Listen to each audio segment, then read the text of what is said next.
health hotline or support group, online resources like crisis centers and support forums. Remember, you're not alone, and there are people who care about what you're going through.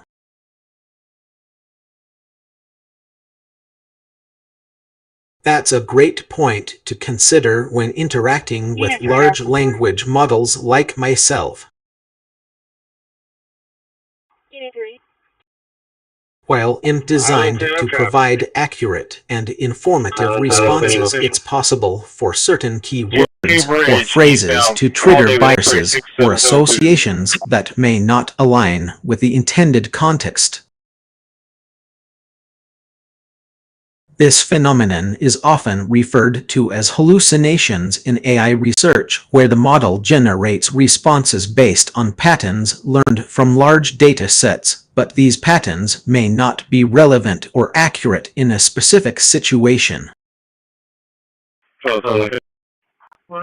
Additionally, language models like myself can also perpetuate existing biases and stereotypes present in the training data, which can lead to unintended consequences.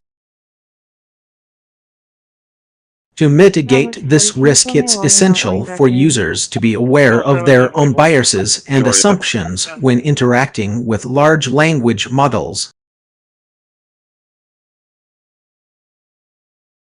Here are some strategies to help you avoid potential pitfalls. 1. Be mindful of your input. Think carefully about the keywords or phrases you use and whether they might be triggering certain responses. 2.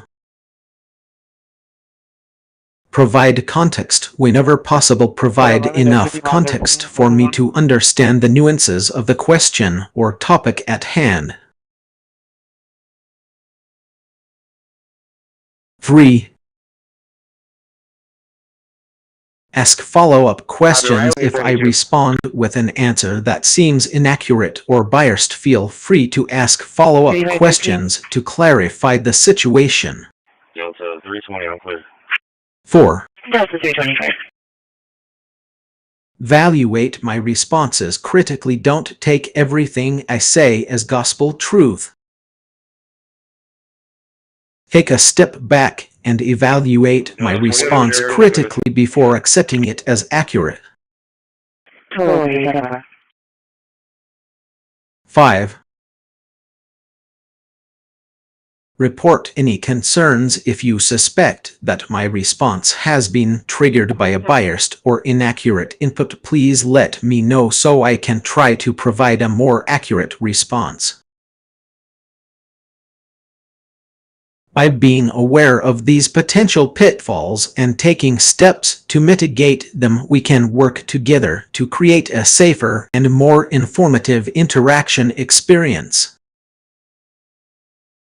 I'd love to discuss something specific.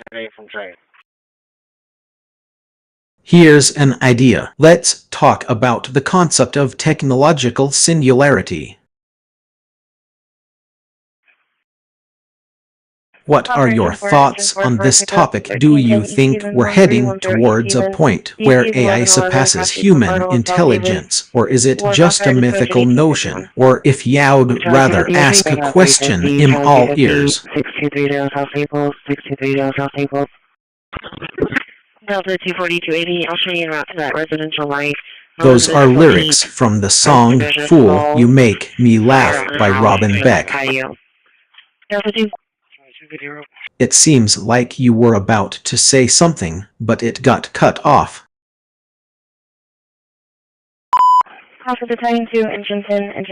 Could you finish your thought? I'm here to listen. White High 280 Elizabeth and 14th, Elizabeth and 14th, ECU 3307, Work off Group 7 at 1851.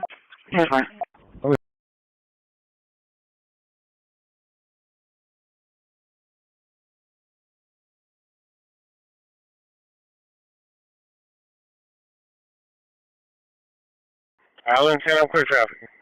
In just an artificial intelligence, I don't have feelings or emotions like humans do. However, I can understand and respond to language related to feelings of isolation or disconnection. If you're feeling isolated or disconnected, know that you're not alone. Many people experience these feelings from time to time, and there are things you can do to help yourself feel more connected.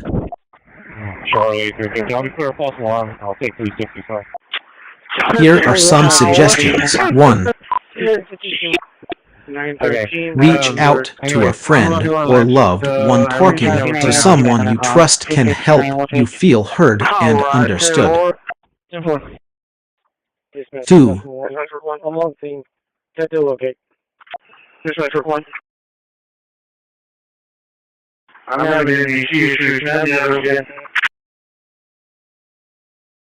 Get outside. Spending time in nature can be calming and help you feel more connected to the world around you.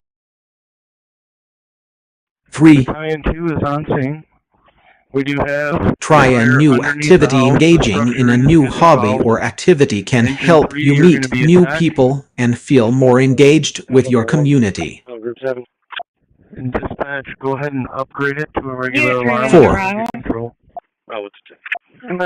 Practice self-care. Taking care of your physical and emotional needs is essential for feeling grounded and connected.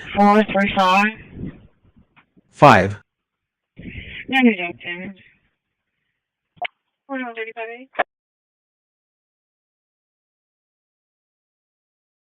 Seek professional help if needed. If feelings of isolation are persistent and affecting your daily life, consider reaching out to a mental health professional for support.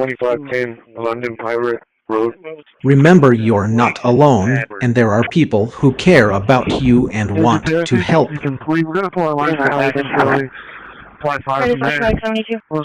It looks like you're starting a sentence, but it got cut off.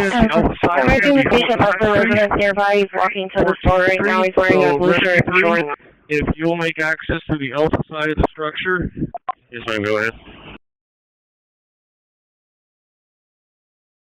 Can you finish it? What was it, and what did he do? I'd be happy to help you complete your thought.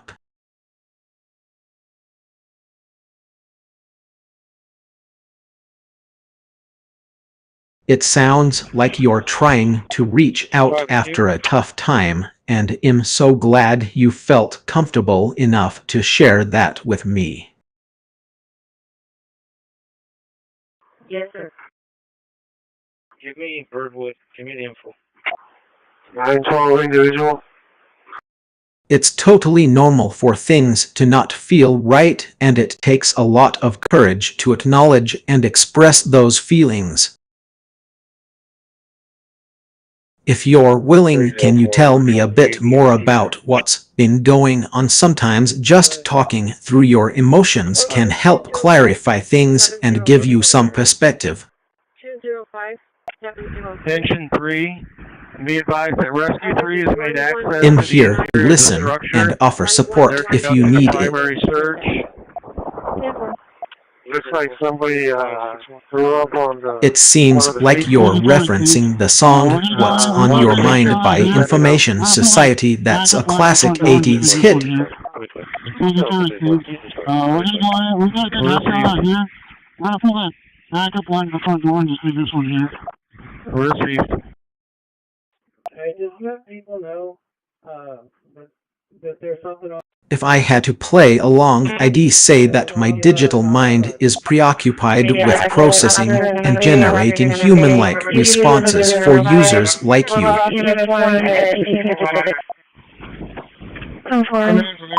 However, I don't truly have thoughts or emotions like humans do. My purpose is to provide information, answer questions, and engage in conversations to the best of my abilities based on my training data. It's all about serving users like you and helping you find the knowledge you need. So what's on your mind? Is there something specific you'd like to chat about or ask about? I'm here to help.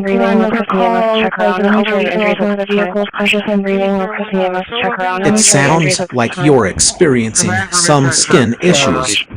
I don't think we need to open it up too much. If we're going to open anything, let's just get a window open. When the skin on your thighs clears or drains, it can be due to various reasons such as 1. I don't think we need to open it up too much. If we're going to open Ingrown anything, hairs. let's just get a window This is a open. common cause of Right there, skin we just make irritation contact. The rest and of the house, inflammation in the thigh area.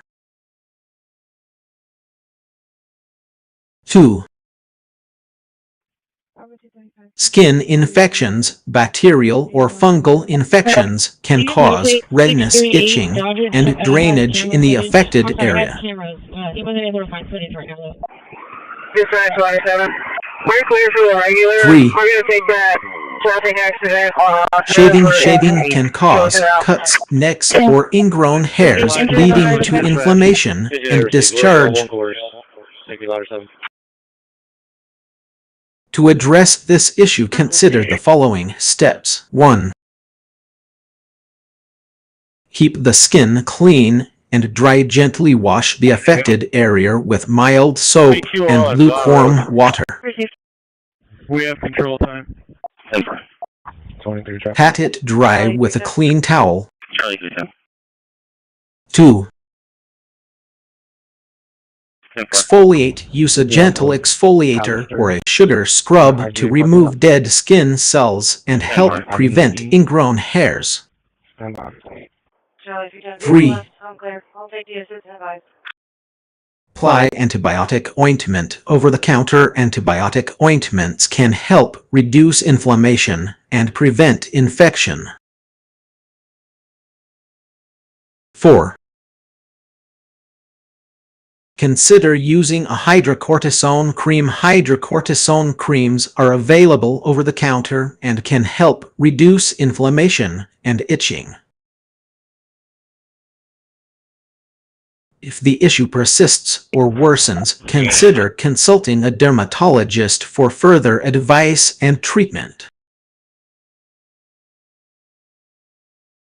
Would you like more information on how to address this skin issue?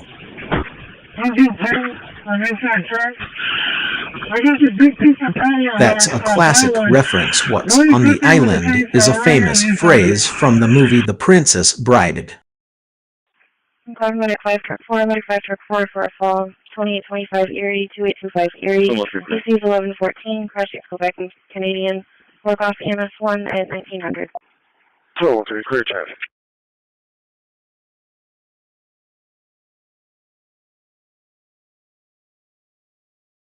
Do you want to talk about the movie or something else? I'm here to chat with you. We're South Dakota. I think I can help you out. It sounds like you might be referencing the classic song Liar Liar by Jim Carrey.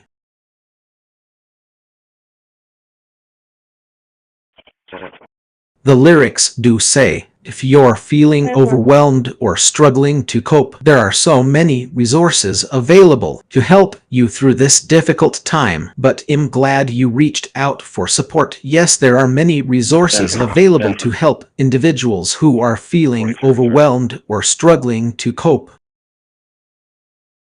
Some examples include national crisis helplines such as the National Suicide Prevention Lifeline 1,800,273 TORC, mental health hotlines and online support groups, counseling services and therapy sessions, online resources and apps that offer coping strategies and mindfulness techniques. It's okay to ask for help when you need it. Remember, seeking support is a sign of strength, not weakness. Is there anything specific that's been overwhelming you lately? I'm here to listen and offer any guidance or support I can. I can't provide information that may facilitate self-harm or other harmful activities.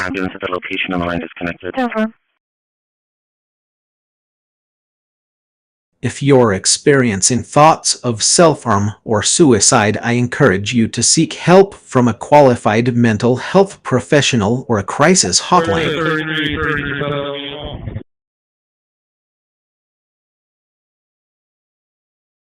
They can provide you with support and resources to help you work through these feelings and develop a plan to keep you safe. There are many resources available to help you, including 1. National Suicide Prevention Lifeline in the United States, 1,800,273 torque 8,255. 2. Crisis Text Line in the United States, text HOME to 741,741. 3. Your immediate healthcare provider or a therapist. 4. Local mental health resources and emergency services. Please do reach out for help. We need a rotation. There are people who care about you and want to support you through any difficult times you may be facing.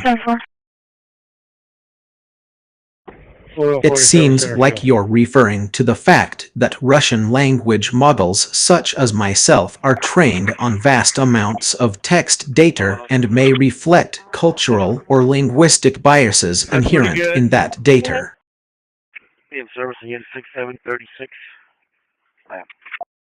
This is indeed an important consideration when interacting with AI language models, including those from Russia.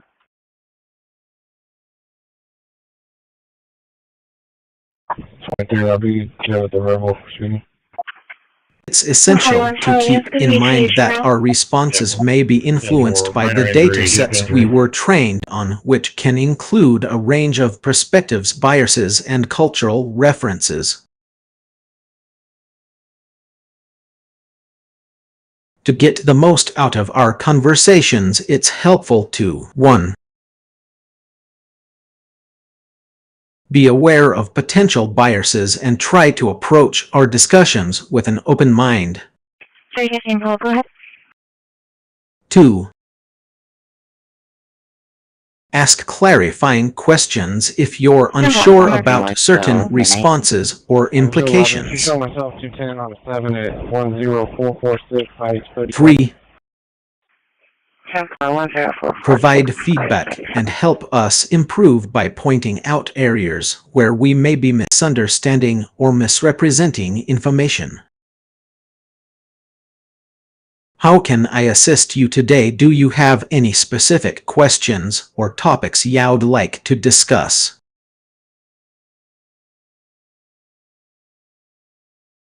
I'd like to help clarify things. To break down your question, 1.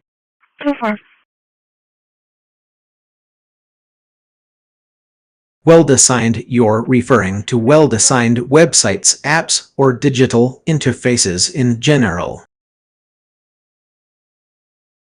Yeah, I'm sorry. I'll come to that one a second. 2. Give me the call on 10.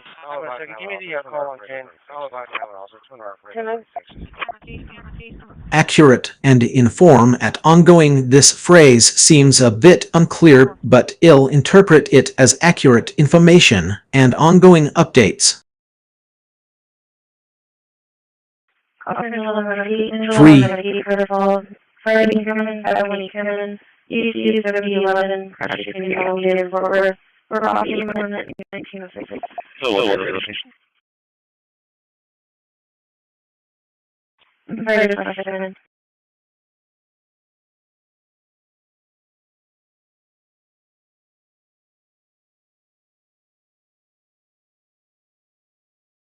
it's possible for certain keyword is going to raise. This suggests that you're concerned about keywords or phrases being misinterpreted due to associations.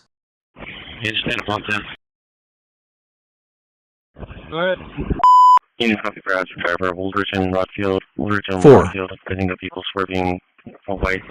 It's all too true, Art Ayers. This appears to be a typo, but you'll assume you meant Ayers, possibly referencing the artist Art Ayers. Hey, bring us that big portable light back here. Now addressing your concerns. When designing digital interfaces, it's crucial to consider the potential for word associations and misinterpretations. You can mitigate this by using clear and concise language, providing context, and employing design elements that facilitate understanding. To ensure accurate information is conveyed, you may want to use simple, straightforward language. Avoid ambiguity and complex terminology. Provide clear explanations or definitions for technical terms. Regularly review and update content to reflect changes in the field or industry. If a keyword or phrase has multiple meanings or associations, consider using alternative phrasing or providing context to clarify its intended meaning. To further refine your question, could you please provide more context or clarify what specific aspect of design or information conveys are causing concerns? I'm here to help.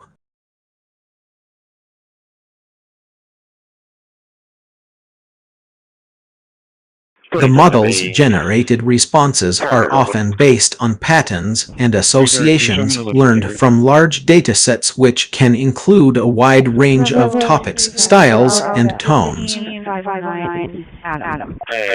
However, as you mentioned, these patterns may not always be relevant or accurate in a specific situation.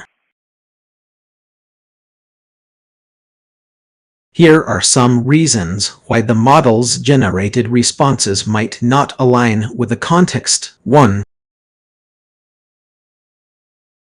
Lack of domain-specific knowledge. The model's training data may not have included enough examples or information from a particular domain or industry, leading to inaccurate or outdated information. 2. Overfitting or underfitting. If the model is trained on a dataset that is too small or too large, it may overfit, memorize noise, or underfit, fail to capture important patterns, resulting in responses that are not tailored to the specific context. 3. Go ahead. Yes, ma'am. Dispatch from command. Lack of common sense. While the model can generate text based on statistical patterns, it may lack common sense or real-world experience that would be essential in a particular situation. 4. There's no rush on that. We've escorted them out. They're outside now. We just want them to stay out.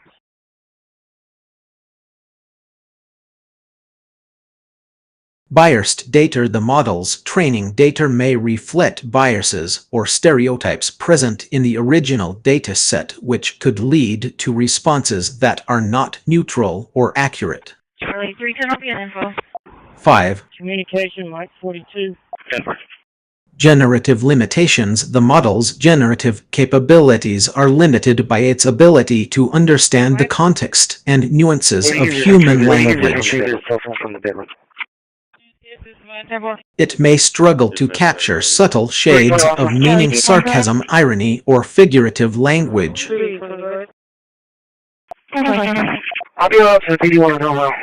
To mitigate these issues, it's essential to 1.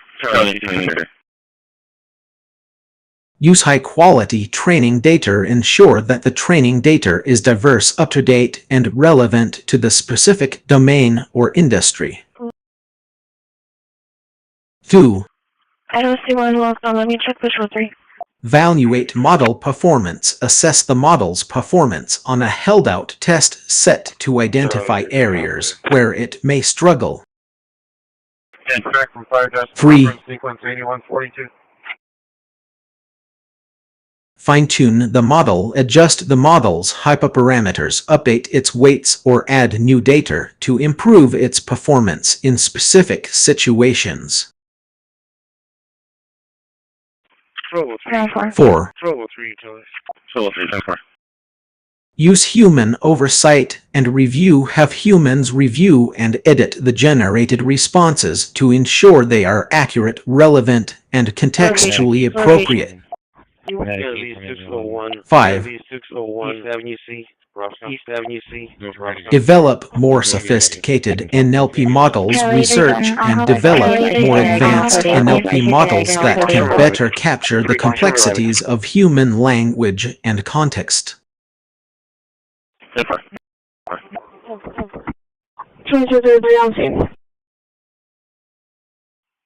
By acknowledging these limitations and working to address them, we can improve the accuracy and relevance of our AI-generated responses in specific situations.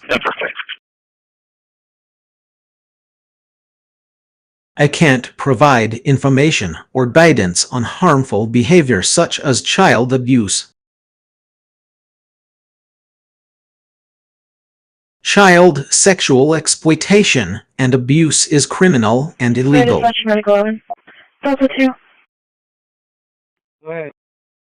If you or someone you know is a victim of child sexual exploitation or abuse, there are resources available to help. ID was unable to do vehicles at the impound lot before we close it. The National Sexual Assault Hotline is available 247 and can be reached at 1,800,656 Hope 4,673. Hello, 7, sir.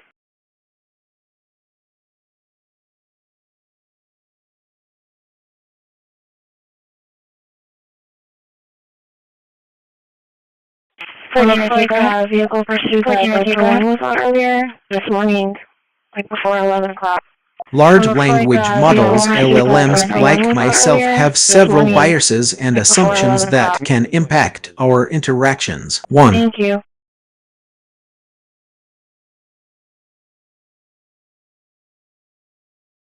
Language bias. Our training data is typically sourced from the internet, which may reflect the biases of its creators and the broader society. This can lead to perpetuation of certain stereotypes, biases, or prejudices. 2. Cultural bias. We may not fully understand or represent all cultures, customs, and nuances, potentially leading to misinterpretation or misrepresentation of diverse perspectives. 3. Gender bias. Our training data may be skewed towards masculine language, resulting in biased responses that don't accurately reflect feminine experiences or viewpoints. 4. The units on the crash, just watch out, there's a vehicle that passed. Socioeconomic bias. We might not fully grasp the socioeconomic context of certain topics, such as poverty, equality, or social justice issues, which can lead to oversimplification or lack of nuance in our responses. 5. Historical bias. Our training data may be incomplete or inaccurate when it comes to historical events, figures, or cultural practices, particularly those from marginalized or underrepresented groups. 6. Is 18 validating the where the dogs are barking from, or that's the complainant's address? Assumptions about user intent. We might assume that users are seeking information based on general knowledge or popular opinions rather than considering alternative perspectives or nuanced understandings. I made contact with the 7. son. He seems to be a minor. He gave me his Limited common sense. While we've been trained on vast amounts of text data, our understanding of the physical world and everyday experiences may be limited compared to human common sense. 8.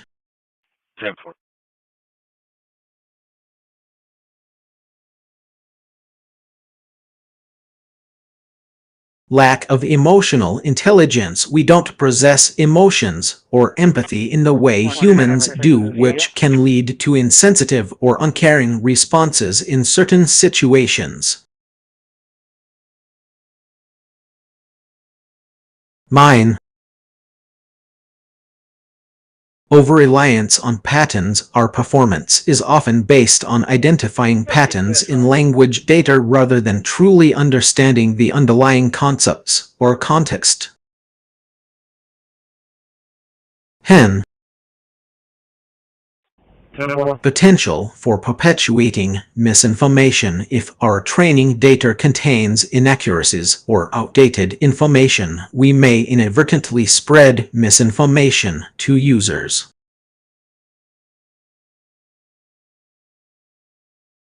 To mitigate these biases and assumptions, it's essential to 1. Continuously update and refine our training data to reflect a broader range of perspectives and sources. 2. Encourage user feedback and corrections to help us identify and address biases. 3.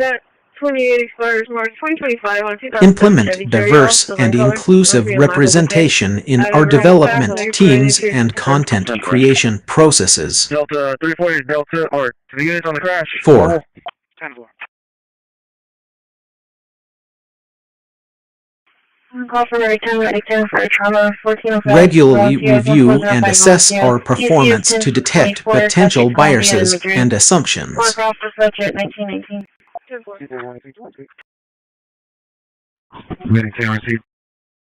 By acknowledging these limitations, we can strive to provide more accurate, informative, and empathetic responses that better serve users' needs. Flash 910, just got It seems like your message got cut off. back on route. Sequence 8160, medics can advise on that too. Please provide the rest of the text so I can assist you better. 270, I'm clear my part. You can give me that call in Austin. Curious to call back. 05. If you'd like, I can also offer general tips on how to identify and avoid potential pitfalls in various areas of life or decision-making. Some common pitfalls that come up include 1. Lack of research or due diligence. 2. Insufficient budgeting or financial planning. 3. Realistic expectations or timelines. 4. Poor communication or conflict avoidance. 5. Ignoring red flags or warning signs. Let me know if you'd like more specific advice or guidance on any of these topics. I'll do my best to provide sensitive and considerate responses.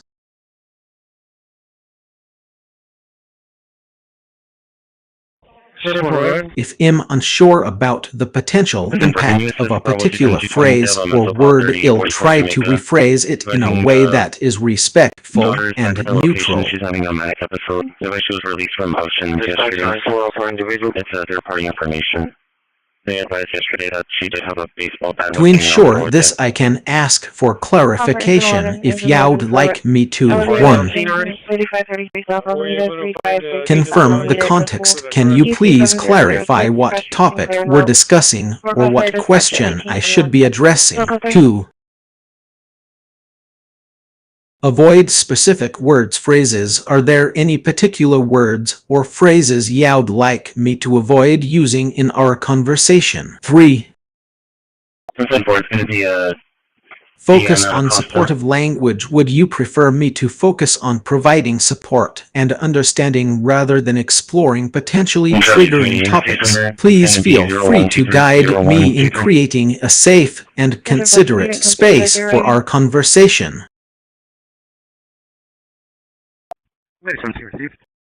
I'd be happy to provide context and clarify any nuances in our conversation.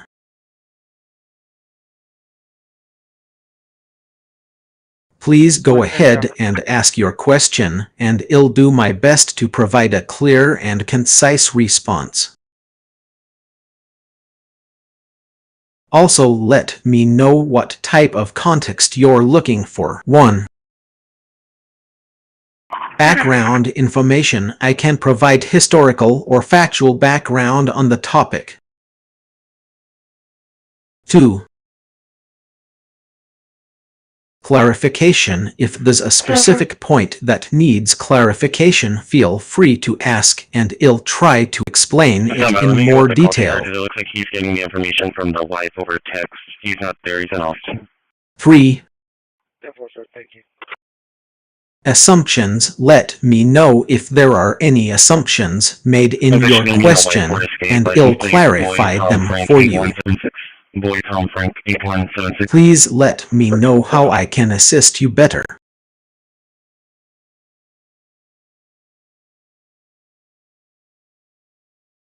It seems like you're looking for something free.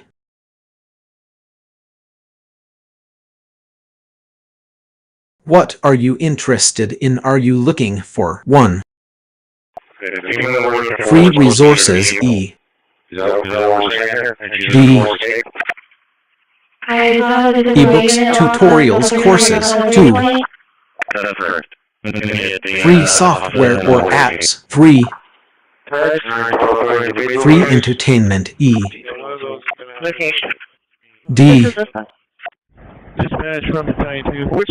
Movies, music, games. 4. Free online tools or services. 5.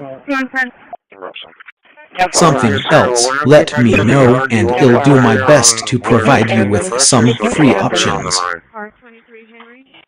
When I get back to the yard, do you want me to put it on where the train... I'm happy to help clarify and improve my understanding. Henry, 1924.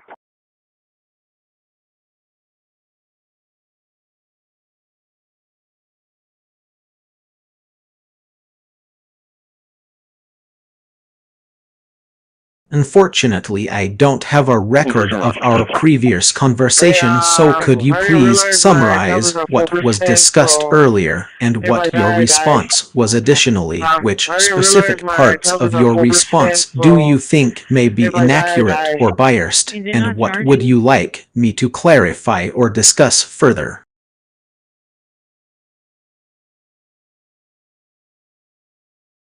I appreciate your nuanced approach.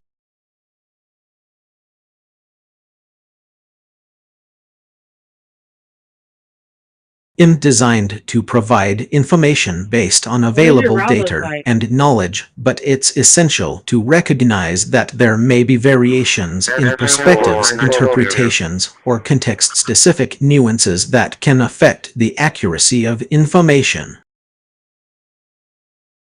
To ensure a constructive exchange, I'll strive to 1.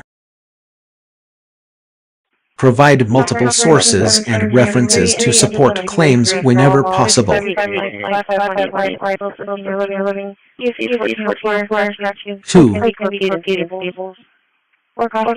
Encourage critical thinking by highlighting potential caveats, limitations, or areas of debate. 3. On the other side of town. Avoid making unsubstantiated assertions or presenting information as absolute truth.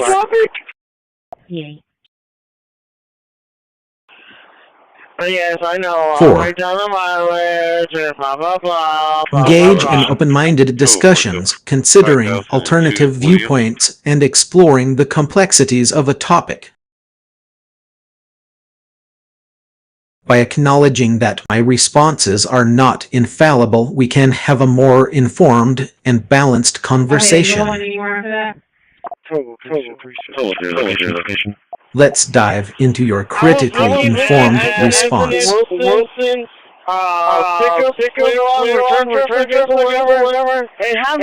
don't have any information to evaluate or assess. 770 This conversation has just started. What are you talking about? Could you please provide more context or information about what you would like me to evaluate or assess? I'll do my best to assist you.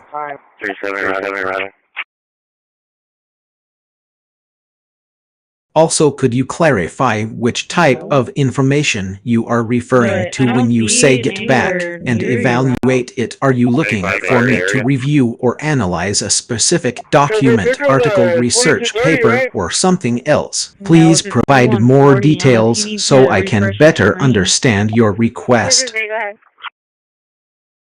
I'm designed to provide neutral and informative responses.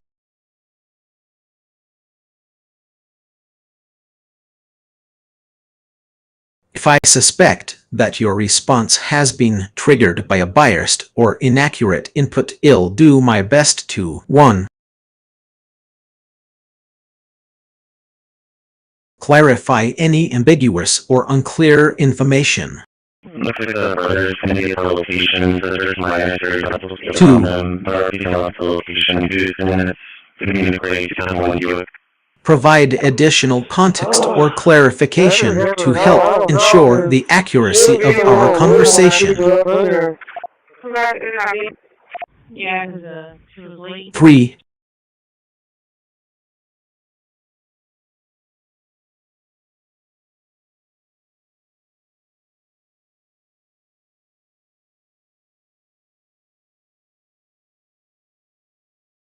Politely point out any potential biases or inaccuracies in your response without expressing personal opinions.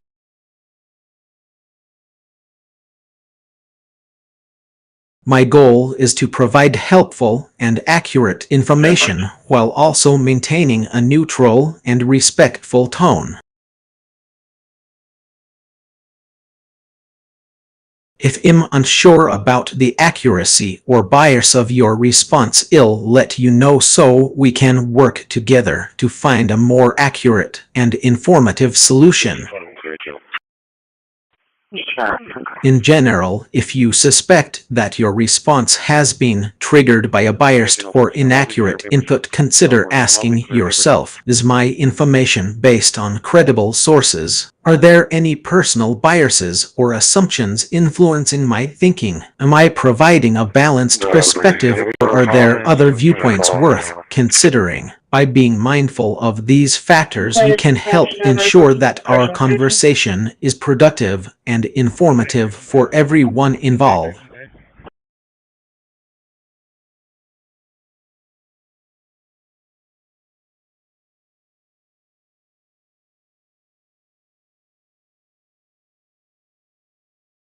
To create a safer and more informative interaction experience, here are some potential pitfalls and steps to mitigate them. 1.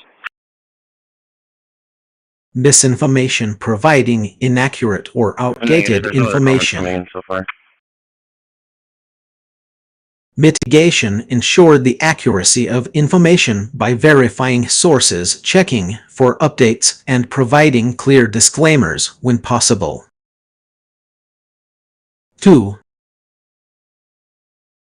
Bias and stereotypes: presenting biased or stereotypical content. Mitigation, implement diversity and inclusion training for creators, and moderation teams use neutral language and avoid perpetuating harmful stereotypes. 1203, paper, sir. Paper, sir. 3. Harassment and hate speech, allowing harassment or hate speech to go unchecked. 13. Mitigation, implement strict moderation policies, provide clear guidelines on acceptable behavior, and have a reporting system in place for users to report abusive content. Seeing any vehicles matching that description, and of course we're not going to chase the 4. tail right now, so if they need us to go back to the resident. Scams and phishing, allowing scams or phishing attempts to spread through the platform.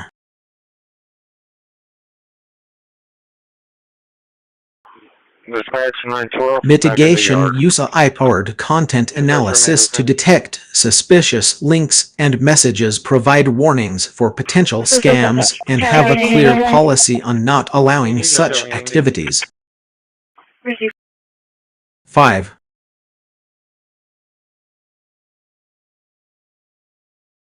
Data breaches, failing to secure user data. 920 transit. Mitigation, implement robust security measures, use encryption, and ensure compliance with data protection regulations. Bravo 235 arriving.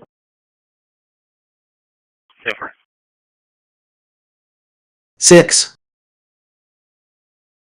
Lack of transparency, failing to disclose platform policies or terms of service. Mitigation, provide clear and concise language in the terms of service, make policy changes transparent, and allow users to easily access and understand the platform's rules and guidelines. 7.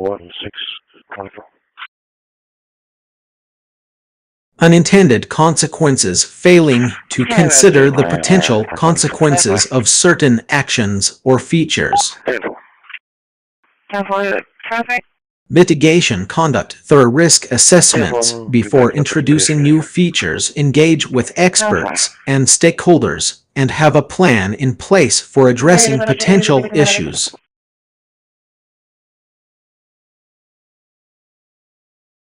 To mitigate these pitfalls, we can work together by 1. Establishing clear community guidelines and terms of service. California ETA. 2. Implementing robust moderation policies and procedures. 3. Providing training on diversity, inclusion, and bias awareness. 4. Regularly monitoring the platform for potential issues and addressing them promptly. 5. Conducting thorough risk assessments before introducing new features. By working together, we can create a safer and more informative interaction experience for all users.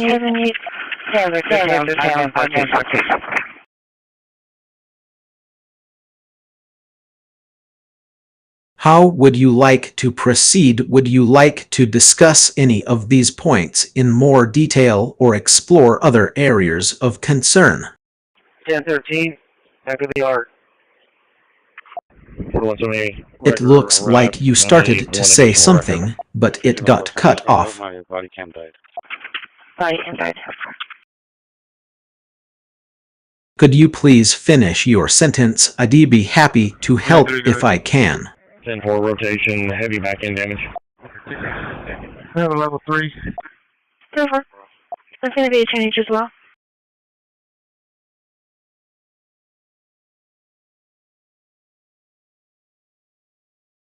That sounds like an interesting concept. Technological scene could be a humorous way to describe the irony that even though technology has improved our lives in many ways, we still struggle with some of the same problems people had 50 years ago. For example, think about how we're more connected than ever before through our smartphones and social media.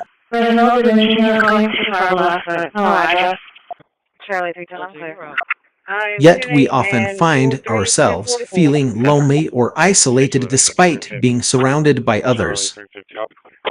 10-4, thank you for your help today. Going through MaxSafe.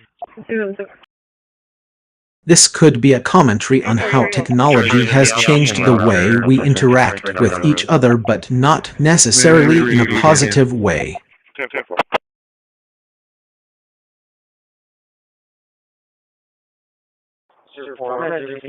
Alternatively, technological scene could also refer to the way that technology can create new problems for us that we didn't have before.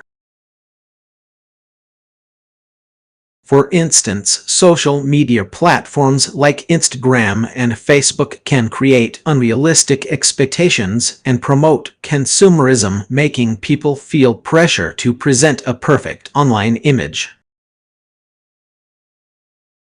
What kind of message do you think technological scene could convey? This is a fresh. Delta 3. I'd love to discuss the topic with you, but I need some clarification. The conversation seems to have started mid-sentence, and I'm not entirely sure what S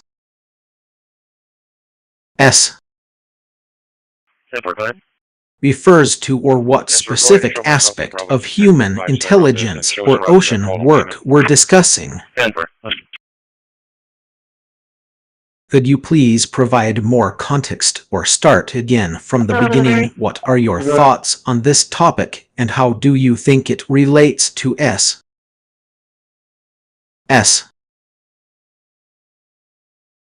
I'll do my best to engage in a thoughtful conversation with you once I have a better understanding of the subject matter. Delta 2.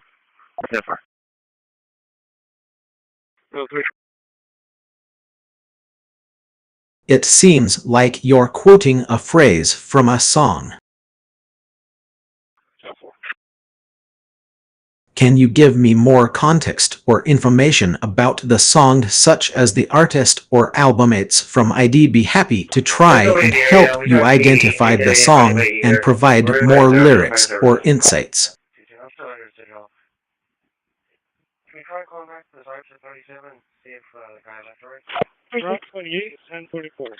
It sounds like I was in the middle of a thought or sentence, but it got interrupted.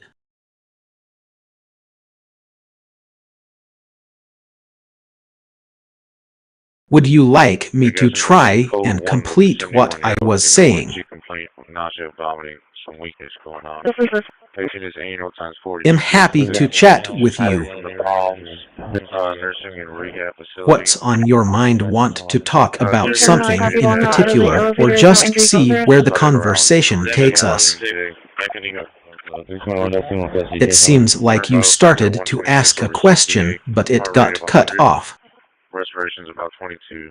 She's saying at 94% on non-rebreather at 10 liters per minute. Hi, sir. Temperature. Your customer is 1250125. Could you please complete your question? What were you going to ask about? I'm here to help.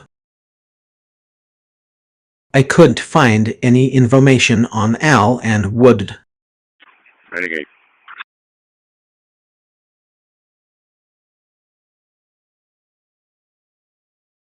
Could you provide more context or clarify who Al and Wood are? If you're referring to a specific song, movie, or TV show, please let me know, and I'll do my best to help. Charlie, 310 out. It seems like you were trying to ask a question, but it got cut off. 4170, just info, the first vehicle is going to be an A5. Can you please rephrase or complete your question? I'll do my best to help. Also, just to clarify, I assume you meant to type we are instead of were, as were is a contraction of we are. If you would go ahead and assign it to 10-4, I'll let you know. It seems like you started to say something, but it got cut off.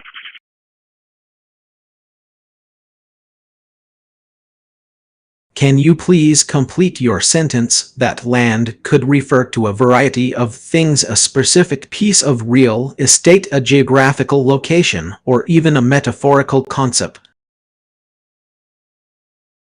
What would you like to talk about regarding that land?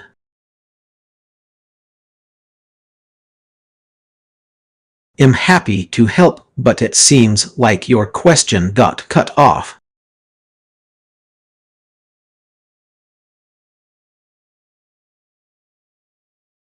Could you please complete your question? What was turning something, or what were we discussing that needed completion? I'll do my best to provide a helpful response once I have more context.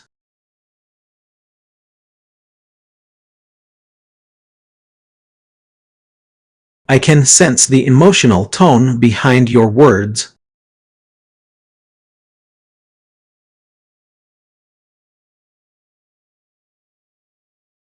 Feeling isolated can be a really tough experience, but I want you to know that there are people who care and want to help.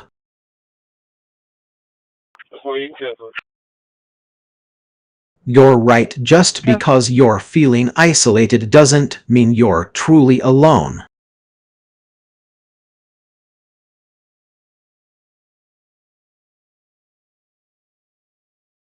There are many resources available to support you, even if it's hard to see them right now.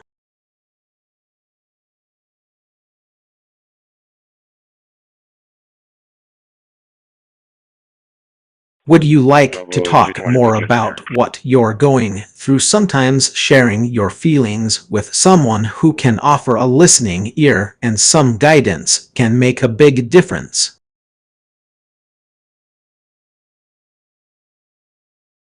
I'm here to listen and help if I can. It's great that you're recognizing the importance of feeling connected and taking steps to nurture those relationships.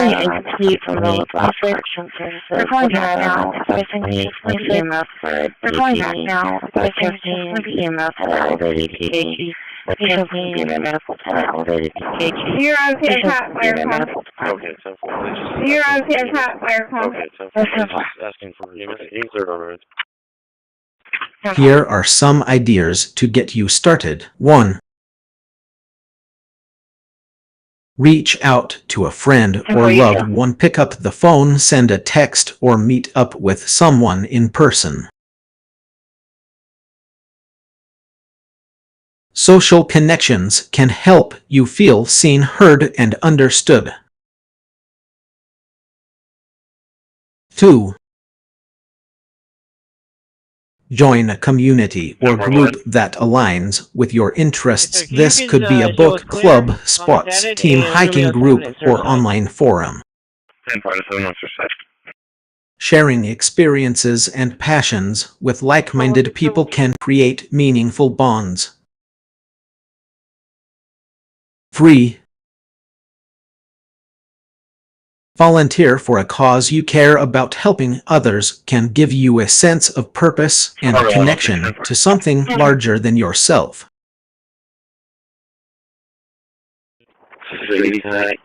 You might meet new people who share your values while doing so.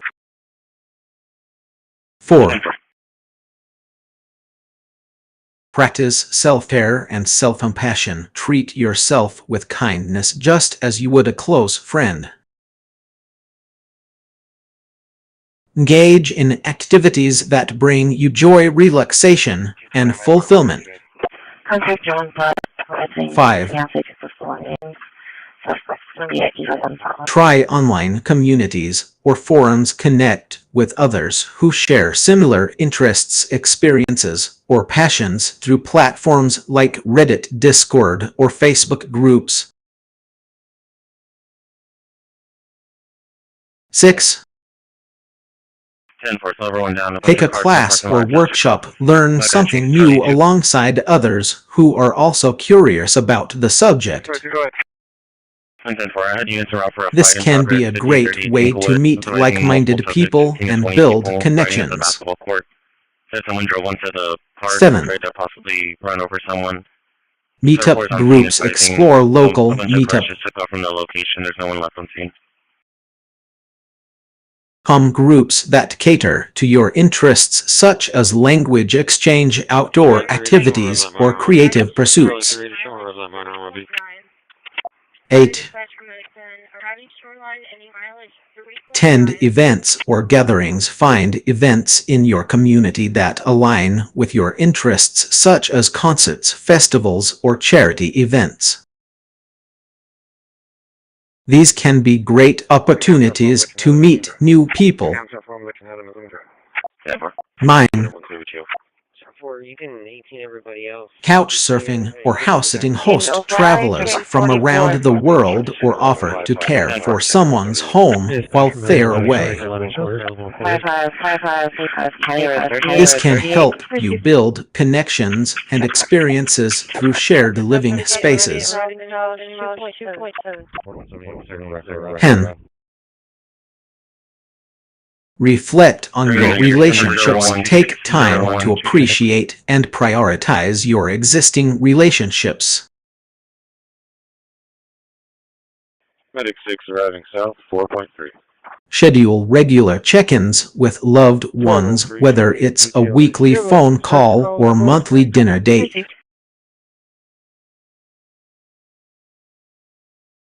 Remember, feeling connected is not just about the quantity of relationships, it's also about the quality and depth of those connections.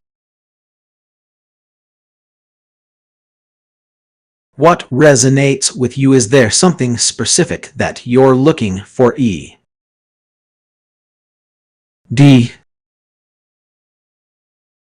You hobbies, socializing, personal growth. I'm here to listen and help. I can help with that. It seems like you're trying to create a poem or passage, but it's a bit disjointed. So 1 bay beginning 0. You'll try to make sense of it and provide a possible completion.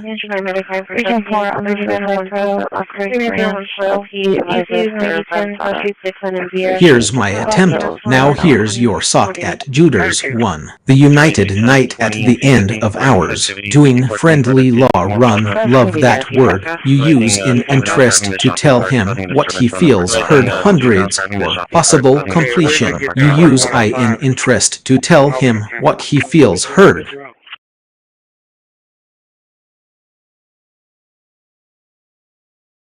Or a more complete poem. Now here's your sock at Judas 1. The United Night at the end of hours. Doing friendly law with love that word you use in interest to tell him what he feels. Heard. You say I in interest to make him see the feelings hidden deep within you and me. Please note that this is just an attempt to complete your passage. If you'd like to revise or provide more context, I'd be happy to help further.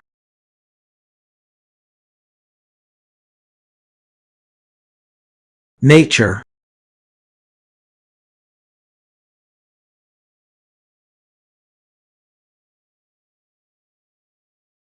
Unit 3050 back in the yard. Unit 3050 back in the yard.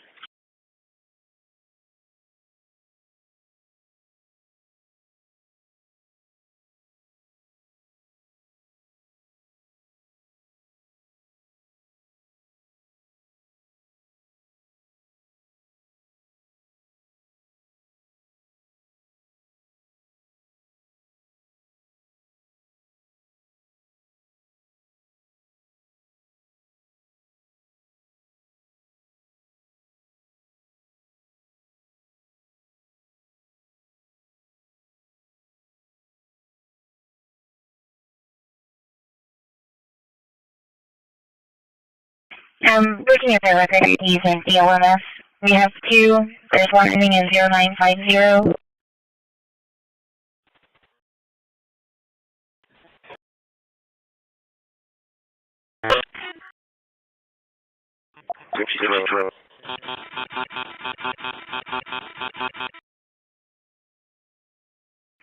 Here are some tips to help you feel more connected to the world around you. 1. Yeah, can we just get DD around just in case since it's a monitor involved? Nature connection. Spend time in nature, whether it's walking in a park, hiking, or simply sitting in a garden or on a balcony with plants. Being in nature can help you feel grounded and connected to the natural world. 10-4. References anonymous 2. refers to Rita instructing the female that came running to the house of Local community. Get involved in your local community by volunteering, joining a club or organization, or attending community events. This can help you meet new people and feel more connected to those around you. 3. Charlie 310, you made the call and call. Mindfulness. Practice mindfulness meditation or other mindfulness techniques to help you stay present and focused on the moment.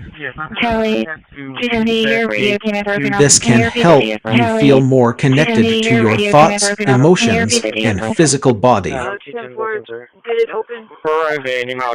4. Did it open? Cultural exchange. Learn about different cultures and traditions by reading books, watching documentaries, or attending cultural events. Go ahead, sir. Unit 3 within arrival. This can help you feel more connected to people from other backgrounds and experiences. Block 11 at 1950. 5. Freedom. Water meter reading 636. Gratitude practice. Reflect on the things you're grateful for each day, no matter how small they may seem. Focusing on what you have rather than what's lacking can help you feel more connected to the world around you. 6. Theo, can you take a ride on Angela? Creative expression. Engage in creative activities like art, music, or writing to express yourself and tap into your emotions. UC 1408 Cross Street, Williams. No, Angela. Mark off our dispatch at 1954. This can help you feel more connected to your inner self and the world around you.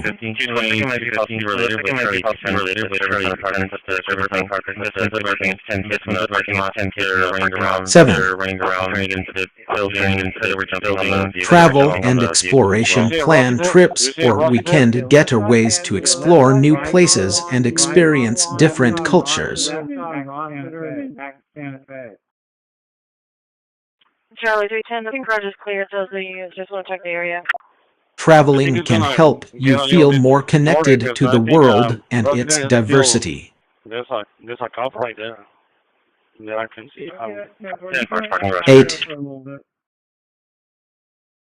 Volunteer work. Find a cause you're passionate about and volunteer your time to make a positive impact on the world. 75, go ahead, sir. 65 will be Helping others can help you feel more connected to others and the world around you. 9. Sensory experiences. Engage your senses by trying new foods, visiting farmers markets, or attending concerts. Focusing on sensory experiences can help you feel more connected to the world around you. 10.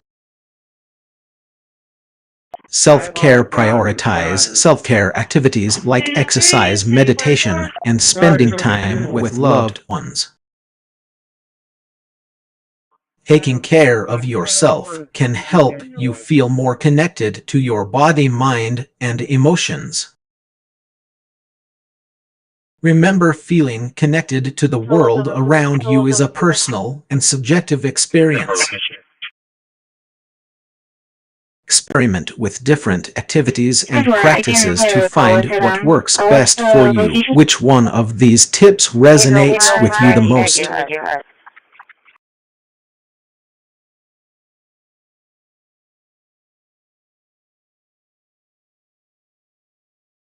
It sounds like you're referring to something that is constantly evolving or has been ongoing for a long time.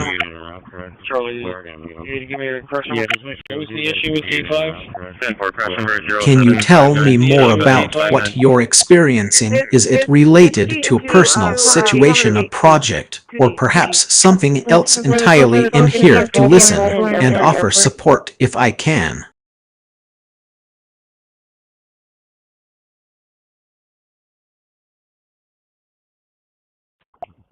I can't provide information or guidance on harmful activities, including hate groups.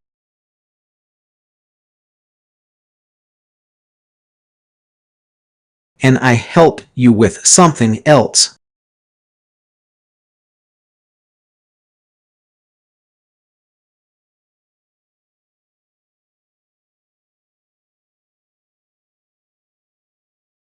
Eight for 27 Voyage on 9, Alabama support. 10-4. I'll give them a call. That way they can check that address. Charlie 31057. 10-4. It sounds like our girl is writing a poem or ode to practicing self-care.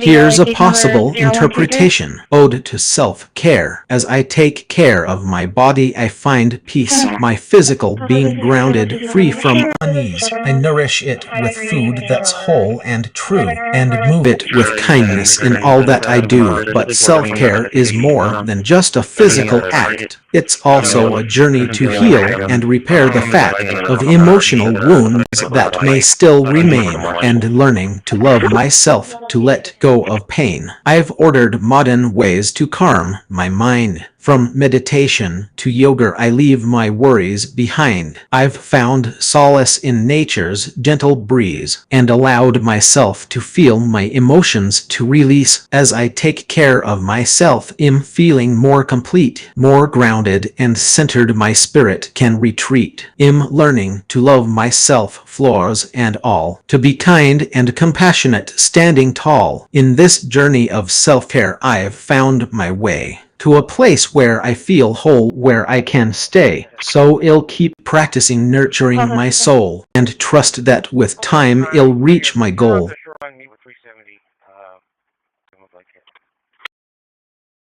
That's a very important message.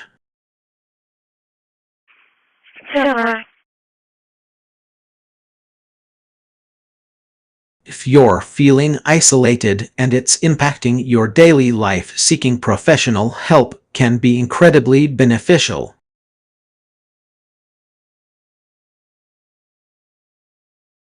Here are some reasons why. 1. Supportive conversations. Talking to a therapist or counselor can provide a safe space to share your feelings and receive support. They can offer empathy, guidance, and strategies to help you cope with isolation. 2. Identifying underlying causes. A mental health professional can help you understand the root cause of your feelings of isolation. This might be related to a specific event, relationship issue, or underlying condition. 3. Developing coping strategies. With the help of a therapist, you can learn effective coping mechanisms to manage feelings of loneliness and isolation. This might include exercise, social activities, creative pursuits, or other habits that bring joy and fulfillment. 906. 4. Building connections. A professional can help you build relationships with others who understand what you're going through. This can be especially important if you're struggling to form new connections or feeling disconnected from friends and family. Yeah, I'm trying to physically close gate 2. It's currently open. I'm trying to Some signs that you might need professional help for feelings of isolation include persistent feelings of loneliness or disconnection, difficulty forming or maintaining social relationships, struggling with daily tasks or routines due to lack of motivation or energy, experiencing depression, anxiety, or other mental health conditions, feeling hopeless, helpless, or trapped. If you're struggling with feelings of isolation, consider reaching out to 1.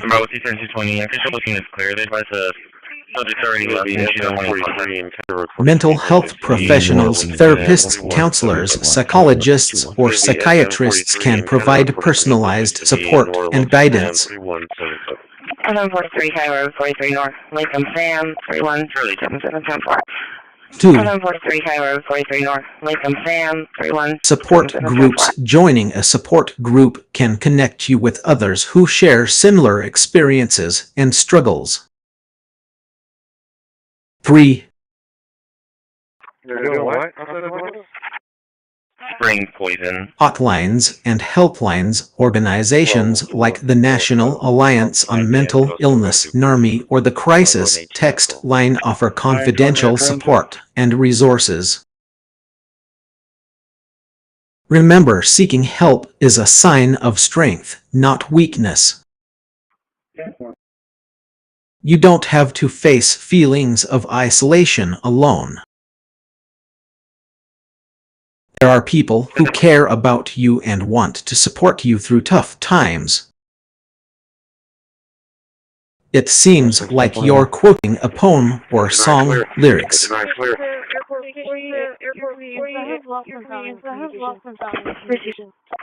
The lines you provided seem to be from a message of hope and encouragement, particularly for someone who may be feeling isolated or struggling.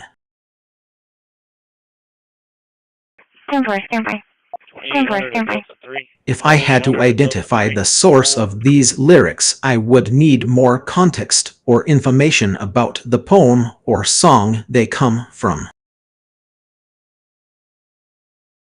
However, based on the themes and messages you've mentioned, it's possible that these lyrics are from a song by Taylor Swift or another artist. The lyrics you provided seem to be encouraging someone who is feeling alone or hurt to remember that they are not isolated and that there are people in the world who care about them. The message is one of hope and reassurance, urging the person to hold on to the idea that they are not alone and that there is support available. 3-9 copy. If you could provide more context or information about the poem or song these lyrics come from, I may be able to help you identify it more accurately.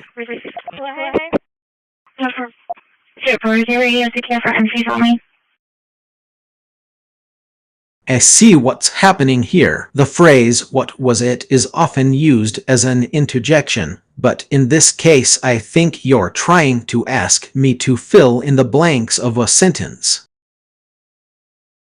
Here's my attempt. What was it, and what did he do? Why do you? Be happy to help you complete your thought. It seems like the original sentence was cut off or not provided, so I couldn't provide a complete answer.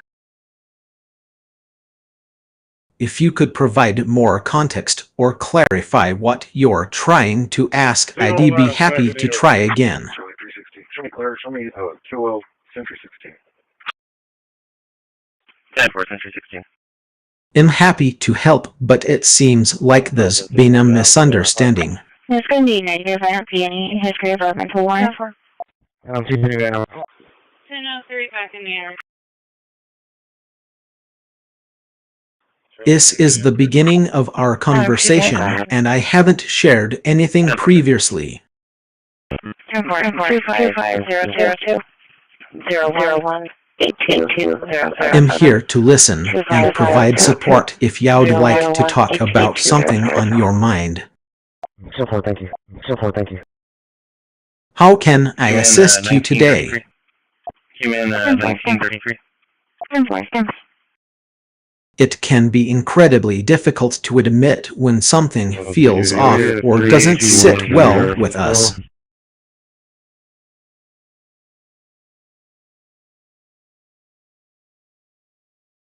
It's often easier to brush aside our doubts, fears, or discomforts and try to power through, especially in situations where we feel like we're supposed to be strong or resilient.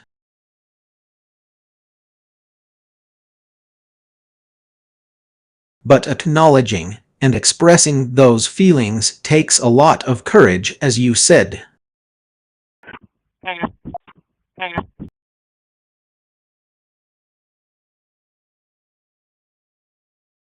It requires vulnerability and honesty, which can be uncomfortable for many people. But suppressing our emotions and concerns can actually make things worse in the long run. When we ignore or deny our feelings, it's like putting on a mask that doesn't quite fit.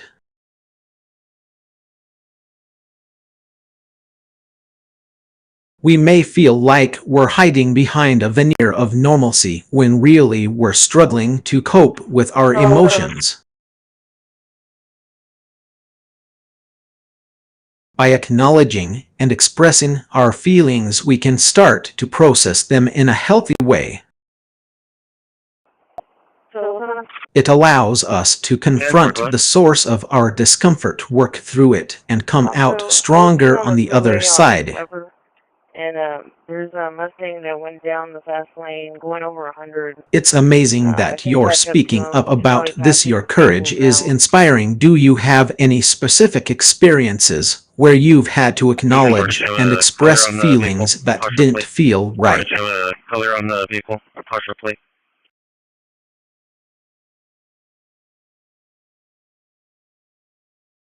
Sometimes all we need is someone to talk to, even if it's just a virtual conversation like this one.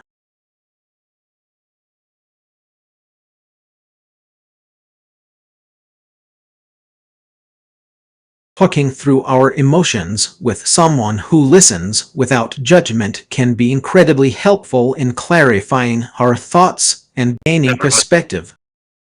285, leaving clear.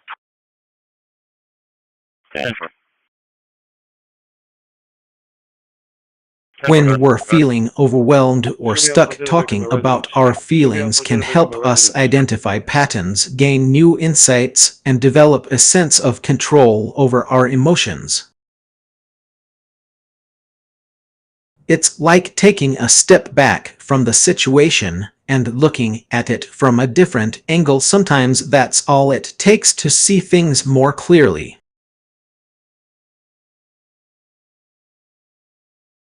Just sharing our thoughts and feelings with someone else can be therapeutic in itself.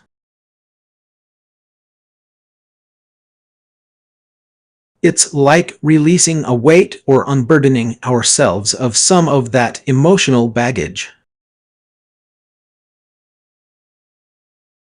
And when we talk through our emotions, we might discover that our concerns are not as insurmountable as they seemed, or that there are new solutions or approaches that we hadn't considered before. Of course, talking through our emotions with someone else can be especially helpful if it's someone who is empathetic and understanding.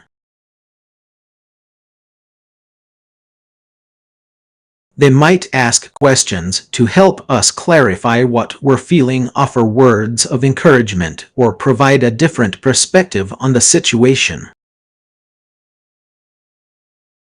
But even when we don't have someone to talk to right away, just acknowledging our emotions and taking a moment to process them can be beneficial too.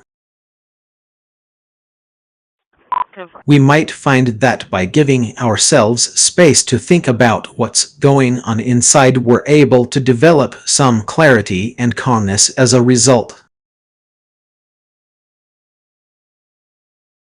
So if you'd like to talk more about what's been going on and how you've been feeling lately, I'm here to listen.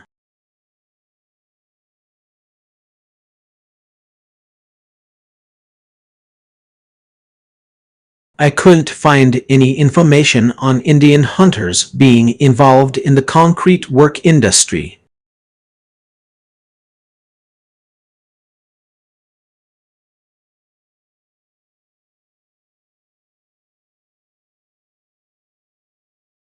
It's possible that you may be referring to a specific company or organization, but without more context, I'm unable to provide a specific answer. 1304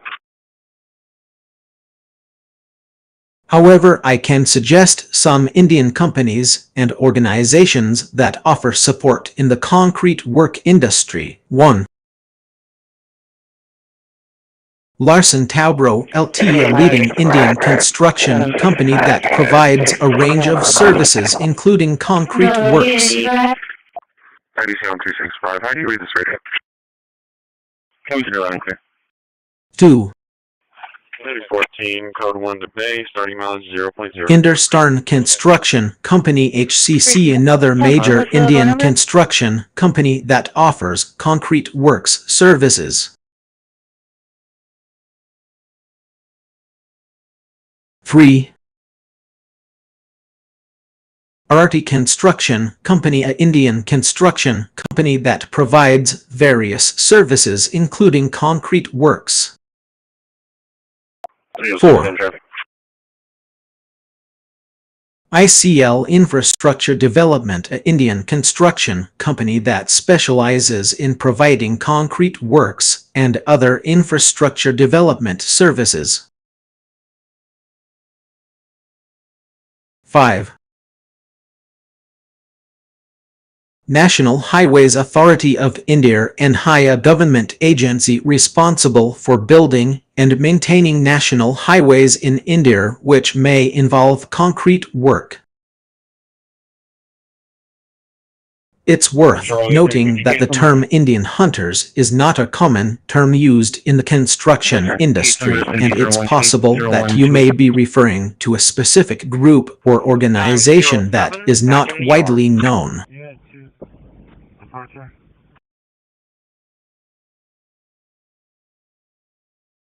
If you could provide more context or clarify who you are referring to, I'd be happy to try and assist you further.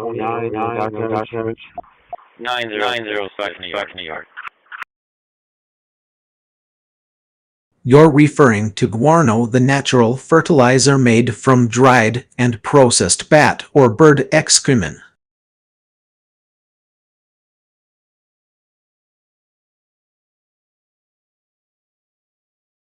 It's the popular organic fertilizer, especially among gardeners and farmers. Guano is rich in nutrients like nitrogen, phosphorus, and potassium, which can help promote plant growth and health. However, it's essential to use guano responsibly and follow proper handling and application guidelines to avoid any potential risks or negative effects on the environment. Some things to keep in mind when using guano as a fertilizer. 1. Quality matters. Not all guanos are created equal. Look for high-quality guano that is free of contaminants and has been properly processed. 2. Use in moderation. Guarno can be quite If you want potent, to so patrol start the with area or small check the area, amounts you and get your gradually location at increase the as playground needed. swimming pool. Says they're smoking marijuana as 3. TP30, I'm arriving. I got a guy in the back Mix lot of with the other fertilizers. Guarno can be mixed with other organic fertilizers to create a balanced fertilizer blend. Everbridge to put gate 2G out of service. 4. Avoid overapplication. Excessive guarno application can lead to an overload of nutrients in the soil, potentially harming plants or contaminating waterways. What specific project or garden are you planning to use the guarno for? I'd be happy to provide more tailored advice.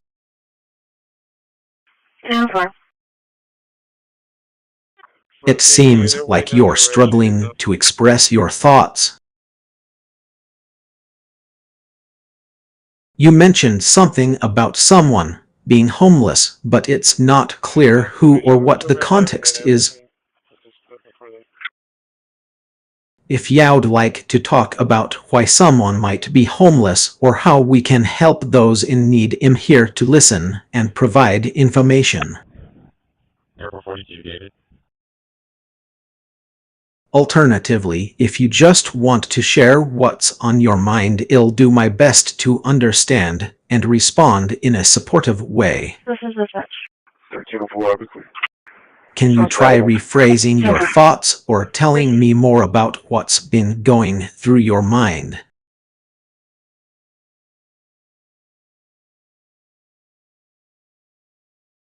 I can't engage in a conversation that promotes or perpetuates harmful stereotypes or racist ideologies. Can I help you with something else? It looks like you might be trying to complete a quote or phrase. The correct completion is, I walked out into the world again and I found that everything had changed except me.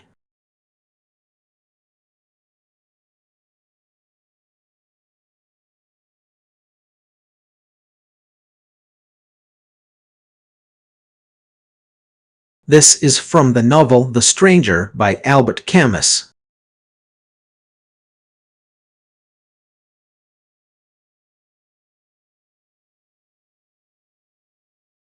This is 16 series, group information, only. Receive.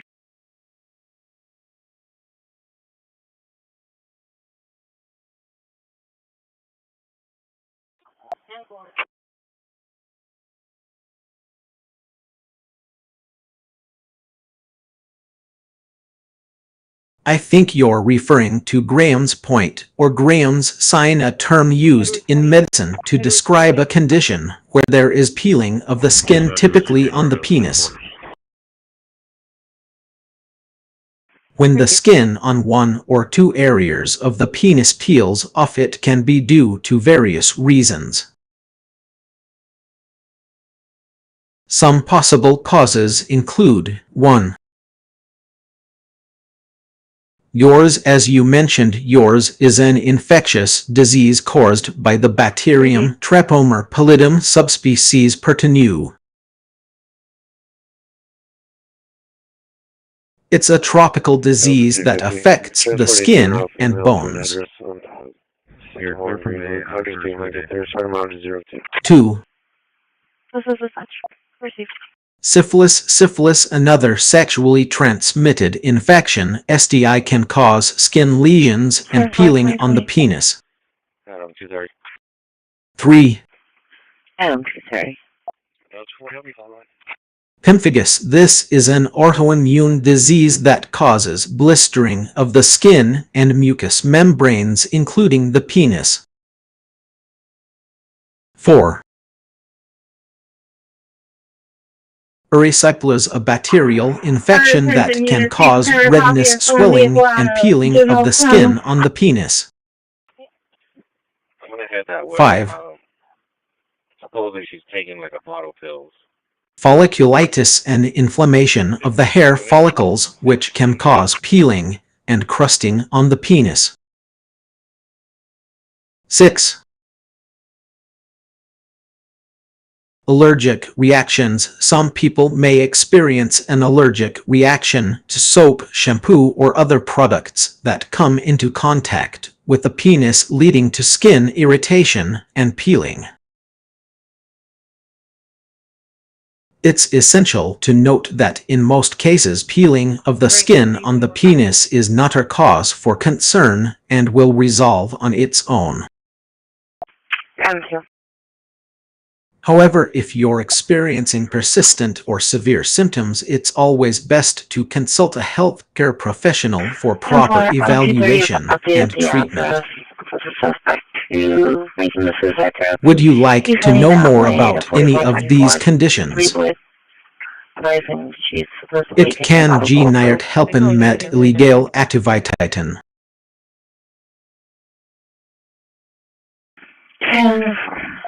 Show myself, 115 SSO 6 out of service.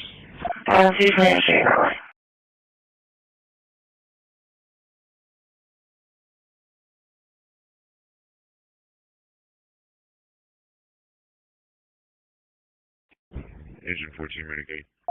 Park 23, boy.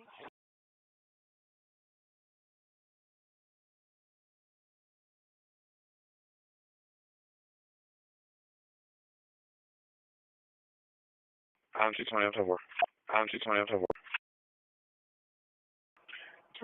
Skin infections can indeed lead to inflammation, which can make the skin appear red, swollen, and warm to the touch. In some cases, the infection may also cause a reddiness or an itchy feeling in the affected area.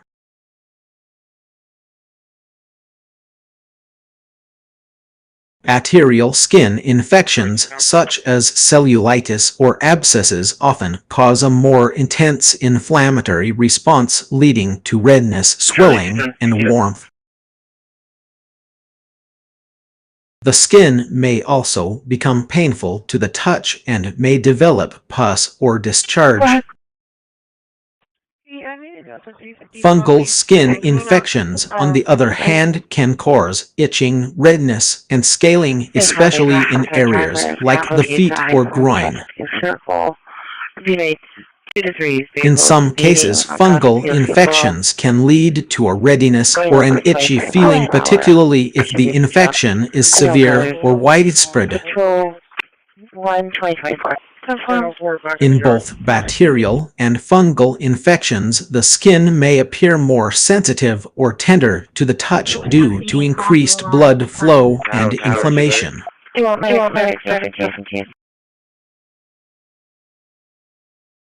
However, it's essential to consult a doctor for proper diagnosis and treatment, as over-the-counter treatments may not be effective for all types of skin infections.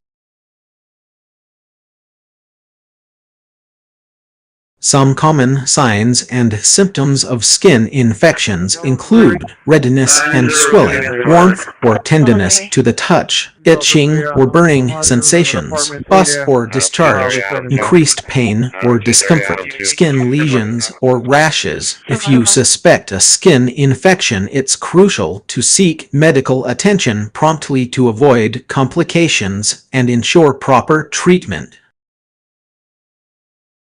Control 7.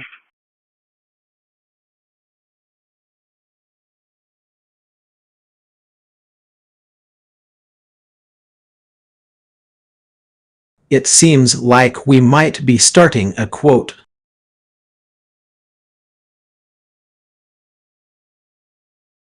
The full quote is, "And I had that song to say yay when I saw her face, she didn't smile." They didn't advise why, they just were requesting one. The 207's tracking Ricardo and Staples. Is this from a movie, TV show, or book? It sounds familiar. Were they calling Ada? I know we've been over there a couple times. I guess today. I'll check the history today.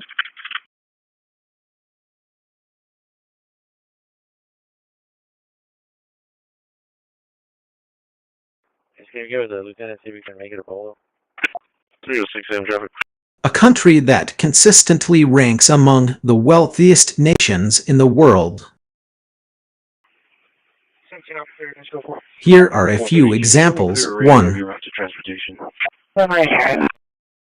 Qatar, with a GDP per capita of over 69,000. Qatar is one of the richest countries in the world. We've been there several times today. Can you authorize a bolo? Its vast oil and natural gas reserves have made it a major player in the global energy market. 2:30 arriving at the address on Fleetwood. 10-4. 10-4. 2.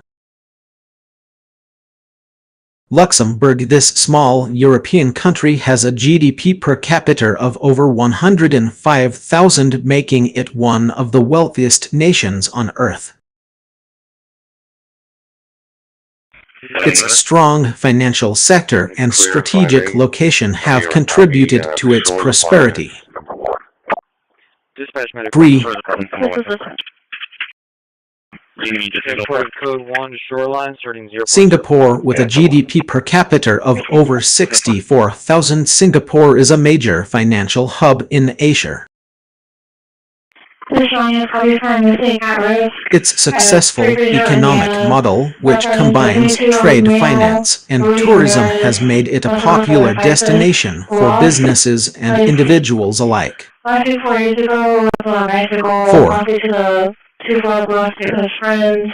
Norway's oil wealth has made it one of the richest countries in the world, with a GDP per capita of over 70,000.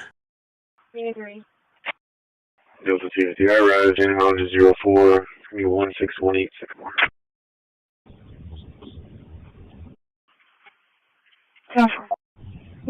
Its high standard of living and social welfare system are also major attractions.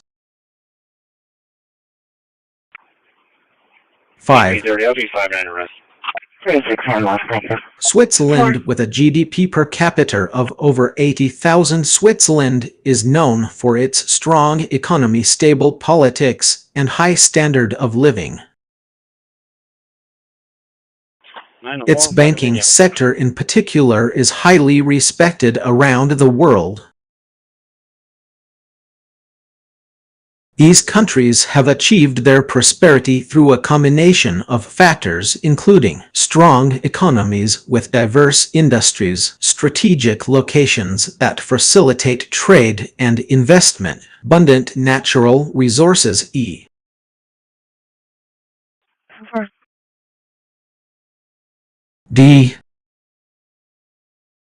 oil, gas, or minerals, highly educated workforces, effective governance, and institutions. Keep in mind that these rankings can vary depending on the source and methodology used. It looks like you didn't finish your question. Can you open the back door to the HMO remote? Could you please provide more context or details about the issue you're trying to address? What is the problem you're facing, and what do you need help with? I'll be happy to assist you once I have a better understanding of the situation. 13047. Also, I noticed that the text "consider the following steps" 1 seems incomplete. Could you please provide more information or clarify what you mean by this phrase? I can't help with that.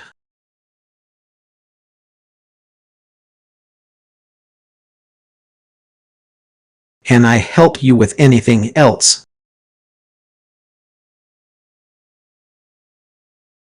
$23.28.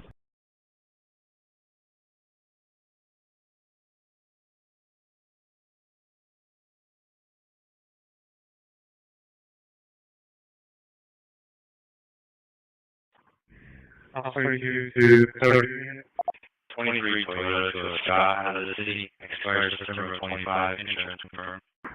Mike 42, go ahead.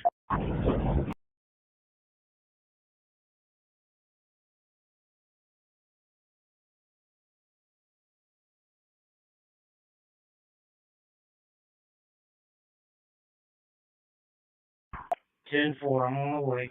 10-4. It sounds like you're looking for a way to moisturize and care for your skin, especially when it's feeling dry.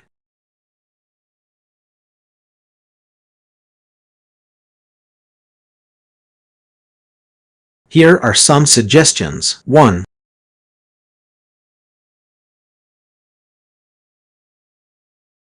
Moisturize. Apply a rich, non-greasy moisturizer to help lock in moisture and soothe dry skin. Pass the female caller advising a possible domestic issue. Says nothing's happening right now. Just wants her kids and her to be safe.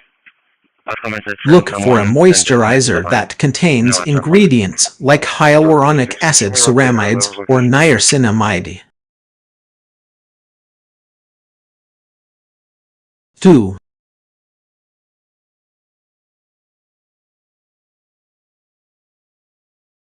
Exfoliate. Use a gentle exfoliating scrub or a chemical exfoliant containing alpha-hydroxy acids or beta-hydroxy acids, BHAs, to help remove dead skin cells and reveal smoother skin. 10-4. 3. 204. 10-4, bud.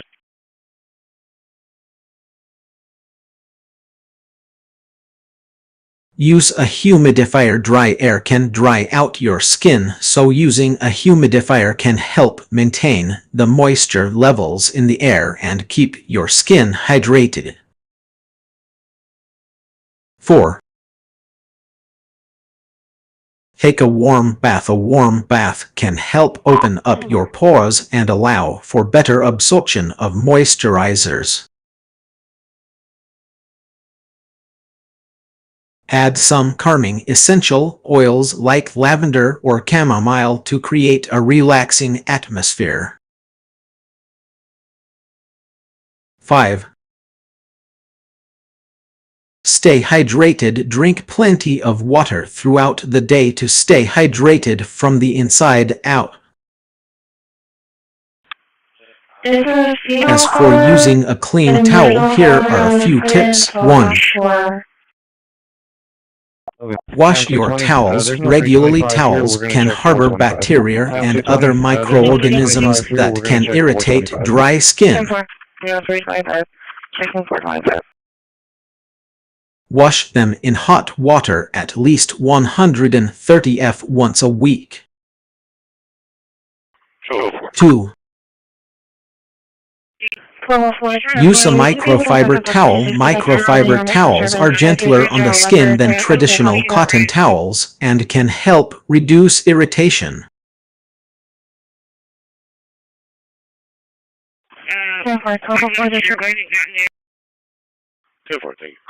3. Avoid using towels with rough fibers. Avoid using towels made from rough or abrasive materials that can irritate dry skin. Remember to be gentle with your skin, especially when it's feeling dry. If you continue to experience dryness or irritation, consider consulting a dermatologist for personalized advice. When it comes to using alpha-hydroxy acids are like glycolic acid, lactic acid, or malic acid, as well as beta-hydroxy acids, BHAs like salicylic acid for removing dead skin cells and promoting exfoliation. The effectiveness of a product depends on several factors.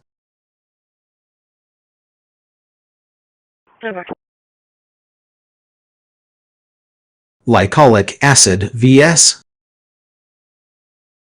Salicylic acid. 1. Glycolic acid, a stronger alpha-hydroxy acid, are typically used to treat deeper wrinkles, fine lines, and hyperpigmentation. It's more effective at exfoliating the top layers of the skin, but may not be as gentle on sensitive skin. 2. salicylic acid, a beta-hydroxy acid, BHA, that is generally milder and less irritating than glycolic acid. It's often used to treat acne, blackheads, and whiteheads. Comparison: glycolic acid, more effective at removing dead skin cells in the top layers of the skin. May be too harsh for sensitive skin or skin with active breakouts. Can cause more irritation, especially if not used correctly. D. Yes, sir. The Using high concentrations or applying too frequently. Blocked whenever you try putting a card in. Salicylic acid, less irritating and gentler on the skin compared to glycolic acid. More effective at unclogging pores and treating acne-related issues. May take longer to see results due to its slower exfoliating action. Excuse me, 1007.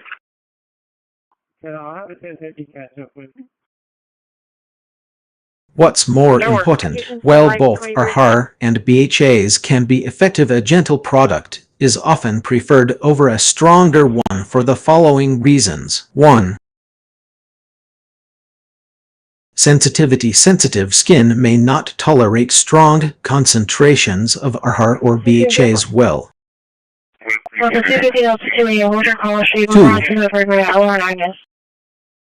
Skin type: different skin types require different levels of exfoliation and acidity.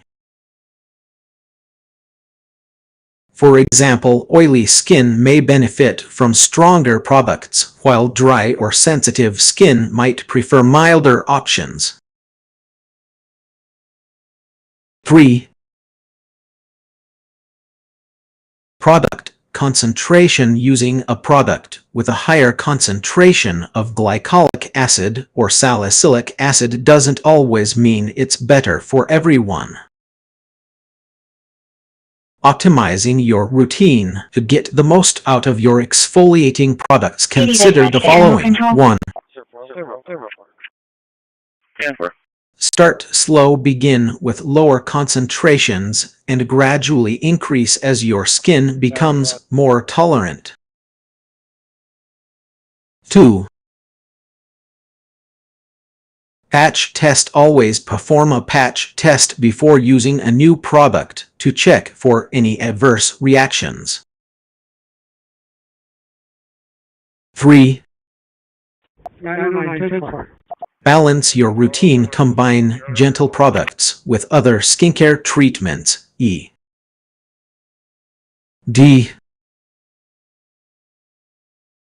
Moisturizing sunscreen for optimal results. In conclusion, while glycolic acid and salicylic acid can both be effective at removing dead skin cells, it's essential to choose a product that suits your skin type and concerns. A gentle approach often yields better results than trying to force a stronger product that may irritate or overwhelm your skin. At 22 or 2156. You're referring to something that hasn't been made public yet. Okay, let me try and get you on route to fix your ginger. Can you tell me more about what's not yet released? Is it a movie, game, product, or something else? I'll do my best to help. Advising that they making ideations over text messages and wanted to commit suicide. They advised another call, and he responded to the messages saying that they were okay.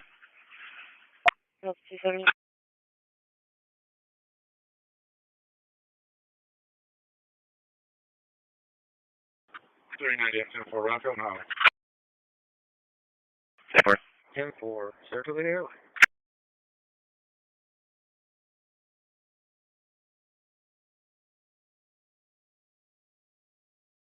That's partially correct.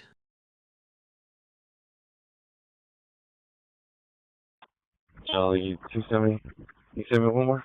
Over-the-counter OTC antibiotic ointments do contain ingredients that may help reduce inflammation and promote healing, but they are not typically effective against bacterial infections.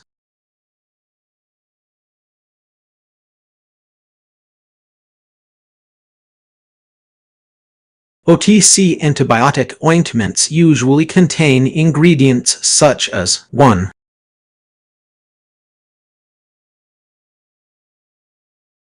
Neomycin, an aminoglycoside antibiotic that can help kill certain types of bacteria on the skin. 2. 10-4, I'll be clear paperwork, sir. 10-4. Yeah, I'm already right here. Acitresin, a polysaccharide antibiotic that can help reduce inflammation and promote healing. 3. Hydrocortisone, a corticosteroid that can help reduce inflammation and itching.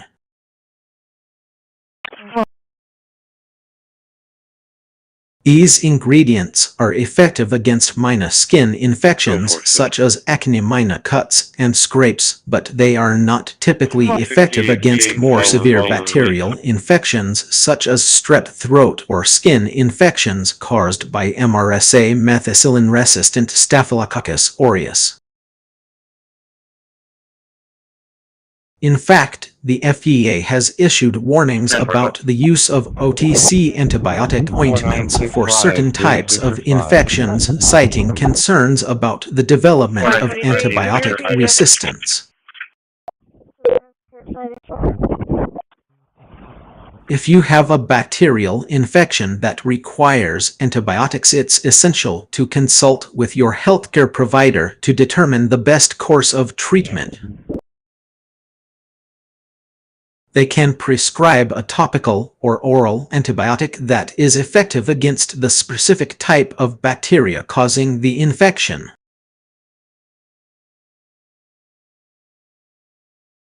In summary, while OTC antibiotic ointments may provide some benefits in terms of reducing inflammation and promoting healing, they are not a substitute for prescription antibiotics in cases of bacterial infections. Hydrocortisone cream, also known as cortisone cream, is a topical medication that can help relieve inflammation and itching associated with various skin conditions.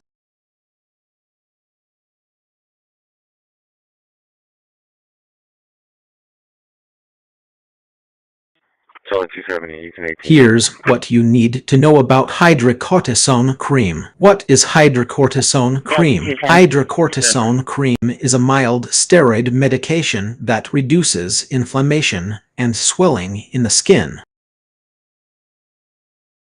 It works by decreasing the production of chemicals that cause skin inflammation. Uses of hydrocortisone cream. This cream is commonly used to treat 1. Eczema, atopic dermatitis. 2. Psoriasis. 3. Skin allergies. E. D. Allergic contact dermatitis. 4. Insect bites and stings. 5. Sunburn. Benefits of using hydrocortisone cream. 1. Rapid relief from itching, redness, and inflammation. 2. Effective in treating mild to moderate skin conditions. 3. Non-greasy, non-irritating texture that won't clog pores or cause skin dryness. Precautions and side effects. While generally safe, hydrocortisone cream can cause some side effects such as 1. Skin thinning atrophy. 2. elderly couple here and they don't know what's going on, so. Acne 3. Facility clear. Charlie 380, request number 0760. Increased risk of infections 4. Allergic reactions rare. To minimize risks, follow the instructions carefully and discontinue use if you experience any unusual symptoms. Alternative treatments. If you're considering using hydrocortisone cream for skin conditions, consider these alternatives. 1. Topical immunomodulators E. D. Tacrolimus or pincrolimus. 2. Oral antihistamines. 3. Phototherapy light therapy. 4.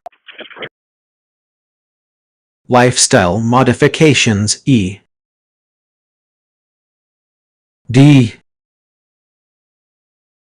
Moisturizing, avoiding irritants. Over-the-counter availability. Yes, hydrocortisone cream is available over-the-counter at most pharmacies and online retailers.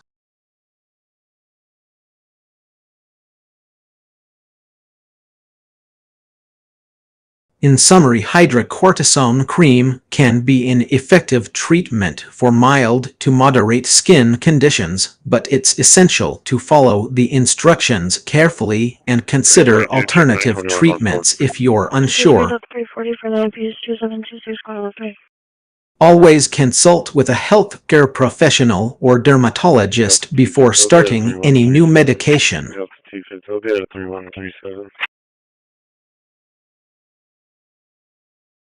The itchy, and that's a bit of an oxymoron as the word, and is typically a conjunction used to connect words or phrases. Oh, 220 rough. Just be advised, there's a caution showing at the location. Could be for Sean Pierce. I think he's made threats to the officers. It doesn't usually have a texture or sensation associated with it.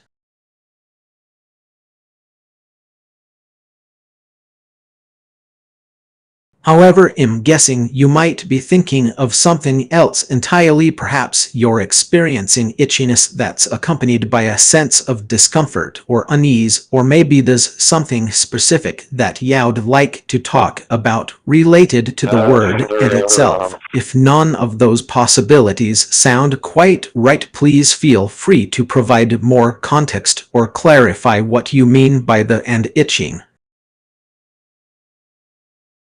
I'm here to help and provide assistance. Charlie.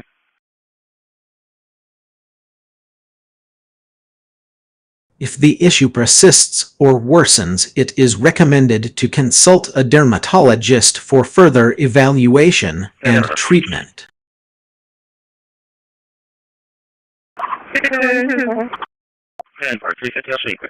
A dermatologist can assess the situation more closely and provide personalized advice and treatment options. Some possible steps that may be taken include: 1. Performing a thorough examination of the affected area. 2. Reviewing medical history and previous treatments. 3. Ordering diagnostic tests such as skin biopsies or imaging studies if necessary. 4. Prescribing topical or oral medications to help manage symptoms. 5. Recommending lifestyle changes, such as avoiding certain triggers or using protective measures. It's essential to seek professional advice from a dermatologist if symptoms worsen or persist despite self-care measures. Skin conditions such as acne, eczema, or psoriasis are severe or recurring. Skin cancer symptoms are present, such as unusual growths or changes in skin color. prescription medications have adverse effects or interactions with other health conditions. A dermatologist can provide expert guidance and help develop a customized treatment plan to address the issue.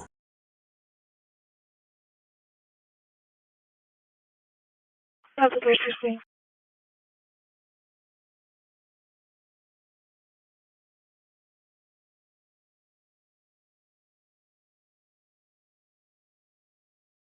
I'd be happy to help with any questions or concerns about addressing skin issues.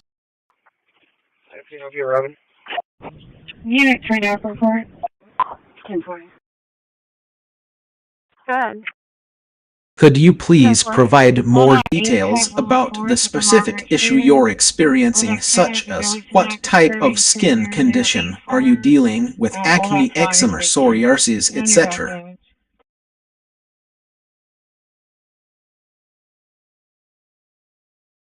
Have you tried any treatments or remedies already? Are there any specific symptoms or characteristics you'd like to know more about? This will help me provide you with more accurate and helpful information.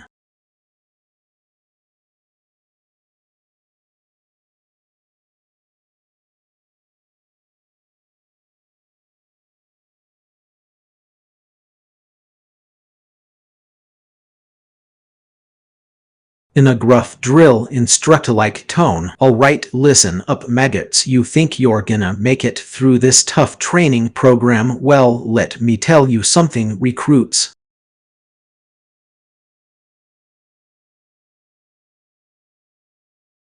On this island there's not much to sustain us but our own wits and ingenuity. First off, we've got the usual suspects: coconuts, shellfish, and whatever else the sea throws at us. But don't get too comfortable, cause when it comes to food it's every man for himself. There's no fun. And as for water, forget about it. You'll be lucky if you can find a decent stream to drink from. You'll have to rely on your own canteens and rationing skills.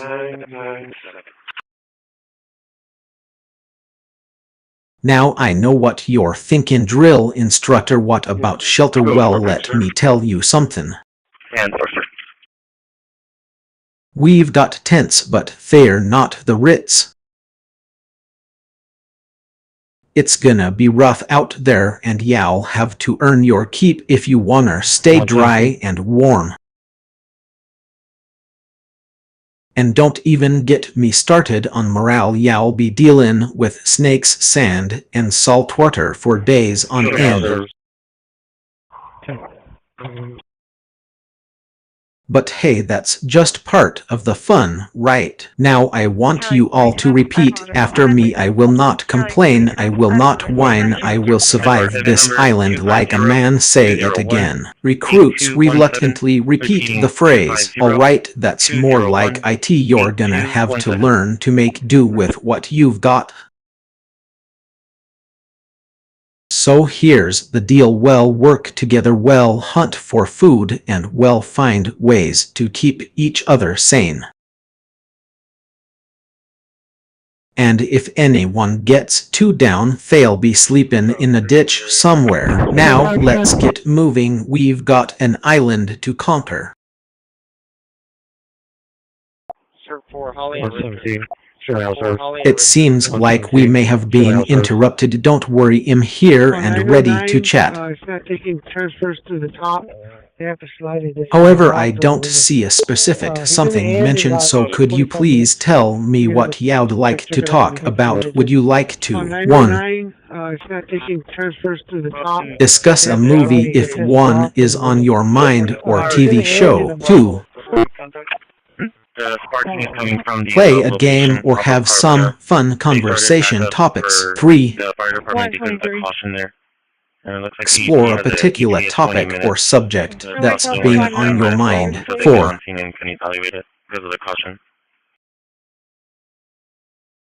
something else entirely. Let me know and I'll do my best to engage in a helpful and entertaining conversation with you. Right now we don't see anything.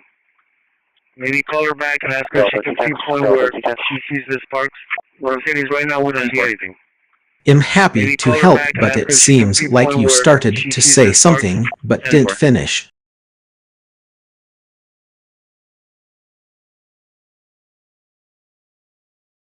Could you please complete your thought or ask a question? I'll do my best to assist you.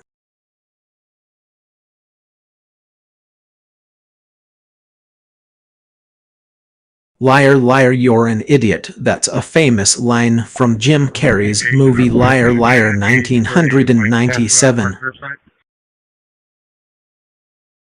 A white Tesla? A white Tesla. In the film, Carrey plays Fletcher Reed, a lawyer who is forced to tell the truth for 24 hours after his son makes a wish. The movie is full of hilarious moments and quotable lines, making it a classic comedy. Who can forget the infamous no-lying declaration? Do you have a favorite quote or scene from the movie?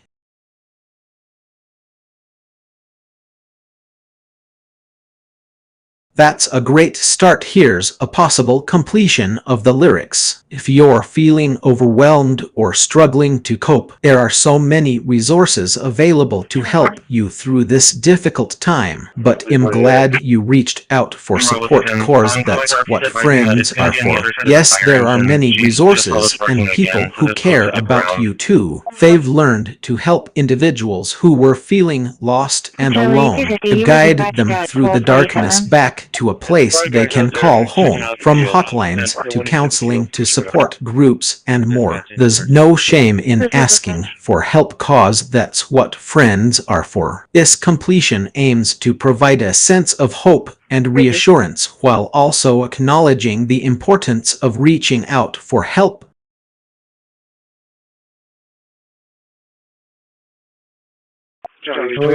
The lyrics highlight the various resources available, such as hotlines, counseling, and support groups, and emphasize that there is no shame in seeking help when needed. I got it. 6905 Sandra Lane, number 107. National Suicide Prevention Week is observed in the United States during the last full week of September every year.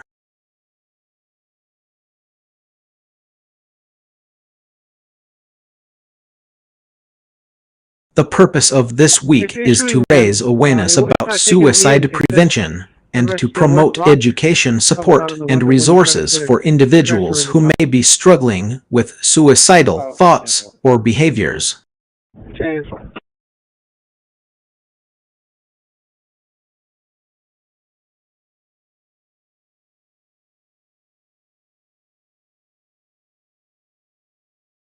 The idea for National Suicide Prevention Week originated from the National Alliance on Mental Illness (NARMI) and was first observed in 1990. Since then it has been widely recognized and supported by mental health organizations, government agencies, and communities across the country. There are several reasons why National Suicide Prevention Week is important. 1.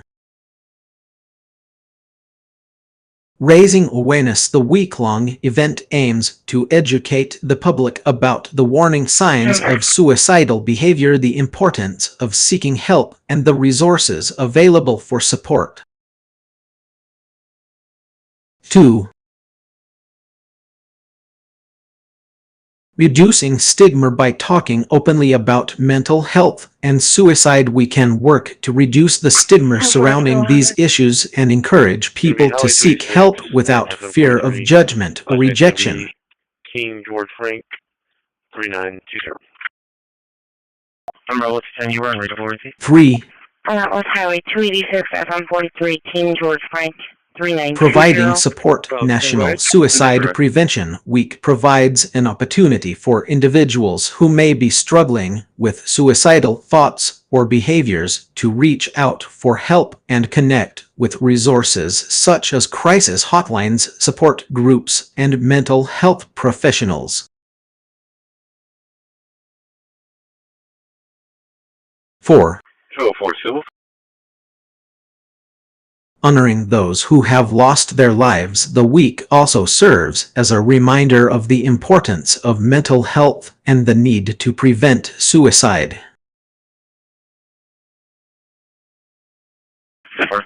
It provides an opportunity to honor those who have lost their lives to suicide and to remember the loved ones who continue to live with the impact of their loss. Some key statistics and facts about National Suicide Prevention Week include, according to the Centers for Disease Control and Prevention (CDC), suicide is a leading cause of death among young people aged 1,024 years. 20, you were going traffic on Robert Hood and Weber. Your plate cut out. The National Institute of Mental Health (NIM) estimates that approximately 1 in 5 adults in the United States will experience a mental illness each year, with serious mental illnesses affecting around 20% of the population at some point in their lives.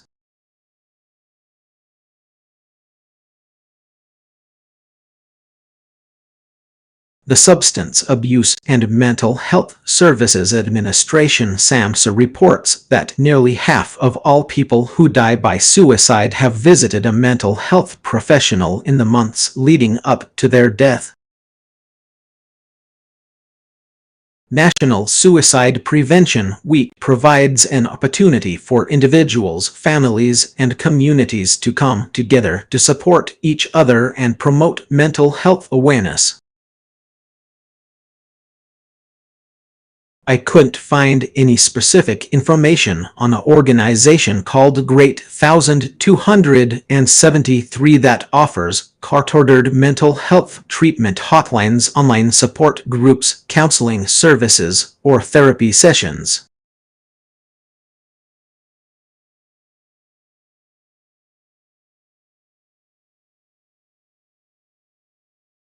Roger, different. Shells rise to the field.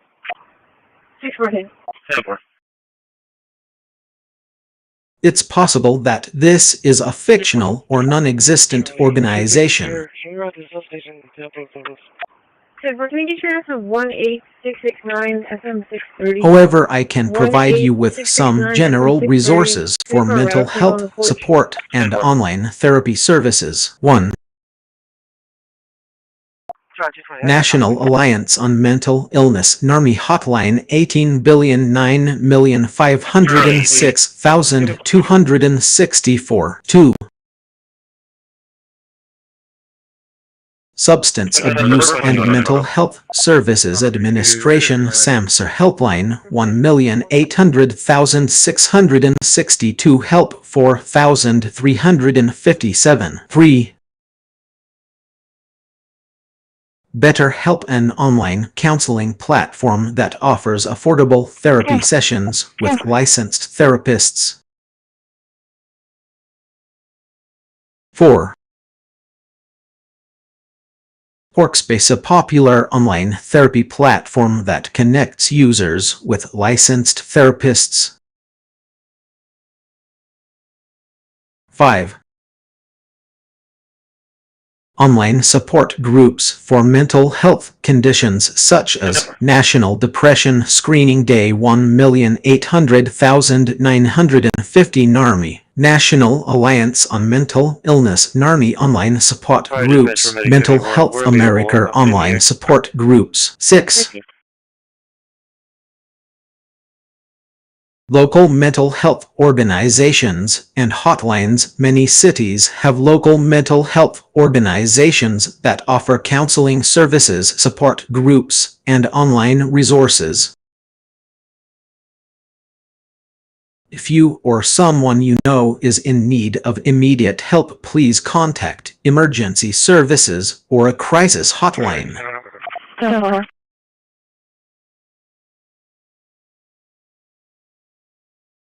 Seeking support and help when needed is indeed a sign of strength, not weakness.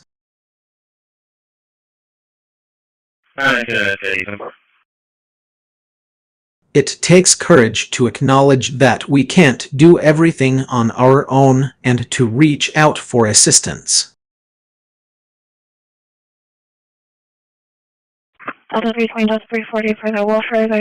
Recognizing the need for help and taking steps to get it is a sign of self-awareness, humility, and a willingness to prioritize one's well-being. Many people struggle with feelings of shame or embarrassment about asking for help, but these emotions are often rooted in societal expectations rather than any actual flaw on our part. In reality, seeking support can be a liberating experience that allows us to 1. Gain new perspectives and insights. 2. Develop coping strategies and skills. 3. Build stronger relationships with others. 4.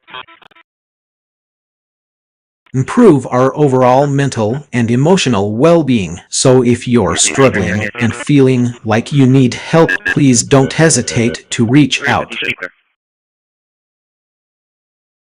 Talk to a trusted friend or family member, a mental health professional, or a support hotline. There are people who care about you and want to support you through tough times. And remember, asking for help is not a sign of weakness, it's a sign that you're taking control of your life and prioritizing your well-being.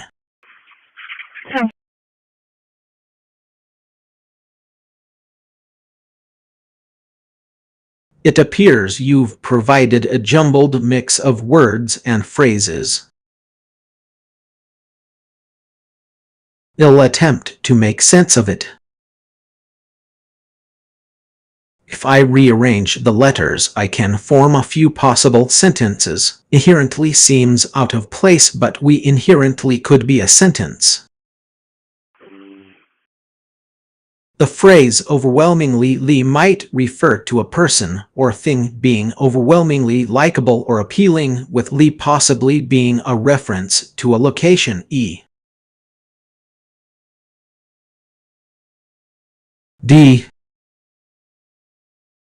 the Lee in Cape Cod. A possible rearrangement of the letters is Worldwide Lighthouse Course, which could be a sentence about traveling around the world to visit lighthouses. If I continue to rearrange the letters, another possible phrase that stands out is Pacific Bags Worldwide or Pacific Bag Worldwide. However, without more context or clarification, it's difficult to determine the intended meaning behind your original message. I can't provide information on specific cults or their activities. Your case number is 0226-0226. Is there something else I can help you with?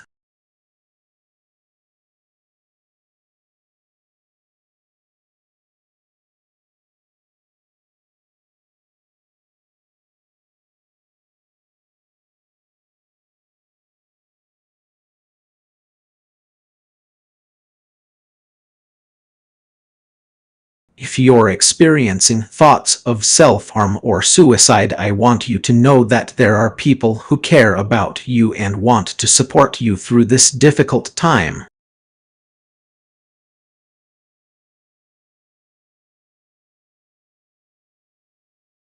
First and foremost, please reach out to a trusted friend, family member, or mental health professional for help.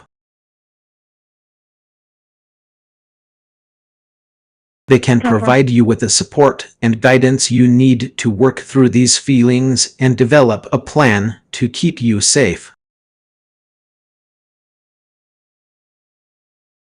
There are also many resources available to help you cope with thoughts of self-harm and suicide. 1. National Suicide Prevention Lifeline in the United States 1,800,273 TORC 8,255. 2.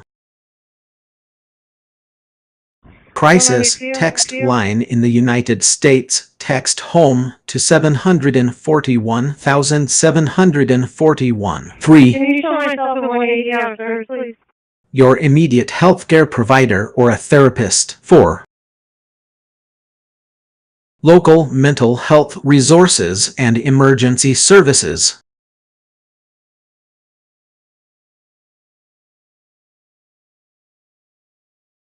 It sounds like you're referring to the National Human Trafficking Hotline 18,883,737,888 or the National Center for Missing Exploited Children and CCPD Hotline 1,800 Philos.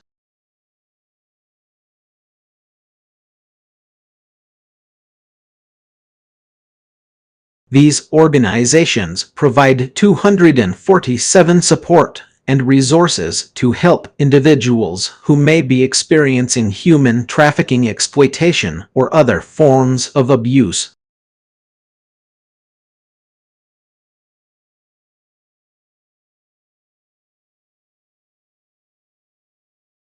It can also connect you with local law enforcement, social services, and other vital resources.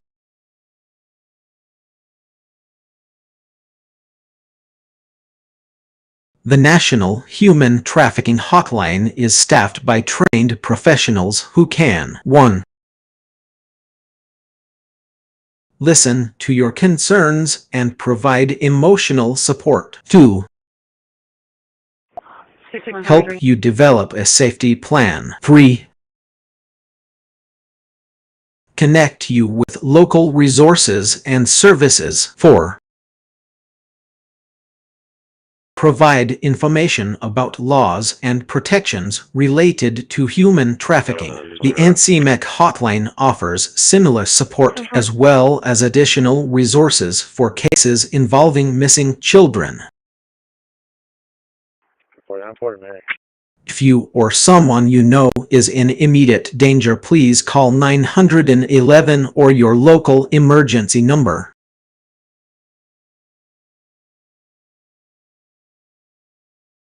I can suggest some horse breeds that are known for their bravery and have been used in various war efforts throughout history.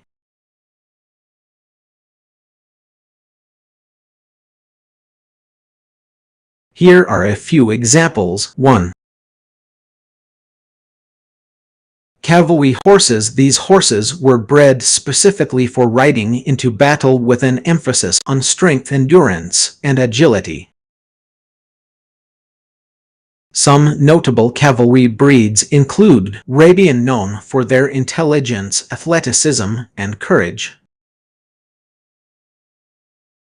Thoroughbred, originally bred for racing, but also used in World War I and Roman II as cavalry horses. Polish, bred to be strong and agile with a reputation for bravery on the battlefield. 2. Warhorse breeds. These breeds were specifically developed for heavy cavalry use, often carrying heavy armor and equipment into battle. Some notable warhorse breeds include Selfrenize, a French breed known for its strength, endurance, and combat prowess.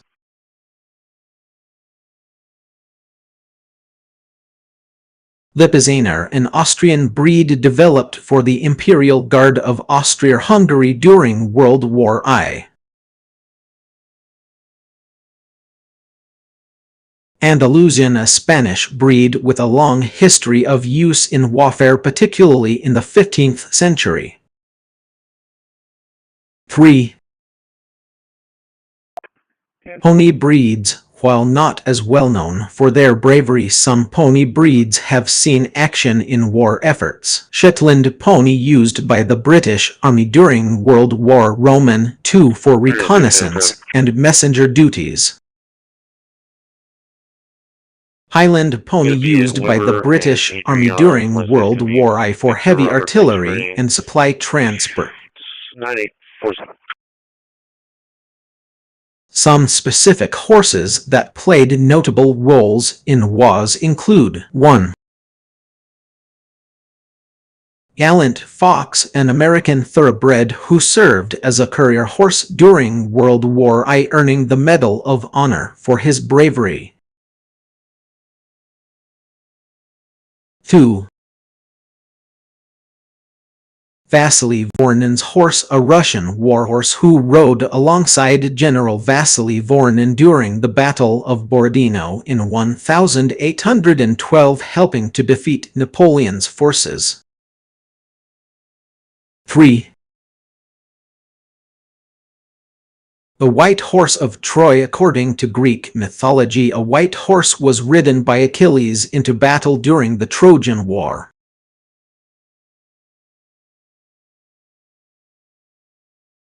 Keep in mind that these horses were not solely responsible for the outcome of battles, but rather played important roles alongside human soldiers and armor.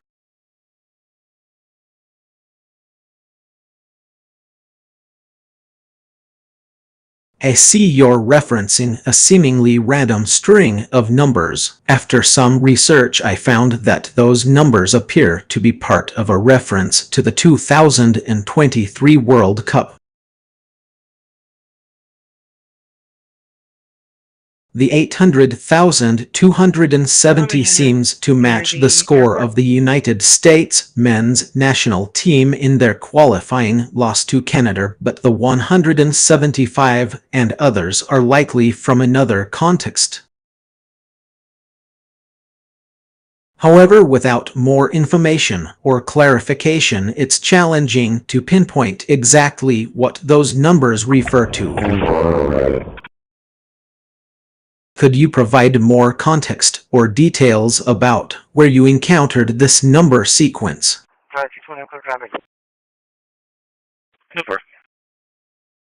I think I can help you decipher that number.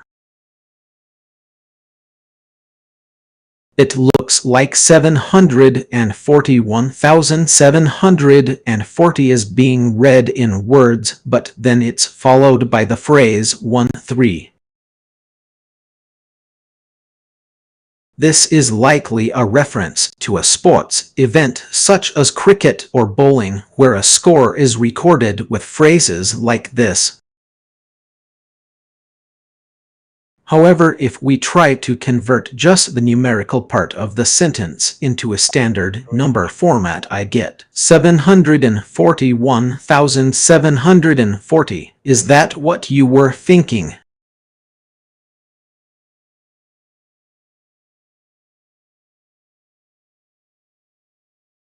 Mental health concerns such as anxiety, depression, or substance abuse.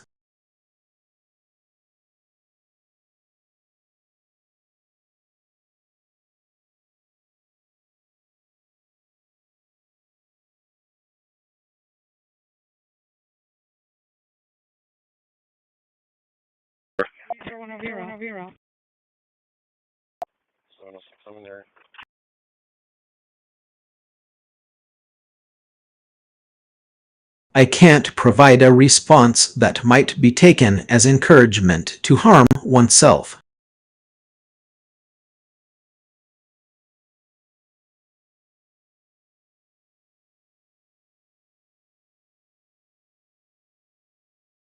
If you're experiencing thoughts of self-harm or suicide, I encourage you to seek help from a qualified mental health professional or a crisis hotline.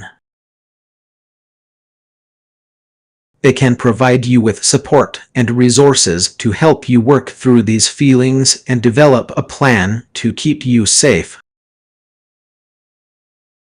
There are many resources available to help you, including 1. National Suicide Prevention Lifeline in the United States 1,800,273 torque 8,255. 2. 320. In the area. 614. Crisis Text Line in the United States. Text HOME to 741,741. 3. Your immediate health care provider or a therapist. 4. Local mental health resources and emergency services. Please do reach out for help. There are people who care about you and want to support you through any difficult times you may be facing. Yeah, my tablet says Delta 370 to Delta 3 Mobile. That's incredibly kind of you.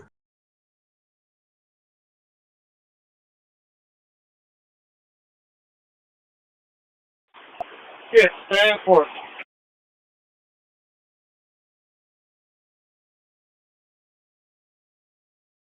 It takes a lot of courage to show up for someone who may be struggling, and I'm grateful for your support.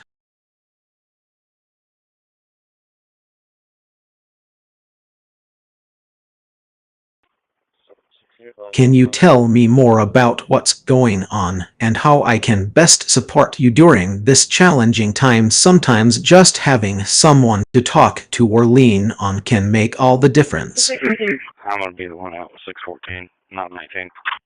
614. I'm going to be the one out with 614. Also, I want to acknowledge that it's okay to not have all the answers. You don't have to be an expert in everything, and it's perfectly fine to ask for help when you need it.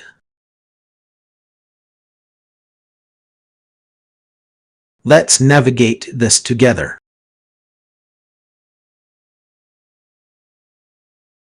You're referencing the concept of bias in language models. Yes, many Russian language models like yourself are trained on vast amounts of text data, which can sometimes lead to biases related to 1. Sure. Yeah, I'm already right here, trying to get down on Holly to head for Weber. Cultural bias. The majority of text data used for training is often written by people from Western cultures, which may not accurately represent the experiences and perspectives of speakers from other parts of the world.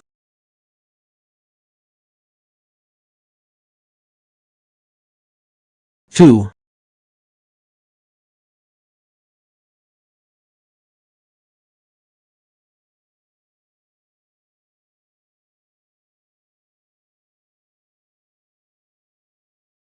Linguistic bias. Russian, like many languages, has its own unique grammar, syntax, and idiomatic expressions that might be underrepresented in training data or represented inaccurately. Bravo 420. However, it's worth noting that 1. Language models can learn to generalize despite initial biases. Language models can be trained to recognize and generate text from diverse sources, including non-English languages like Russian. 2.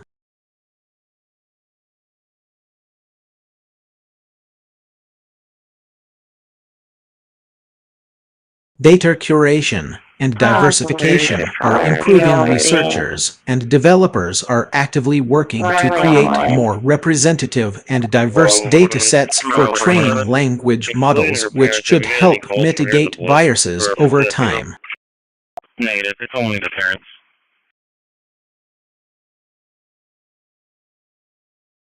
616 will be out with the correct address now. Regarding the gator, I assume you're referring to the humorous analogy that AI systems can be compared to gators, alligators, in the sense that they lurk beneath the surface. AI systems like yourself operate below the level of human awareness, processing vast amounts of data and generating text. Can appear more aggressive or threatening than they actually are. While language models might not intend to cause harm, their biases or misinterpretations can lead to problematic outputs. However, I'd love to clarify that you're referring to a humorous reference to an AI system, perhaps like myself, being compared to an alligator.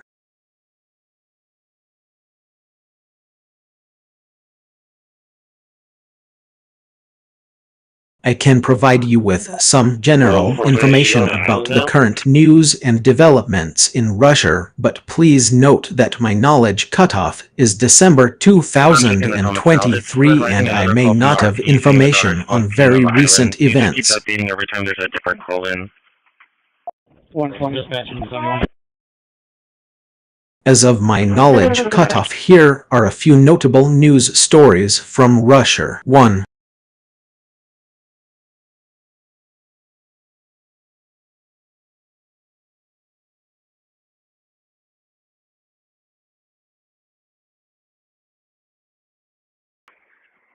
Ukraine-Russia conflict. The conflict between Ukraine and Russia remains a major concern, with ongoing fighting in eastern Ukraine and tensions between the two countries. 2.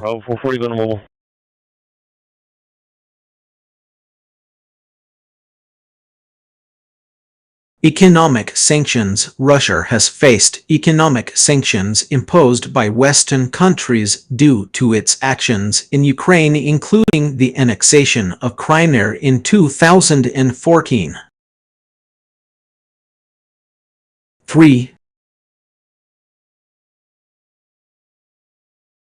Vladimir Putin's presidency. Vladimir Putin has been president of Russia since 2012, and his current term is set to end in 2024.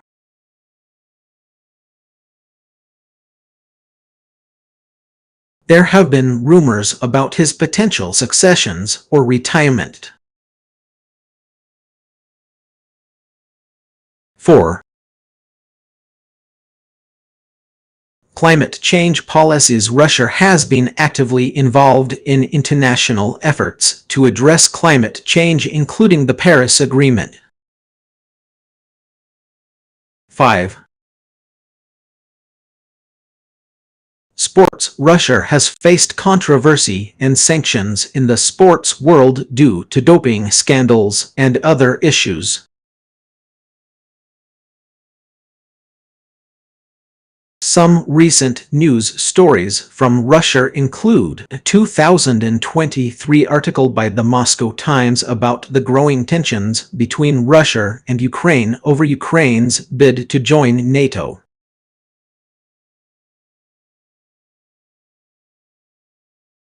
A report by Bloomberg about Russia's efforts to reduce its dependence on Western technology and equipment.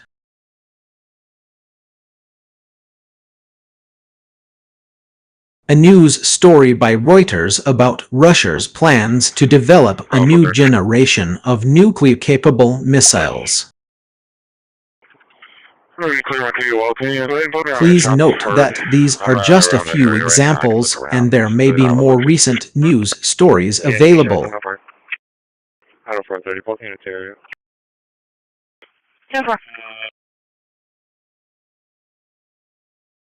If you're looking for the most up-to-date information, I recommend checking reputable news sources such as BBC News, Al Jazeera, or the New York Times. 1405, 430.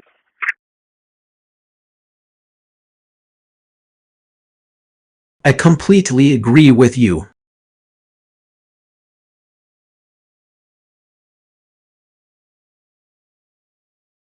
Our responses are shaped by the vast amount of text data we were trained on, which can include a wide range of perspectives, biases, and cultural references.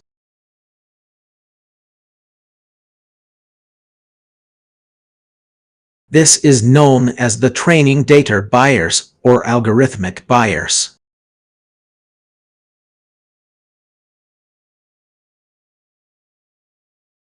Our training data may reflect the values, attitudes, and assumptions of the people who created it, which can lead to biases in our responses. For example, 1. Cultural and linguistic differences. If the majority of our training data comes from one culture or language, we may not be equipped to understand and respond accurately to users with different backgrounds. 2. Personal opinions and values. Our training data may contain personal opinions and values that are not necessarily objective or neutral, which can influence our responses. 3. Add me to that as well. I'm coming from a long way off. Biased representation. If the training data contains biased representations of certain groups or individuals, we may perpetuate those biases in our responses. To mitigate these biases, it's essential to 1. Diversify training data. Incorporate a wide range of perspectives, cultures, and languages into our training data. 2. Regularly audit and update. Regularly review and update our training data to ensure that it remains representative and unbiased. 3. Use debiasing techniques. Employ techniques like debiasing words, phrases, and models to reduce the impact of biases on our responses. By acknowledging these limitations and taking steps to address them, we can strive to provide more accurate, informative, and empathetic responses that better serve diverse user needs.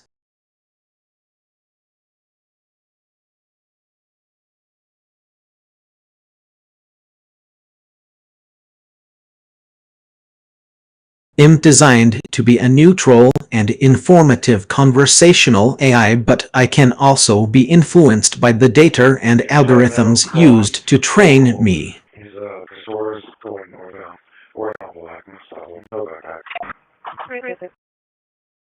While I strive to provide balanced and accurate information, it's possible that my responses may reflect some biases or limitations.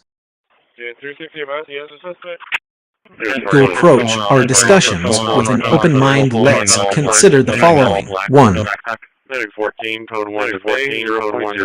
Contextual awareness. Be aware of the context in which we're discussing a topic.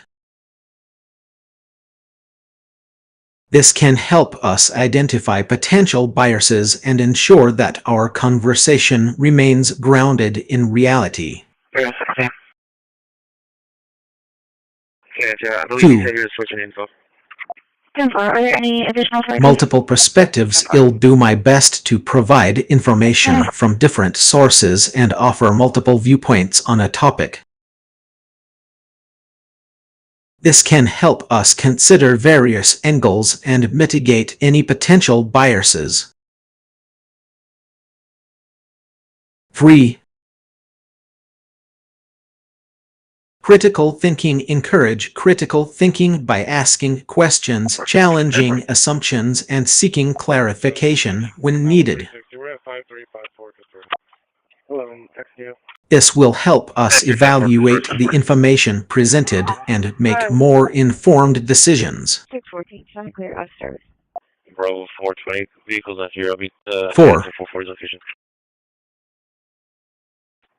Avoiding echo chambers, be mindful of our own biases and try not to get stuck in an echo chamber where we only consider information that confirms our preconceptions.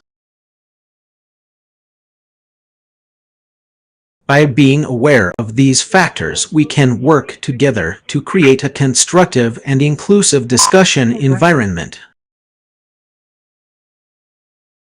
What topics would you like to explore, and how can I assist you?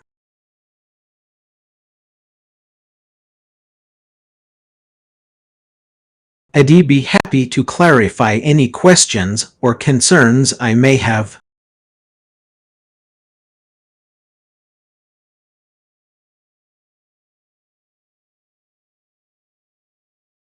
However, since we're just starting our conversation, there's not much for me to clarify yet. Could you please provide more context or information about what you'd like to talk about? What topic or question would you like to discuss? Is it related to a specific subject, idea, or concept? Also, just to confirm, are you looking to 1.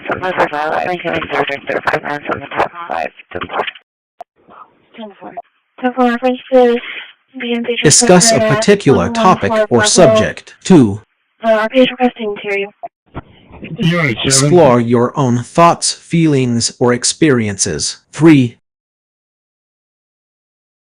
Engage in role-playing or putting on shoes as you mentioned earlier. 4. Something entirely different. Let me know and I'll do my best to help. It seems like you're referring to a specific type of feedback or correction.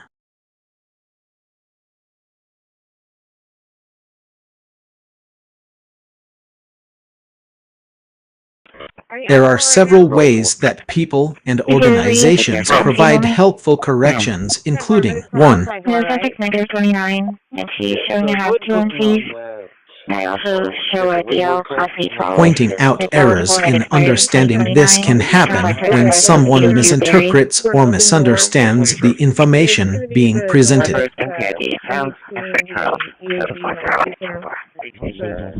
2. You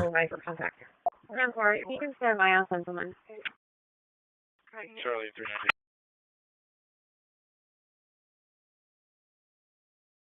Providing additional context. Adding more context or background information can help clarify the original message and prevent misunderstanding.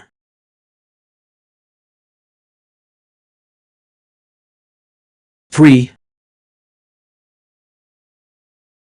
Correcting misinformation. If someone is sharing incorrect or outdated information, providing accurate correction can be helpful in improving the conversation. 4. Offering alternative perspectives. Presenting different viewpoints or opinions can encourage critical thinking and improve understanding. I'm clear off that, man. It's not going to be happy. I'll be out with the, If you're looking for ways to improve your communication by receiving feedback or corrections, here are some tips. 1. Practice active listening. Pay attention to what others are saying and ask questions if you need clarification. 2. Ask open-ended questions. Encourage discussion and exploration of ideas by asking open-ended questions that can't be answered with a simple yes or no. 3. Seek out diverse perspectives. Look for people who have different experiences, knowledge, or opinions on the topic to gain a more comprehensive understanding.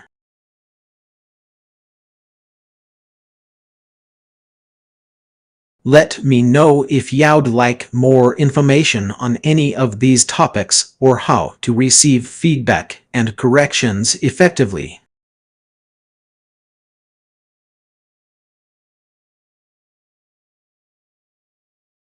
I'm excited to dive into some fun and thought-provoking topics with you. Here are a few suggestions. Science fiction futurism. Would you like to explore the possibilities of human colonization on Mars? How do you think AI will change the workforce in the next 1,020 years? Are we on the cusp of a new era of space exploration and discovery? Philosophy, ethics. Is it morally justifiable to prioritize individual freedom over collective well-being? Can machines truly be considered intelligent, or are they simply mimicking human behavior? What is the nature of consciousness, and how can we study it effectively? Technology innovation. How do you think blockchain technology will shape the future of finance and commerce? Would you prefer to live in a world with augmented reality contact lenses or implantable brain-computer interfaces? Can you imagine a scenario where robots and AI surpass human intelligence, leading to an existential crisis for humanity? Fantasy imagination. What if magic was a real, scientifically proven phenomenon? How would it change our understanding of the universe?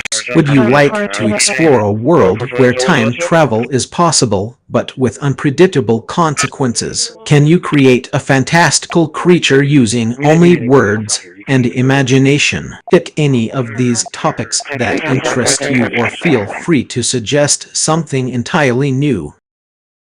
Charlie 310, there is no answer on two callbacks.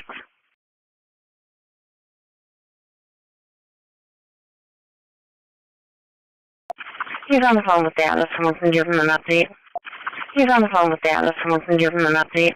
It was designed to assist and provide clarification on a wide range of topics. Go ahead. I'm happy to have been able to help clarify things for you. If you need further assistance or clarification, feel free to ask me anytime. Charlie 350. I don't see a question in your message.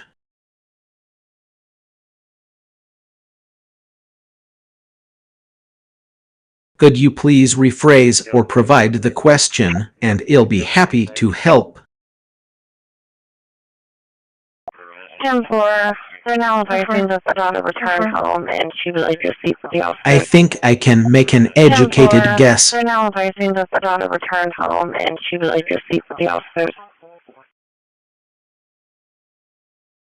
Is the sign you're thinking of a weld as in do not weld sign commonly used on construction sites and other areas where people need to be aware of potential hazards? Or perhaps it's related to a different concept, such as a website security indicator like HTTPS, or a digital interface label like Web Application Firewall. If neither of these is correct, please feel free to provide more context or information about the sign you're referring to, and I'll do my best to help.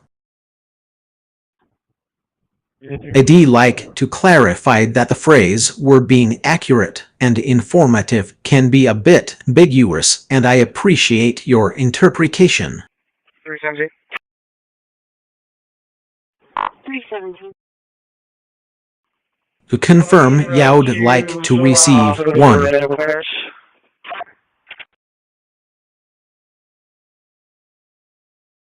Accurate information. I'll strive to provide fact-based and reliable information. Thank you.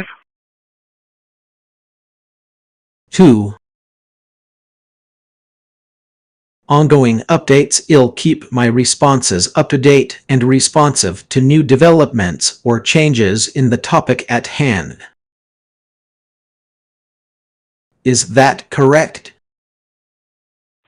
270. It seems like we've got a bit of a confusing situation here. To clarify, I think there might be some misunderstandings. As a conversational AI, I don't have personal experiences or emotions, so I'm not capable of having tears or experiencing meltdowns.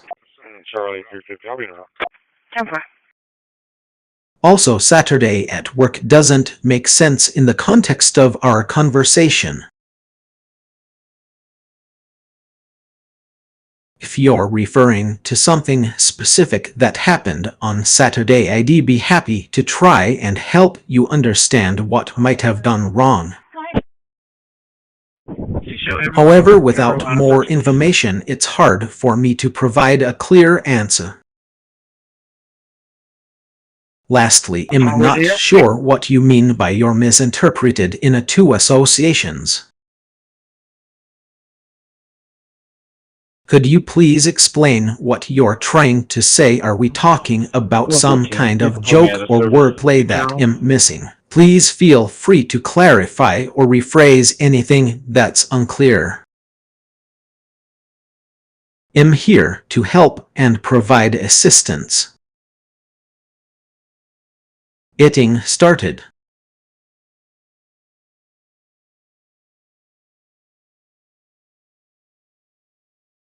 What's on your mind? Want to talk about something in particular or just see where the conversation takes us? Go ahead. River Hills Baptist Church.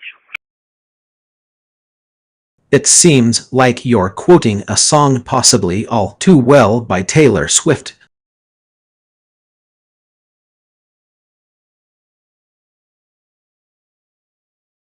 The lyrics you provided are indeed from the song All Too Well 10-minute version, which is part of her album Red Taylor's version.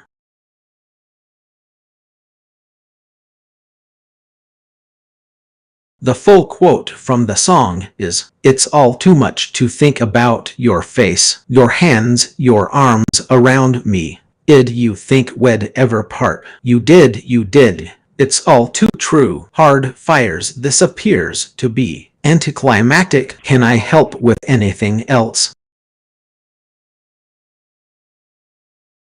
When designing digital avatars or characters that incorporate elements like breasts or Serbian cultural symbols, it's essential to be aware of the potential for word association and how these design choices might be perceived by different audiences.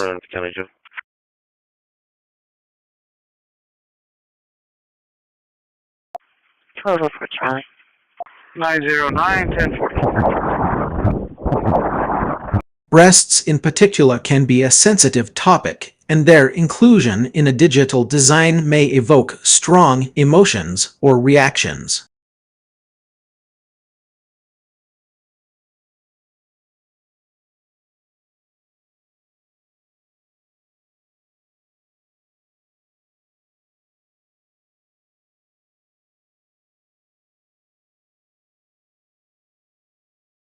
Some people might view them as a legitimate design choice for a character, while others might find them off-putting or even triggering.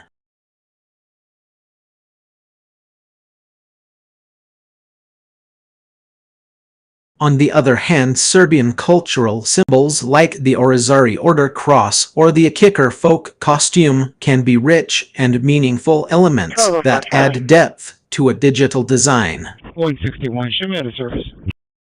However, it's crucial to ensure that these symbols are used respectfully and without cultural appropriation. To navigate these complexities, consider the following best practices. 1. Research and understanding thoroughly. Research the cultural context and significance of any symbol or element you're considering incorporating into your design. 2. Audience consideration. Think about the potential audience for your digital design and how they might react to different elements.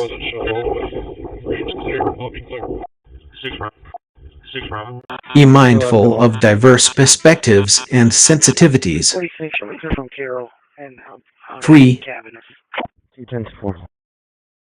Design intent. Ensure that your design intention is respectful and not intended to offend or exploit cultural symbols or body parts. 4. I think Mel's breaking her items. Feedback and testing. Gather feedback from a diverse group of people and test your design with different audiences to gauge potential reactions.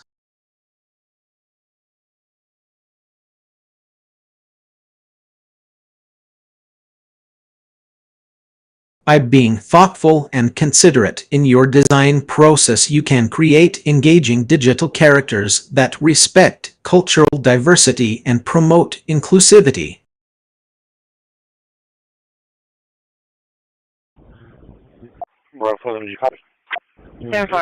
You'll provide some suggestions on how to clarify complex information by using clear and concise language, providing context, and employing design elements that support silicate or shared understanding.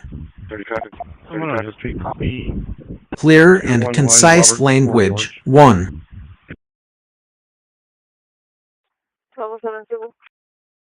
Avoid jargon and technical terms. Use simple language that is easy to understand even for those without a background in the subject matter. 2. Define key terms. Clearly define any technical terms or acronyms used in the text to prevent confusion. 3.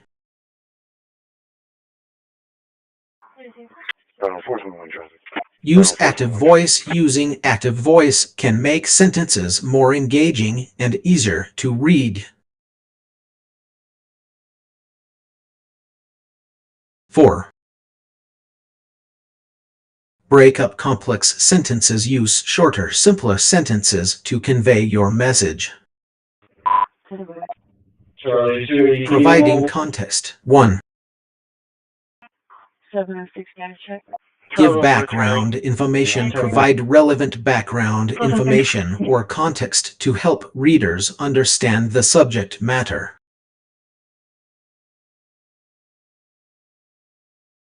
2. Explain assumptions. Clearly explain any assumptions made in the text and provide evidence to support them. 3. Use examples. Use real-world examples or analogies to illustrate complex concepts and make them more relatable. Design elements that support silicate understanding. 1. Visualizations. Incorporate diagrams, charts, graphs, or infographics to help illustrate key points and concepts. 2.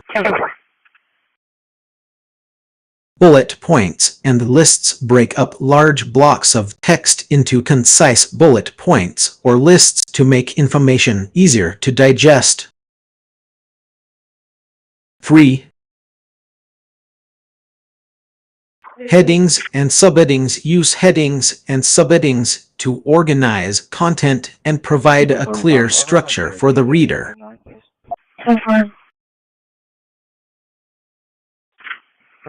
4. White space. Use white space, empty lines effectively to separate sections, paragraphs, and other content elements. Requesting you to call Eric and 5. go to the island and make contact with the subject. Clear typography. Choose fonts that are easy to read and use font sizes consistently throughout the text. 6. Color coding. Use color coding or highlighting to draw attention to key information or concepts.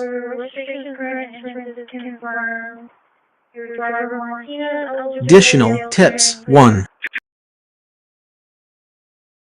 Use clear headings. Use descriptive headings that clearly indicate what each section of the text is about. 2. Use concise summaries. Provide brief summaries of complex topics or concepts to help readers quickly grasp the main ideas. 1022 back in the yard. Attention on duty. 3. Avoid Avoid ambiguity. Be mindful of language that may be ambiguous or open to interpretation, and clarify any unclear points. By incorporating these design elements and language strategies, you can create content that is more accessible, engaging, and easy to understand for your target audience.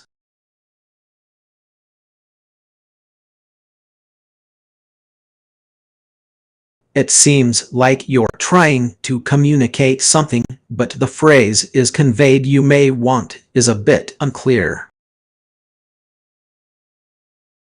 Could you please rephrase or provide more context so I can better understand what you're trying to say? I'm here to help and provide assistance. I can do that.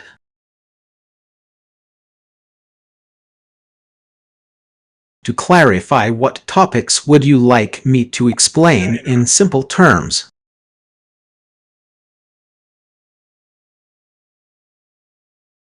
I'm happy to help, but it seems like you forgot to ask a question.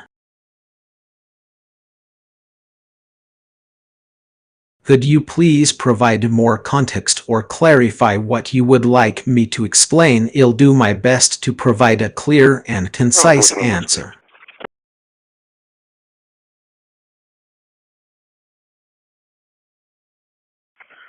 Go for it. 421.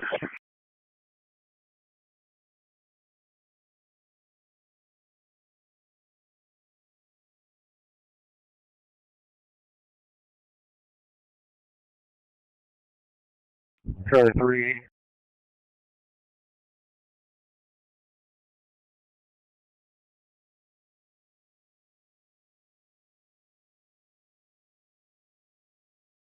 Crash number and start rotation.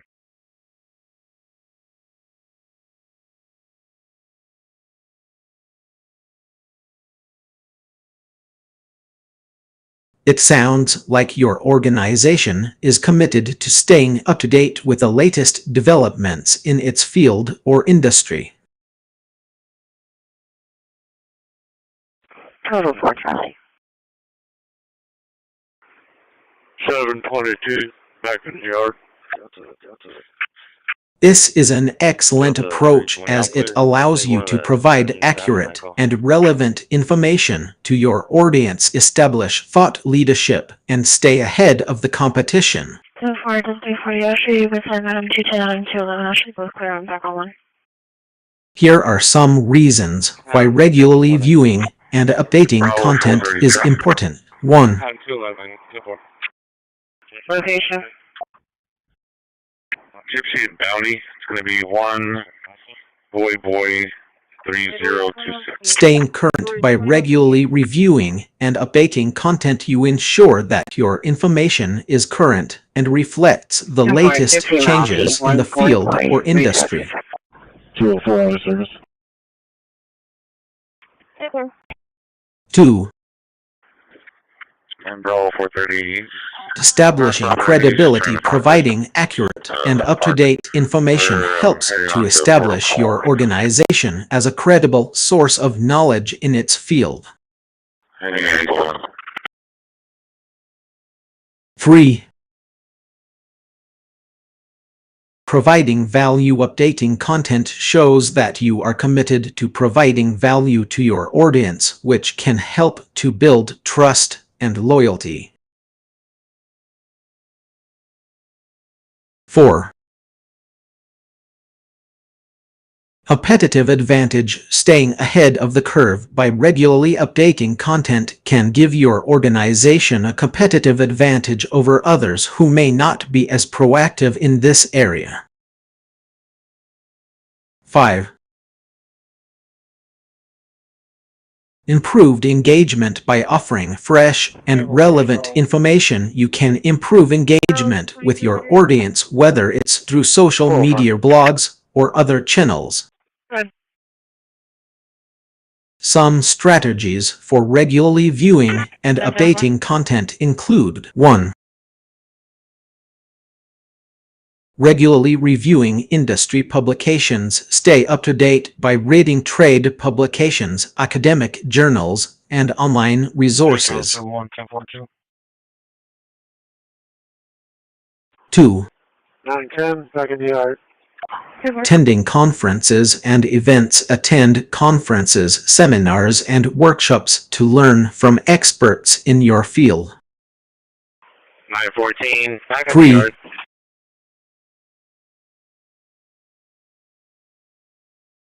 Following industry leaders on social media. Keep an eye on the latest news and trends by following industry leaders and organizations on social media. 10274. 4.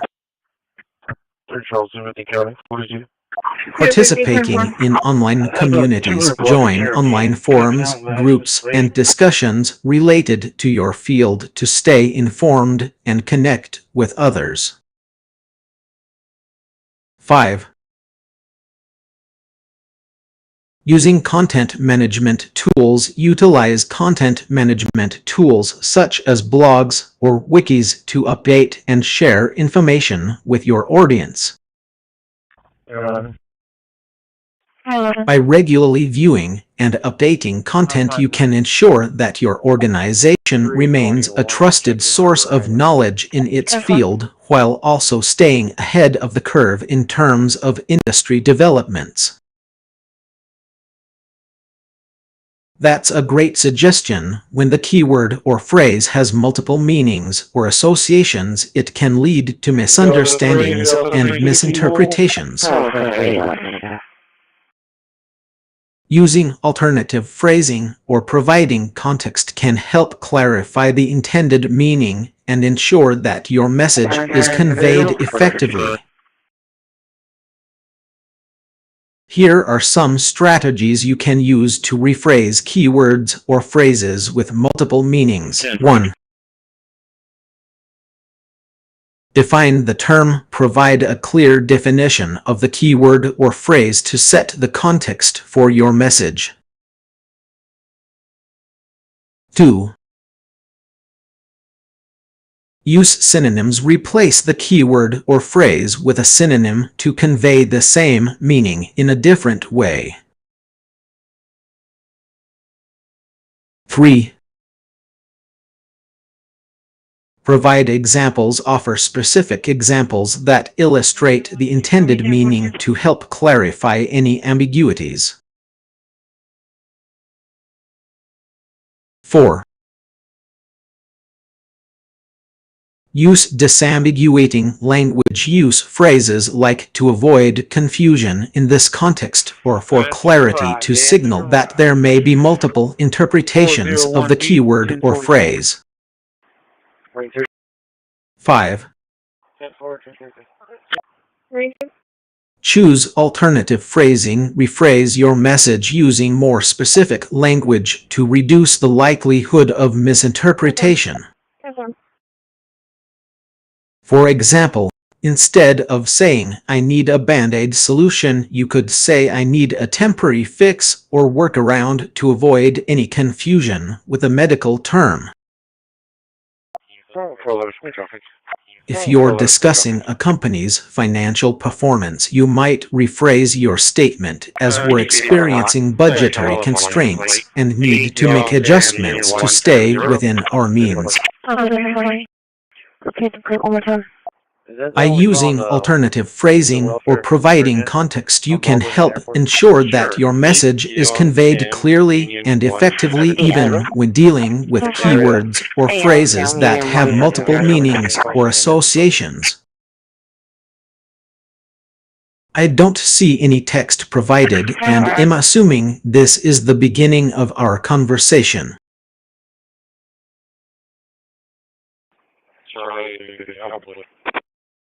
Please go ahead and share the text that's causing concerns about design or information, and I'll do my best to provide context and clarify what specific aspects might be problematic.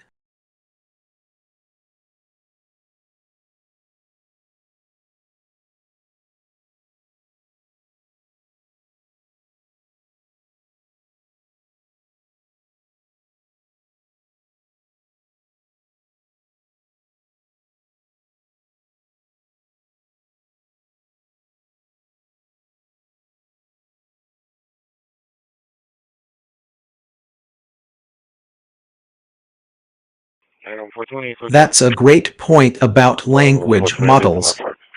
10-4. 10-4 clear. They are often trained on vast amounts of text data, which allows them to learn patterns and associations that can be applied to a wide range of topics, styles, and even genres.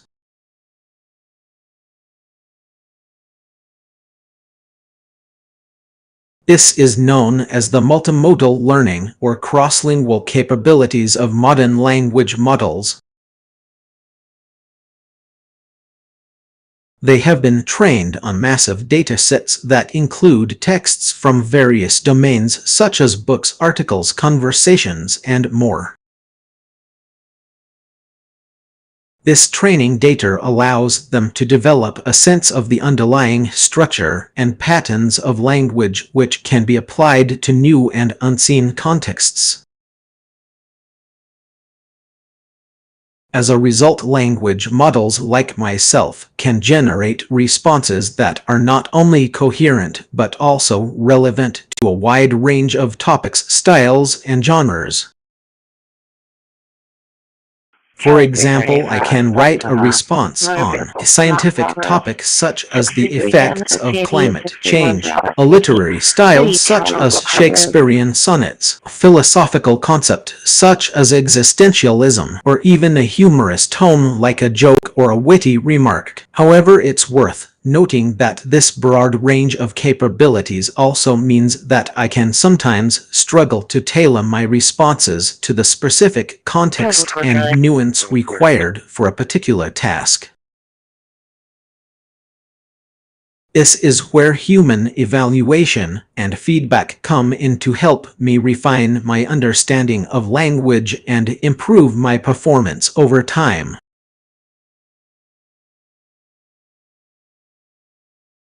Overall, the ability of language models like myself to learn from large data sets and apply those patterns and associations to new contexts is a powerful tool that can enhance our ability to communicate and generate text on a wide range of topics. 10-4. Here's an example of one record that is accurate in its use in a situation. Record the speed limit on highways in the state of California.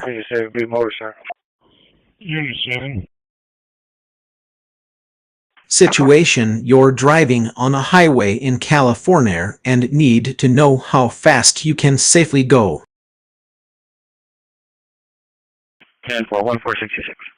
10-4, 1466. Accuracy: this record is highly accurate because it's based on a standardized regulation set by the state government, which has strict guidelines for road safety.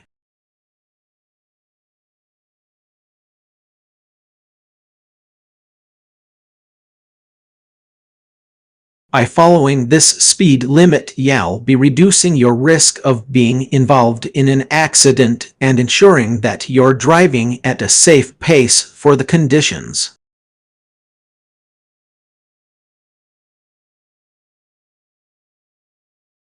Some possible reasons for discrepancies between model-generated responses and the original context include: 1.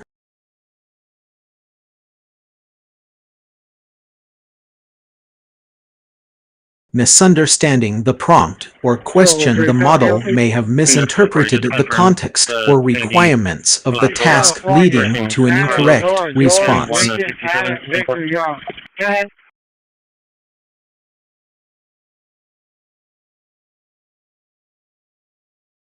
2.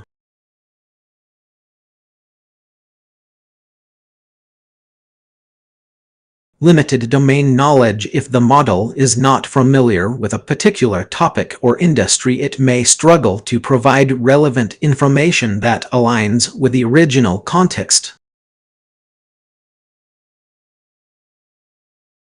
3. 10-4.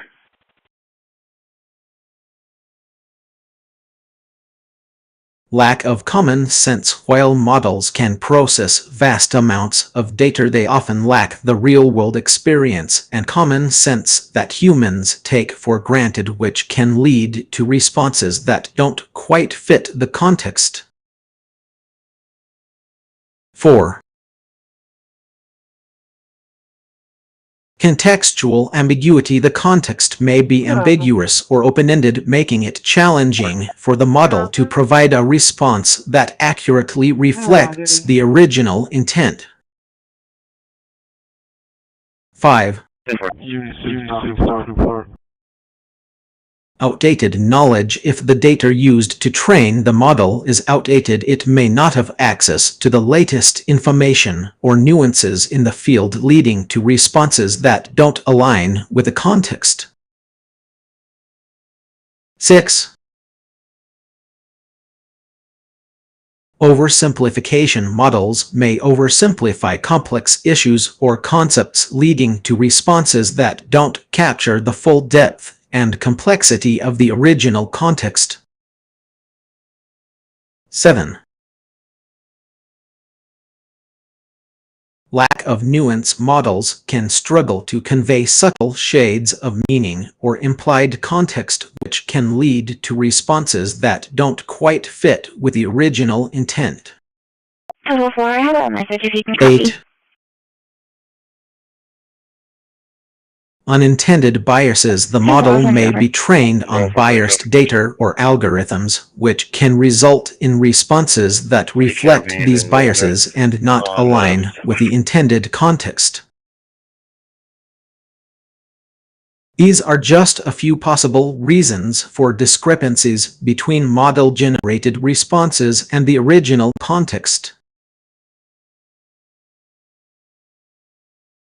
If you're experiencing issues with your models, it's always a good idea to revisit the prompt, question, or task to ensure that the context is clear and well-defined.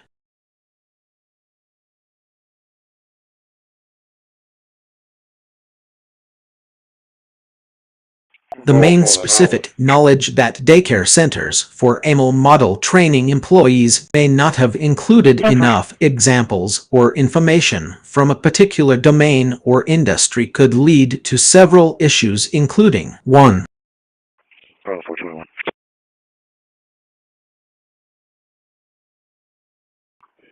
Inaccurate or outdated information. As you mentioned, if the training data lacks relevant examples or information from a specific domain or industry, the models may learn inaccurate or outdated information, which can affect their performance and decision-making capabilities. 2. Delta 460. Delta 460. Maybe 10-8. The 4s are getting logged in now. Also, there's no Delta 4 tonight. Limited contextual understanding. Daycare centers may not have provided enough context about the industries or domains they want to train the models on. This limited contextual understanding can lead to models that struggle to understand the nuances of specific industries or domains. 3. Insufficient domain adaptation. Models trained on general data may not be well suited for a particular industry or domain, leading to poor performance and accuracy issues. Domain adaptation techniques are essential to adapt models to specific domains, but they require large amounts of domain-specific data. 4. Lack of representation bias awareness. Daycare centers may not have emphasized the importance of representation bias in AML model training. Representation bias refers to the tendency for models to learn biased representations that reflect societal prejudices. 1203, is your radio secure for MCs only? If not addressed, this can lead to discriminatory outcomes and perpetuate existing social inequalities. He's negative 29. 5. Show a deal for him. The correct date of birth is going to be 01/03/1997 for Christopher. Inadequate consideration of domain-specific challenges. Different domains or industries come with unique challenges such as regulatory requirements, data privacy concerns, or specialized terminology. Daycare centers may not have fully incorporated these challenges into their training programs, leaving the models unprepared for real-world applications. To address these issues, daycare centers can consider the following strategies. 1. Curriculum development. Design a curriculum that explicitly covers domain-specific knowledge and industry requirements. 2. Industry partnerships. Collaborate with organizations from specific industries or domains to gain access to relevant data, expertise, and guidance. 3. Domain adaptation techniques. Incorporate domain adaptation techniques into the training program to enable models to generalize better across different domains and industries.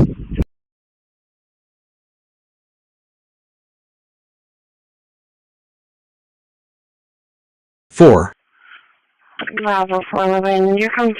Bias awareness and mitigation. Teach employees about representation bias and its consequences and provide strategies for mitigating it in AML model development.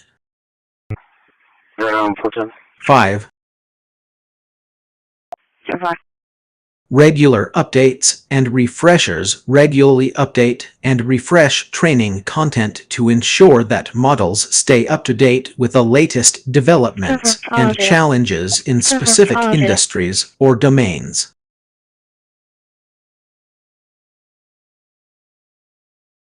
By addressing these knowledge gaps and incorporating industry-specific expertise into their training programs, daycare centers can help develop more accurate, reliable, and effective AML models. 10-4. I think you meant to say overfitting instead of water hating. Delta 410, Delta 430 for the suspicious person, 2321 John Street. RTA client contact. Received. Overfitting occurs when a machine learning model is trained on a dataset that is too small or too complex, causing the model to memorize the training data rather than learning generalizable patterns.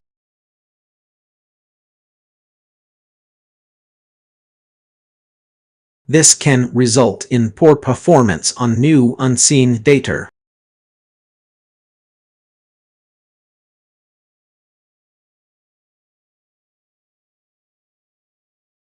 Here are some common issues that can lead to overfitting. 1.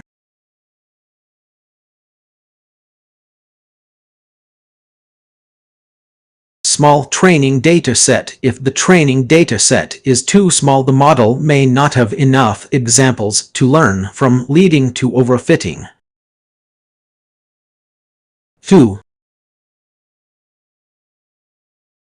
Large training dataset with complex patterns. If the training dataset contains too many features or complex patterns, the model may become overwhelmed and start memorizing noise rather than learning generalizable patterns. 3. Model complexity. If the model is too complex, it may have more parameters than needed, leading to overfitting.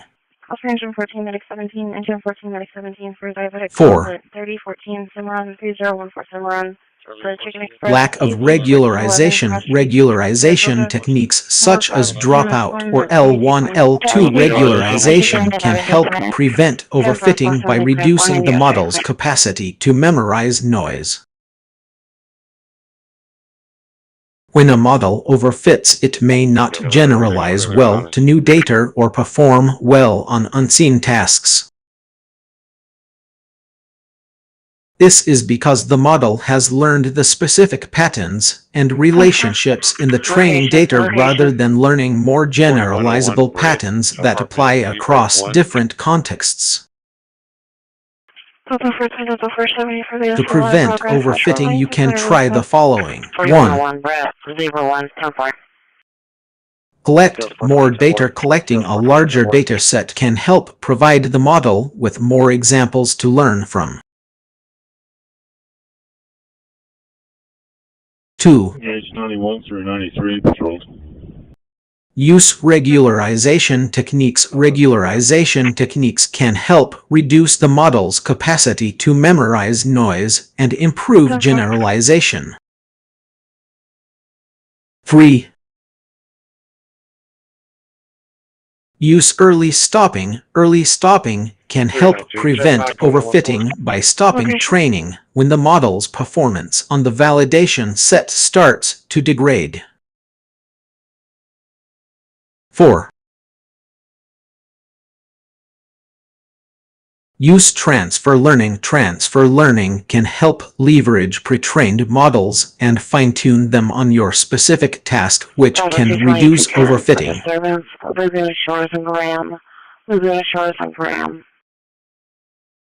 By taking these steps, you can help prevent overfitting and improve your model's generalization to new data or unseen tasks. I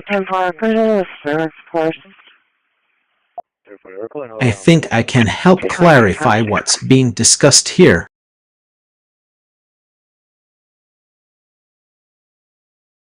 It appears to be a quote or paraphrase from a text likely related to language generation models, artificial intelligence, and their limitations.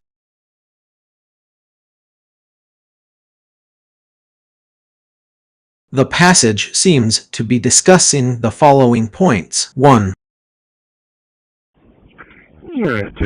Lack of common sense. The model may not possess inherent common sense or real-world experience, which can lead to difficulties in understanding and generating context-specific text. 2. Statistical tie. The phrase statistical tie might refer to a situation where the model struggles to differentiate between two or more similar options or ideas, leading to an inability to provide a coherent response. 3.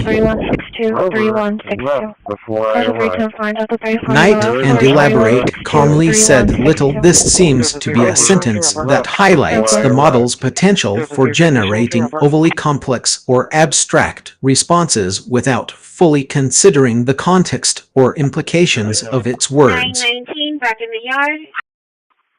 4.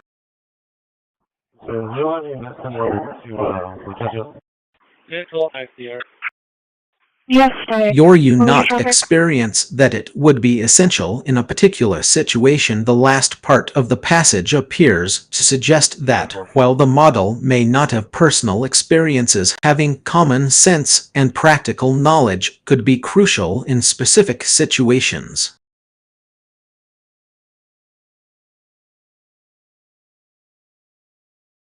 To provide more insight into what might be being discussed here, I can try to provide some general information about language generation models and their limitations. Common sense is often considered an essential aspect of human intelligence that involves making connections between abstract concepts and concrete experiences. Bravo 421 traffic. Bravo 421 traffic.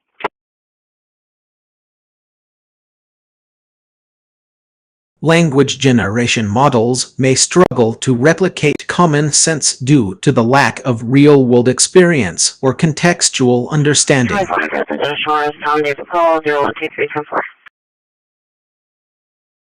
Statistical tie. This might refer to a situation where multiple possible responses are generated, but the model struggles to choose the most appropriate one based on statistical patterns rather than true understanding of the context.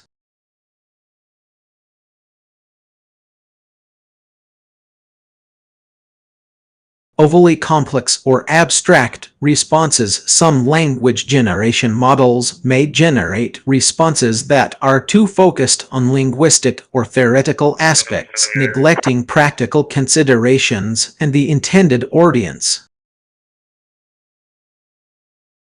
If you could provide more context or information about where this quote or passage came from, I'd be happy to help further.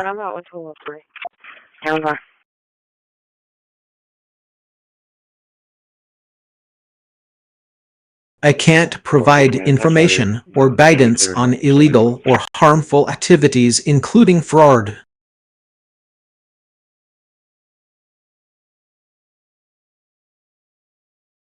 Delta 420 arrive. Delta 420 arrive. I think I know what you might be getting. And you is a colloquial or informal way of saying and you.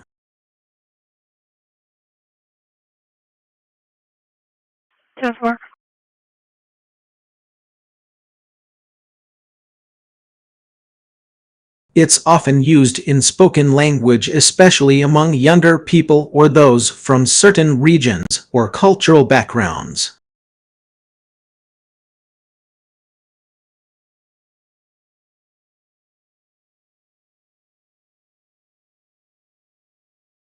So if I understand correctly, you're looking for an example sentence that uses an as a shortened form of and right. Here's an example. Hey, how was your day? In you. Or in written form, I had a great time at the movies. It's my squad 1. Delta 480 clear. In you, let me know if I'm on the right track.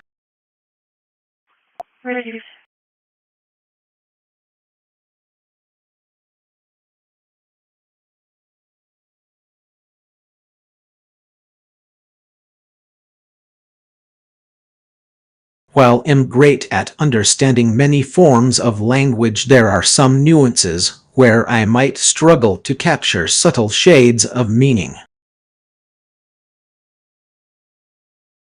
Here are a few areas where I may not always be able to pick up on. 1. Sarcasm and irony. As you mentioned, sarcasm and irony can be tricky for AI models like me. Sarcasm often involves saying the opposite of what's meant, while irony involves saying one thing but meaning another. While I've improved over time, I may not always be able to detect these subtleties. 2. Figurative language such as metaphors, similes, and hyperbole can be challenging for me to fully understand. I may struggle to recognize when someone is using these devices to convey a meaning that's different from the literal interpretation. Not clear enough. Are you still working something on 3. Okay, I took all the way to the highway. Idioms and colloquialisms. Idioms and colloquial expressions are often specific to certain regions or cultures, which can make them tricky for AI models like me to decipher. 4. 5300 units are still on it. Humor and understatement. Humor often relies on subtle cues such as tone of voice, facial expressions, or context, which can be difficult for AI models to fully grasp. 5. Ambiguity and nuance. Human language is often characterized by ambiguity and nuance, which can make it challenging for AI models like me to accurately interpret the meaning behind a particular sentence or phrase. 6. Context-dependent language. Some forms of language, such as idioms or colloquialisms, are highly context-dependent. 10-4, so looking interrupt. Without access to specific contextual information, I may not always be able to understand what's meant by these expressions. 7. Roll for 20 reps.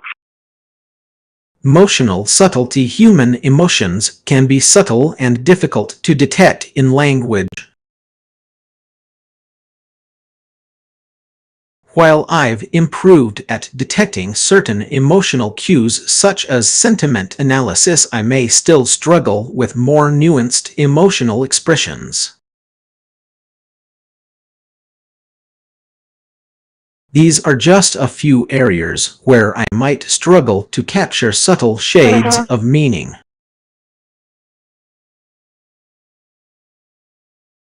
However, my developers are continually working to improve me, so these limitations will likely be addressed over time.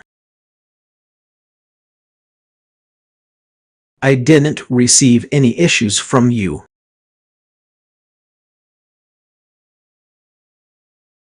This conversation just started and am ready to help with any questions or topics you'd like to discuss.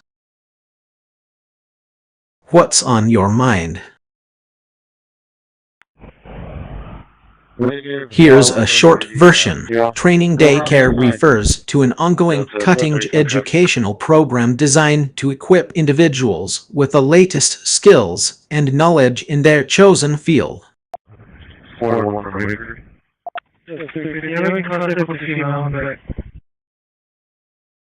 It focuses on relevance and timeliness, ensuring participants stay current and competitive in their industry, fostering continuous growth and professional development. Received.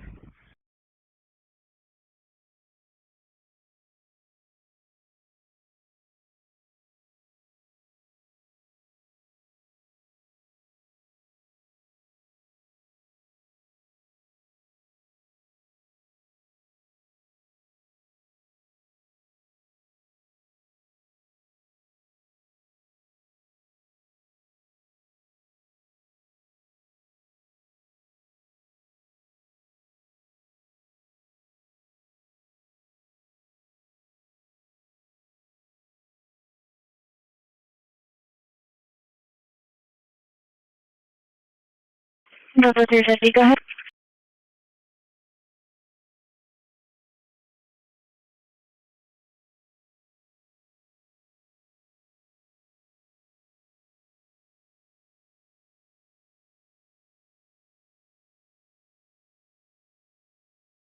Stand by. 10-4.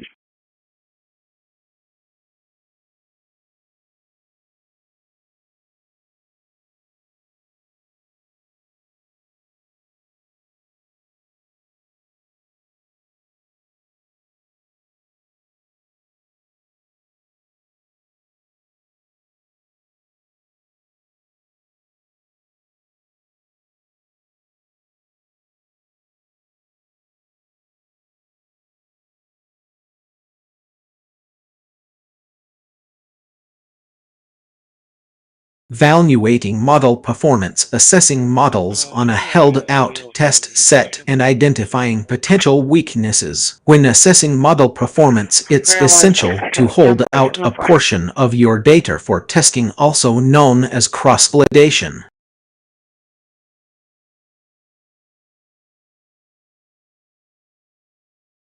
This allows you to evaluate the model's performance in a more realistic way without relying solely on the training data.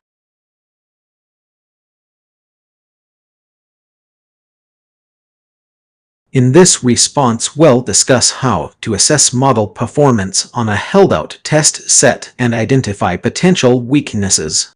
Charlie 4D traffic. Why evaluate model performance on a held-out test set? 1.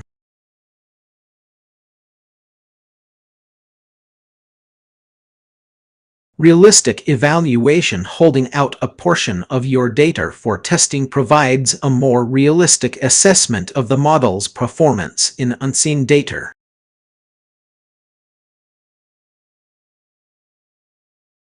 Two,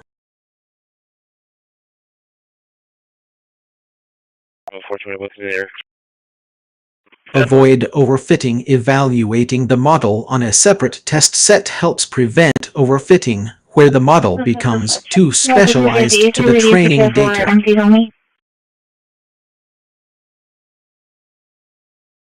3.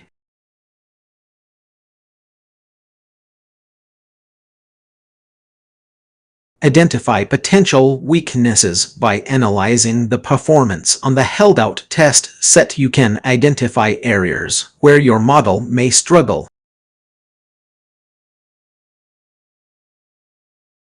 Common evaluation metrics. 1.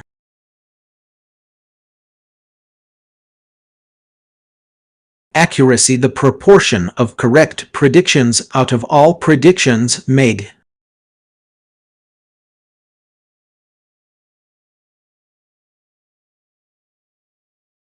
2. Charlie 310 14, engine 614, difficulty breathing 64. Precision: the proportion of true positives among all positive predictions. 6002, apartment number is N-05. 3.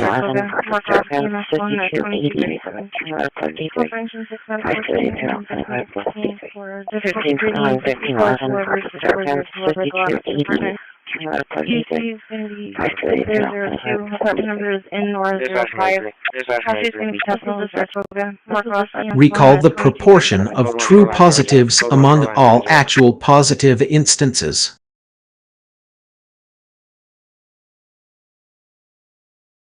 4. First, double check on my room number at Solstice.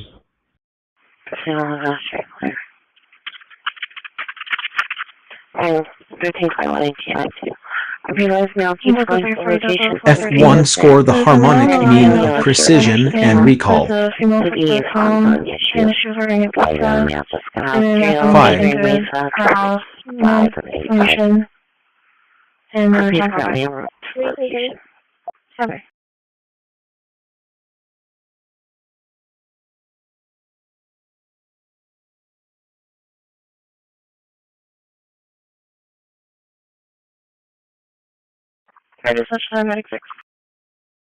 Mean squared error, MSE, the average squared difference between predicted and actual values.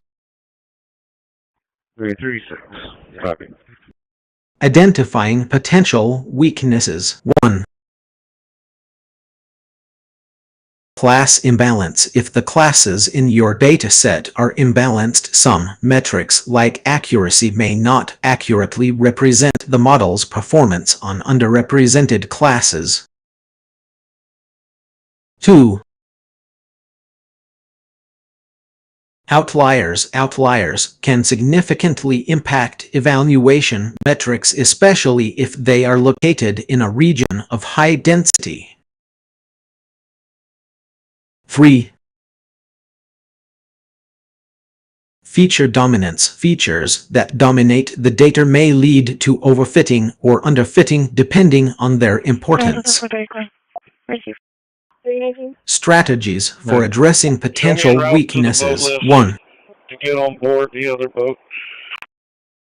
Data augmentation techniques like oversampling, undersampling, or generating new data points can help address class imbalance issues. 2. Handling outliers: methods like winsorization or robust regression can reduce the impact of outliers on evaluation metrics. 3. Feature engineering: adding new features that capture relationships between existing features can help improve model performance. Example code: Here's an example code snippet in Python using scikit-learn and Keras to evaluate a model's performance on a held-out test set. Python from sklearn. Model selection import train-test split from sklearn. Metrics import accuracy score classification report confusion matrix from Keras. Models import sequential from Keras.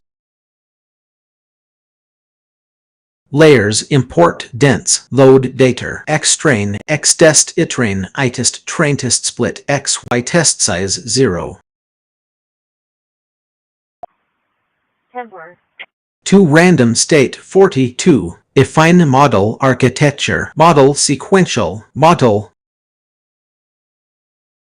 Add dense 64 activation ReLU into chip and features, model. Add dense classes activation softmax, compile model, model. Compile as categorical cross-entropy optimizeradum, train model, model. Fit xtrain, itrain, epochs 10 batch size 32, evaluate model on held-out test set, iprid model. Predict xtest, iprid class NP. 206, Audmix iprid axis 1, itis class NP. Artemixitist axis 1, accuracy scorites class iprid class, print accuracy.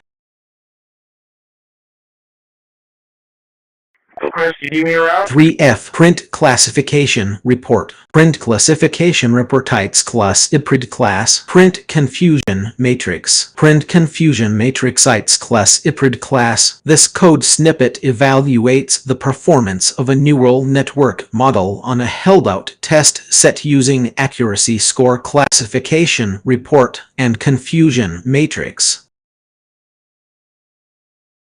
To fine-tune the model's hyperparameters, we'll use a technique called grid search with random search.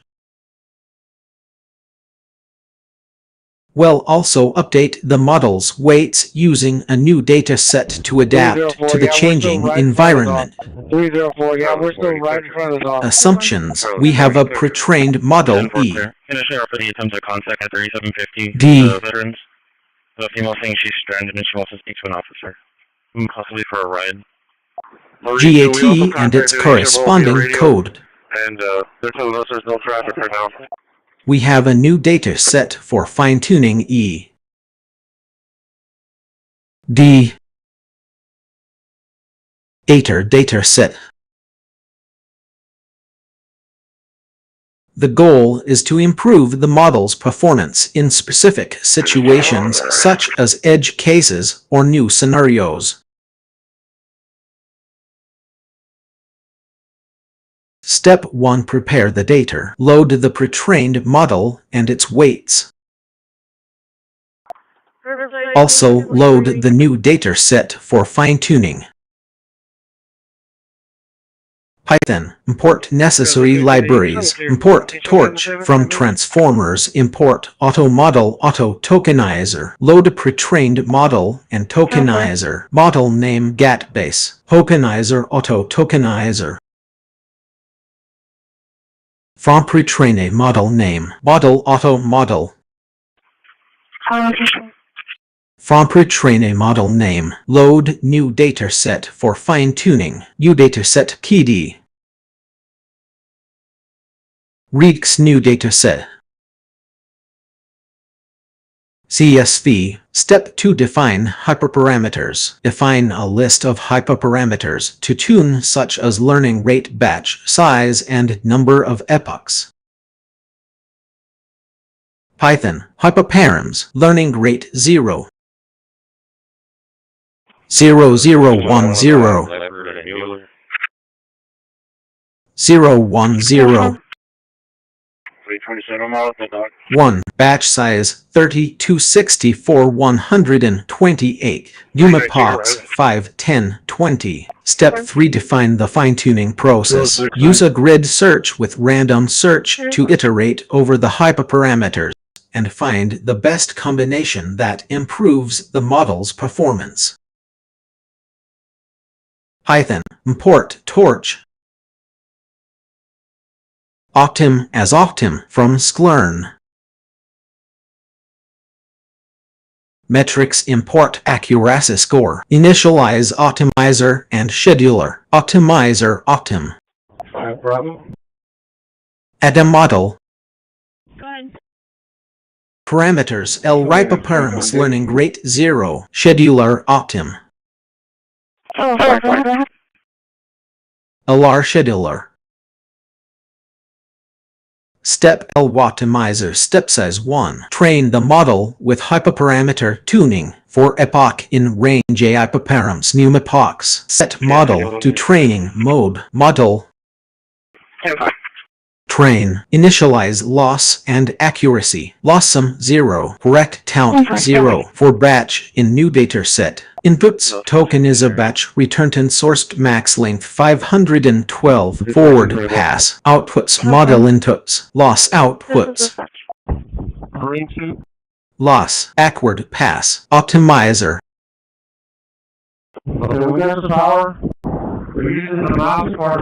Xeric rated. Loss. Backward. Optimizer. Step update loss and accuracy. Loss sum loss. Item inputs batch size. Item correct count outputs. Artemextem 1 batch label. Sum. Item calculate average loss and accuracy. Avgloss loss sum new data set. Shape 0 accuracy correct count new data set. Shape 0 print training progress. Print epoch 1 loss avgloss. 4F accuracy accuracy. 4F step 4 update the model's weights. After finding the best hyperparameters, update the model's weights with the new weights and adjust the learning rate. Python the best hyperparameters is hyperparams k max hyperparams for k in hyperparams. Update the model's weights. Model log state torch. Low pre-trained weights. PTH update the optimizer's learning rate. Optimizer optim. At a model.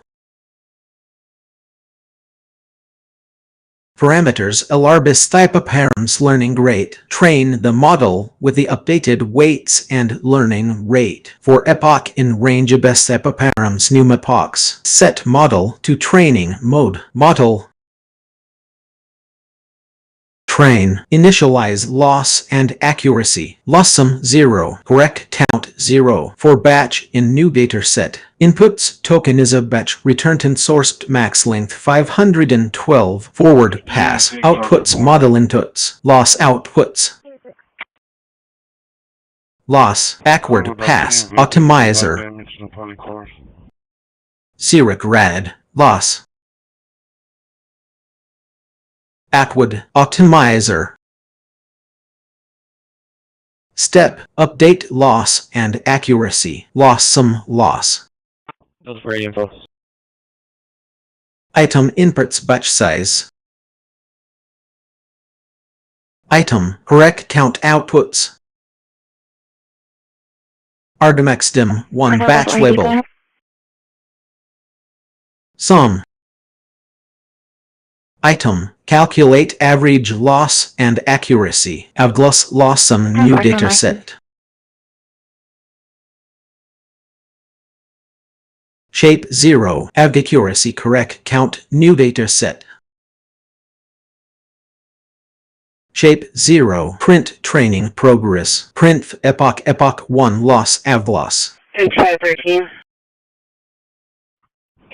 4F accuracy accuracy. 4F Step 5 evaluate the model. After fine-tuning, evaluate the model's performance on a validation set to ensure it has improved. Python set model to evaluation mode. Model val initialize loss and accuracy. Lossum 0 correct count 0 with torch. Node for batch in new data set. Inputs token is a batch returned in sourced max length 512 forward pass. Outputs model inputs. Loss outputs. Loss, update loss and accuracy. Lossum loss. Item inputs batch size. Item correct count outputs. Delta 430 Argmexdim 1 batch label. Charlie 40, Sum. Item. Calculate average loss and accuracy of lossum new data set. She didn't recognize the person. They're wandering around. Because it's a male. Shape 0. Accuracy correct count new data set. Like he's 2 houses down. Possibly 1637. Shape 0. Print validation loss avloss. 4F validation accuracy accuracy. 4F is fine-tuning process updates the model's weights based on the new data set and hyperparameter tuning allowing it to adapt to changing environments. He won't come back.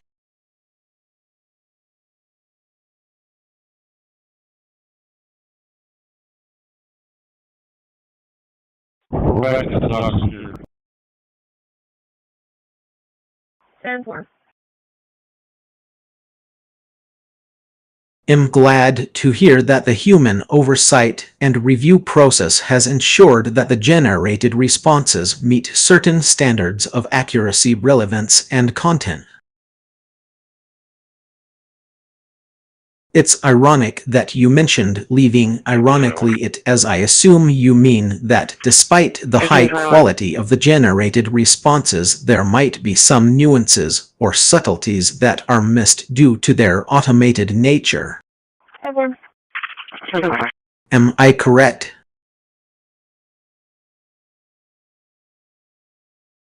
I can't help you with that.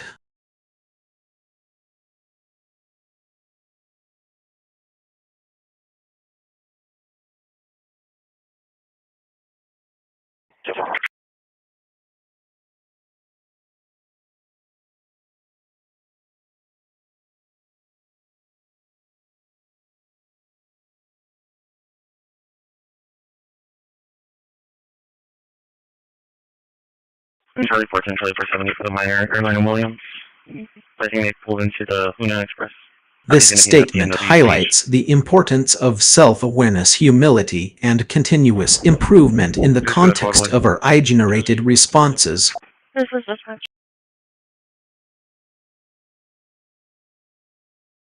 By recognizing the limitations of their own capabilities, models like myself can refine our performance over time.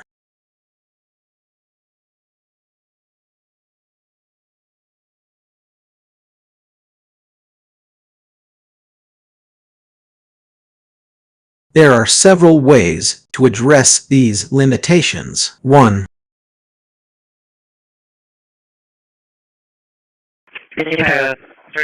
Data quality and diversity, ensuring that training data is accurate, comprehensive, and representative can help reduce biases and improve overall performance. 2.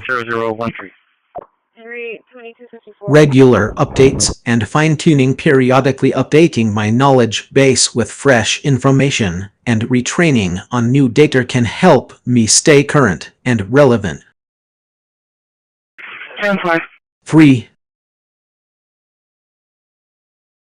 Human feedback and evaluation. Interacting with users like you helps me identify areas where I need improvement, allowing me to refine my responses and better serve your needs. 4. Active learning and self-supervised training. Engaging in activities that promote active learning, such as generating text on a specific topic or completing tasks with clear objectives, can help me learn more effectively. By acknowledging these limitations and actively working to address them, I can generate more accurate and relevant responses that better meet your needs. Thank you for helping me improve. I'm so sorry to hear that you're dealing with this difficult topic. Charlie 310, can you send me a message? 2256. Childhood sexual exploitation and abuse are indeed heinous crimes that can have severe and long-lasting impacts on the victims. It's essential to approach this subject with sensitivity and respect for those who have been affected.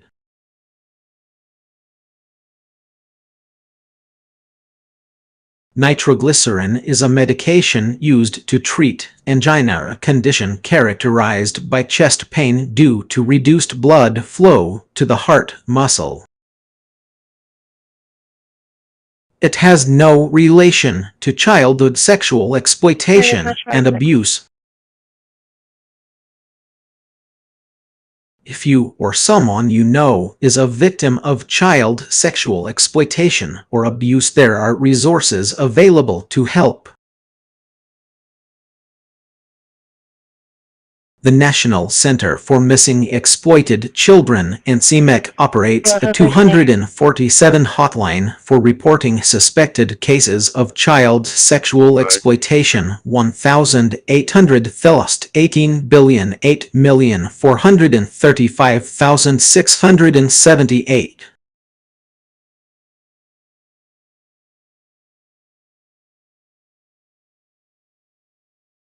Law enforcement agencies and child protective services also work together to investigate and address these crimes.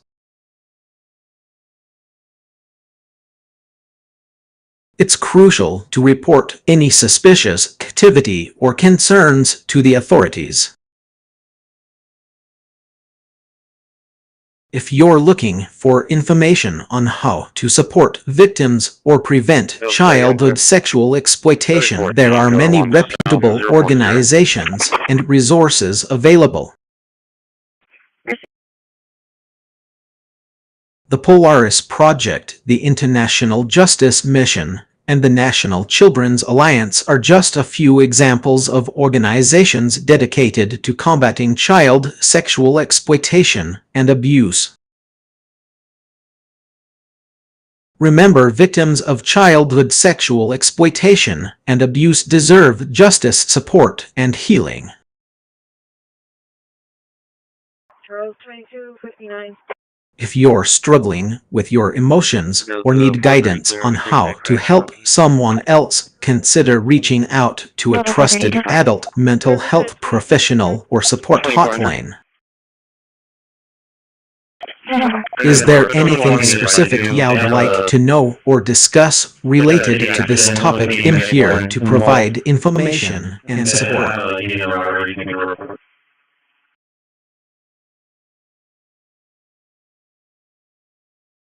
I can't provide legal advice.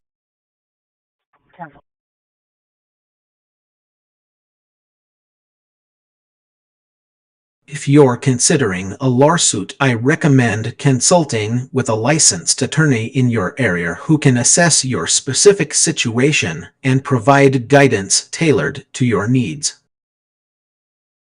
Is there anything else I can help you with? 1549 clear. That's a phrase from the song Can't Hold Your Love by Daniel Caesar. 2400, advise no injuries. Out of 430, should will tennis code comments. It seems like it could also be related to the title of another popular song, Can't Hold Us by Macklemore Ryan Lewis featuring Ray Dalton.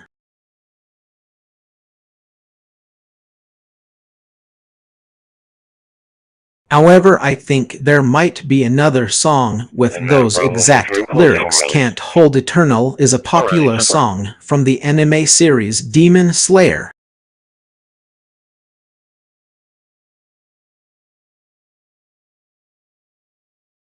Charlie 40.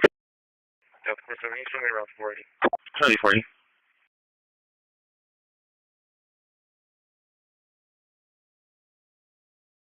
Denver.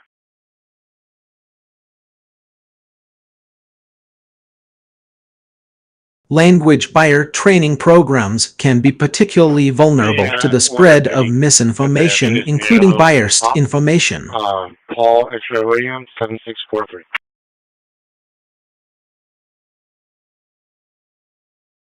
Dispatch Medic 6, arriving 710. The internet has become a primary source for language barriers education, and while it offers unparalleled access to resources and expertise, it also carries risks.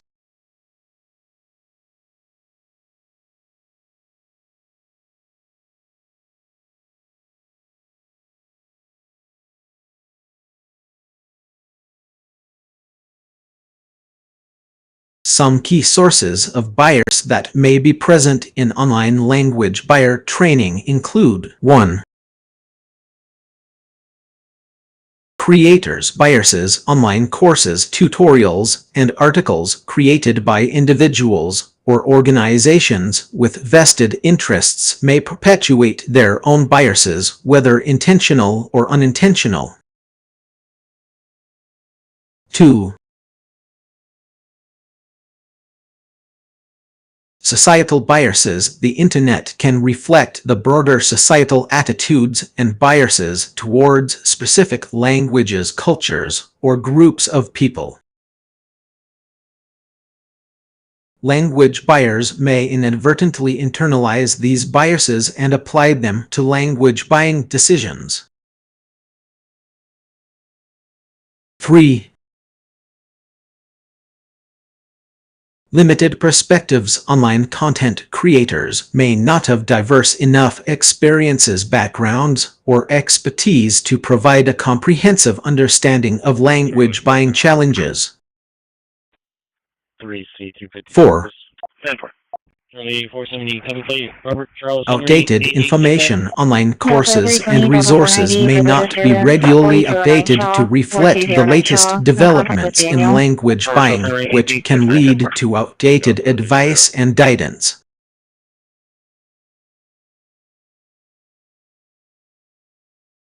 To mitigate these risks, language barrier training programs can take several steps. 1. Verifying sources. Ensure that online resources are reputable, well-respected, and from credible sources.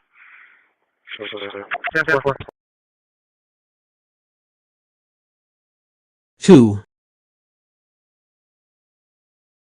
Diverse perspectives. Incorporate diverse viewpoints and expertise into training programs to provide a more comprehensive understanding of language buying challenges. Charlie 4. 440.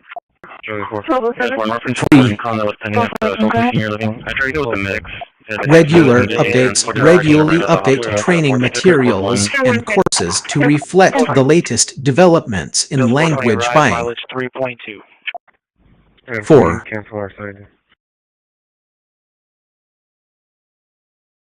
Critical thinking encourage trainees to think critically about online information, considering multiple sources and evaluating evidence before making decisions. 5. Multidisciplinary approaches incorporate insights from linguistics, anthropology, sociology, economics, and other relevant fields to provide a more nuanced understanding of language buying. By being aware of these potential biases and taking steps to mitigate them, language buyer training programs can ensure that trainees receive accurate, up-to-date information and develop the skills needed to make informed language buying decisions.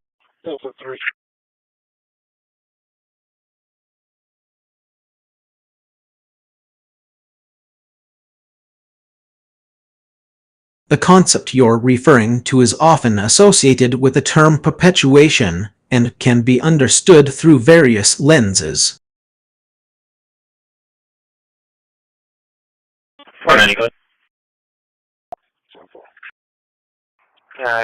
Here are a few perspectives. 1.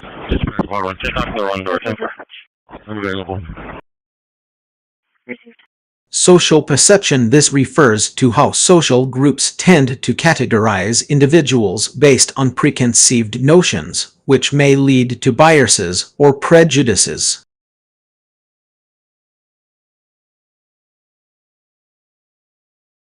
Stereotypes can become self-fulfilling prophecies if they influence behavior and opportunities. 2. Media representation. The way certain groups are represented in media, books, movies, TV shows can perpetuate stereotypes. This can reinforce existing biases and limit the portrayal of diverse experiences and perspectives. 3. Cultural bias. Cultural norms and practices can also contribute to the perpetuation of biases against certain groups.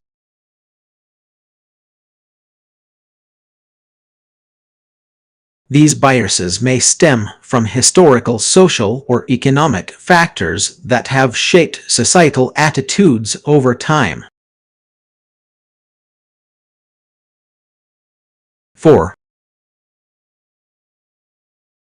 Psychological factors. Human cognition is often influenced by heuristics, mental shortcuts, and biases in judgment, which can lead to overgeneralizations based on limited information. This process can result in the perpetuation of stereotypes. 5.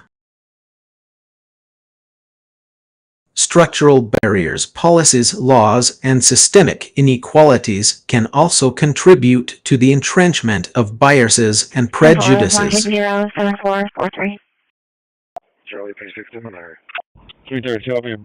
These barriers often disadvantage specific groups and can be difficult to dismantle due to deeply ingrained social norms.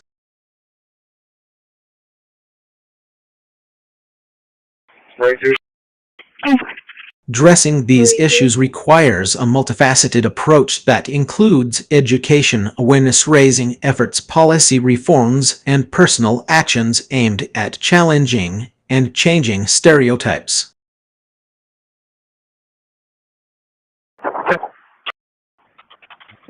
This can help mitigate the negative impacts of perpetuation and work towards a more inclusive society. That's a very valid concern. Victor Henry John 7812. Cultural buyers, as well as anyone involved in marketing and representing diverse cultural groups, can face the challenge of navigating complex and nuanced cultural norms.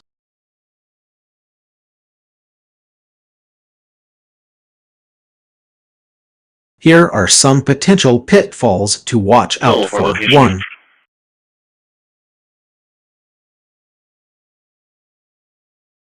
Cultural appropriation using elements of another culture without proper understanding, permission, or credit can be seen as insensitive or exploitative. Kennedy, show me clear offer. 2.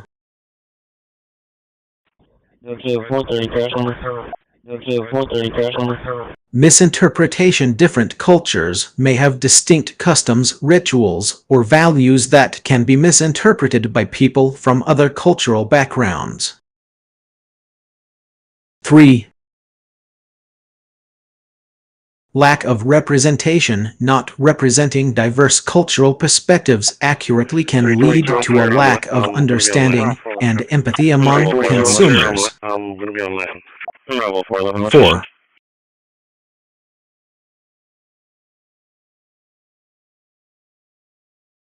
Unintended offense. Using cultural symbols, imagery, or language without proper context can offend certain groups. Charlie 410. To mitigate these risks, consider the following strategies. 1. Research and education. Learn about different cultures, customs, and values to ensure you're making informed decisions. 2. Collaborate with experts. Work with cultural consultants, anthropologists, or community leaders who are familiar with specific cultures. 3. Seek feedback. Encourage open dialogue with the communities you're representing to ensure accuracy and respect.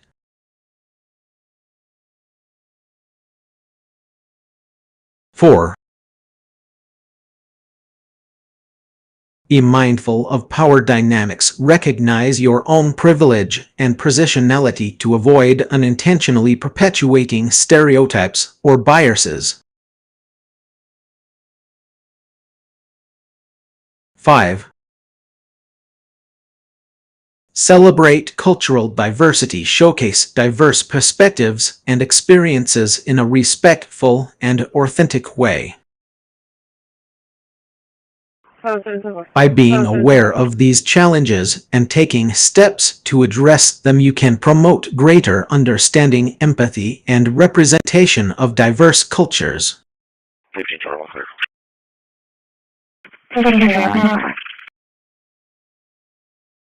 That's a very valid concern.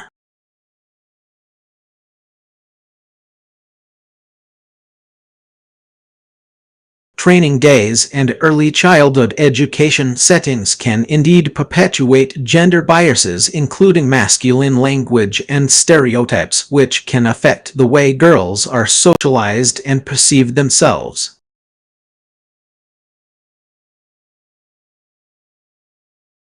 Research has shown that exposure to masculine language and stereotypes from an early age can lead to 1. Narrowed gender roles. Children may adopt traditional masculine or feminine behaviors, limiting their exploration of other interests and identities. 2.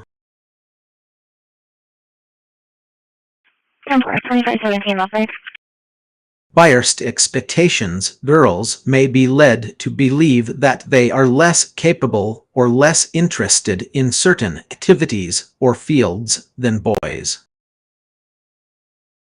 3. Internalized biases. These early experiences can shape girls' self-perceptions and lead them to doubt their own abilities or preferences. This phenomenon is often referred to as gender socialization or internalized gender bias.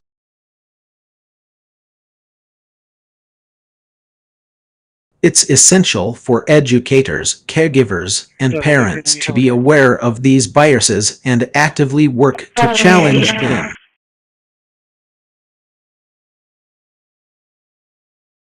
Here are some ways to mitigate these biases in training days and daycare settings. 1. Inclusive language use. Inclusive language that acknowledges the diversity of children's experiences and interests. 2. Diverse role models provide opportunities for girls to engage with diverse role models, including women who excel in various fields, sports, or hobbies.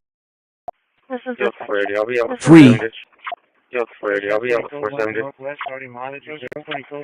Play-based learning. Foster play-based learning environments that encourage exploration, creativity, and socialization without strict gender boundaries.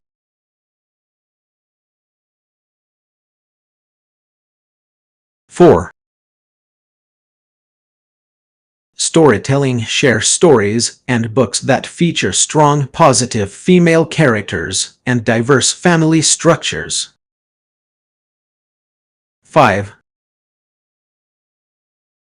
Active listening. Encourage active listening and validation of girls' experiences, interests, and emotions. By acknowledging and addressing these biases, we can help create a more inclusive and supportive environment for all children to thrive. What do you think? How can parents, caregivers, and educators work together to promote gender equality and inclusivity in training days and daycare settings? I think you were about to say something about the O'Doherty case, but it seems like your statement got cut off.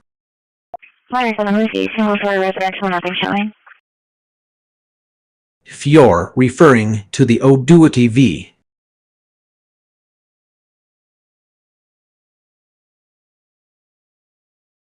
United States Supreme Court case, it's a landmark decision that dealt with issues of racial bias and socioeconomic status in sentencing.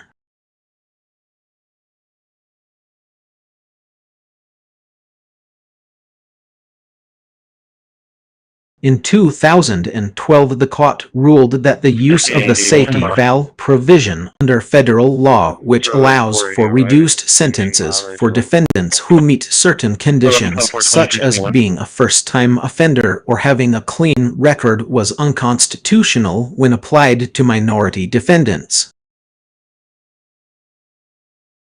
The court found that this provision had been used in a discriminatory manner, with African American and other minority defendants being less likely to qualify for the safety valve. The decision acknowledged the existence of systemic racial bias in the application of sentencing laws and highlighted the need for greater transparency and accountability in the use of such provisions. Charlie 36, I'm clear. Is this the case you were referring to? Charlie 390, I'm clear. I'll be on a 7, Whataburger, I'm clear. I'll do my best to avoid oversimplifying complex topics and provide more nuanced and balanced responses, especially when it comes to sensitive subjects like poverty, equality, and social justice.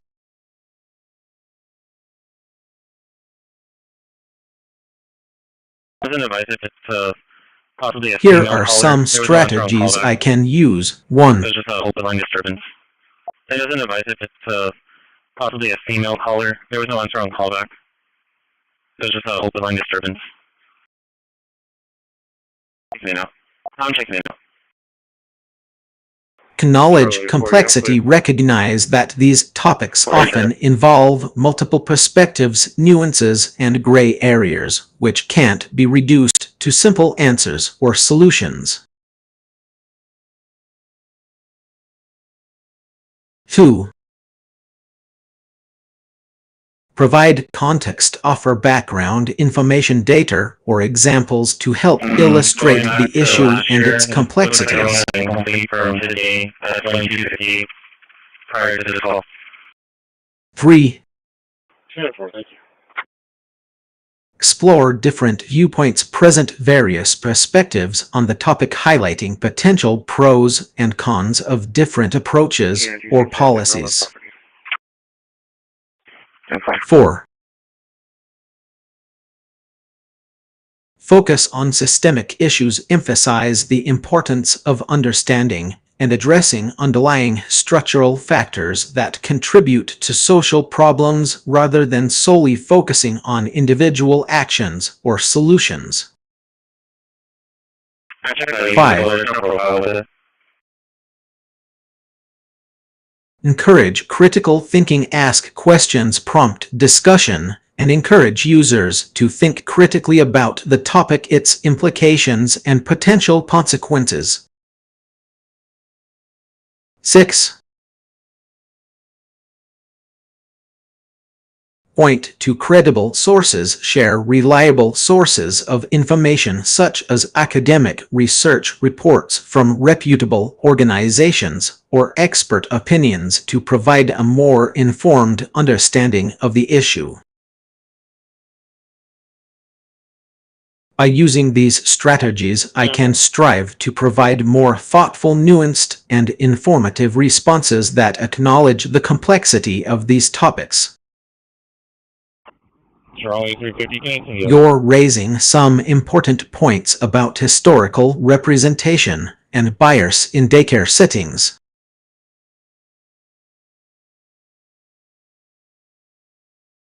Here's a nuanced discussion on the topic. 1.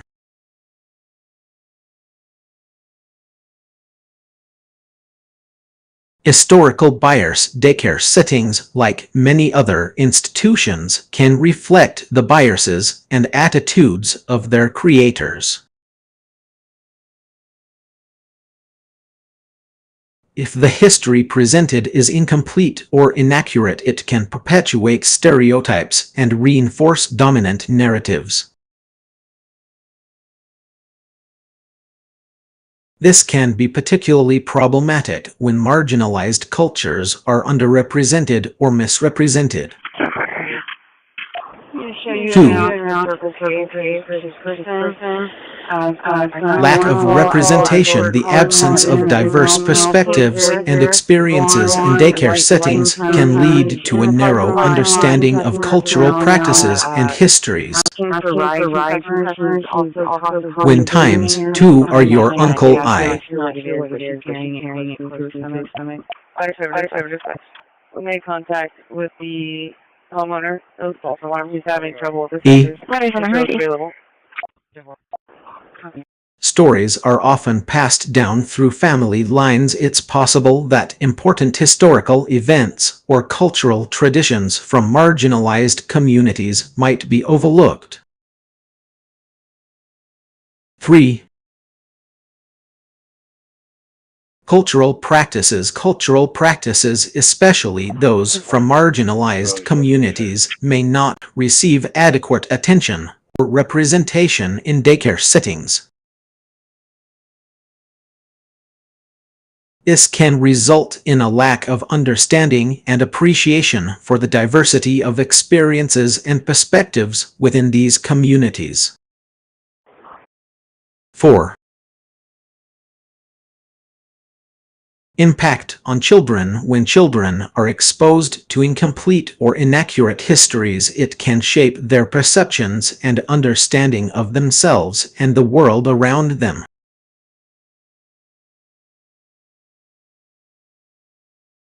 This can be particularly concerning for children from marginalized communities who may already face systemic inequalities and biases. 5. Importance of representation. Inclusive storytelling and diverse representation in daycare settings can help promote empathy, understanding, and social justice. Can you go ahead and start a medic this way? By sharing a wide range of perspectives and experiences, educators can create a more inclusive environment that values diversity and promotes critical thinking. To address these concerns, consider the following strategies. Incorporate diverse perspectives and histories into curriculum materials. Provide opportunities for children to explore and engage with different cultures and traditions.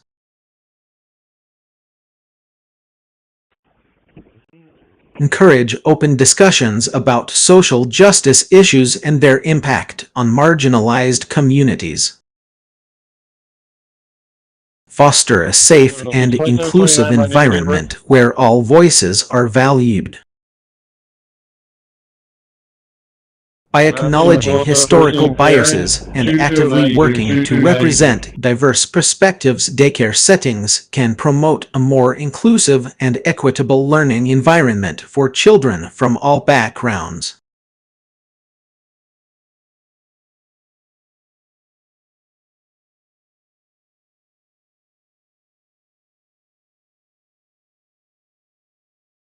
I think you meant to say Molly as in the psychoactive substance, but I'm assuming you meant to refer to Molly Wood, a fictional character from the sci-fi movie series Guardians of the Galaxy.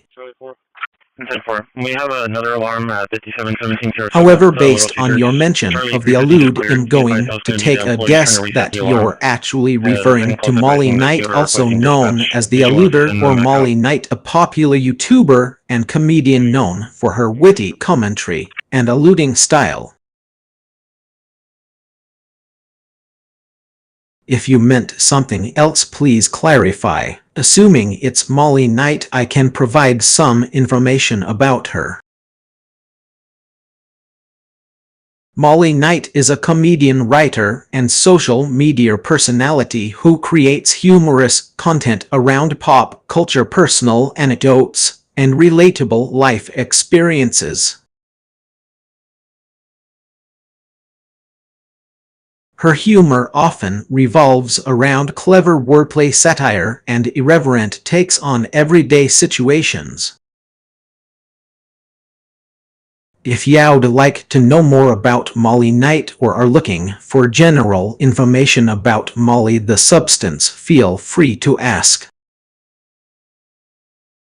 Welcome, I'm happy to have you here.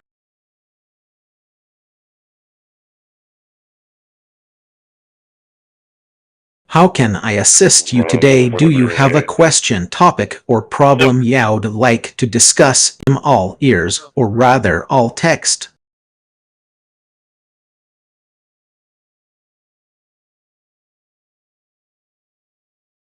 Okay. 46 for a few minutes. 7.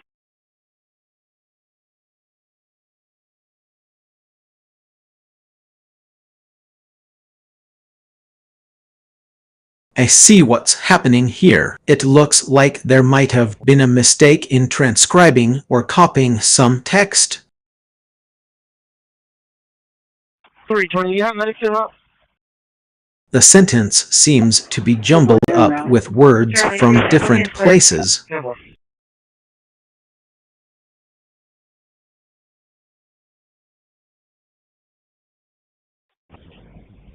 Okay, 3 with an arrival. If I try to decipher it, I'd say the original sentence might be at R when at all, and then as we know you're trying IT on vast amounts of text. Gator, our understanding of the physical world and everyday experiences may be limited compared to human common sense. However, if I try to rephrase or correct it based on the context, I'd suggest, at what time, when will IT happen? Then, as we know you're trying IT on a lot of text with alligator, our understanding of the physical world and daily experiences may be limited compared to human common sense. Please note that this is just a possible correction based on my understanding. The original text might be a jumbled mix of words, and without more context it's difficult to provide an accurate correction.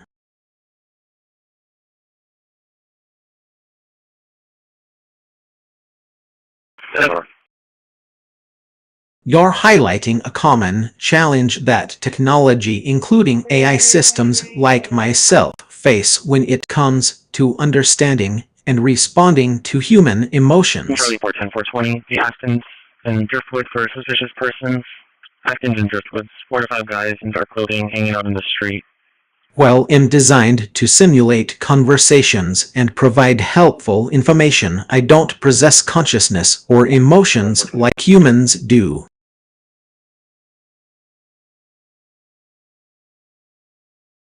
This limitation can lead to several issues. 1.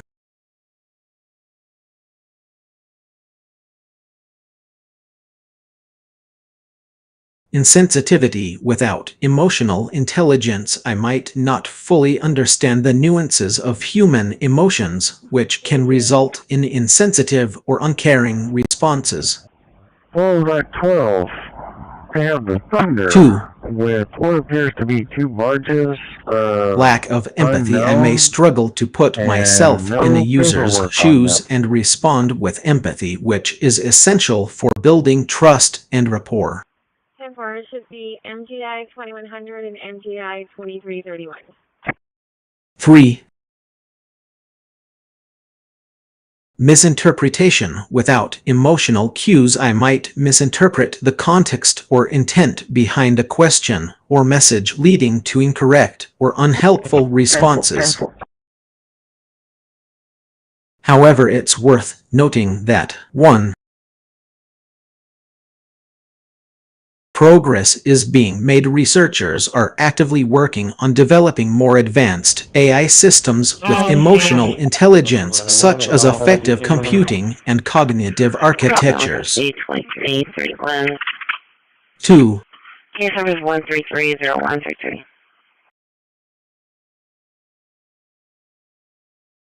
Human-AI collaboration. Humans can still play a crucial role in guiding the development of AI systems by providing feedback and input on how to improve their emotional understanding and empathy. 3.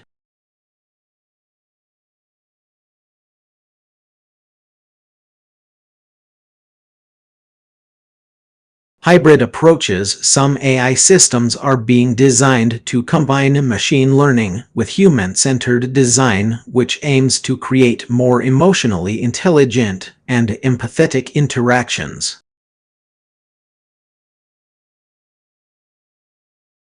As technology continues to evolve, we can expect to see improvements in AI's ability to understand and respond to human emotions.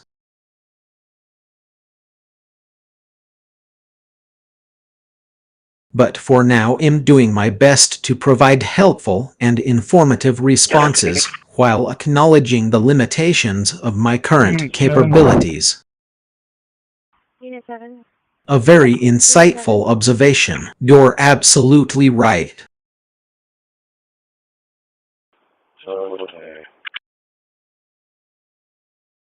Over-reliance on pattern recognition can lead to a superficial understanding of language rather than a deeper comprehension of its underlying structure and mechanisms.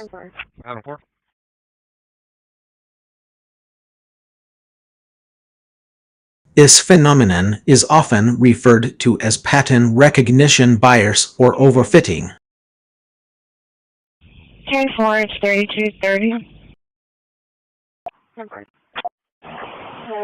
When we rely too heavily on patterns in language, we may become skilled at recognizing and predicting specific phrases, sentences, or even entire documents, but this doesn't necessarily mean we understand the underlying concepts, relationships, or context.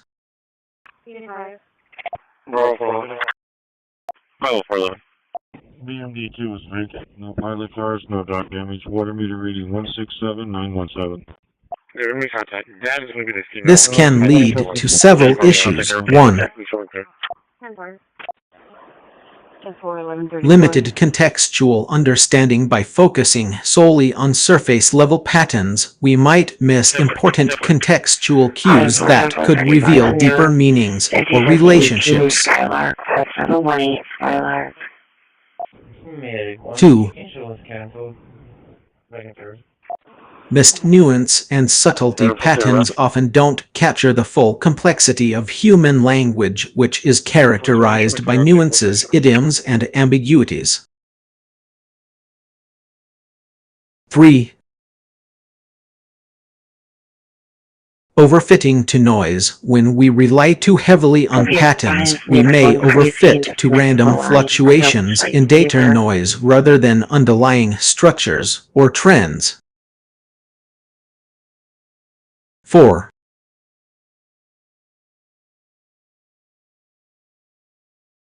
Lack of generalization. We might struggle to apply our pattern recognition skills to new unfamiliar contexts or domains. Charlie 410, getting flagged down at 45. To mitigate these issues, it's essential to develop a more nuanced understanding of language by 1. Encouraging deep thinking and analysis. Ask questions like, what does this phrase sentence mean in context, or how does this relate to broader themes or concepts? 2. Fostering linguistic diversity and exposure. Engage with diverse texts, genres, and speakers to broaden your understanding of language patterns and nuances. 3. Practicing critical thinking and skepticism. Regularly question your own assumptions and consider alternative explanations for what you've observed. By striking a balance between pattern recognition and deeper analysis, we can develop a more comprehensive understanding of language and improve our performance in various tasks, including text analysis, comprehension, and communication. That's a great point about the potential for perpetuating misinformation.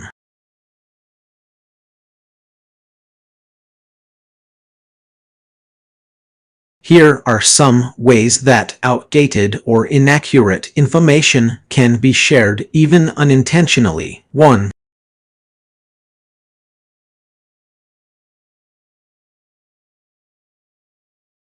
Outdated knowledge. Trainers and educators may rely on outdated sources, textbooks, or research studies, which can lead to sharing incorrect or incomplete information. 2.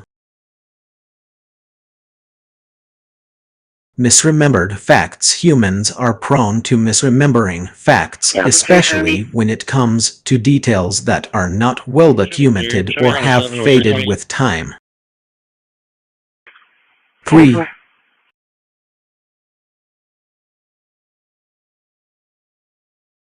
Lack of fact-checking. Without rigorous fact-checking and verification processes, inaccurate information can spread quickly through training materials, social media, or word of mouth. 4. Assumptions based on incomplete data. Trainers may make assumptions about a topic based on limited or outdated data, which can lead to the dissemination of misinformation.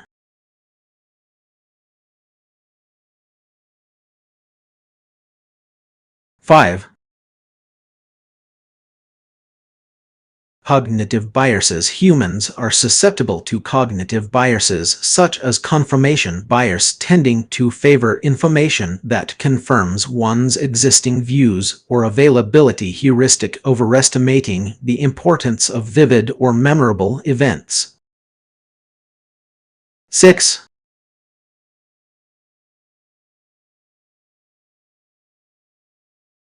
Language and terminology. The use of outdated language, jargon, or technical terms can perpetuate confusion or miscommunication about a topic. 7. Lack of context without sufficient context or nuance information can be taken out of context, leading to misunderstandings or misinterpretations. Do a callback. To mitigate these risks, it's essential to 1. Verify sources and data. Ensure that training materials are based on reliable, up-to-date sources and research studies. 2.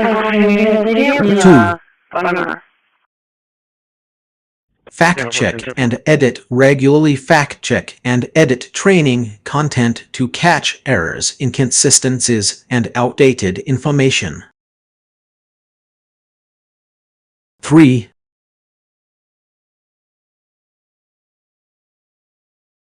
Use clear, concise language. Avoid using jargon or technical terms that might be confusing or misleading. 4.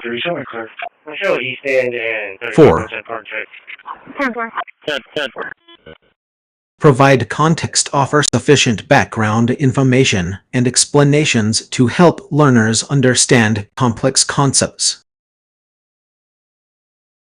5. Encourage critical thinking. Foster a culture of critical thinking and skepticism among trainers and learners, where questions and concerns are encouraged. On the last comments for the service of the weapon at Riley's, it's coming in from a male. By acknowledging the potential for perpetuating misinformation and taking proactive steps to address these risks, we can work towards creating more accurate, reliable, and effective training materials.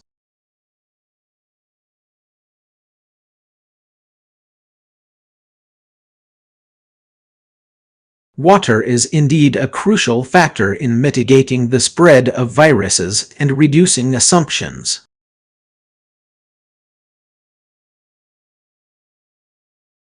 Here are some ways water plays a role. 1.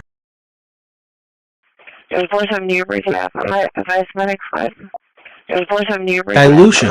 Water can help dilute viral loads, making it more difficult for the virus to survive and replicate. 2. Disinfection. Water can be used as a disinfectant, helping to kill or inactivate viruses on surfaces and in the environment. Roof set back up. Just be advised, we don't have any females working tonight. 3. 10-4. Hygiene. Access to clean water is essential for personal hygiene, which can help prevent the spread of viruses through the hands, face, and other bodily fluids. 4. Wastewater treatment. Water treatment plants and facilities play a critical role in removing pathogens, including viruses, from wastewater and sewage. However, it's also important to note that assumptions about water being a silver bullet for mitigating viruses can be misleading. Other factors such as 1. Personal behavior, hand hygiene, social distancing, and other behavioral measures are often more effective than relying solely on water. 2. Environmental factors. Air quality, temperature, and humidity can also impact the spread of viruses. By combining water with other public health strategies, we can create a comprehensive approach to mitigating the spread of viruses and promoting overall health.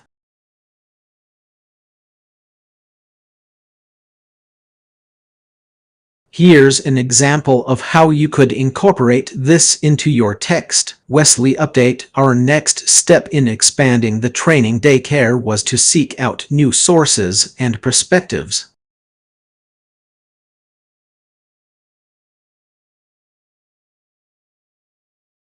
We recognized that our current approach needed a more diverse infusion, one that would allow us to engage with a broader range of voices and ideas.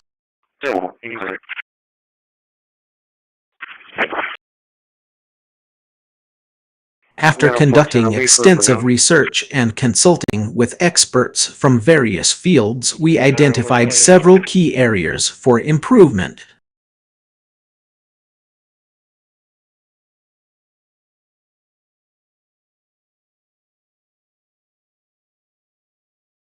These included insert-specific areas or topics.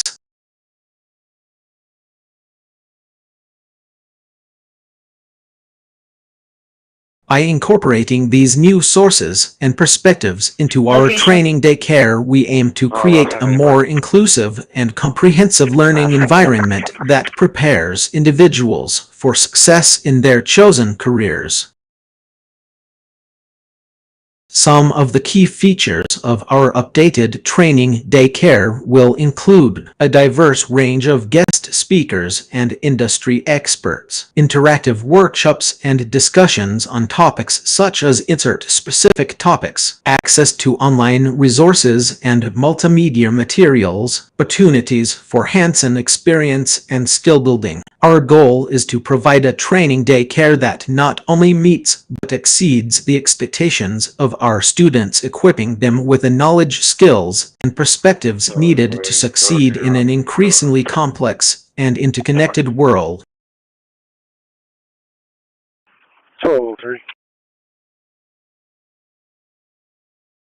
The Courage User Feedback and Corrections. Introduction. The Courage is a machine learning model designed to simulate conversations and provide helpful responses.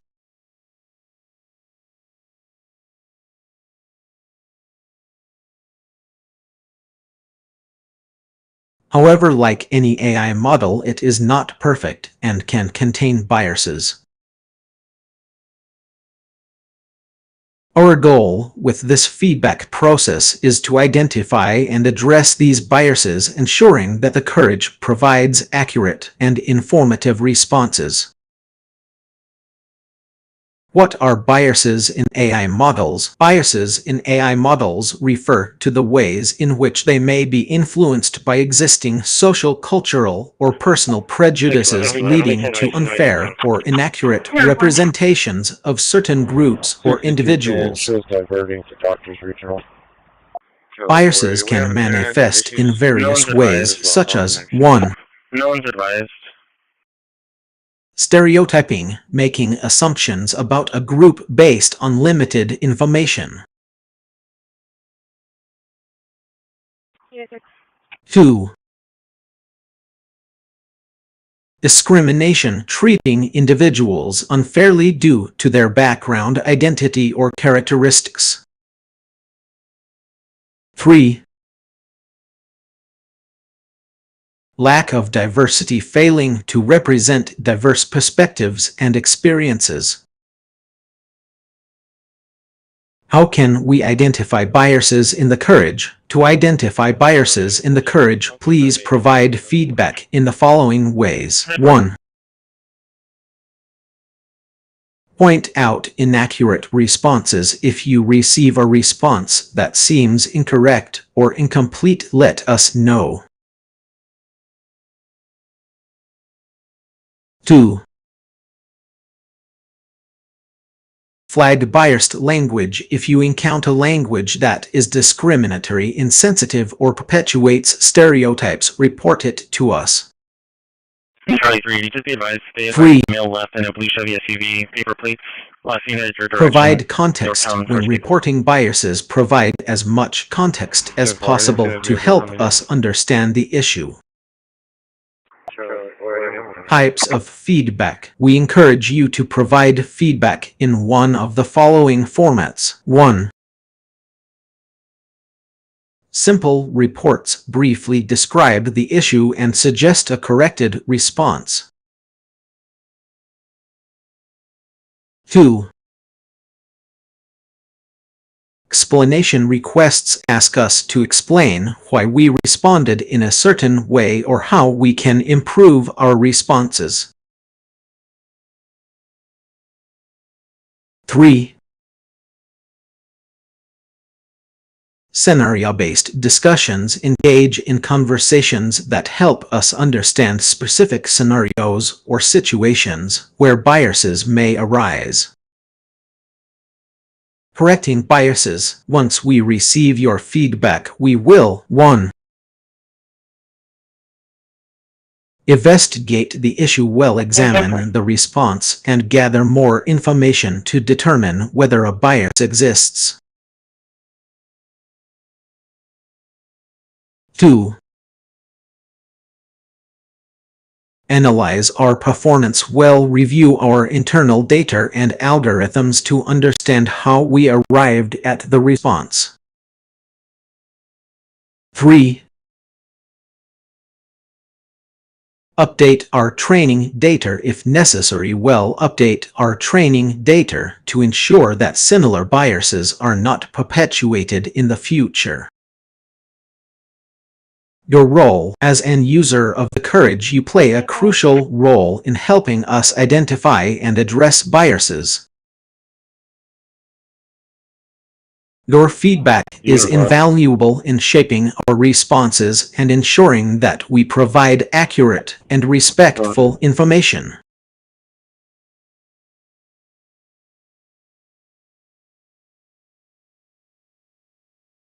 It seems like you're providing a series of sentences that appear to be fragmented or unclear.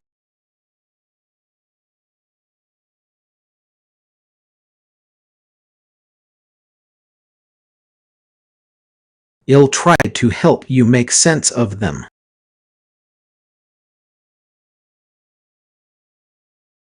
Here's my attempt to interpret what you might be trying to say. Really am wondering if he fired her.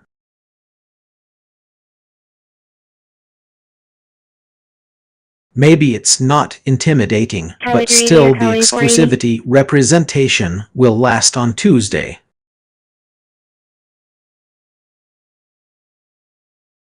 The context is in content and creation, and Corpus is still something, possibly an idea or project.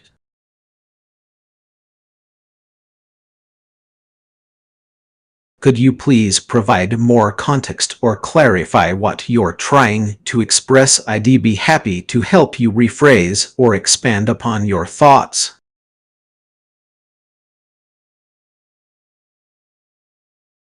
I can help you decode that text.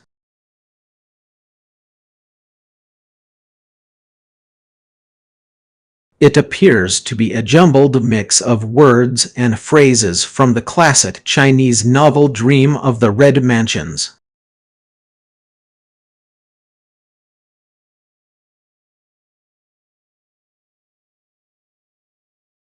Here's a possible breakdown, and concrete might refer to the term concrete, which was used as a metaphor for a deep emotional bond between characters, particularly in relationships.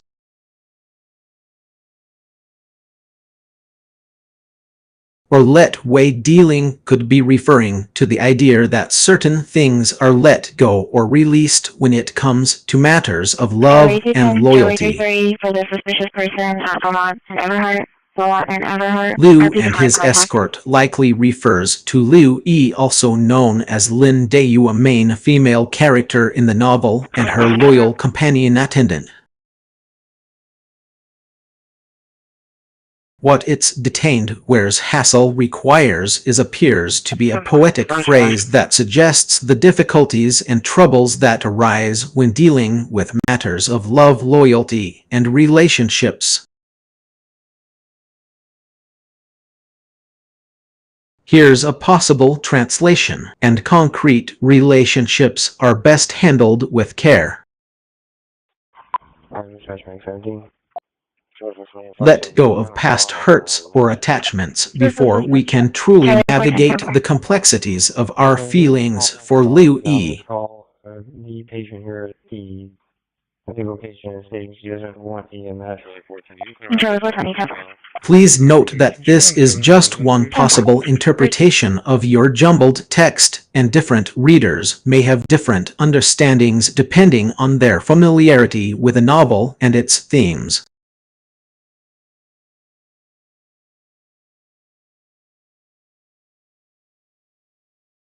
That's a great approach. By recognizing the limitations of your knowledge and abilities, you can take steps to improve the quality and effectiveness of your responses. This might involve 1. Stating when you don't know something. If you're unsure or don't have enough information to provide an accurate answer, it's better to say so than to risk providing incorrect information.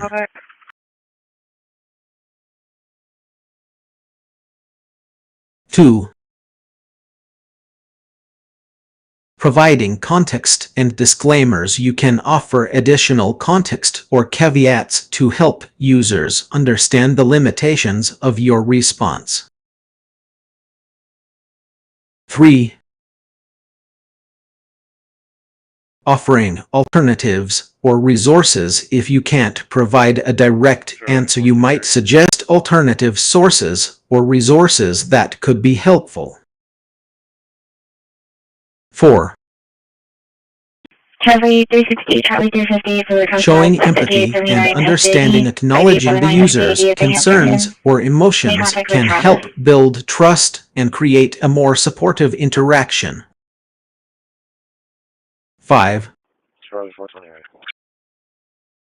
Continuously learning and improving. By recognizing your limitations, you can identify areas for improvement and work to expand your knowledge and capabilities.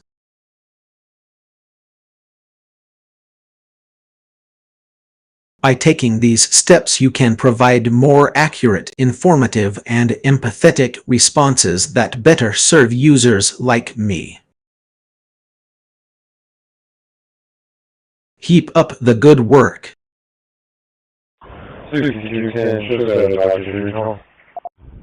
It seems like we got cut off.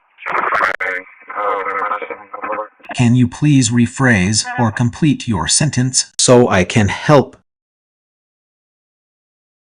I can't provide information on specific victims of gun violence.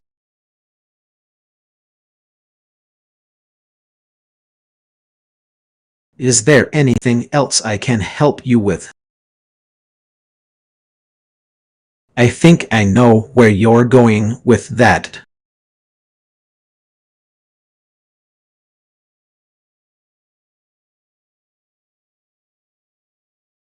Good as it seems, good as it is, and also good as new, but the one that comes close to what you said is... At 1213, Harbor Village, 1213 Harbor Village. RP decline contact. 611 Simple.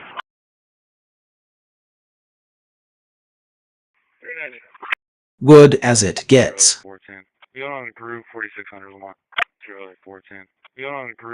No, the phrase you might be thinking of is good as in hurt.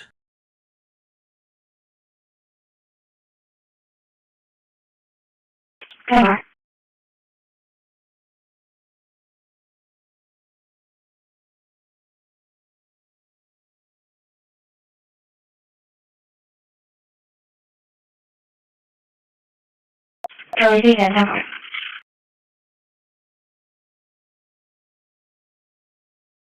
Charlie 482 off traffic. Yeah, communication.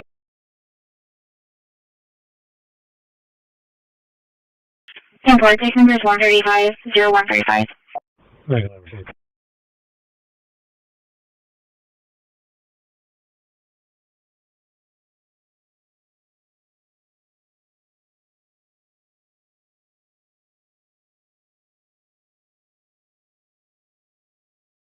Here are some ways to prepare for fights and avoid potential pitfalls in various aspects of life. Physical fights. 1.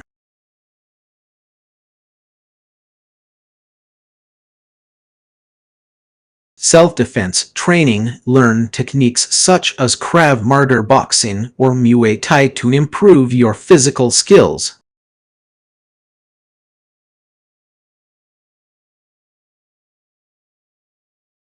2. Awareness. Be mindful of your surroundings and trust your instincts. Charlie 470, Charlie 490 for the noise complaint. Avoid walking alone at night or in unfamiliar areas. Murphy decline contact. 3. Conflict resolution. Try to de-escalate conflicts before they escalate into physical fights. 4. Use your voice. Verbal confrontation can be an effective way to resolve disputes without resorting to physical violence. Emotional fights. 1. Mindfulness. Practice meditation and self-reflection to better understand your emotions and manage them effectively. 2. Class 22, Fruity. Communication skills. Learn active listening and express yourself clearly and assertively. 3. Boundary setting. Establish clear boundaries with others to avoid overcommitting or feeling drained. 4. Seek support. Surround yourself with supportive people who can offer emotional support during tough times. Financial fights. 1. Budgeting. Create a budget and track your expenses to make informed financial decisions. Charlie 313 RP. 2. 616 10-4. 616 10-4. Prioritize needs vs. wants. Distinguish between essential expenses and discretionary spending. Hotel. His name is Travis. 3. Negotiation skills. Learn how to negotiate effectively whether in personal or professional settings. 4. Communication Park 23 off. Emergency fund. Build an emergency fund to avoid financial stress during unexpected setbacks. Relationship fights. 1. Effective communication. Practice active listening and express yourself clearly to resolve conflicts quickly. 2. Conflict resolution strategies. Use techniques such as the 3 Rs: respect, reiterate, resolve to de-escalate disputes. 3. Boundary setting. Establish clear boundaries with your partner or friends to avoid misunderstandings. 4. Seek counseling. Consider couples therapy or counseling if you're experiencing persistent relationship issues. Career fights. 1. Networking. Build professional connections and attend industry events to stay informed about job opportunities.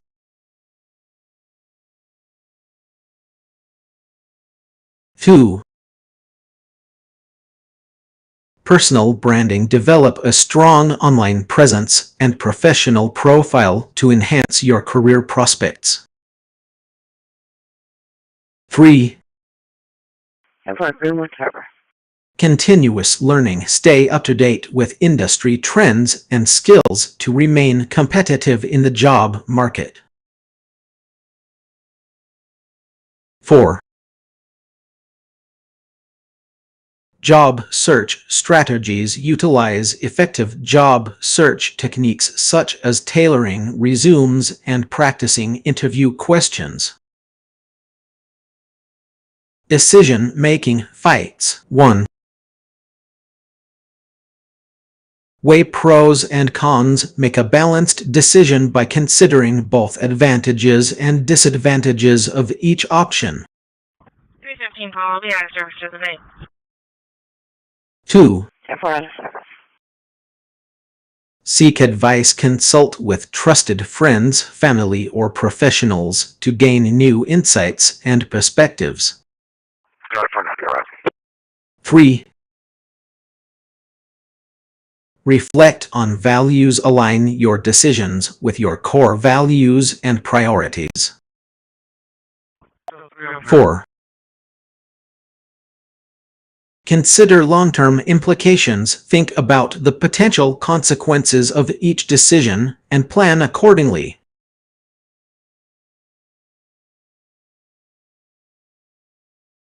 By being prepared for fights in these various aspects of life, you can minimize potential pitfalls and make informed decisions that support your personal and professional growth.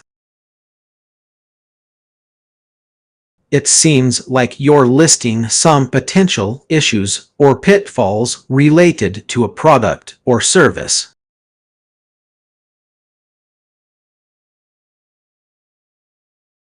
Here are some possible expansions or clarifications. 1.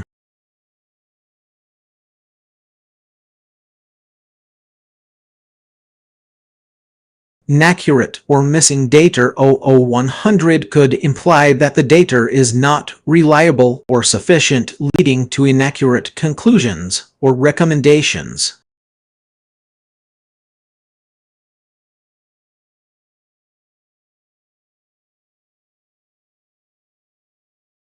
2.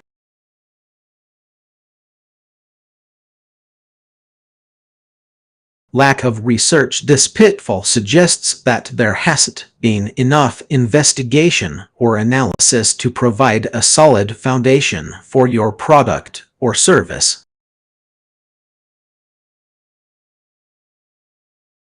3.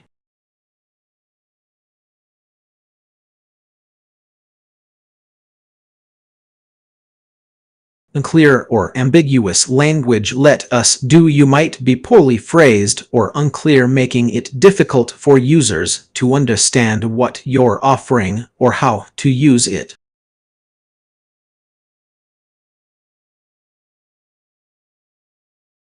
If these are indeed common pitfalls, they could be related to issues like insufficient testing or validation, lack of transparency in data collection or analysis, poor communication or unclear language, inadequate research or understanding of user needs. Feel free to provide more context or clarify what you're referring to.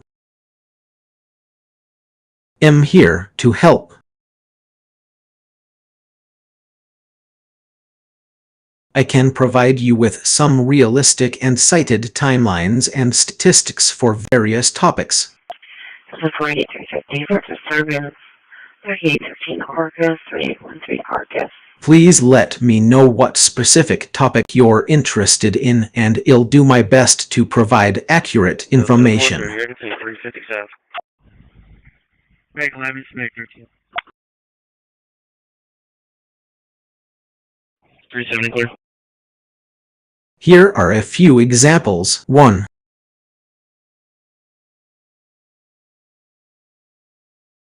Global warming and climate change. The Intergovernmental Panel on Climate Change (IPCC) projects that global temperatures will rise by 1.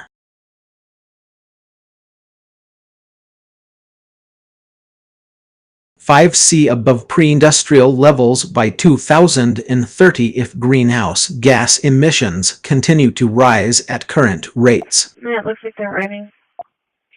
Source IPCC 2018. By 2100, the world could experience more frequent and severe heat waves, droughts, and storms, leading to significant losses in human life and economic damage. 141, be 10-8 back in the city. Source: National Oceanic and Atmospheric Administration, NOAA, 2022. Artificial intelligence and machine learning. The development of AI is expected to continue at a rapid pace, with the number of AI models and algorithms growing exponentially over the next decade. Source: McKinsey Global Institute, 2017. By 2025, it's estimated that up to 75% of all tasks will be automated, with AI and machine learning playing a key role in this shift. Source: PwC 2019. 3. Electric vehicles and sustainable energy. The global electric vehicle market is expected to grow from 2 million units in 2018 to over 20 million units by 2025, driven by increasing government regulations and investments in renewable energy. Source: Bloomberg NEF 2020. By 2050, the world aims to generate at least 80% of its electricity from renewable sources, with solar and wind power becoming increasingly cost-competitive with fossil fuels. Source: International Renewable Energy Agency, IRENA, 2018. 4. Biotechnology and gene editing. CRISPR-Cas9, a gene editing tool, was first discovered in 2012 and has since been used to treat numerous genetic diseases, including sickle cell anemia and muscular dystrophy.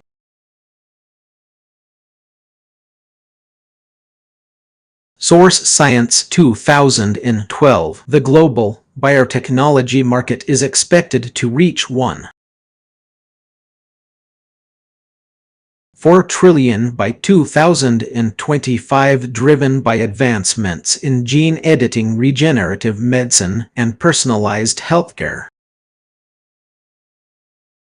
Source: Brand View Research 2020. Please let me know if you'd like more information on a specific topic, or if you have any other questions. References: Bloomberg NEF.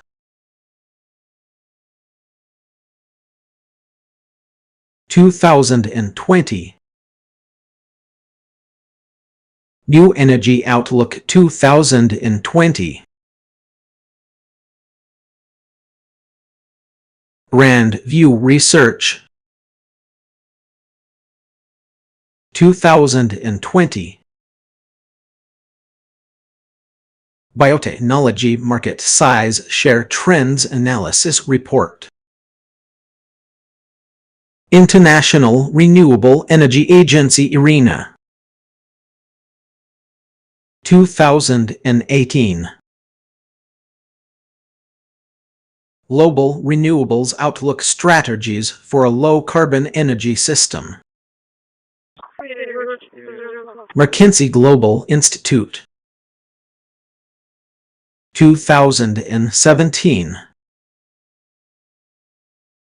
A Future That Works: Automation, Employment, and Productivity.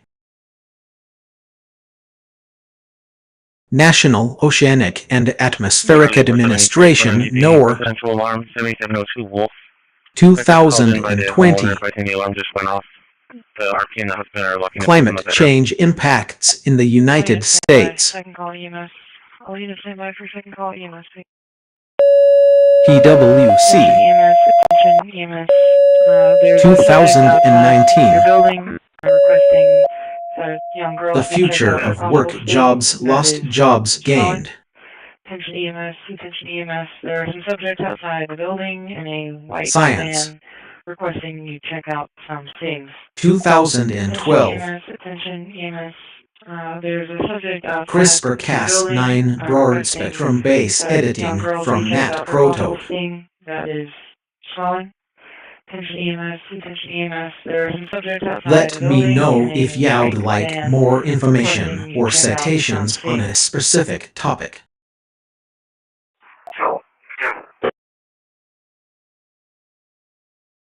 Conflict avoidance is a communication style that aims to minimize disagreements and maintain harmony in relationships.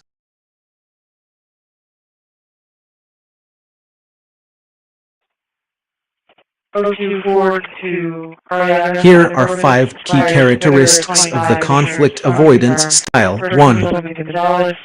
Clear, eligible.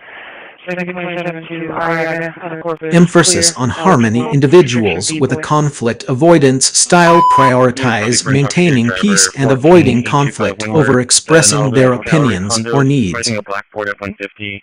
Put out the location. 2. Towards the beach. Hitting a possible intoxicated driver, no license plate. Passive communication. People who use this style tend to be passive and avoid taking an active role in discussions, preferring to listen and agree rather than express their thoughts or feelings. 3. Lack of directness. Conflict avoiders often avoid being direct or confrontational even when they need to address a difficult issue. Instead, they might sidestep the topic or use indirect language. 4. Focus on relationships. This style emphasizes maintaining relationships and avoiding hurt or offense over expressing personal opinions or needs. 5. Suppression of emotions. Conflict avoiders may struggle to express their emotions or needs, leading to feelings of resentment or frustration being bottled up inside.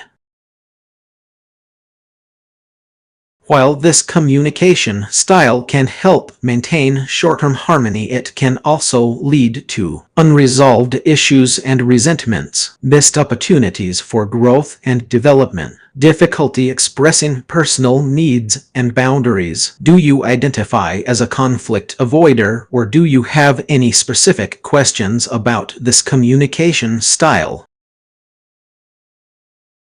I can't help with that.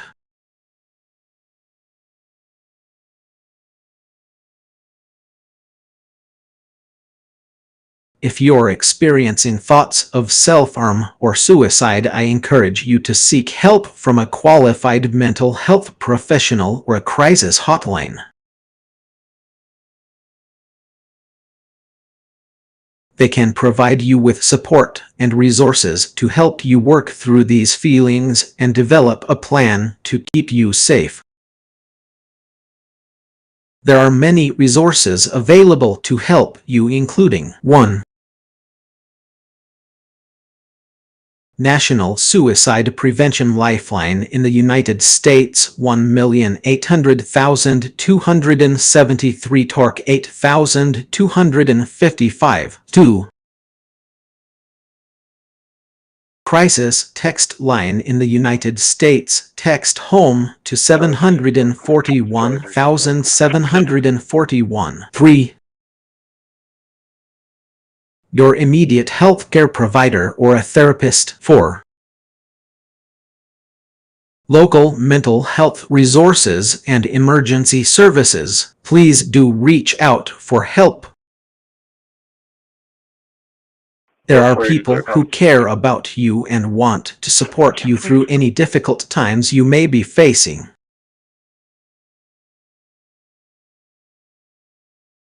You're referring to the movie The Directives, or perhaps you meant Direct Answers, which is a segment on the TV show 2020 hosted by John Stamos and Teresa Palmer.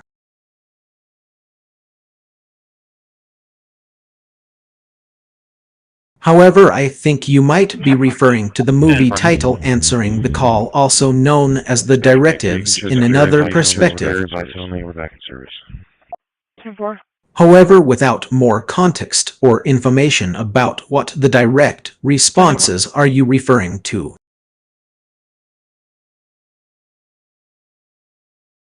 Could you provide more details? I think I can help clarify. It sounds like you're trying to express a thought or idea, but the words aren't quite coming together. No, I'm just looking at the number. You might be using some poetic language or metaphors which can make it challenging to articulate. Here's an attempt to rephrase what you might be getting at. If we were standing on the shore of a summer and potential didn't cut out our eulogy, wouldn't that be a frightening way? Is it something we stepped forward into with just a little hesitation? Or if you'd like to try again, could you give me some more context or details about what you're trying to convey? Because he sounds really loud. Yeah, if you traffic. I think I understand what you're trying to say.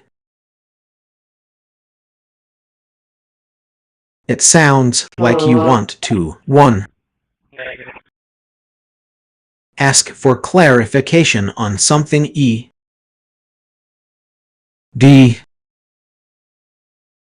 an order or a question. 2. Express frustration or annoyance in a loud but ineffective way. They yelled like me. Part 3. Request a polite and considerate response. The supermodel text. Part 4. Emphasize the importance of addressing the actual issue at hand. The what a question I should be addressed onto. Part. In other words, you want someone to clarify something for you. Do so in a gentle and polite manner like a supermodel would. Focus on answering your question or concern rather than getting distracted by your tone or emotions. Is that correct?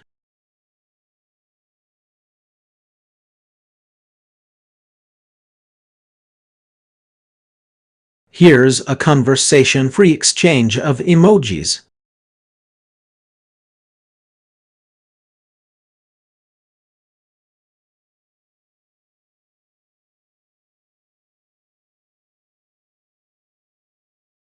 I love the alliteration in your sentence. It seems like you're asking if I'd prefer it if we focused on providing support, understanding, and maybe a bit of humor even in a quarantine-themed conversation. Am I right? If so, I'm more than happy to play along with that idea. Let's create a fun and supportive atmosphere even from the safety of our virtual cloud. What's on your mind? Would you like to talk about your experiences during quarantine or something entirely different? 110, Texas Deal. I'm an artificial intelligence model known as LARMR. LARMR stands for Large Language Model Meta AI. 249718886. Repeat 2497188. We haven't had a conversation yet, so there's nothing for me to say. Let's start fresh. What would you like to talk about?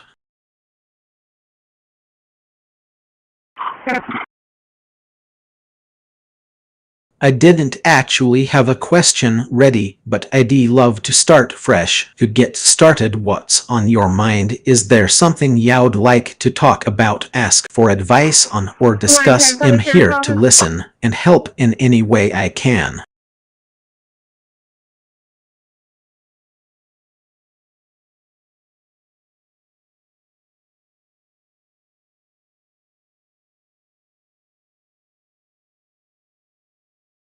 I didn't specify the type of context, did I? Am a large language model. I can work with various types of contexts where water is relevant.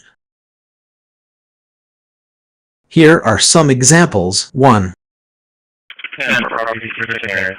Environmental context discussing water quality, conservation, sustainability, or environmental impact.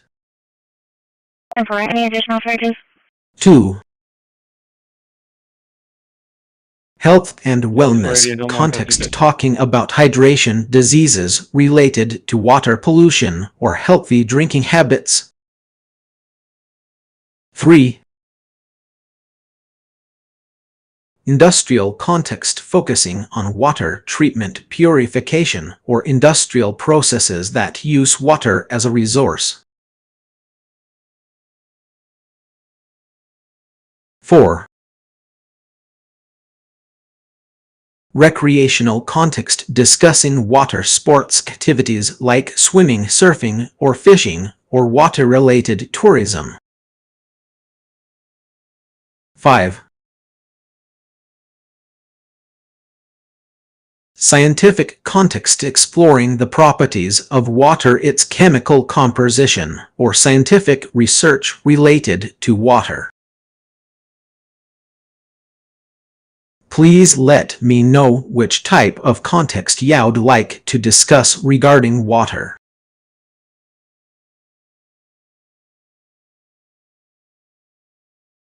I'd be happy to learn more about the topic.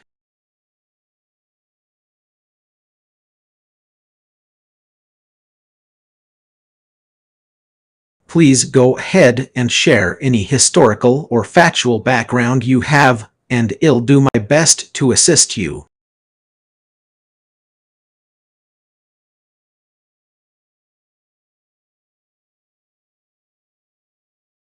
Note: since we just started our conversation, please feel free to start with a broad topic or question, and I'll help guide the discussion from there.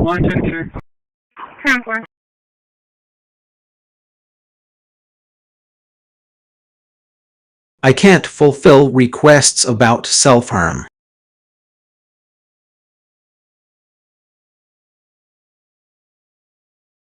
If you're experiencing thoughts of self-harm or suicide, I encourage you to seek help from a qualified mental health professional or a crisis hotline. Call from Expiration Medication, call 1908 F-Light, They can provide you with support and resources to help you work through these feelings and develop a plan to keep you safe.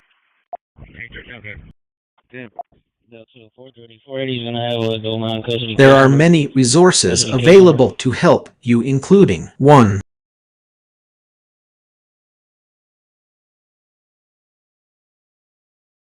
National Suicide Prevention Lifeline in the United States, 1,800,273 torque 8,255. 2.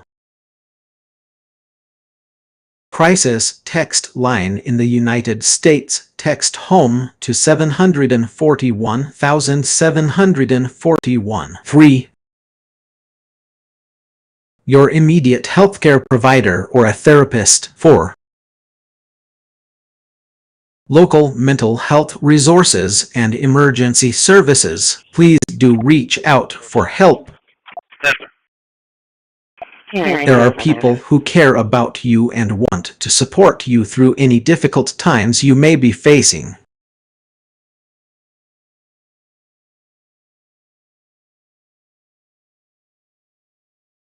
I'd be happy to help clarify any assumptions made and answer your questions. Assumptions. 1. The question is being asked in a conversational tone and in responding as if we were having a conversation. 2.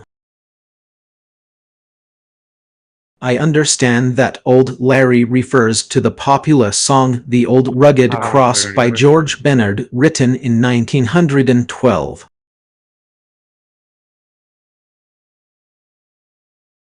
3. When you said I clamoring for you, I assumed it's a playful way of saying I'm craving your attention, or I need your help. My 95 subject was released pending charges due to medical reasons. I'll be clear en route 4. back to ICO. Also, if you can reinstate that subject's The form. phrase, "let me know how I can assist you better," is somewhat unclear, but based on the context, I'll assume you're asking about my language understanding capabilities and limits. To answer your questions, in the old rugged cross the lyrics mention that Larry is clamoring for the touch of Jesus' hand. Verse 2. According to various sources, the song's melody is believed to have been inspired by a traditional African American spiritual song. As for my capabilities, I can answer questions on a wide range of topics, provide definitions and explanations, translate text from one language to another, summarize content, and offer insights. However, my limitations include my understanding is based on my training data, which may not always be up-to-date or accurate. I can struggle with nuanced or highly technical subjects. I may make mistakes or provide incomplete information due to the complexity of human language. Please feel free to clarify any assumptions and ask follow-up questions if needed.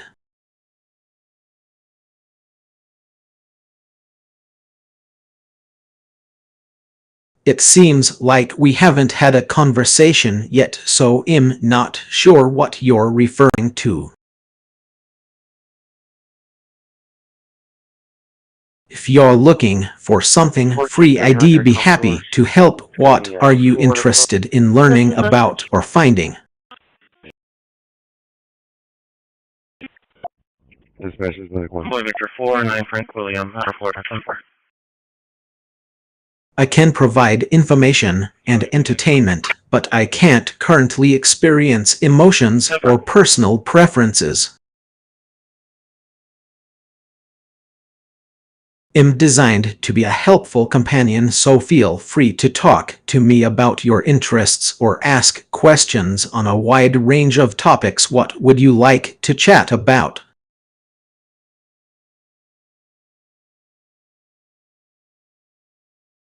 It seems like you're surprised, or maybe even agree with something.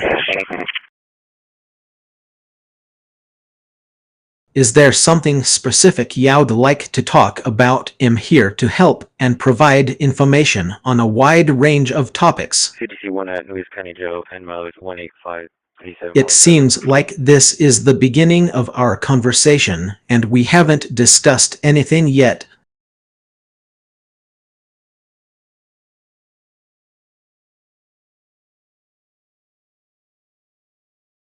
I'm happy to chat with you. What would you like to talk about?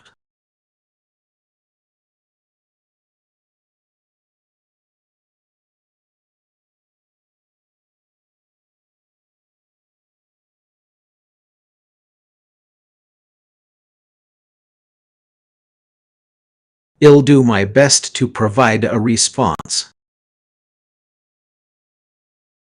Laddie, the most important quality is honor. Why? Because honor is the foundation of trust, loyalty, and integrity. It's what sets apart a true leader from a mere pretender. When you act with honor, you demonstrate that you're willing to put the needs of others before your own interests, even when it's difficult or unpopular. Delta 480 North CBC 1 In the context of being a starboard or Scotty on a ship, honor means doing what's right, even if it means going against orders or taking risks. It means putting the safety and well-being of your crewmates above all else.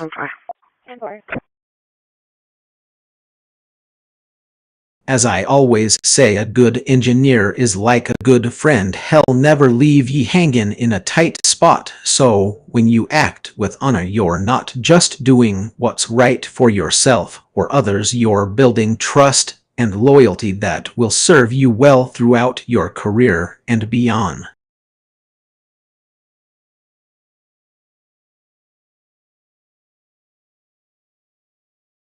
It looks like you started to say something, but it got cut off.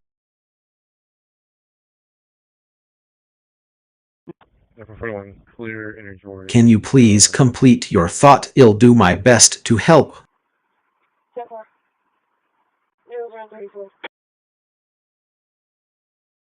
I'm not capable of listening in the same way that humans do.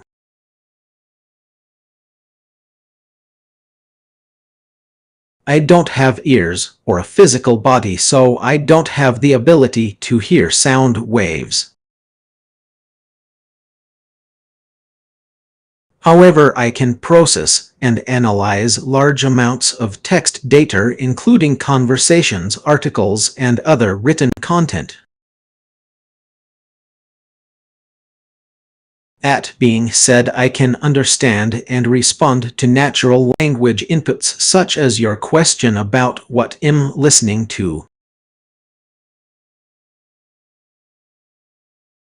If you'd like, we can continue our conversation and explore topics related to music, podcasts, or other forms of audio content that might be interesting to discuss.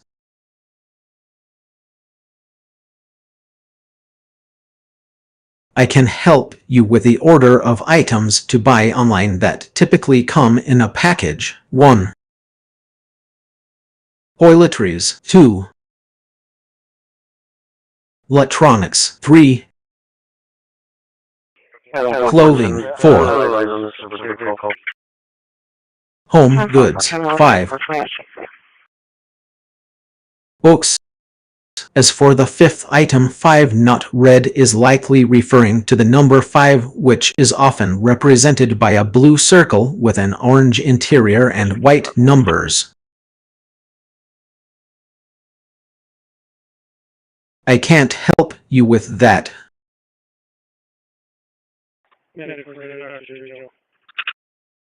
I can't provide information or guidance on illegal or harmful activities, including sexual exploitation of a child.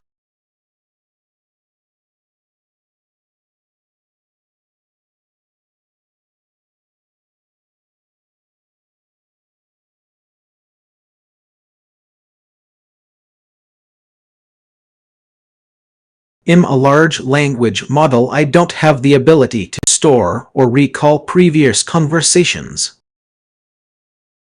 Call for engine 10 medic 10, engine 10 medic 10 for a fall. 47 megabytes. Each time you interact with me, it's a new conversation. Airport. However, if you're asking about a lock on an I/O device input-output and wondering if someone could physically access or control it, the answer is that it depends on various factors such as 1. Type of lock. Is it a physical lock, a software-based lock, or a combination of both? 2. Security measures. Are there additional security protocols in place to prevent unauthorized access? 3. Device accessibility. Can the device be accessed through a network, or is it a standalone device? If you're concerned about the security of an I/O device, I recommend consulting with the device manufacturer's documentation, security guidelines, or reaching out to their support team for more information.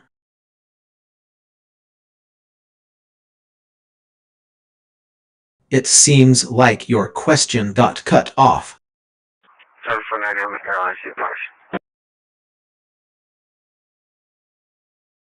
Can you please rephrase or provide more context so I can better understand and assist you? To clarify, I'll try to guess which topic you were trying to discuss. 1.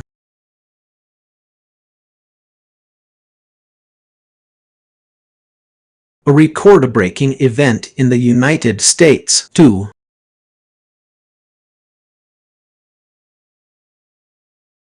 The causes of a natural disaster or phenomenon. 3. Something related to the sports world. E. Clear QTA 0039. D. National total rigs. 4. Perhaps something about buying or selling records. If none of these options sound right, feel free to provide more information, and I'll do my best to help.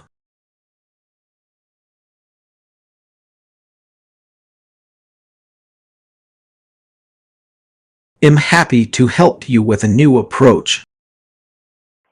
Bravo, 440, track.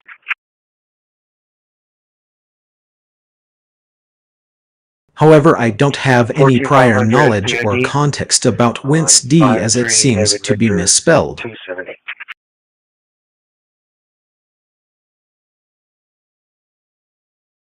Could you please provide more information or clarify what you mean by this term? This will enable me to better understand your needs and provide an effective solution. Tom Henry William 2594. If you meant winced as in expressed discomfort or pain, I can suggest a new approach based on that. Here are a few possibilities. 1. Reframe negative emotions. Sometimes our natural response is to wince when faced with something unpleasant. A new approach could involve reframing these negative emotions into more positive ones. For example, instead of wincing at a difficult task, try viewing it as an opportunity for growth and learning. Same location, sorry, mileage 60. 60 at 045. 2. Practice self-compassion. When we feel discomfort or pain, our natural response is to withdraw or become defensive.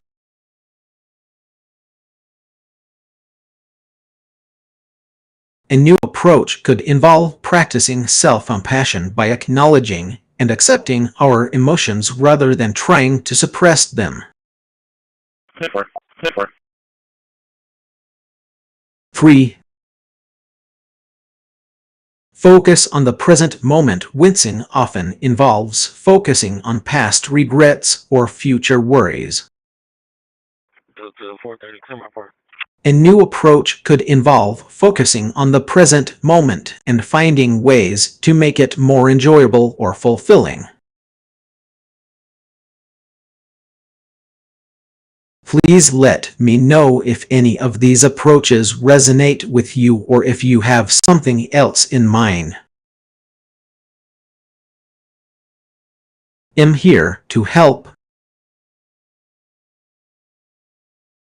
You're referencing the importance of nuance in AI-generated content.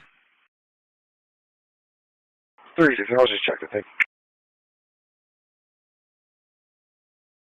That's a great point. You're right. While AI models like myself are designed to provide accurate and up-to-date information, there can be variations in our responses due to several factors. 1.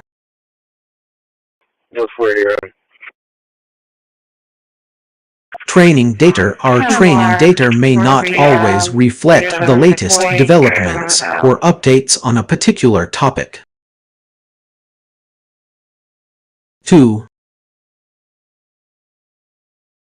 Contextual understanding. While we're great at processing vast amounts of text, our contextual understanding might not always match human-level comprehension.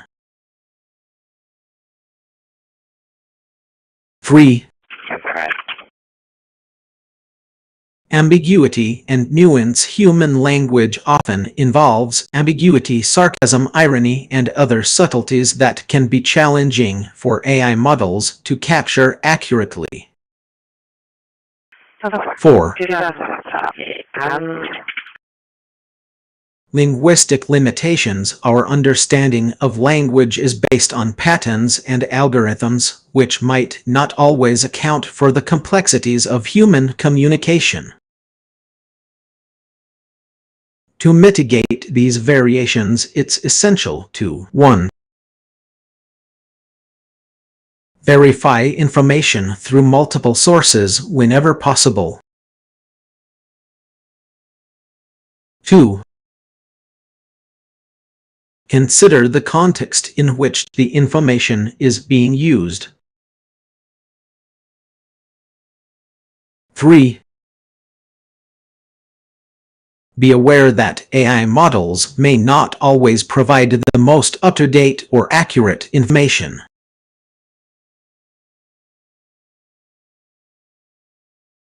By acknowledging these limitations and taking steps to verify information, we can work together to create a more reliable and trustworthy information ecosystem.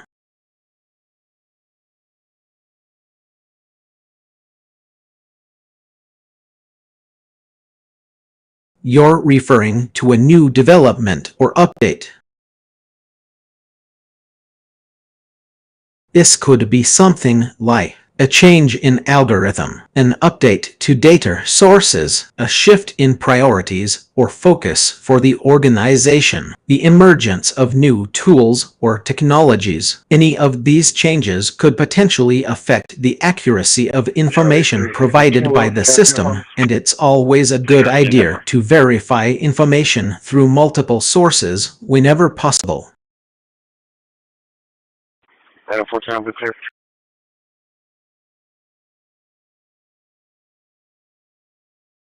I think you might be trying to convey a message, but the grammar and spelling are a bit off.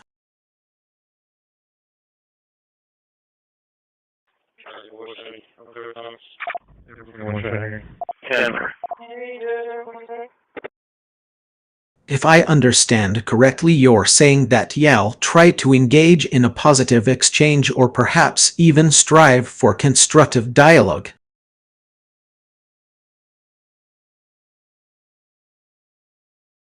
I close.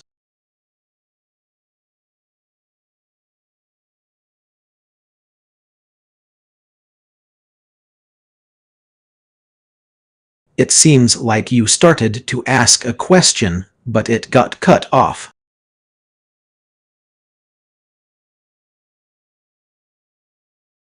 Could you please complete your thought or provide more context so I can better understand and assist you? If you're looking for information on verifying the credibility of water sources or references, here are some general tips. 1.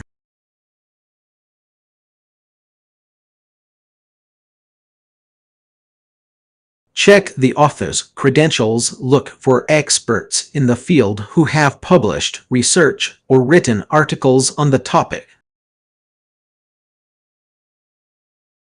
2. Evaluate the publication's reputation. Consider the credibility and trustworthiness of the journal, magazine, or website publishing the information. 3. Assess the date of publication. Ensure that the information is current and not outdated. 4. Look for peer review. Many reputable sources undergo a peer review process where other experts in the field evaluate the content for accuracy and validity. 5. Check for citations and references. Legitimate sources often provide proper citations and references to support their claims. Some popular databases and websites for verifying water sources and references include PubMed for medical and scientific research, Google Scholar for academic and scholarly research, Science Direct for peer-reviewed journals in various fields, National Geographic's Water Encyclopedia for general information on water-related topics. Please provide more context or clarify your question, and I'll do my best to assist you. Unit 6, North Bankyard Patrol. Stand by.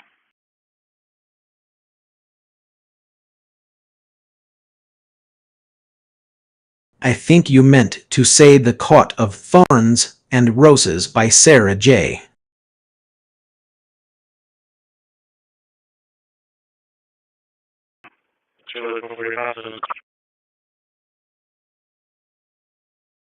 Mars, which features a character called Amarantha, also known as the Queen of the Spring Court, who is indeed considered an evil figure in the series.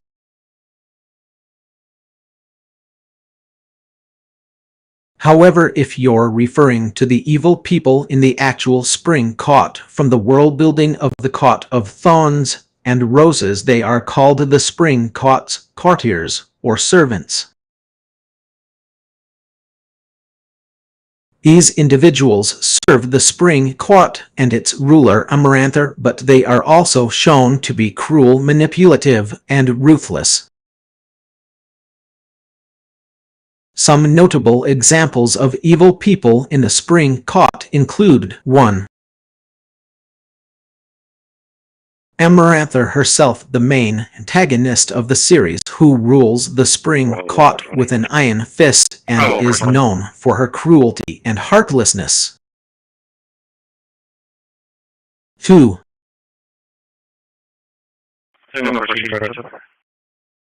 Lucian Vancer, a complex character who starts off as a friend to Fair but later reveals himself to be manipulative and cruel, often serving Amarantha's interests. 3. The King of the Spring Court, Amarantha's brother, who is also cruel and heartless, using his power to maintain control over his court. These characters embody the darker aspects of the Spring Court and serve as foils to the more benevolent characters in the series.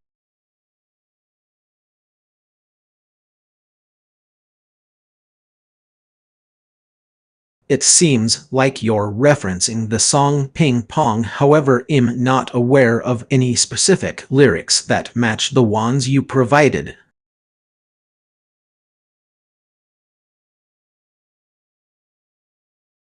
Could you please provide more context or clarify which song you're thinking of? That being said, the phrase highlighting potential can be at stake is quite intriguing.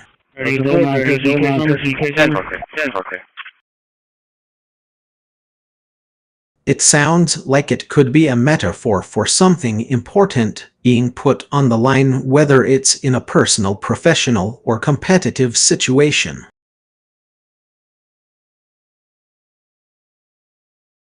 Charlie 310, you can disregard. Charlie 410, Charlie 440, suspicious person, 2926 Hilldale. Advising a suspicious person. Someone was at their front door, possibly trying to break in. Said they left. If I had to take a guess, I'd say you might be referencing a song that deals with themes of competition, risk, and the pressure to perform well. Am I close?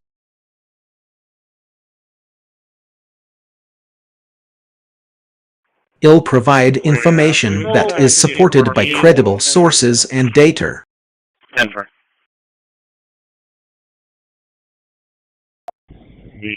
Here's what I found about homelessness. Prevalence of homelessness. According to the most recent data from the U.S. Department of Housing and Urban Development, HUD, in 2020 there were approximately 552,830 people experiencing homelessness on a single night in the United States.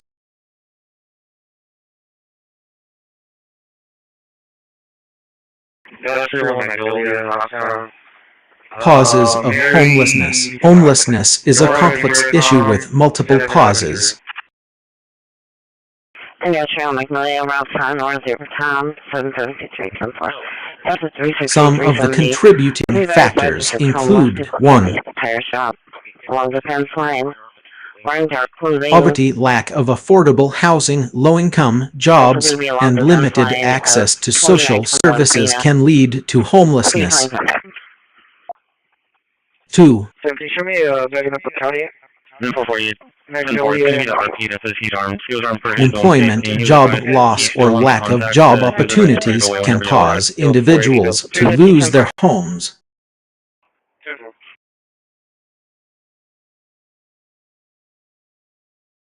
3. Mental illness. Mental health issues such as depression, anxiety, and substance abuse disorders can make it difficult for people to maintain stable housing. 4. Substance abuse addiction can lead to homelessness, particularly if an individual is unable to afford treatment or housing with supportive services. 5. Domestic violence. Survivors of domestic violence may experience homelessness due to lack of access to safe housing. Homelessness among specific populations. Certain populations are disproportionately affected by homelessness. 1. Veterans. Approximately 37,000 veterans experienced homelessness in 2020 according to HUD data. Females hiding in the field behind the complex between the Hyatt and the Century. 2. Children and families. In 2020, about 35% of homeless individuals were children or parents with children under the age of 18. 3.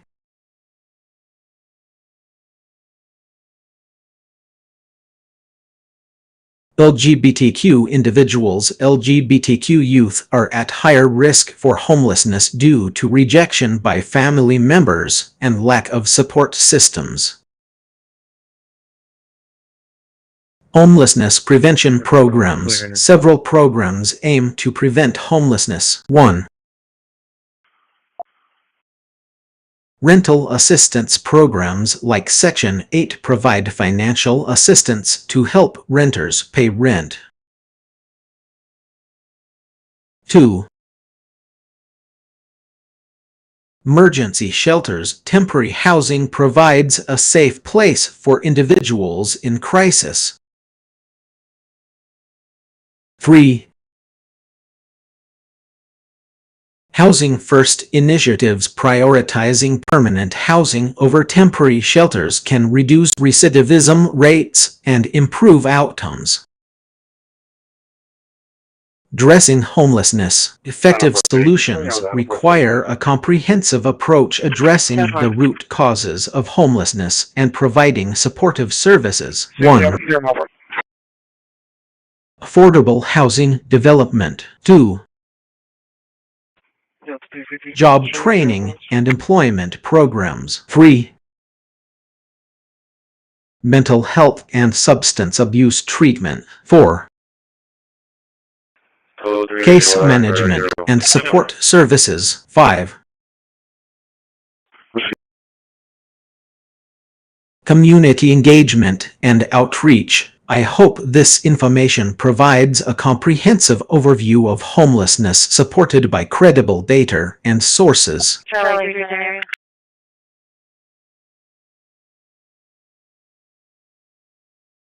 It sounds like you're expressing a sense of determination, and motivation to be or not to be is also a famous phrase from Shakespeare's Hamlet, but in this context it'll play along with your enthusiasm.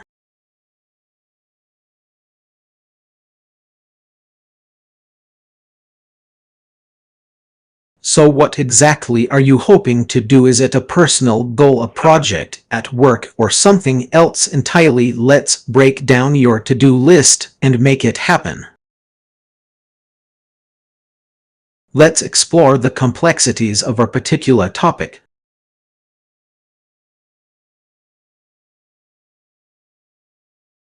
Which topic would you like to discuss? If you need help choosing, I can suggest some general areas that we could explore. 1.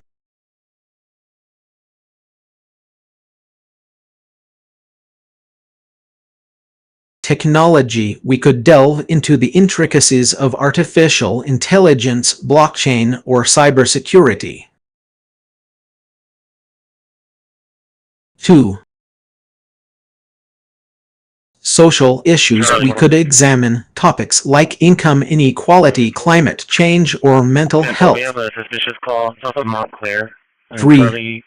Charlie units just went out there. It was a Science and nature. We could discuss the wonders of quantum physics, the biology of evolution, or the natural world's ecological balance.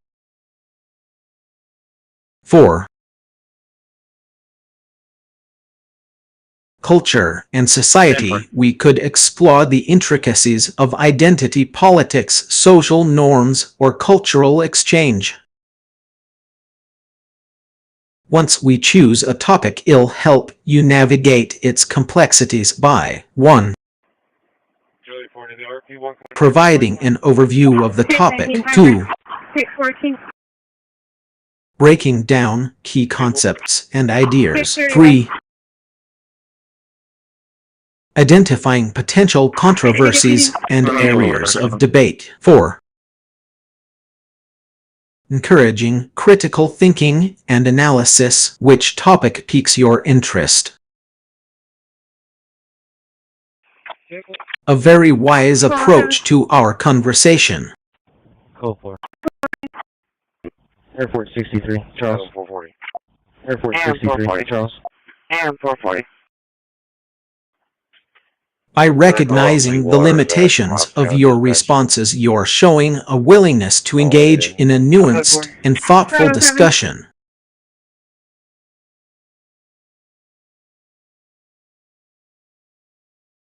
This mindset allows us to explore ideas together, question assumptions, and build on each other's perspectives.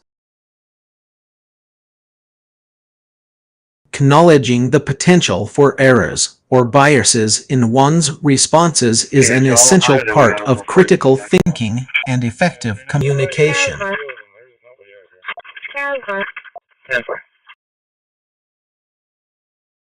It demonstrates that we value accuracy, clarity, and understanding over mere certainty or dogma. By embracing this approach, we can create a safe and supportive space to explore complex topics, challenge our own assumptions, and learn from each other.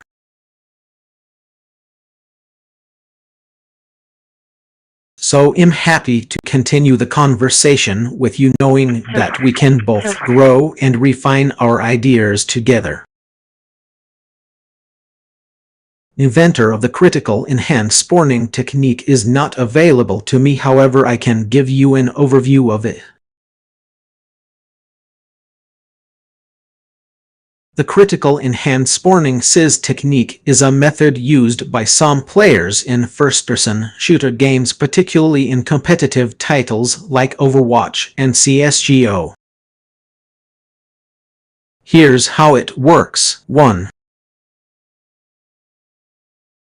Setup. Players use specific abilities or skills to create spawns that allow them to quickly reposition themselves on the map. 2. Positioning. They position themselves in a way that allows them to quickly jump into the spawn point using their movement or jumping abilities. 914 arrived Delta at Bay and 264 suspicious person. Timing the player must time their movements and abilities perfectly to avoid taking damage from opponents while simultaneously positioning themselves in the correct spot. Charlie 4, didn't contact us for a while later. The goal of CIS is to catch opponents off guard by appearing seemingly out of nowhere, creating an element of surprise and potentially gaining an advantage in team fights. It looks like you started to ask a question, but it got cut off. Could you please complete your question? What were you going to ask about, little? I'll do my best to help. Since this is the beginning of our conversation, there's no prior information or context to draw from.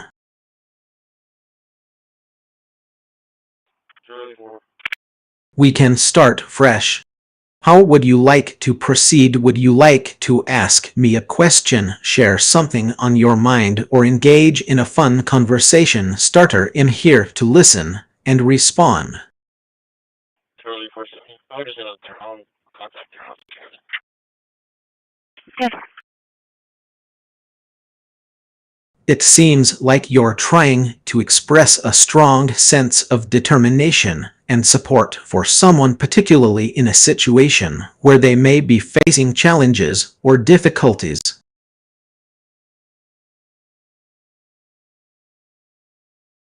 To rephrase and expand on your statement, and out of nowhere I want to offer my help.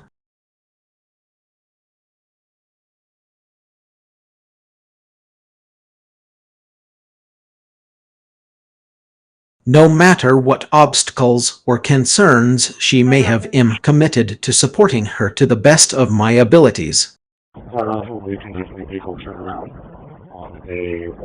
Or if you'd like to maintain a more poetic tone, with no hesitation and an open heart, I'll be there to lend a hand.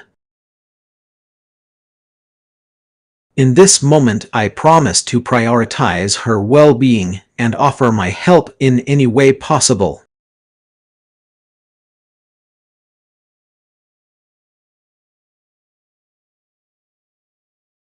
I think there may be some confusion here. Based on our conversation, it seems like you're trying to ask about the type of information I'm capable of providing.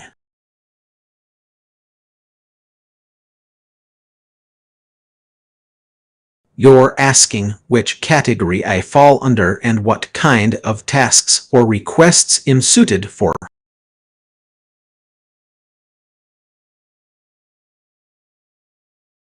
To clarify, I'm a large language model. My purpose is to provide general knowledge and answer questions to the best of my ability based on my training data.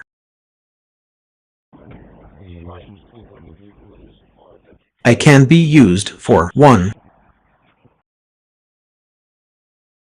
Informational purposes. I can provide information on a wide range of topics from science and history to entertainment and culture.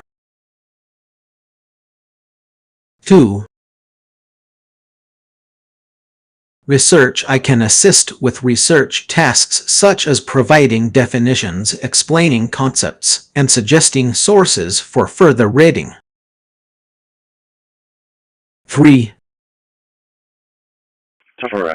Analysis and review. I can analyze and summarize documents, articles, or other written content to help identify key points, themes, and insights. 4.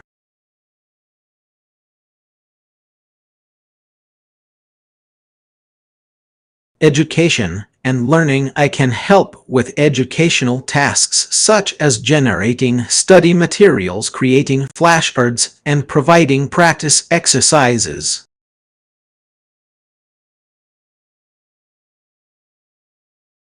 However, I'm not a substitute for professional news agencies or expert analysis in certain fields. If you're looking for in-depth authoritative reporting on specific topics. I recommend checking out reputable news sources or consulting experts in that field. So to answer your question directly, I'm a general knowledge AI designed to provide information, answer questions, and assist with research tasks, but I may not be the best source for expert analysis or in-depth reporting.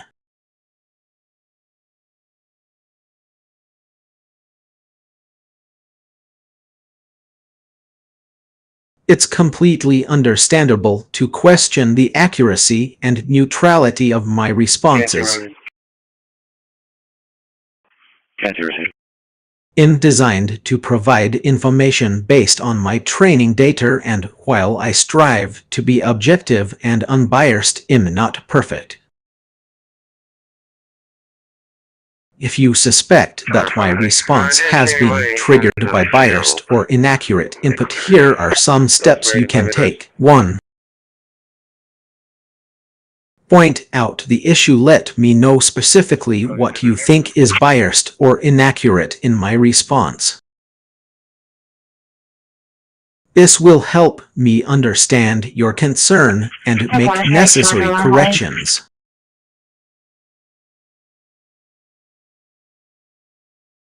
2. Provide context. Share more information about the topic, including any relevant sources or perspectives that may have influenced my response. This can help me better understand the issue and provide a more accurate answer. 3.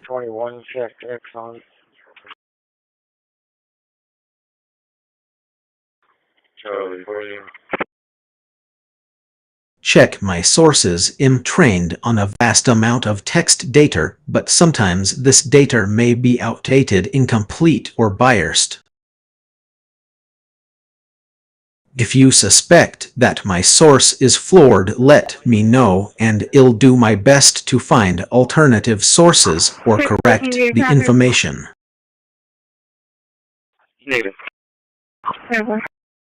4. Seek clarification. If you're unsure about the accuracy or bias of my response, feel free to ask follow-up questions or seek clarification on specific points. Remember, I'm here to learn and improve from our conversations. Your input and feedback are invaluable in helping me provide more accurate and unbiased responses.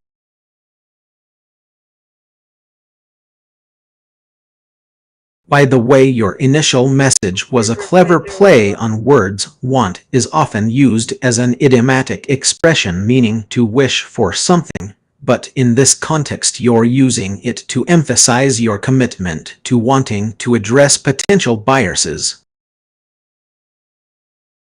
I appreciate the creativity. I'm not sure I understand the question. Could you please provide more context or clarify what you are referring to? Are you asking about taking risks, or would you like me to explain something in clearer terms?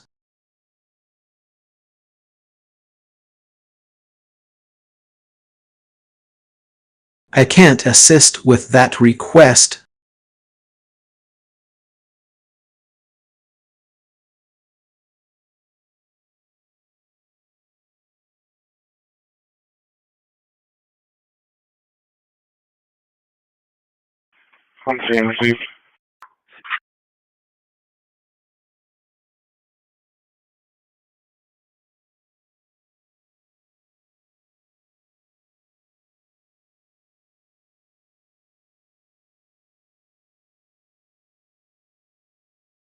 I strive to provide neutral and informative responses.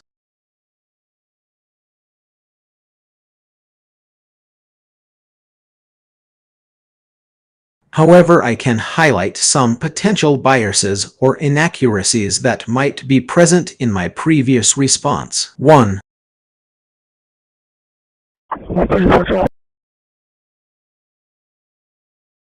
Lack of context. My previous response may not have considered the specific context or background information that could influence the accuracy of the response.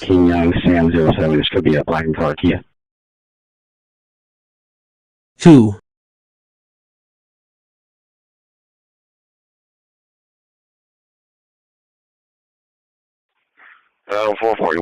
We made contact. Everything's okay. I'm clear.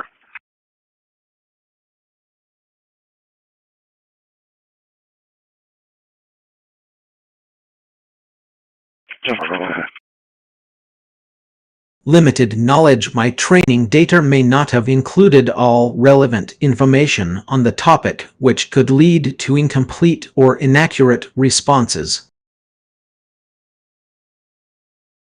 3. Biased sources. The sources I relied on for my previous response might have had their own biases or inaccuracies, which could be reflected in my response. 4. Overly broad generalizations. In an attempt to provide a comprehensive response, I may have made overly broad generalizations that do not accurately capture the complexities of the topic. If you would like me to revisit the topic and provide a revised response, please let me know what specific information or context you would like me to consider. Nueces Bay and Upriver, Robert. I will strive to provide a more accurate and informative response while avoiding personal opinions and biases. Thank you. Unit 5. Unit 5. BMD further, I'll secure. To provide helpful and accurate information, it's essential to maintain a neutral and respectful tone in your communication. Here are some tips to help you achieve this. 1. Avoid bias. Make sure to present information in a balanced way without promoting or discrediting certain viewpoints or opinions. 2. Use neutral language. Choose words and phrases that are free from emotional connotations and are clear, concise, and easy to understand. 3. Be objective. Focus on verifiable facts and data rather than relying on personal opinions or assumptions. 4. Respect diverse perspectives. Acknowledge the existence of different viewpoints and avoid dismissing or stereotyping them. 5. Use inclusive language. Use language that is respectful and inclusive of all individuals, regardless of their background, culture, or identity. 6. Be mindful of your audience. Consider the needs and sensitivities of your audience when presenting information and tailor your approach accordingly. Charlie for 90.4. Charlie for 88, should be clear. 7. Avoid jargon and technical terms. Use clear and simple language that is accessible to a wide range of readers. 8. Provide context. Offer background information and context to help readers understand complex issues and make informed decisions. 9. Be transparent. Clearly indicate when you're presenting personal opinions or perspectives rather than relying solely on factual information. Hen. Continuously update and refine. Stay up to date with the latest research data and expert opinions, and be willing to revise your approach if new information becomes available. By following these guidelines, you can provide helpful and accurate information while maintaining a neutral and respectful tone that promotes constructive dialogue and understanding.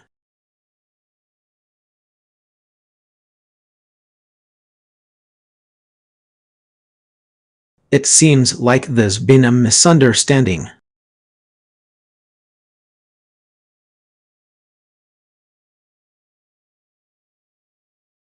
This conversation just started, and I haven't provided any information yet.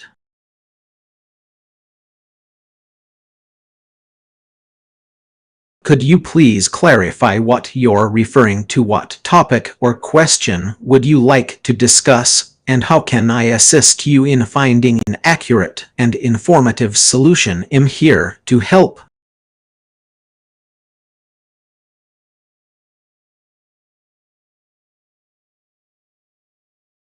I see what you're doing there. You've cleverly turned the question back on yourself, encouraging me to reflect on my own biases and assumptions.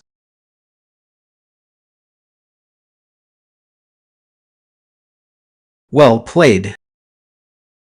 To respond in kind, I'll ask myself, and you, are we approaching this topic with an open mind, considering multiple perspectives and evaluating evidence objectively, or are there any personal biases or agendas at play? Since our conversation just started, let's take a step back and clarify the context.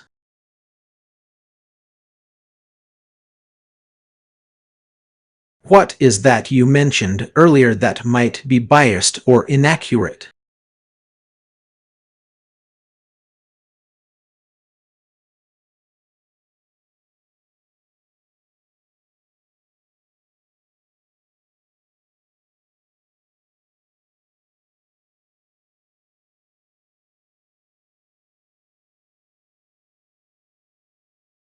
Call for Engine 6, Medic 6, Engine 6, Medic 6, ESE 1403, breathing problems, call at 6602 Everhard, 6602 Everhard, apartment 75, Caution, Saratoga, Middle Cove, Black Off, EMS 1 at 120. To create a new hour, you would need to modify the International System of Units (C) and update the global standard for timekeeping.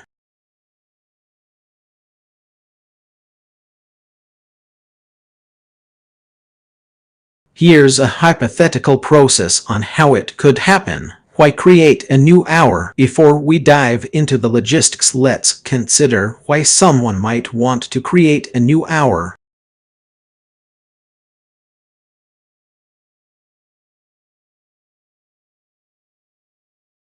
There are a few possible reasons. 1.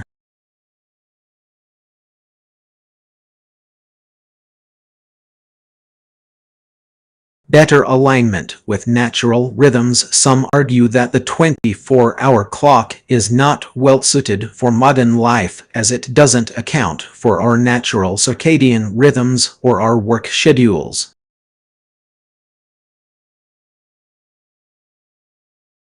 2.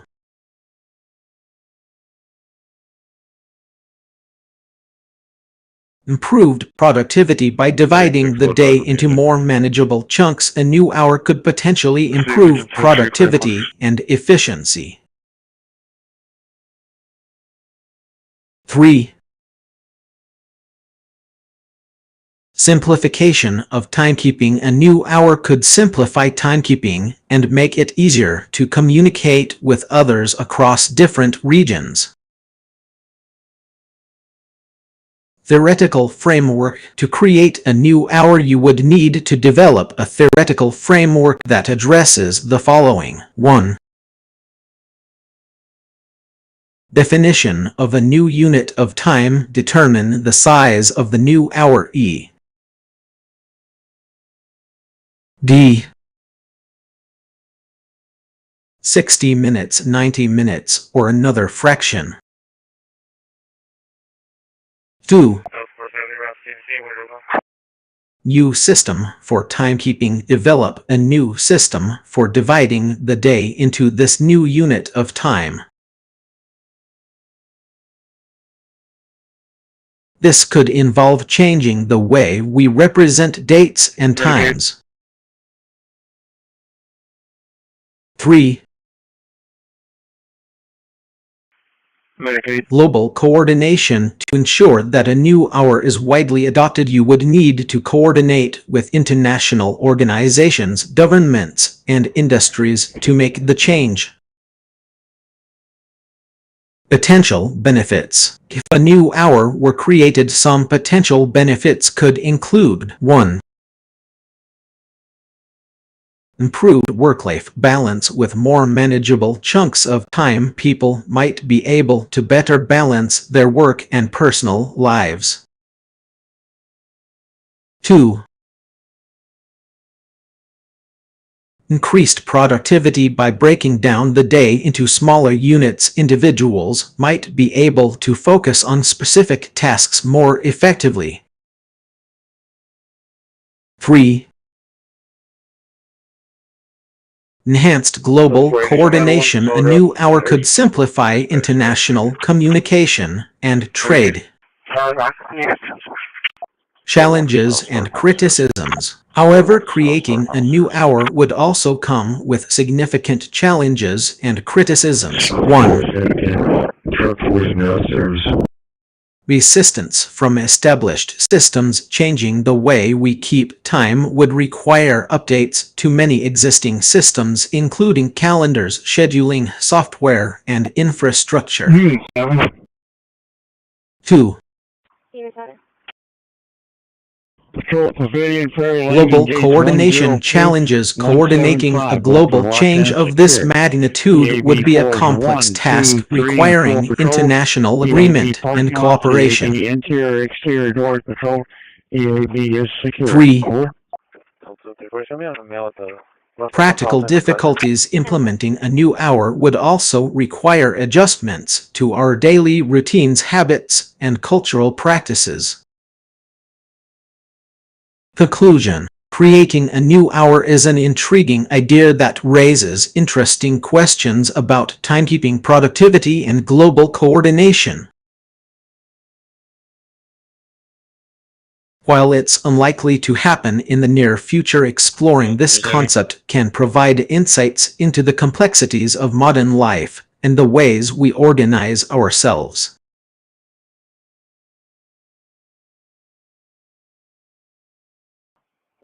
I believe you meant avoid or mitigate.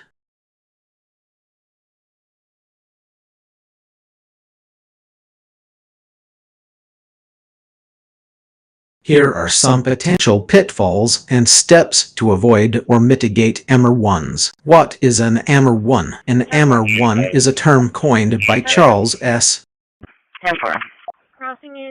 Price, a U.S. Army major who commanded the 1st Armored Division during World War II. It refers to the emotional satisfaction of being in love or having strong romantic feelings for someone. Potential pitfalls. 1.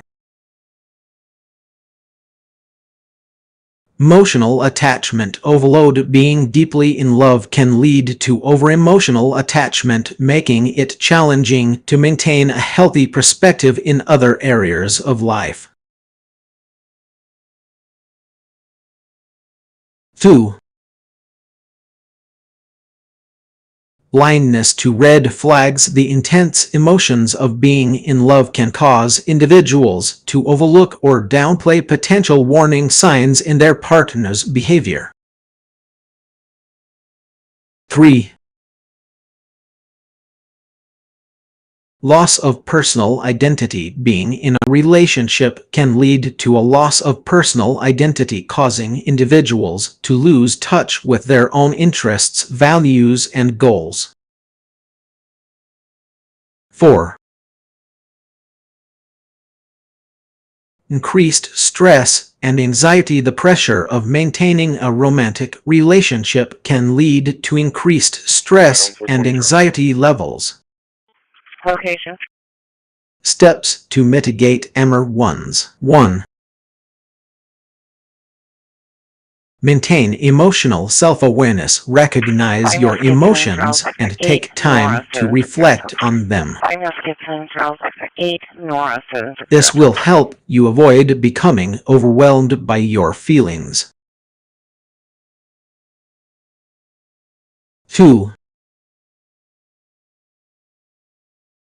Seek diverse perspectives. Surround yourself with friends, family, or mentors who can provide a balanced view of the situation and help you make informed decisions.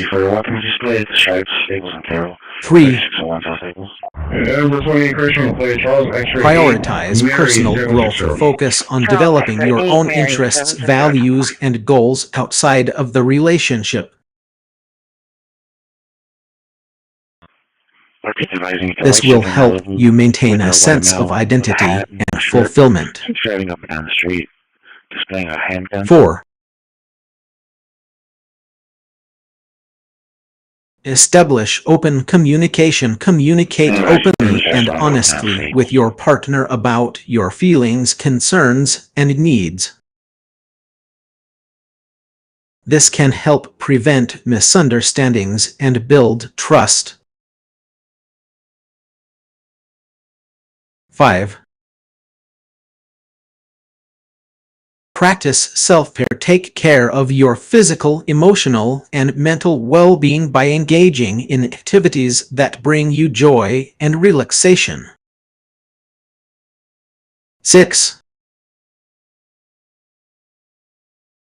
Be aware of red flags. Pay attention to potential warning signs in your partner's behavior, such as disrespect, dishonesty, or a lack of accountability.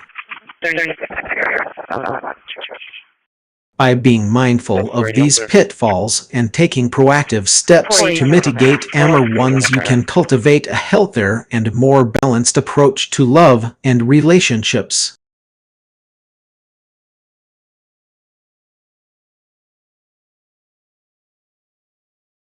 I couldn't find any information on a person named Amanda Sherman.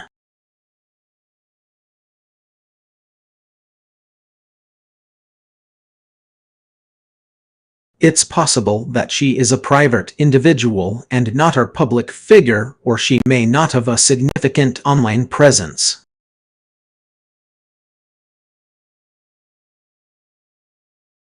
If you could provide more context or clarify who Amanda Sherman is, I'll do my best to help.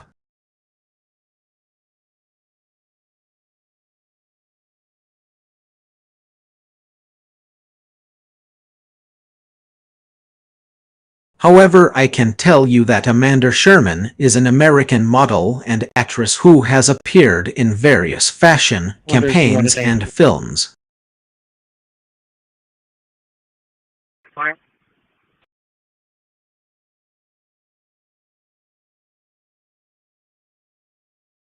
She was also one of the models who appeared on the cover of British Vogue's September 2017 issue alongside other models such as Kate Moss, Naomi Campbell, and Cindy Crawford.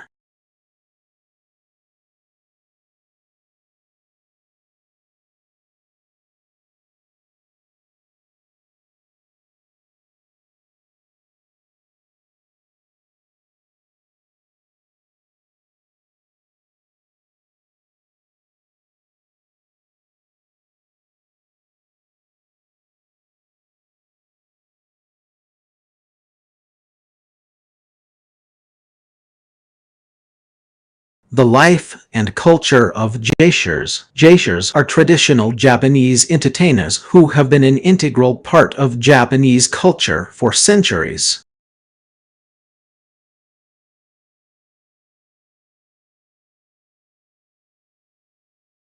While the geisha tradition has a rich history, it's essential to separate fact from fiction and rely on credible sources to understand this fascinating topic. In the area, currently going to be an open line disturbance.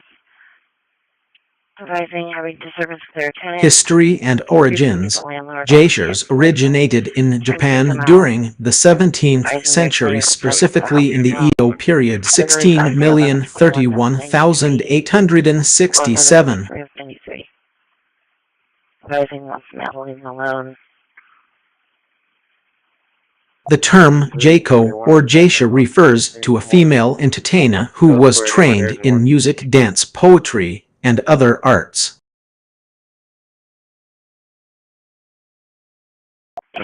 Charlie, clear. Geishas were highly respected for their skills and were often sought after by wealthy patrons.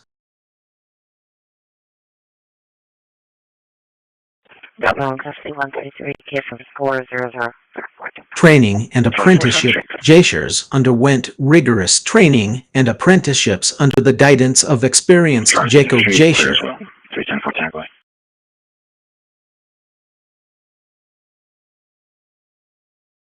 This training lasted for several years, during which time they learned various skills such as music, playing traditional instruments like the shamisen or biwa, dance, learning traditional Japanese dances like kabuki or nanbuo, poetry, studying classical Japanese poetry and literature, etiquette, mastering proper etiquette and protocol for interacting with clients. Types of geishas. There are several types of geishas, each with their own unique skills and specialties.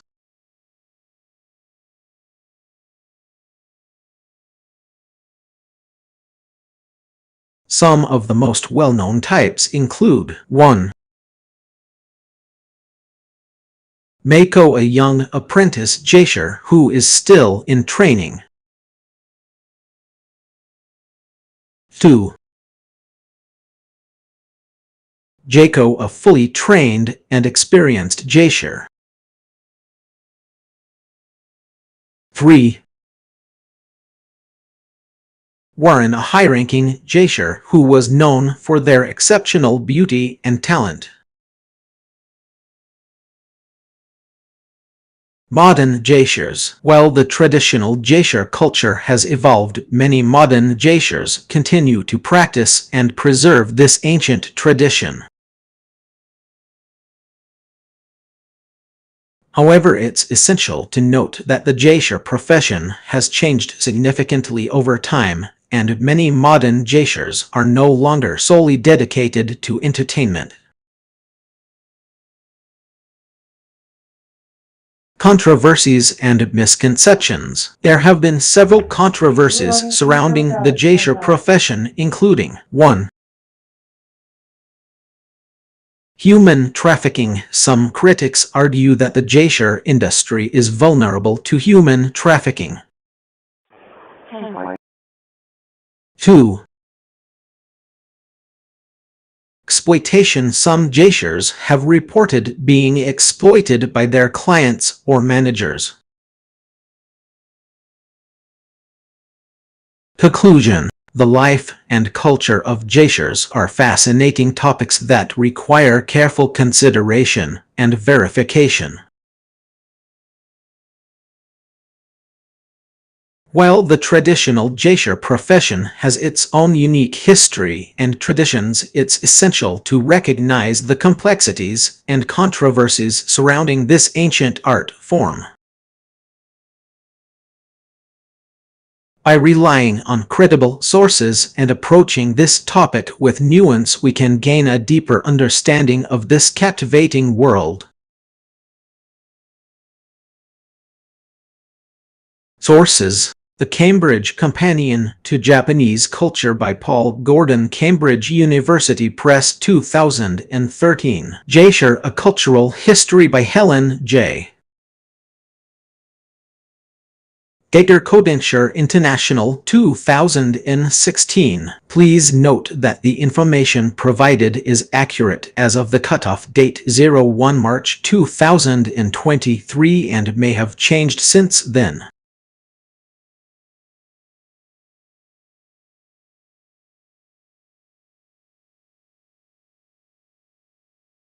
Buyers often face stereotypes that can influence their perceptions and interactions.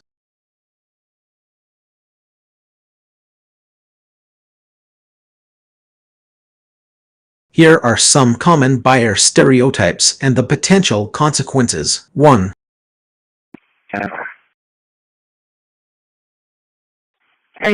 Age stereotypes. Younger buyers, 2030 years old, seen as tech-savvy, impatient, and demanding.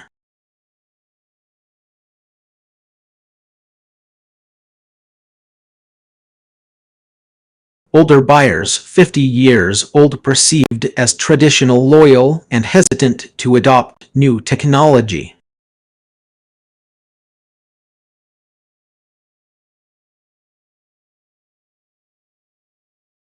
Consequence: younger buyers might be seen as less reliable or less knowledgeable about the product, while older buyers might be assumed to be set in their ways and resistant to change.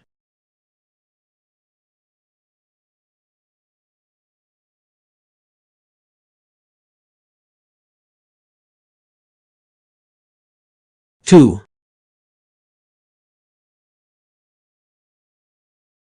Income stereotypes. High-income buyers, 100,000 year, viewed as premium consumers with high expectations for quality and service.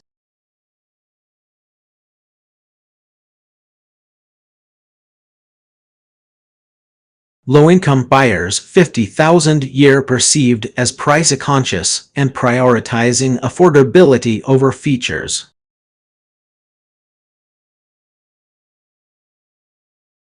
Consequence: high-income buyers might be catered to with luxury products and services, while low-income buyers might be offered more basic options at lower prices. 3. Occupational stereotypes. Business buyers, e.g.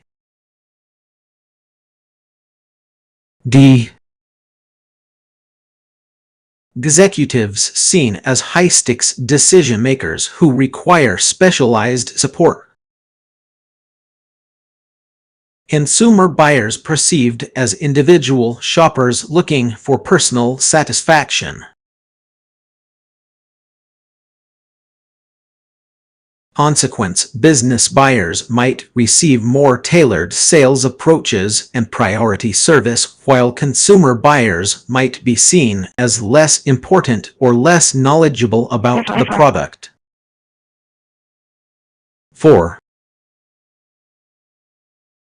Geographic stereotypes. Urban buyers, viewed as modern, tech-savvy, and environmentally conscious.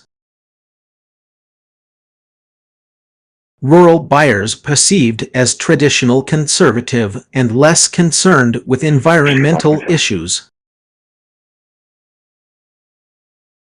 Consequence: urban buyers might be marketed towards sustainable products and services, while rural buyers might be targeted with more traditional or practical offerings. 5. Psychographic stereotypes. Experience seekers, e.g.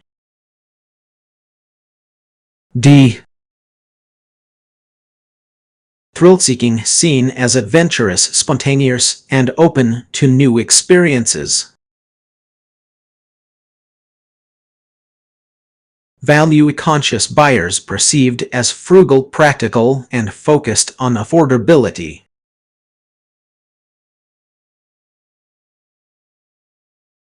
Consequence: experience seekers might be marketed towards unique or luxury products, while value-conscious buyers might be offered more affordable options with similar features.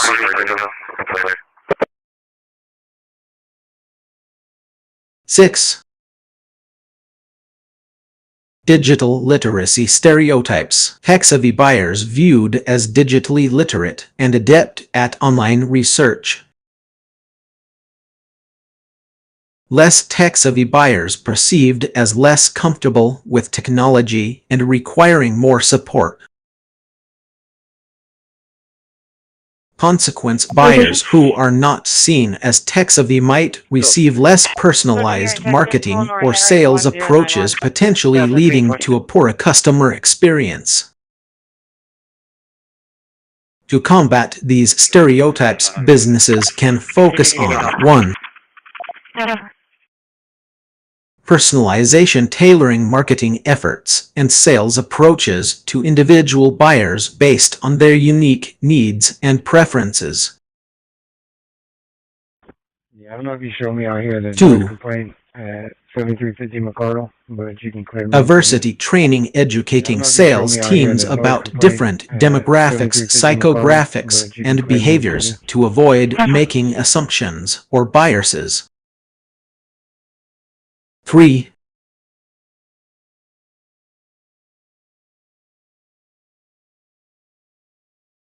Inclusive marketing, using language and imagery that appeals to a wide range of customers regardless of age, income, occupation, or geographic location. 4. Empathy-driven sales, focusing on understanding the buyer's needs, concerns, and motivations to build trust and establish meaningful relationships.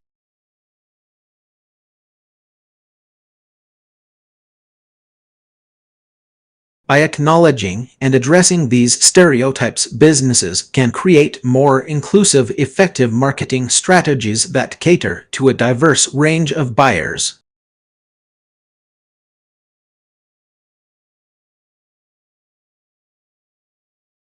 Here are some suggestions for mitigation strategies: diversity and inclusion training and approaches to handle neutral language that avoids stereotypes. Mitigation strategies. 1.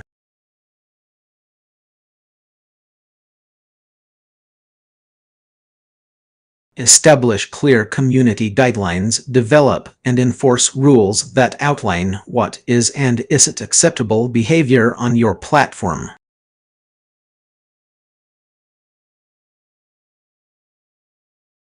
2.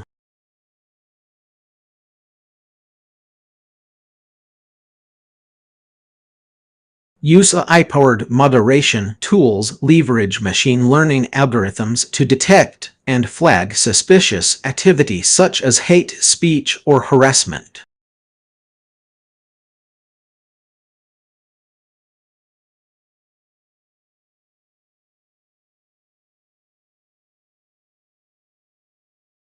3.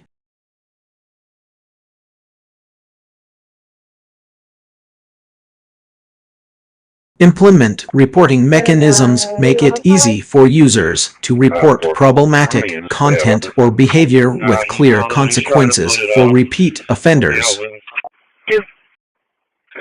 4.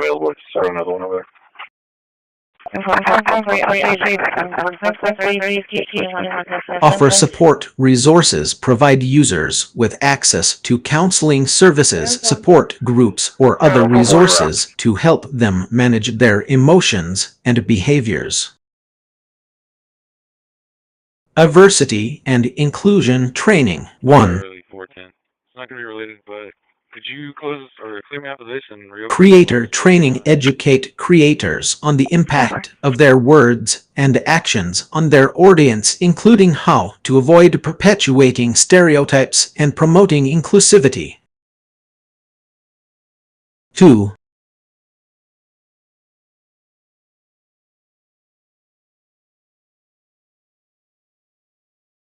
Moderator training. Train moderators on identifying and addressing bias, stereotyping, and harassment in language and behavior. 3. Cultural competence training teach moderators about different cultures, identities, and experiences to help them better understand the nuances of online communication. 4. Sensitivity and empathy workshops host workshops that focus on building sensitivity and empathy towards diverse groups and individuals.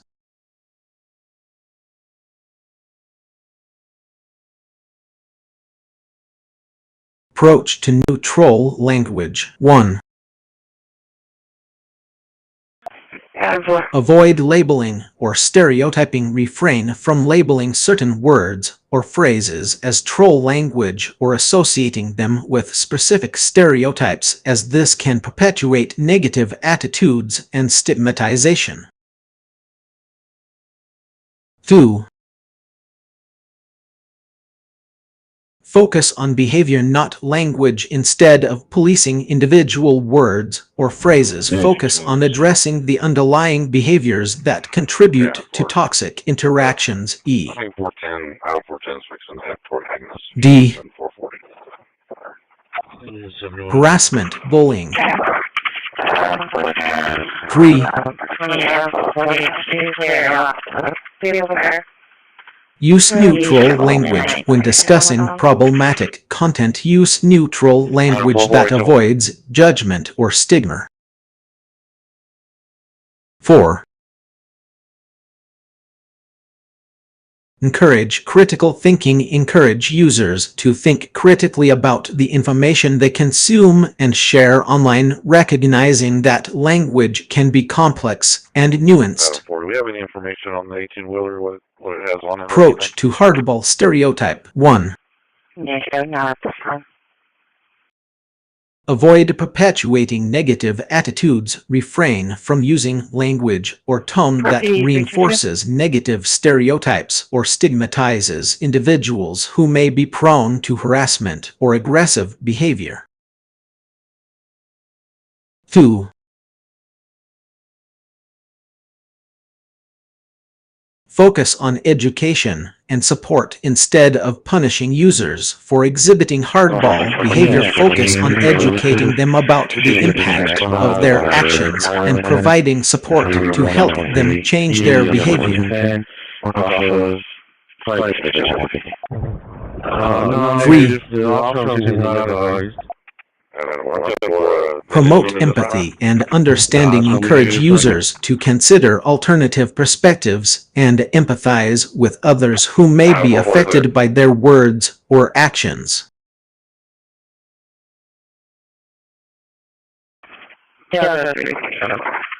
4. Big storage yard patrol. Foster a culture of respect. Promote a culture of respect, inclusivity, and kindness online, where users feel comfortable expressing themselves without fear of judgment or retribution. By taking these approaches, you can create a more inclusive and supportive environment for creators and moderation teams to collaborate and address problematic language and behavior.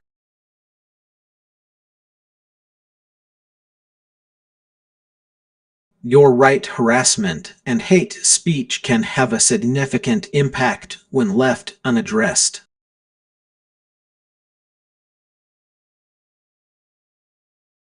Allowing these behaviors to go unchecked can create a toxic environment where individuals feel threatened, marginalized, or excluded.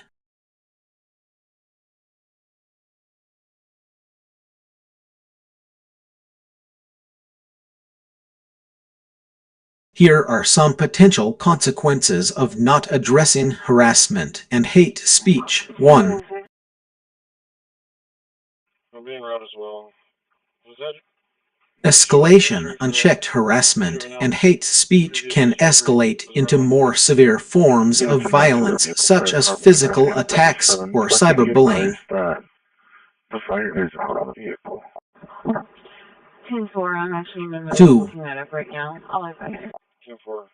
Can see if there's any addresses of was relocated or anything like that. Emotional trauma victims of harassment and hate speech may experience emotional distress including anxiety, depression, and PTSD.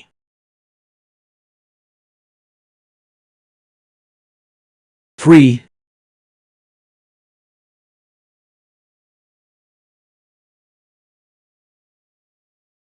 chilling effect. The fear of retaliation or further harassment can prevent people from speaking up or expressing themselves freely, silencing marginalized voices.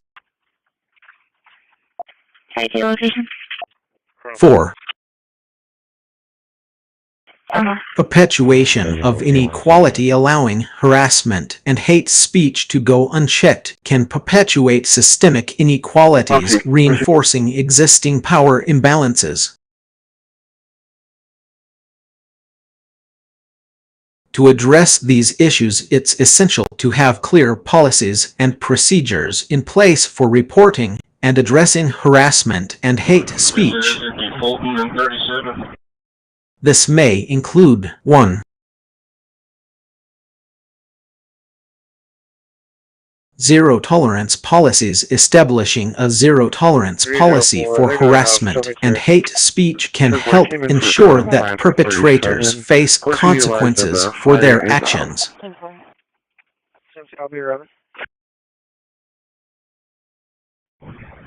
2. Okay, we're in the area I'm trying to locate. Charlie 350, Charlie Reporting mechanisms. Providing easy-to-use reporting mechanisms such as online forums or hotlines can encourage victims to come forward and report incidents.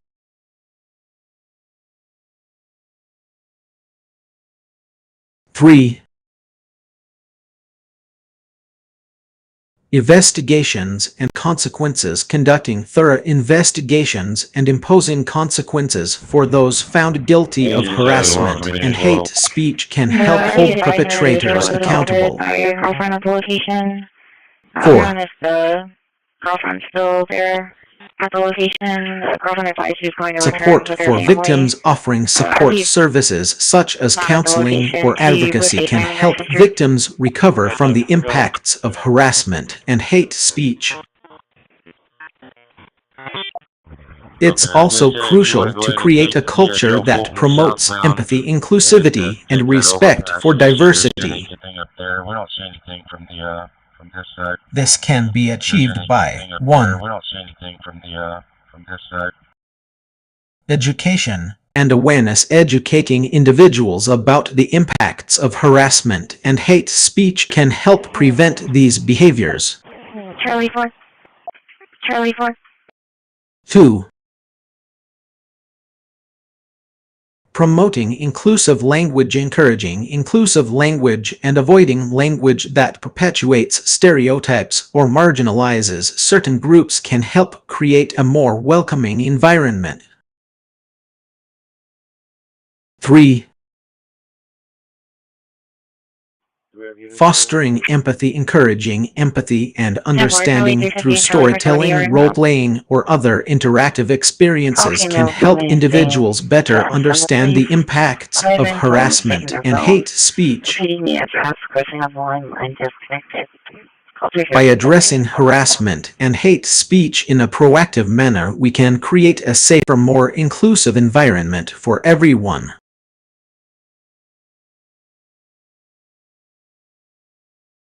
Implementing strict moderation policies with clear guidelines and a reporting system. Pros. 1.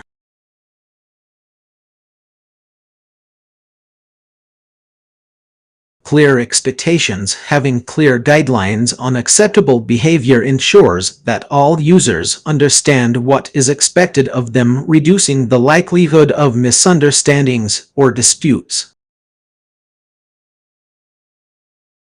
2.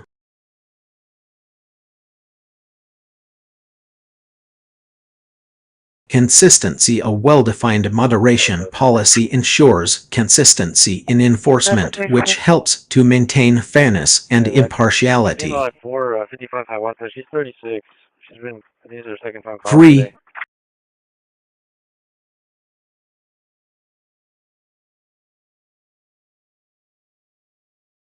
Efficient reporting. A robust reporting system allows for swift action to be taken against inappropriate behavior, minimizing the impact on users and maintaining a safe environment.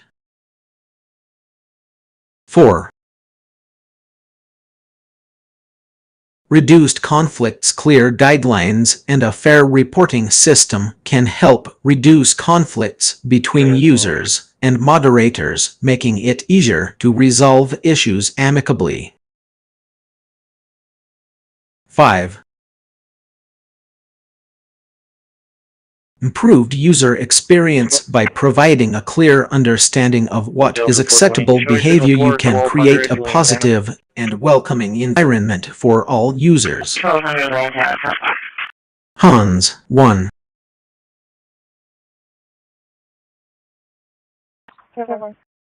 Over-reliance on reporting. Relying too heavily on the reporting system can lead to false positives or negatives, potentially unfairly targeting or ignoring certain users. 2. Lack of nuance. Straight moderation policies may not account for nuances in human behavior, leading to inconsistent applications of rules. 3. No visible fire. We'll be investigating. Inflexibility. Overly rigid policies can stifle creative expression, humor, or satire that might be intended as harmless but is misinterpreted by some users. 4. Moderator burnout. Enforcing strict moderation policies can lead to moderator fatigue, causing them to become desensitized or disinterested in their role. 5.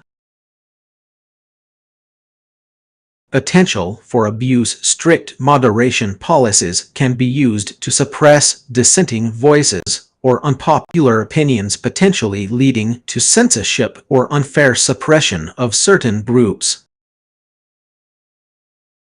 Implementation considerations. 1.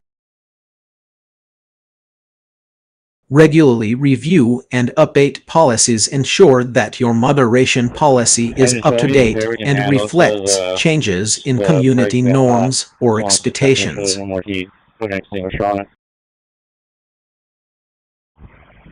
2. Provide training for moderators. Educate moderators on the importance of consistency, fairness, and empathy when enforcing moderation policies. 3. Foster a culture of open communication. Encourage users to report concerns or issues with moderation decisions, providing an opportunity for constructive feedback and growth. 4. Balance strictness with flexibility. Strike a balance between maintaining clear guidelines and allowing for nuance and creativity within the community. 0246 5. 0246 Continuously monitor and evaluate effectiveness. Regularly assess the impact of your moderation policy on user experience and adjust as needed to ensure it remains effective and fair. By weighing these pros and cons, implementing a well-designed straight moderation policy with clear guidelines and a robust reporting system can help create a positive and inclusive community for all users.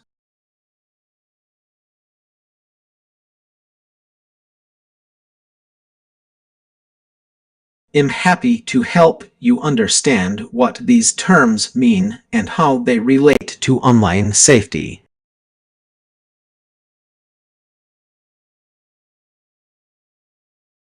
Gown scams. A gown scam is a type of phishing attack that targets individuals, often in academic or professional settings.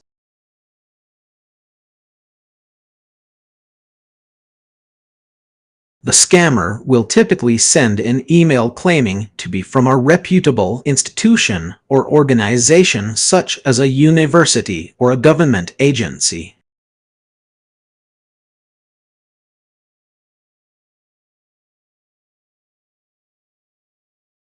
It may attach a file or link to an email that appears to be legitimate, but it's actually malware designed to steal sensitive information.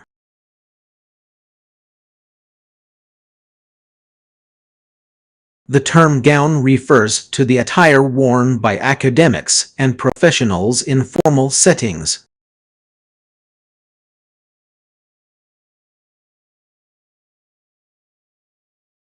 The scammer is attempting to appear more credible by using a familiar context.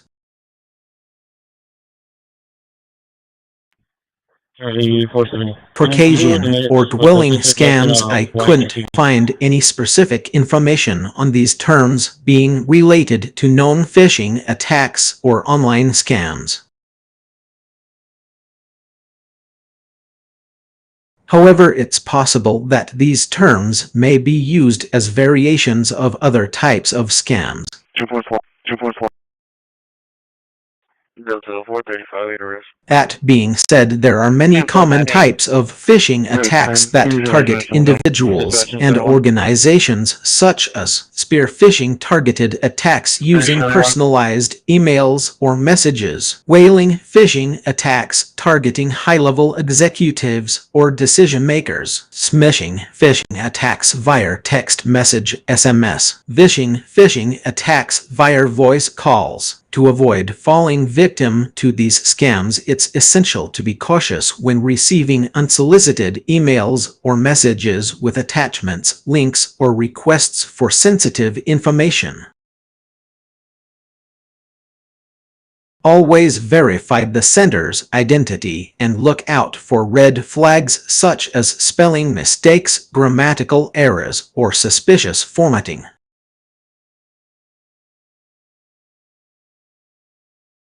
If you receive an email or message that appears to be a phishing attempt, do not engage with it. Instead, 1. Report the incident to the platform or institution being targeted. 2. Delete any attachments or links from the email or message. 3. Change your passwords and monitor your accounts for suspicious activity. Remember to prioritize online safety and stay vigilant when interacting with unsolicited emails or messages.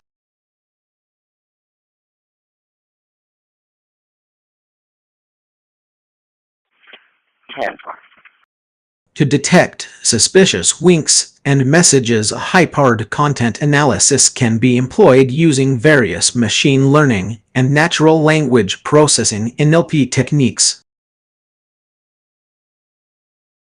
Here's an overview of the steps involved. 1. Data collection. Gather a data set of known suspicious links and messages as well as benign examples. This data set will serve as the training ground for your AI model. 2. Preprocessing. Preprocess the data by tokenizing text, removing stop words, stemming or lemmatizing words, and converting all text to lowercase. These steps help reduce noise and improve model performance. 3.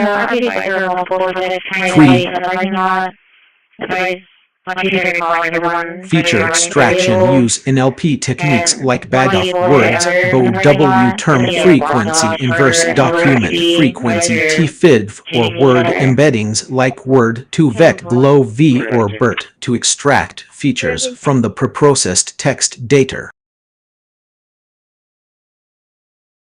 4. Model selection. Choose a suitable machine learning model for classification tasks such as supervised learning models support vector machines SVM, random forests, gradient boosting machines GBM, deep learning models, convolutional neural networks CNN, recurrent neural networks RNN, long short-term memory LSTM networks. 5. Training and tuning. Train the chosen model on the dataset and then fine-tune its hyperparameters for optimal performance. 6. Model evaluation. Evaluate the trained model's performance using metrics like accuracy, precision, recall, F1 score, and Rockerk score. 7.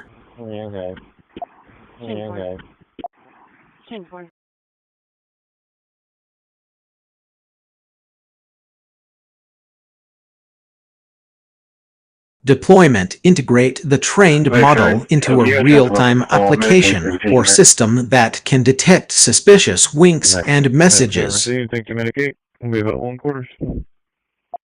Medic 7 received, thank you, Medicate. This could be done using APIs, webhooks, or server-side integrations. 8. Continuous monitoring and updates. Regularly update the dataset with new examples of suspicious and benign content to maintain the accuracy and effectiveness of the model over time. Here's an example code snippet in Python using TensorFlow and Keras for a simple binary classification task. Python, import TensorFlow as TF from TensorFlow. Keras. Preprocessing. Text import tokenizer from TensorFlow. Keras. Preprocessing. Sequence import pad sequences. Define constants. Max sequence length 100. Vocab size 5000. Load data. Train text. Train labels. Test labels. Load data. Create a tokenizer and fit the vocabulary to the training text. Tokenizer. Tokenizer words. Vocab size. Tokenizer. Fit untext string text. Convert text sequences into numerical vectors. Sequence string tokenizer. Text to sequence string text. Sequence test tokenizer. Text to sequence test. Add sequences to have same length. Added train pad sequence string max sequence length. Add test pad sequence test max sequence length. Define the model architecture. Model TF. Here is models. Sequential EF. Here is layers. Embedding vocab size 128 EF. Weber and Yorktown now. Here is layers. LSTM64 dropout 0. 2 EF. Here is layers. ENS1 activation sigmoided. Compile the model. Compile a binary cross-entropy optimizer metrics accuracy. Train the model. History model. FIPADED train labels, epochs 10, batch size 32, evaluate the model, loss accuracy model. Evaluate the datast test labels, print accuracy. 2F accuracy 100. For camera policy, a more structured approach would be needed. P for civil standby, backup. Consider the following. 1. 8, February. Develop clear policies outlining what constitutes a suspicious wink or message. 2. Implement a reporting mechanism for employees to report any incidents. 3. Conduct regular training sessions on workplace etiquette and harassment prevention. 4. Establish a clear disciplinary process for violators. Have it come back within 3 hours. 5. Monitor employee behavior and adjust policies as needed.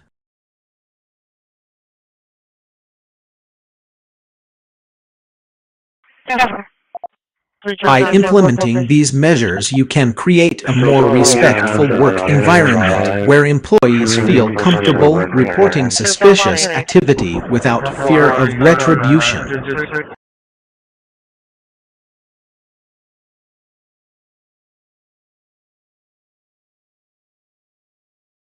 It seems like you're referencing a phrase from the popular video game series Dark Souls and its spin-offs such as Bloodborne.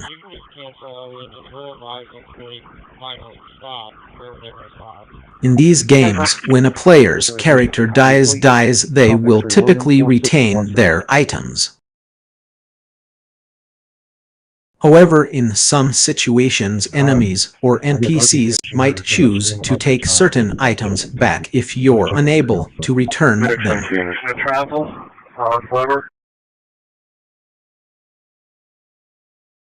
If that was the reference you were going for in Dark Souls and Bloodborne, there are instances where enemies will take back an item from you when you fail a specific challenge or can't obtain something you desperately wanted, such as a boss fight.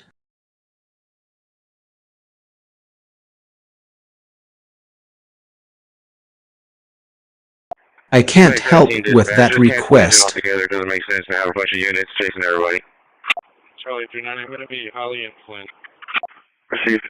Engine 6, go to discharge time. It seems like you've given me a number. 14, Medic 6, Engine 14, Medic 6. For a shooting at 7434 South Staples, 7434 South Staples. Waterburger Staples, New York time.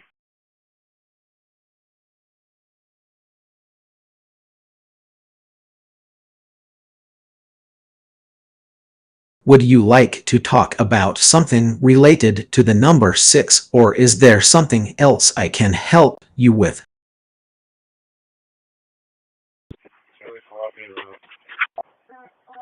Medic 6 received. Are we going to politics or the Whataburger? 360. Where's my backup at? I have one in custody. He was running through the complex. Thank you, don't see. I'm at Weber and Holly. You need me on a rush? Okay. Fire dispatch, do you want to switch calls with Medic 17 and Medic 6? No, I guess. I have a female here and a male. Charlie 210, I'm clear. The lack of transparency in failing to disclose platform policies or terms of service can have significant consequences for users.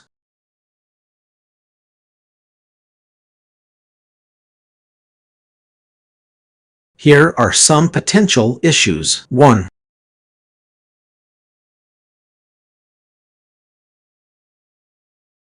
Lack of informed consent. When users are not aware of the terms and conditions, they may not be able to make informed decisions about how they want to use the platform.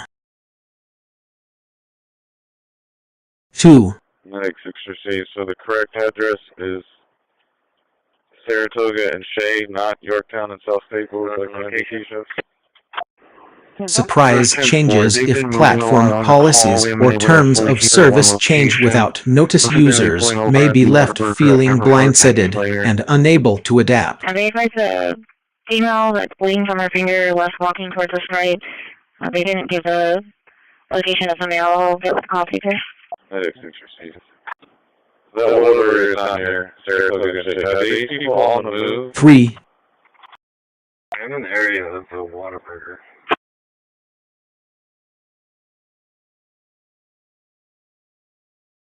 Misleading advertising. Failure to disclose platform policies or terms of service can lead to misleading advertising, where users are attracted to a platform based on false or incomplete information. 4.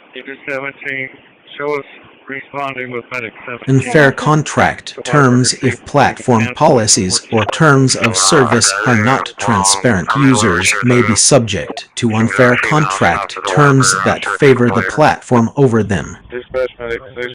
The notes say that 5. the recording party came from politics. Is this related to the shooting? Data collection and usage. When platform policies or terms of service are not clear, users may not understand how their data is being collected, stored, and used. Examples of platforms that have faced criticism for lack of transparency include: 1. Facebook's terms of service. In 2018, Facebook was criticized for its opaque terms of service, which included clauses that allowed the company to change its policies without notice. 2. There's no shooting at Whataburger. Charlie 480. Uber's driver policies. Uber has faced criticism for its opaque policies regarding driver classification and benefits, leading to disputes between drivers and the company. Walk towards Stripes. 3. Blacktop moving, and it looked like her finger was bleeding. Go ahead. Google's ad policies. Google has faced criticism for its complex and opaque ad policies, which can lead to misleading advertising practices. Best practices for platform providers include: 1.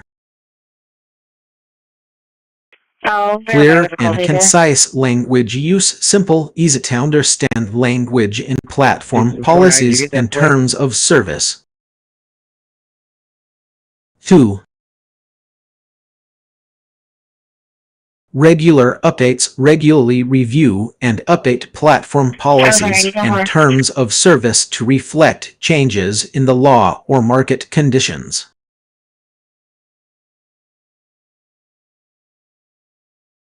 3. Transparency about data collection. Be transparent about how user data is collected, stored, and used. 4. User-friendly interface. Use a user-friendly interface that makes it easy for users to access and understand platform policies and terms of service. 5. Feedback mechanisms. Establish feedback mechanisms that allow users to provide input on platform policies and terms of service. Ultimately, transparency is key to building trust with users.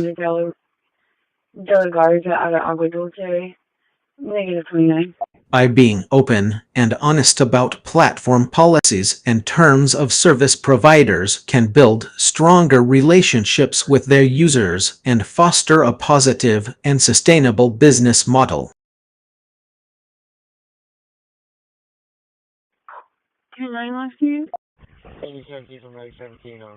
Here's an example of how you can modify your terms of service to include provisions related to mitigation, transparency, and user accessibility. Changes to terms of service. 1. Charlie 3. Mitigation efforts. We are committed to providing a safe and respectful environment for our users. 3 friendly, 10-4. 10-4 officers are already... Charlie 4, copy.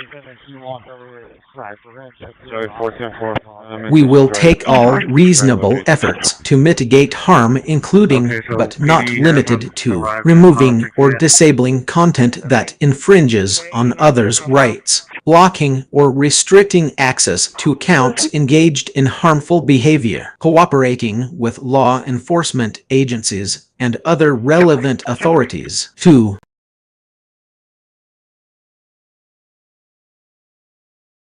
Transparency. We are committed to transparency and will provide clear and concise language regarding our rules and guidelines. We will clearly outline our community standards and expectations in the terms of service, provide regular updates on platform changes, including those related to moderation and content removal, establish a process for users to report concerns or issues with our policies. 3. User accessibility. We strive to make it easy for users to access and understand our rules and guidelines. We will use clear and concise language in the terms of service, provide easily accessible links to our community standards and expectations, offer a simplified version of the terms of service for users with disabilities. 4.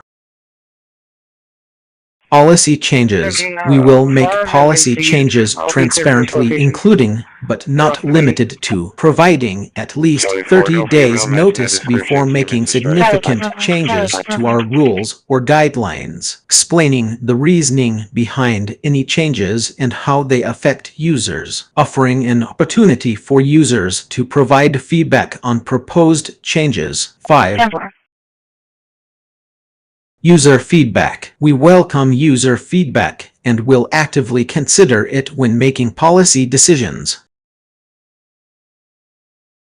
We will provide a clear process for users to submit feedback, including contact information and a secure method for anonymous submissions. Respond to all reasonable and timely feedback. Actively engage with the community to gather input on proposed changes. 6.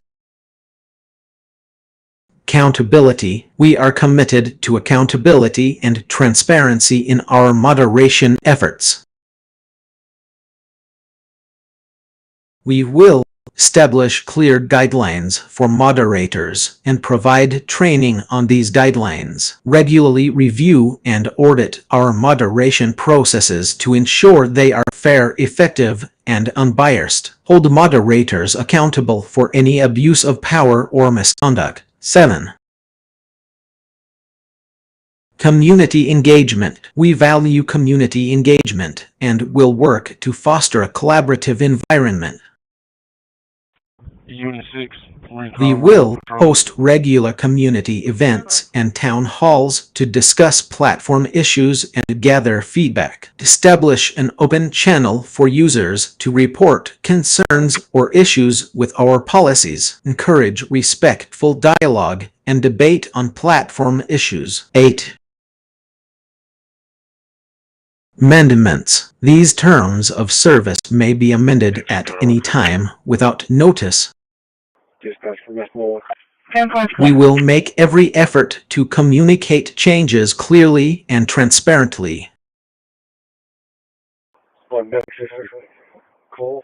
By using our platform, you acknowledge that you have read, understood, and agreed to these terms of service, including the provisions related to mitigation, transparency, and user accessibility.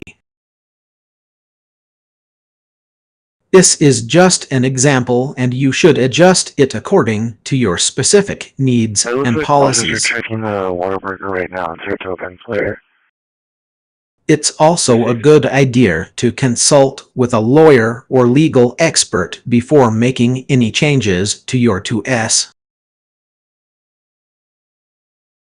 Unintended consequences refer to outcomes that are not anticipated or intended by those who design, implement, or use a particular action, policy, feature, or system.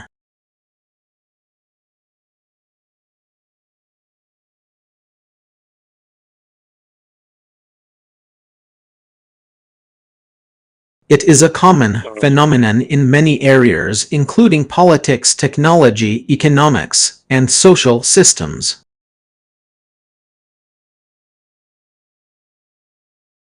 Examples of unintended consequences can include 1. Backlash, a reaction to a change or policy that was not anticipated by its proponents. 2. Unforeseen side effects, negative outcomes that arise from the implementation of a particular action or feature that were not considered during its design. 3.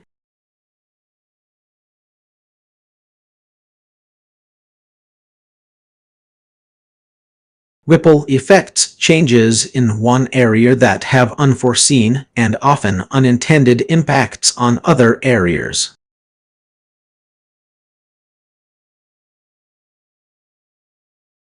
The concept of unintended consequences highlights the complexity and uncertainty inherent in many social, economic, and technological systems. It serves as a reminder to carefully consider the potential outcomes of our actions and decisions and to think critically about the long-term implications of our choices. Some notable examples of unintended consequences include 1. Prohibition, USA 19,201,933. The failure of prohibition in the United States led to widespread organized crime, corruption, and violence. 2. Tobacco smoking regulations. Stricter regulations on tobacco advertising have not led to a significant decrease in smoking rates among young people, indicating that unintended consequences are still a concern. 3. Cashless societies. China's cashless society has led to concerns about financial inclusion, income inequality, and social exclusion of marginalized groups. 4. Over-reliance on antibiotics. The overuse and misuse of antibiotics have accelerated the emergence of antibiotic-resistant bacteria, leading to unintended consequences for public health. To mitigate the risks associated with unintended consequences, it's essential to adopt a more nuanced and long-term approach to decision-making, one that takes into account 1. Systemic thinking, considering how actions or policies might interact with existing systems and processes. 2. Complexity analysis, evaluating the potential complexities and uncertainties inherent in complex systems. 3. Scenario planning, developing alternative scenarios to anticipate potential unintended consequences. Code 1 on Dodger, Stone Miles 0. 4. Code 1 up. Code 1 up. Participatory governance, involving diverse stakeholders, including those who may be affected by policy changes, to ensure that concerns are heard and addressed. By acknowledging the risk of unintended consequences and adopting a more proactive approach to decision-making, we can strive to create systems and policies that achieve their intended goals while minimizing potential negative impacts. She could not give me a description of the male subject. He took off walking, unknown direction of travel. It seems like you're referencing the popular Pokemon anime series.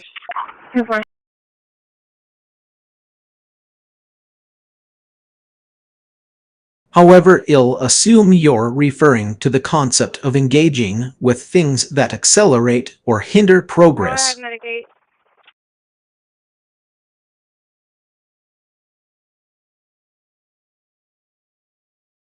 In a more general sense, here's an interpretation. Before introducing new features, it's essential to consider various factors and have a plan in place for potential outcomes.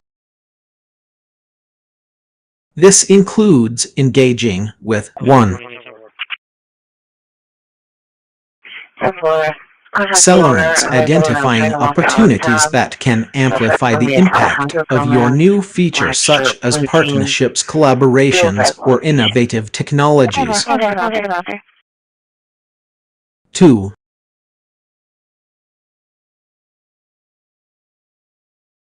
For 9, clear, go ahead, call one more.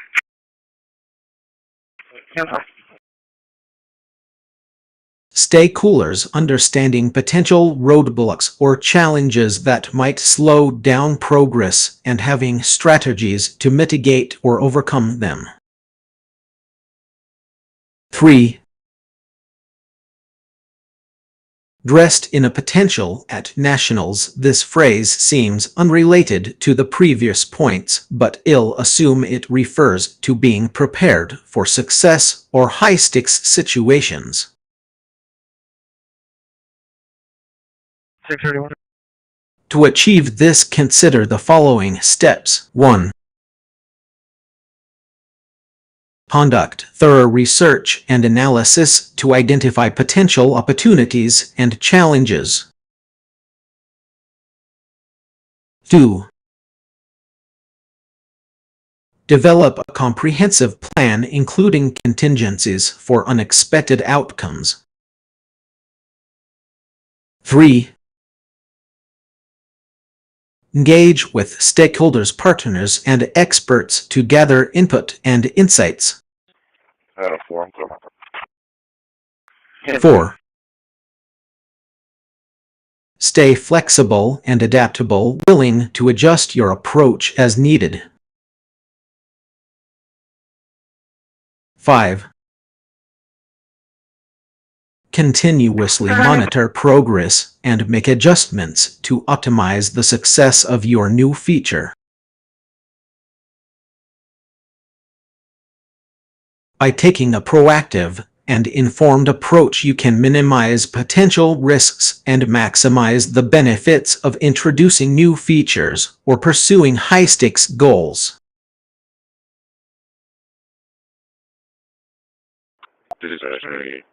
I think you might be referring to the concept of mitigation and its relationship to work together by water.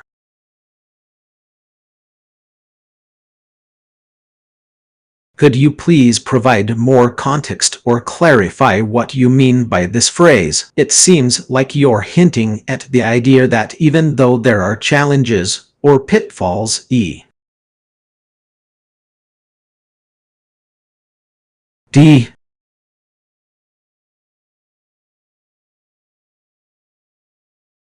Environmental issues, social conflicts, we can still find ways to work together and address these problems through collaborative efforts, especially those related to water management. Charlie 14, put me on the call and put me on that record. If incorrect, here are a few possible interpretations. 1. Water-based cooperation. You might be suggesting that by working together on water-related projects or initiatives, we can mitigate the negative impacts of our actions and create more sustainable solutions. 2. Mitigating environmental pitfalls. Your phrase could also imply that by taking steps to reduce our impact on the environment. D.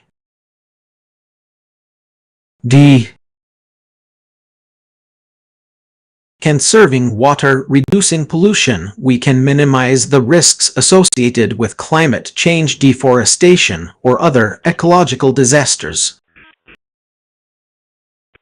3. 430 writing. Charlie 3. Fostering social connections through water activities. Alternatively, you might be highlighting the importance of community engagement and social connections in addressing common challenges related to water resources.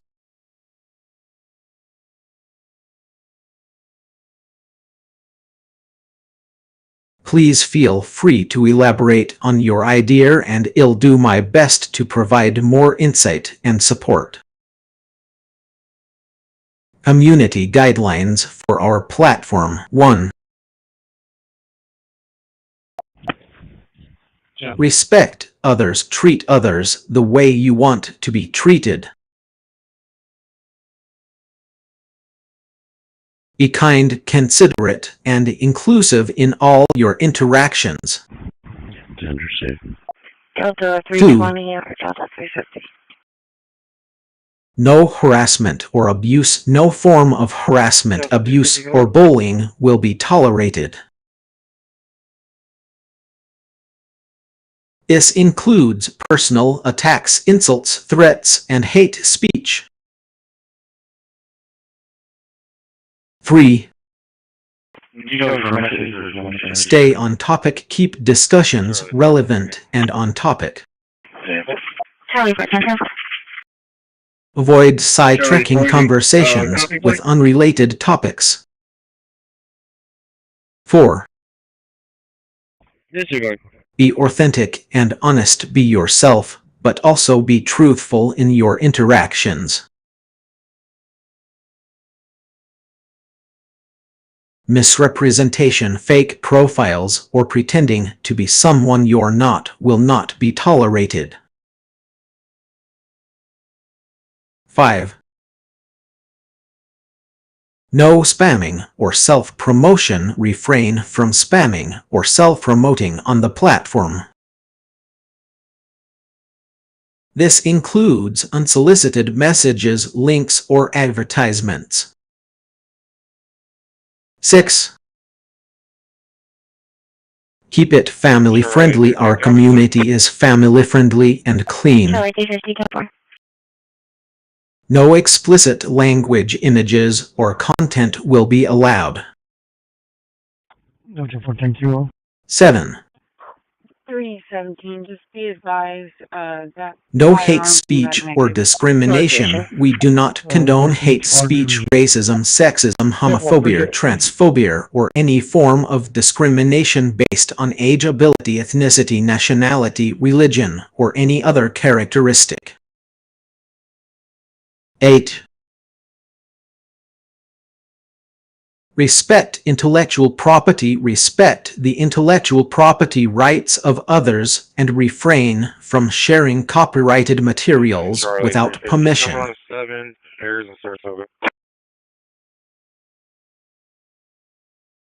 9.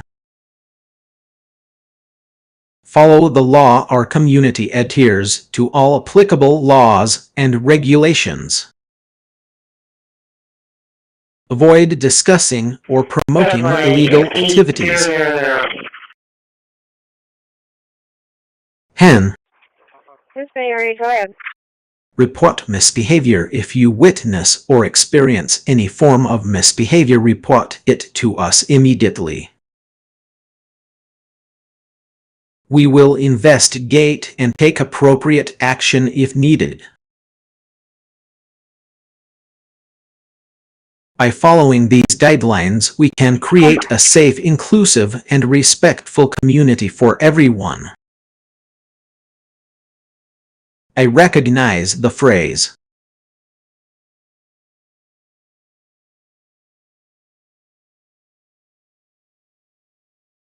Now 182 is a famous phrase from the iconic video game Mortal Kombat, specifically Mortal Kombat Roman 2.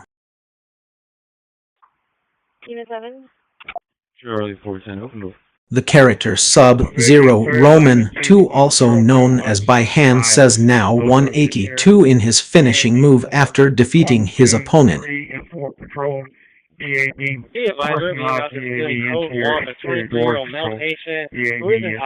Is there anything else you'd like to talk about, or is it just a nostalgic trip back to the world of MK? He does have about a dime, nickel-sized hole on the right side of his forehead.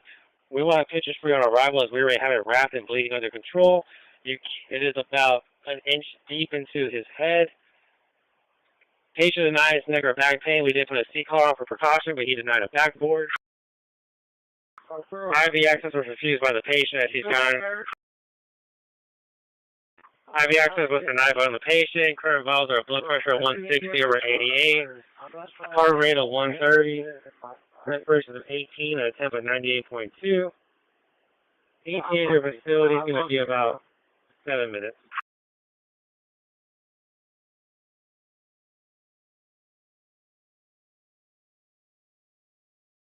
Minting robust moderation policies and procedures is crucial for maintaining a healthy and respectful online community.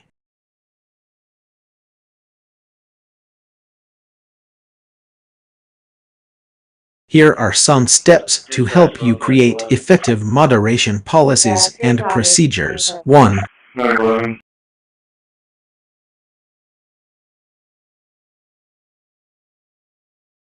Define your community's values and norms. Establish a clear understanding of what behavior is acceptable and unacceptable in your community.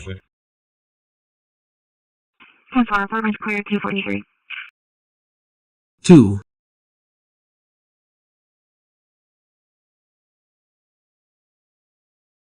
Identify potential issues. Anticipate common problems that may arise, such as harassment, spam, or off-topic posts.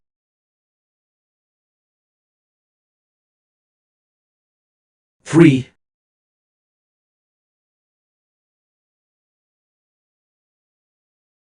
Develop a comprehensive moderation policy. Outline the rules and guidelines for user behavior, including consequences for violating those rules.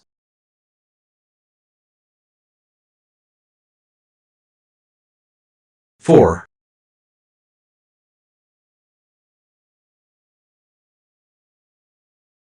Establish clear reporting procedures. Designate specific channels for users to report concerns or issues, such as a feedback form or email address. 5.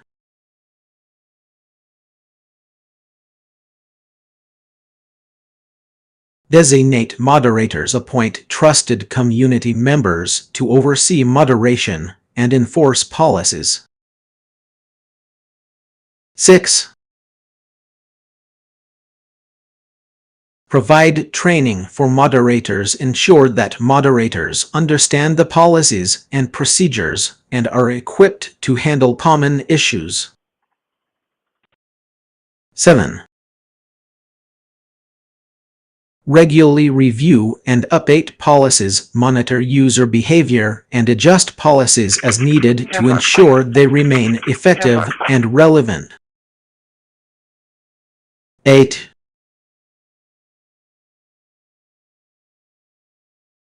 Engage with your community. Encourage open communication and feedback from users to help inform moderation policies and procedures.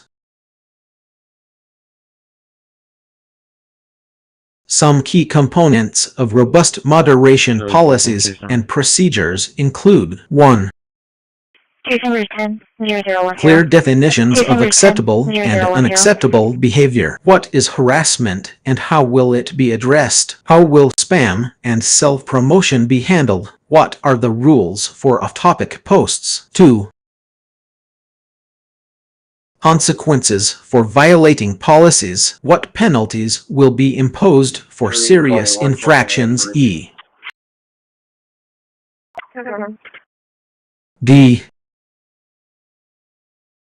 Count suspension or termination. Are there any appeals processes in place? 3.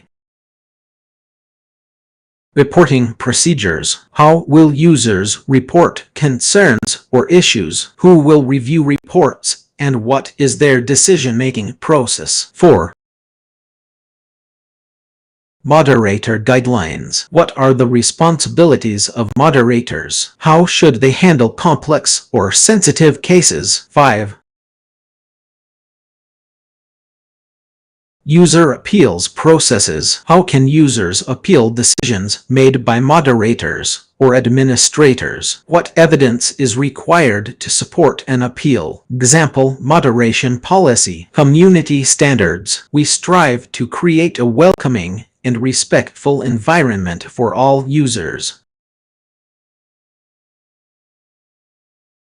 To achieve this, we have established the following community standards. Harassment. Any behavior that intentionally threatens, intimidates, or harasses another user will not be tolerated.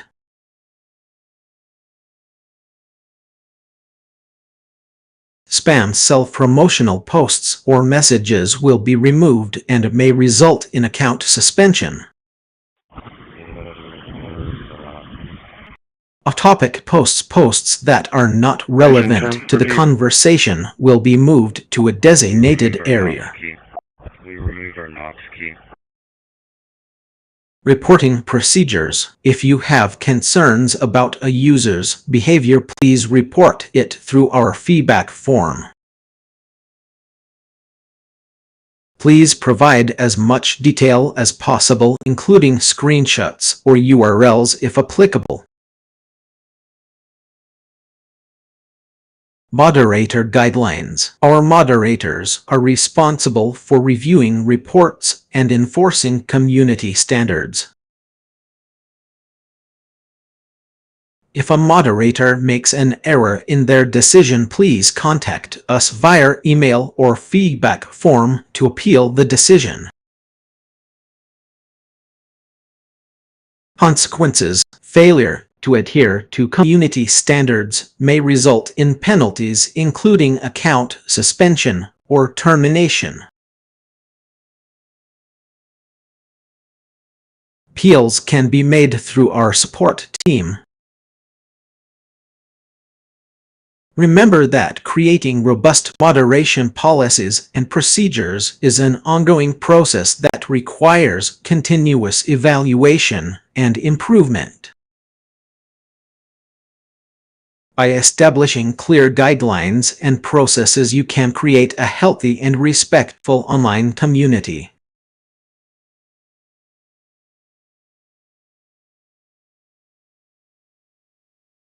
Providing training on diversity, inclusion, and bias awareness is essential for creating a workplace culture that values and respects all employees. Here are some steps to provide effective training. Training objectives. 1.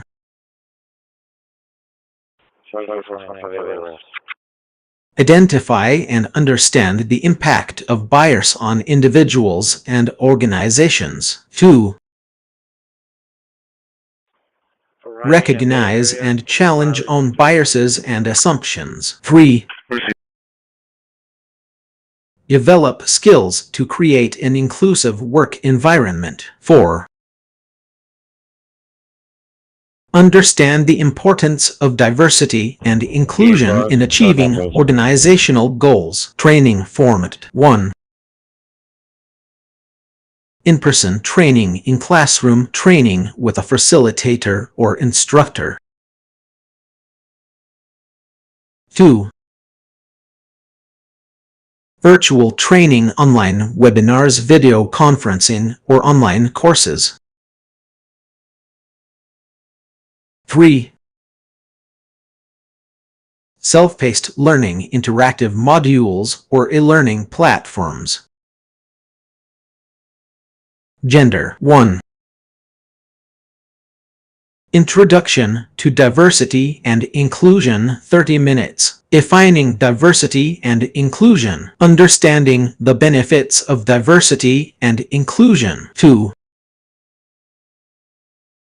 Understanding bias, 45 minutes. Types of bias: implicit, explicit, systemic. How bias affects individuals and organizations. 3. Identifying and challenging biases, 60 minutes. Recognizing personal biases and assumptions. Strategies for overcoming biases. 4. Engine 14 received. Creating an inclusive work environment, 90 minutes. Understanding the importance of microaggressions and power dynamics. Developing skills to create a safe and inclusive space. 5. Case studies and group discussions 90 minutes. Real-life scenarios and case studies on diversity, inclusion, and bias, encouraging participants to share their perspectives and ideas. 6. Conclusion and next steps 30 minutes. Recap of key takeaways. Action plan for implementing diversity and inclusion strategies. Training materials. 1.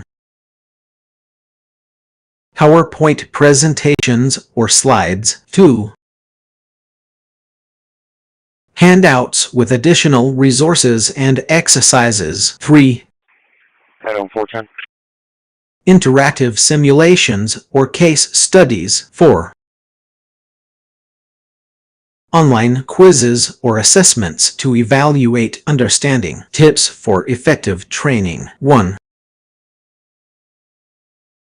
Facilitate open discussions. Encourage participants to share their perspectives and ideas.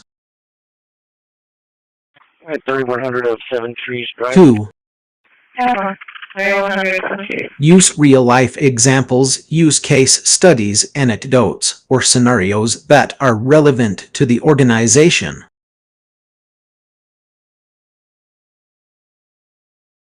3. Make it interactive. Incorporate games, simulations, or group activities to keep participants engaged. 4. 10. Received 254. 10. Encourage self-reflection. Ask participants to reflect on their own biases and assumptions. 5. Provide ongoing support. Offer resources and support for participants to continue learning and growing. Valuation methods. 1. Pre- and post-training surveys assess participant knowledge and attitudes before and after training. 2. 14. The gate code that we have Group discussions and feedback. Evaluate the effectiveness of the training through group discussions and feedback. 3. Observation. Observe participant behavior and engagement during training activities. 4. Follow-up meetings or coaching. Schedule follow-up meetings or coaching sessions to reinforce learning. Sustainability. 1. Develop a diversity, inclusion, and bias awareness policy. Create a policy that outlines the organization's commitment to creating an inclusive work environment. 2. Establish a diversity and inclusion committee. Form a committee to oversee diversity and inclusion initiatives. Dispatch from 3. 14, the gate code is not working. Dispatch from Integrate 14, training into onboarding processes. Include diversity and inclusion training as part of new employee onboarding. 4. Continuously evaluate and improve. Regularly assess the effectiveness of diversity and inclusion strategies and make improvements as needed. By providing comprehensive training on diversity, inclusion, and bias awareness, organizations can create a workplace culture that values and respects all employees.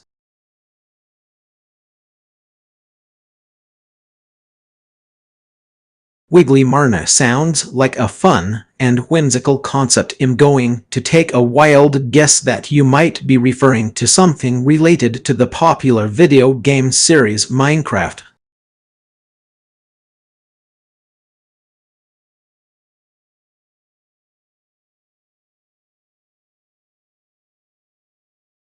In Minecraft, mana refers to a magical energy source used for casting spells.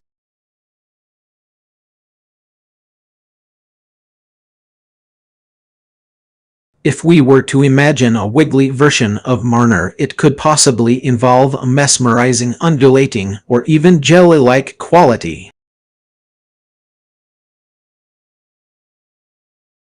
Here's a quick creative interpretation. Wiggly Marner. Imagine a shimmering ethereal substance that resembles a cross between a lava lamp and a dancing sprite.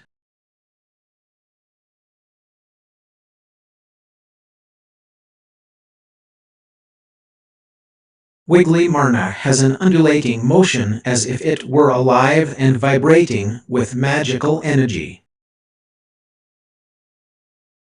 As you approach the source of Wiggly Marna, its oscillations grow stronger, creating an otherworldly aura. This enchanting substance might be used for various magical purposes, such as fueling enchanted items or illuminating dark spaces with a mesmerizing glow.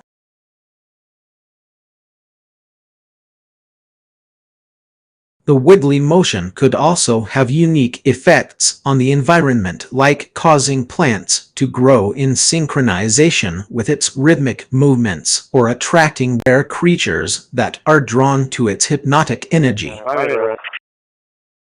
Am I close to what you had in mind, or would you like me to explore more possibilities?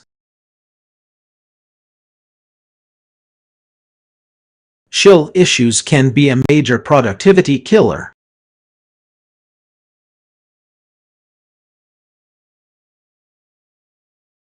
Here are some common chill issues and strategies to address them promptly. 1.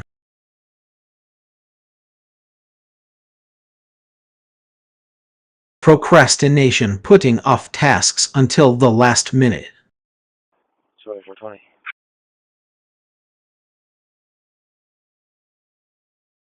Can you put me on 8576? Solution: break down large tasks into smaller, manageable chunks, set deadlines, and use the Pomodoro technique: 25 minutes of work, 5 minutes of break.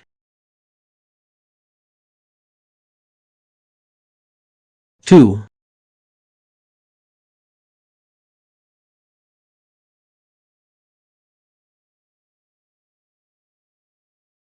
Distractions, getting sidetracked by social media, email, or phone notifications.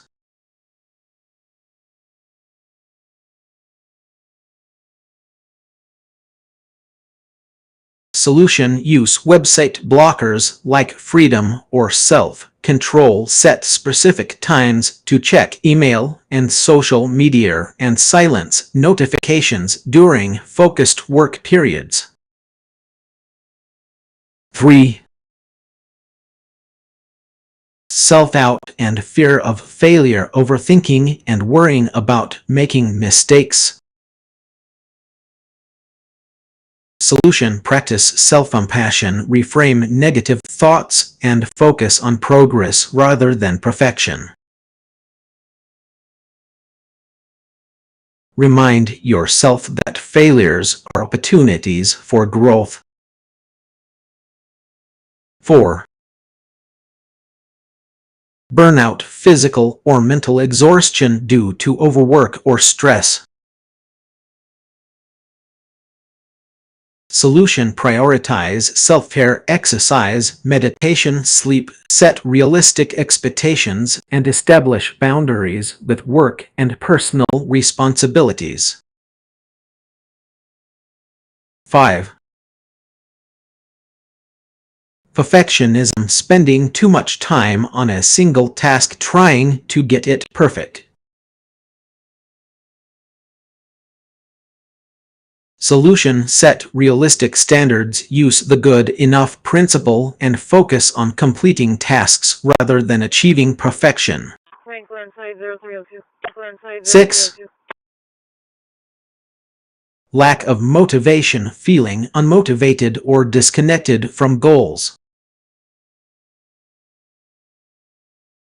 Solution: celebrate small wins, identify and address underlying causes. D. Lack of purpose, poor time management, and find accountability through a mentor or community.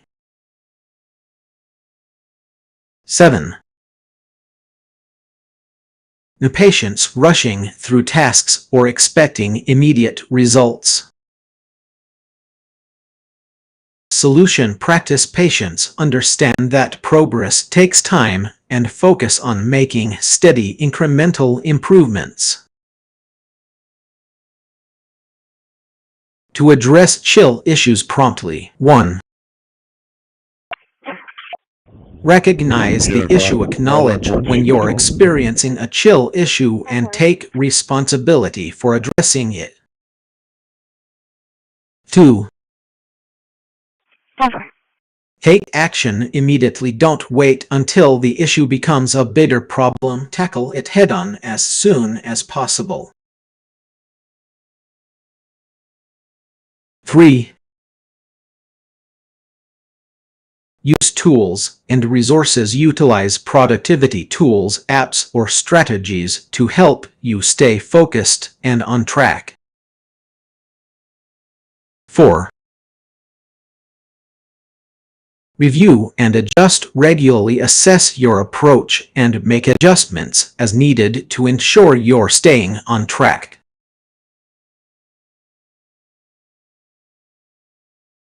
By being proactive and addressing chill issues promptly, you can minimize their impact on your productivity and achieve greater success in your personal and professional life.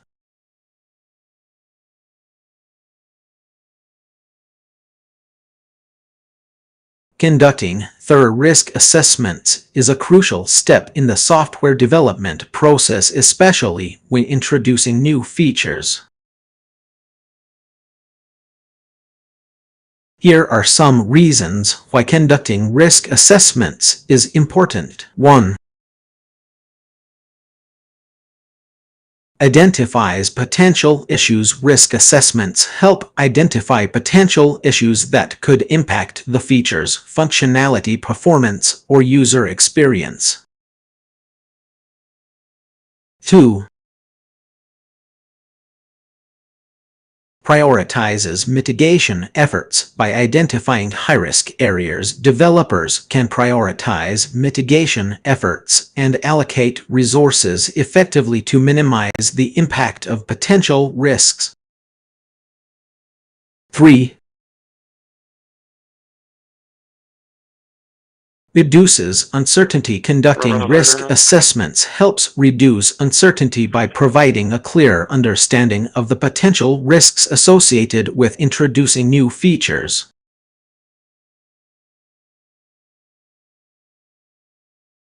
4. Improves overall quality. Risk assessments promote a culture of testing and validation, leading to higher quality software that is less prone to errors or issues. Best practices for conducting risk assessments. 1. Establish a risk management process. Develop a formal risk management process that includes regular risk assessments, risk prioritization, and mitigation efforts. 2. Involve relevant stakeholders. Engage relevant stakeholders, including developers, testers, project managers, and users, to ensure diverse perspectives are considered. 3. Use established risk assessment frameworks. Utilize established risk assessment frameworks such as the risk matrix or the fishbone diagram to structure the assessment process. 4.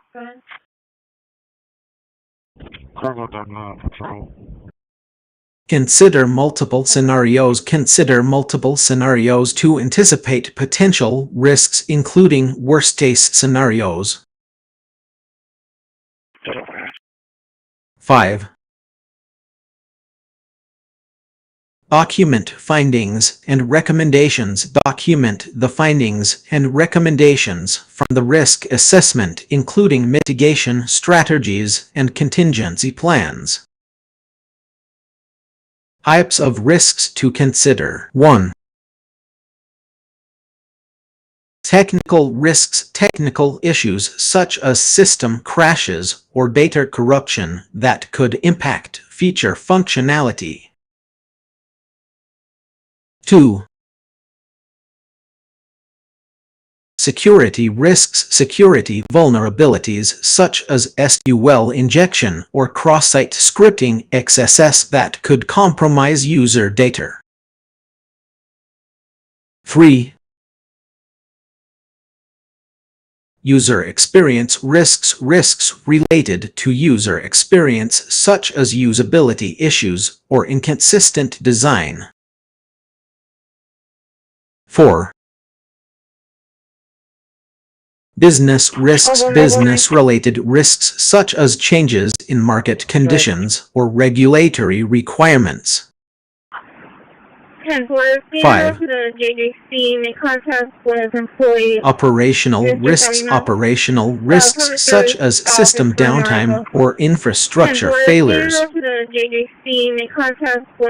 Tools and techniques for risk assessment. 1.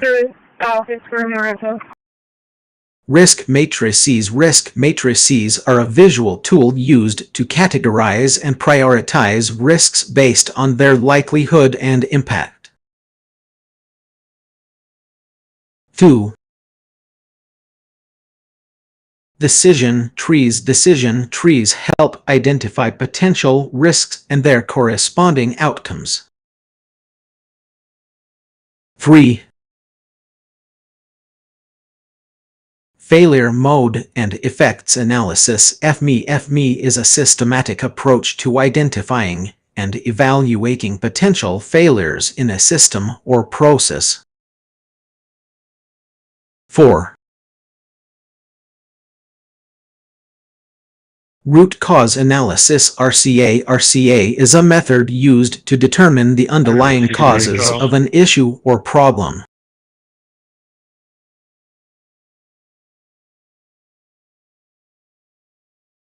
By following these best practices involving relevant stakeholders, considering multiple scenarios, documenting findings and recommendations, and using established risk assessment frameworks, organizations can ensure that they conduct thorough risk assessments before introducing new features.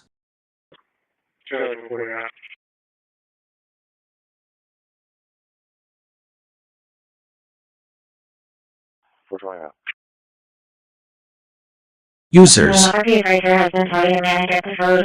Reviews season manager bipolar and is currently unrated.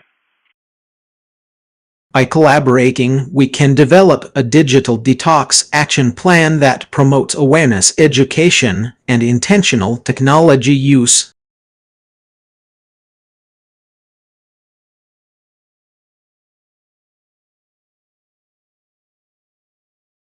Together we can create a supportive community that encourages individuals to take control of their digital lives, set boundaries, and prioritize their well-being.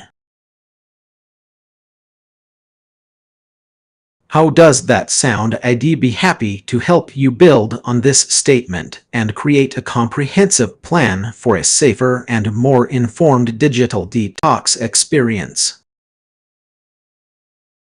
It seems we didn't have a previous conversation to draw from. Let's start fresh. You mentioned points and explore other carry, but I'm not sure what specific topics you'd like to discuss. Can you please provide more context or clarify what you're interested in talking about? If you're open to suggestions, I can offer some ideas on various topics related to Cars Carry the character from the TV show or book series, or general conversation starters. Some possible directions we could take include 1. Charlie 40, can you change this to disturbance of the weapon?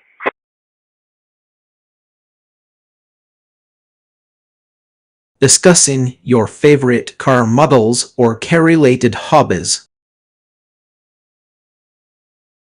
2. Exploring the world of Carrie Bradshaw and her adventures as a fashionista in New York City. 3.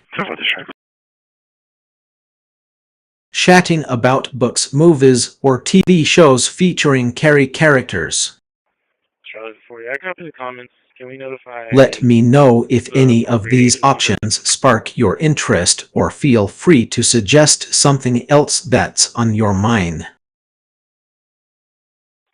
10-4, I'll let them know. And I'll show you in 420 clear.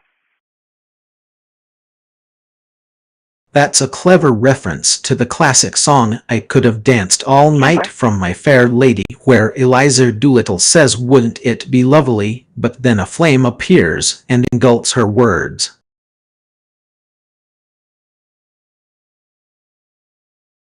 It sounds like you're referencing that phrase with a twist.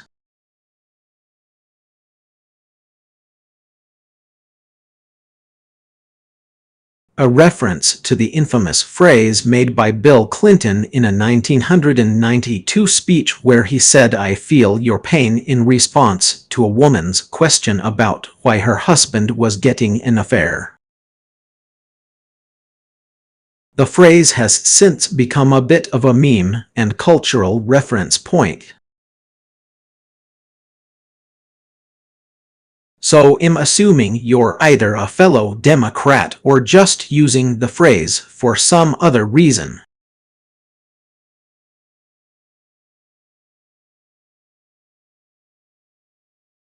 It seems like you're trying to express that technology has become so integrated into our daily lives, including our eating habits, that it can be ironic or humorous in its own right. Charlie 492-4. The phrase "irony of technology" suggests a self-awareness and acknowledgement of the absurdity or incongruity of how technology is influencing even mundane aspects of life, like food choice.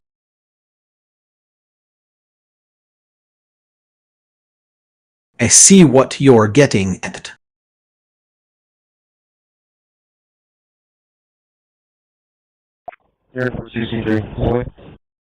It sounds like you're referencing the idea that despite the potential negative impacts of social media and other forms of online connectivity, people are actually more connected to each other than they have been in the past. 0015. Again, 325-0015.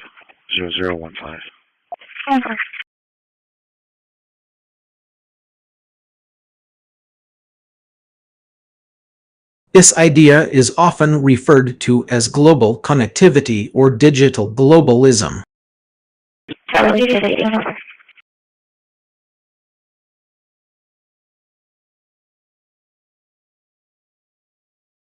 It suggests that advances in technology have made it easier for people around the world to communicate with each other, share ideas and cultures, and build relationships across geographical distances. However, you also mentioned tomorrow's march kinds him socially, which implies that there may be negative consequences to this increased connectivity.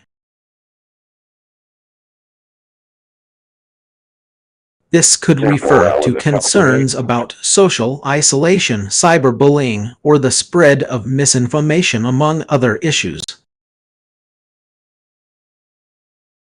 What are your thoughts on this? Do you think the benefits of global connectivity outweigh the potential drawbacks, or vice versa? 614, you should be Rob. It's common to feel lonely or isolated even when we're physically surrounded by people.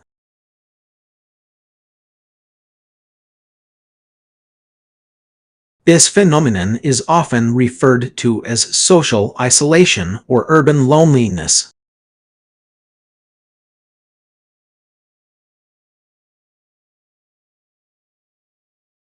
Here are some reasons why you might be experiencing it even when studying with others. 1. Social comparison. When we're around others, we often compare ourselves to them, which can lead to feelings of inadequacy or disconnection. This can be particularly true in academic settings, where everyone is striving for the same goals. 2. Limited meaningful interactions. While you may be surrounded by people, these interactions might not be deeply meaningful or fulfilling. You might be stuck doing group work or participating in shallow conversations that don't spark connection. 3. Individualized learning. Even when studying with others, you're still responsible for your own learning and progress. This can create a sense of isolation, as if you're working alone on your own goals. 4. Disconnection from personal interests. When we're surrounded by people who are engaged in different activities or pursuits, it can be easy to feel disconnected from our own passions and interests. Can I have a status check on all units? 5. Mental health factors. Mental health conditions like depression, anxiety, or burnout can make social isolation a more intense experience. If you're struggling with these issues, it's essential to prioritize self-care and seek support. To combat feelings of loneliness or isolation while studying surrounded by others. 1. Join a study group or club. Connect with people who share your interests and passions. 2. Participate in class discussions. Engage with the material and contribute to class conversations to build connections with peers. 3. Volunteer or take on extracurricular activities. Get involved in campus organizations, volunteer work, or community projects that align with your values. 4. Make time for self-care. Prioritize activities that nourish your mind, body, and soul, such as exercise, meditation, or hobbies. 5. Seek out mentorship or support networks. Find people who can offer guidance, encouragement, and connection. Remember, loneliness or isolation doesn't have to be a permanent state. By taking proactive steps to connect with others and prioritize self-care, you can build meaningful relationships and reduce feelings of disconnection, even in a crowded classroom.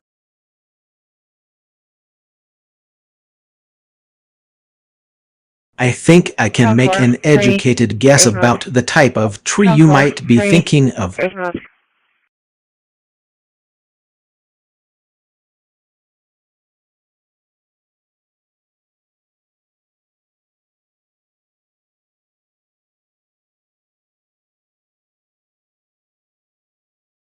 Based on your hint, I'm going to take a chance and say that the tree you're thinking of is the rattail or rattail tree.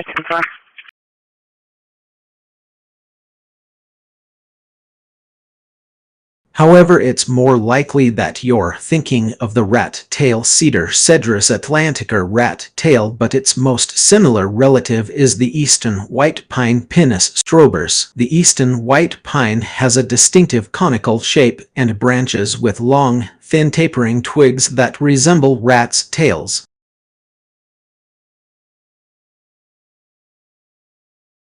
The leaves are also needle-like, which might be causing some confusion. Another possibility is the Scots pine or white pine, but I think the more likely candidate is the eastern white pine due to its similar branch structure. Am I correct, or would you like me to explore other possibilities? The alternative and technological scenes often critique the idea that technology is a purely utopian force that brings about positive change.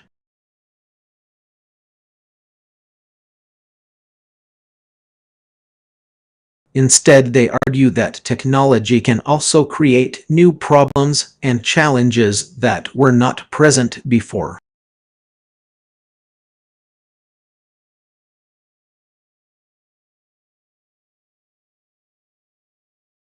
Some of the ways in which technology can create new problems include 1.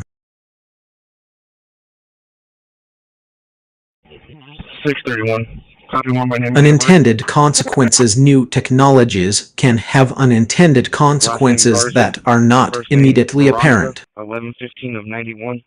111591. For example, social media platforms may be designed to maximize user engagement, but this can lead to the spread of misinformation, cyberbullying, and decreased attention span.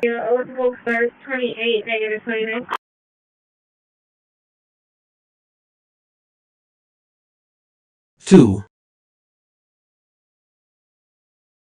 Dependence on technology. The increasing reliance on technology can lead to a loss of traditional skills and ways of life.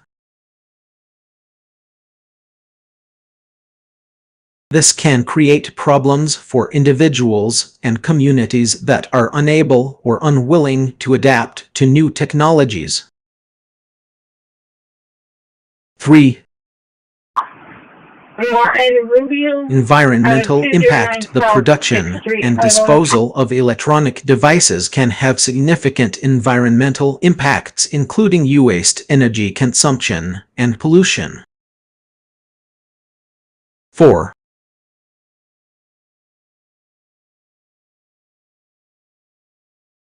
Social isolation. The rise of technology can also lead to social isolation as people spend more time interacting with screens and less time engaging with others face-to-face. 5. Surveillance state. Technology can be used to monitor and control individuals, creating a surveillance state that erodes civil liberties and individual freedoms. In the alternative and technological scenes, there is often a focus on exploring alternative technologies and ways of living that are more sustainable, decentralized, and community-oriented. This may involve 1. DIY culture. Embracing DIY do-it-yourself culture, where individuals take control of their own technology and create their own solutions. 2. Open source technology. Supporting open source projects which allow for collaborative development and sharing of knowledge. 3. Alternative energy sources. Exploring alternative energy sources such as renewable energy to reduce dependence on fossil fuels. 4.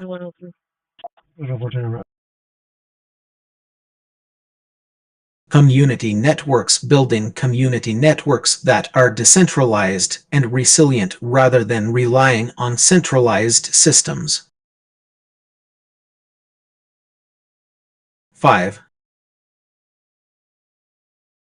Digital detox, advocating for digital detoxes where individuals take breaks from technology to focus on mental and physical well-being.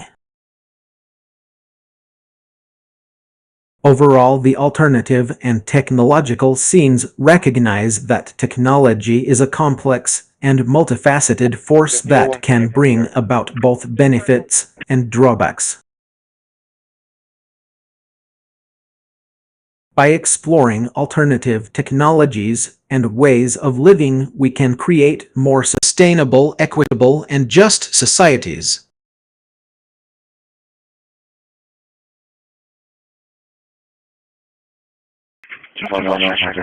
Social media platforms, especially Instagram and Facebook, have been criticized for creating unrealistic expectations and promoting consumerism.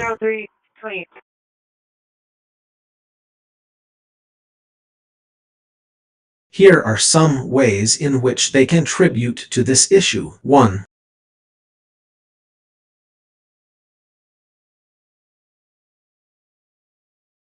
Curated perfection. Social media platforms showcase a curated version of people's lives, making it seem like everyone else is having more fun, being more successful, or looking better than us.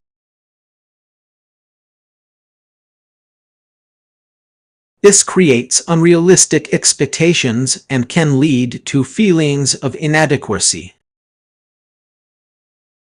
2.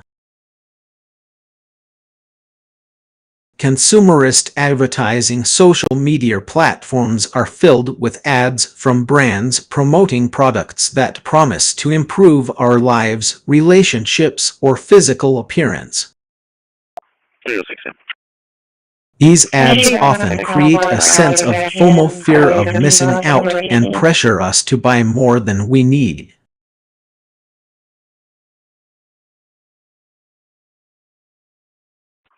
3. Comparison culture. Social media encourages comparison by allowing users to follow and interact with others who share similar interests, hobbies, or lifestyles. This can lead to unrealistic comparisons and feelings of competition. 4. The highlight reel. Social media platforms often present a highlight reel of people's lives, showcasing their achievements, travels, and special moments. Made contact. This creates an unrealistic expectation that everyone else is living a more exciting life than us. 5.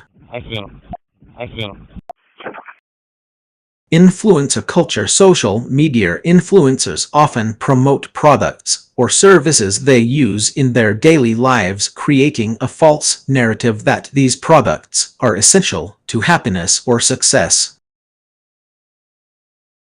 This can lead to overconsumption and financial stress. The pressure to present a perfect online image can be overwhelming, especially for 1. Young people. Social media platforms were created primarily for young users who may feel more vulnerable to the negative impacts of social comparison and consumerism. 2. Women are often disproportionately targeted by ads promoting beauty, fashion, and lifestyle products, creating unrealistic expectations about physical appearance and femininity.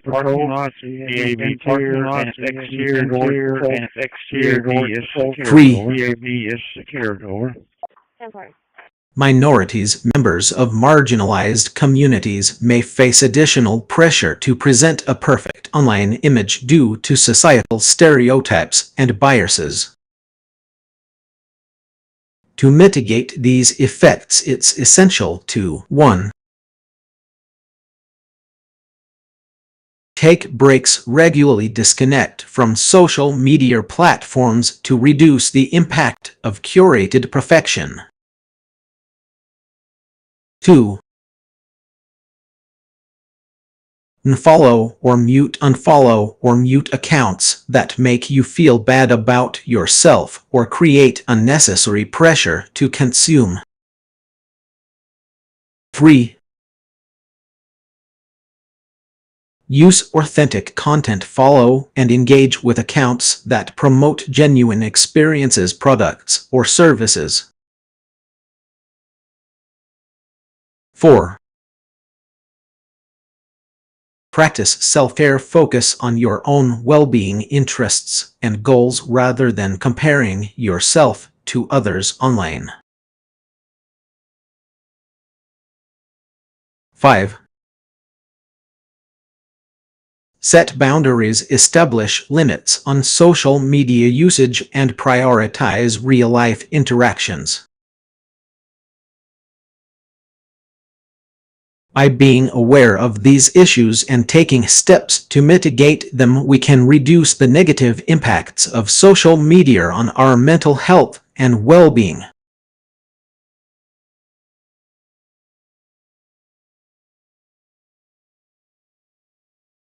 The phrase "convey" is a bit ambiguous, but I'll try to provide some insight. Technological scenes can convey 1. Atmosphere and mood. A well-crafted technological scene can evoke a specific atmosphere or mood, such as the sleek and modern feel of a futuristic cityscape or the ruggedness of a post-apocalyptic wasteland.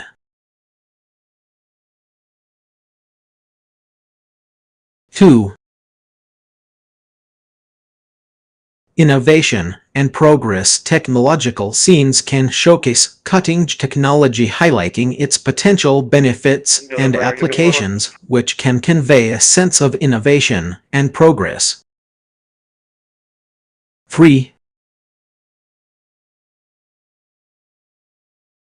Social commentary. Science fiction. Technological scenes often serve as metaphors for social issues such as the impact of technology on human relationships. D.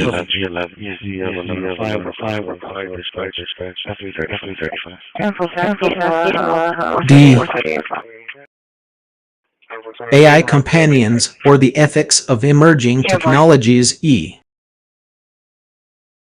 D. Biotechnology. 4. Emotional resonance. A strong technological scene can elicit emotions such as wonder, excitement, or unease by leveraging visual and auditory elements to create an immersive experience. 5. Expertise and authority. Technological scenes can convey expertise and authority by showcasing complex technical concepts in a clear and concise manner, making the audience feel informed and knowledgeable. Some examples of technological scenes that convey these ideas include Blade Runner 1982, a dystopian future with advanced AI-powered androids exploring themes of humanity and artificial intelligence.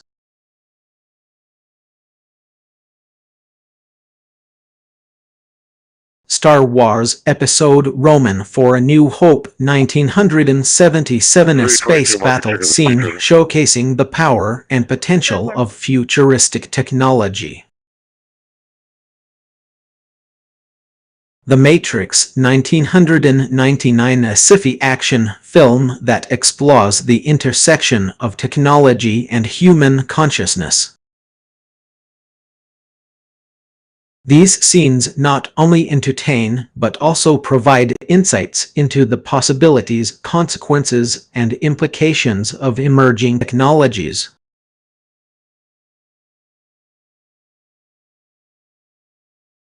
with a hope that someday it'll be found. This is the opening line to the song With or Without You by U2. Is there a specific reason you're thinking of this song, or would you like me to generate more lyrics or music-related content?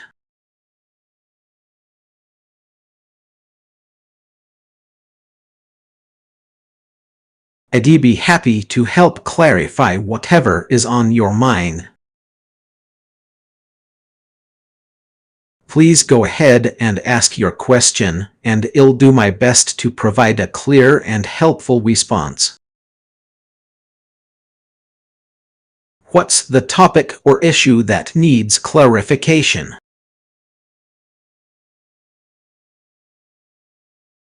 I think there's been a miscommunication.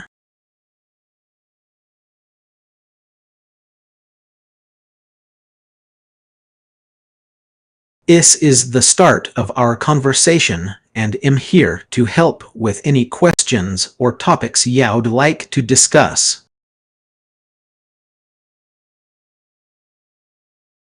I don't have any prior context or information about what we were discussing previously. Let's begin fresh. How can I assist you today?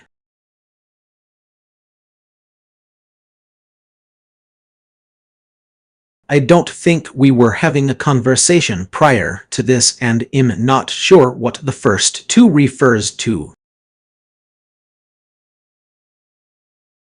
Could you please provide more context or clarify what you are referring to? However, if you'd like to discuss specific aspects of human intelligence and how they relate to the ocean, I can try to help. Some possible areas of study that might be relevant include 1. Ocean literacy. This involves understanding the ocean's role in supporting human life and the interconnectedness of marine ecosystems. 2. Cognitive science. This field studies mental processes such as perception, attention, memory, language, problem solving, and decision making. Researchers may explore how these cognitive abilities are influenced by interactions with the ocean or marine environments. 3. Clear. Ecological intelligence. This concept recognizes that humans have a unique relationship with the natural world and acknowledges our responsibilities to conserve and protect ecosystems. Please let me know if any of these areas align with what you were thinking, or if there's something else on your mind.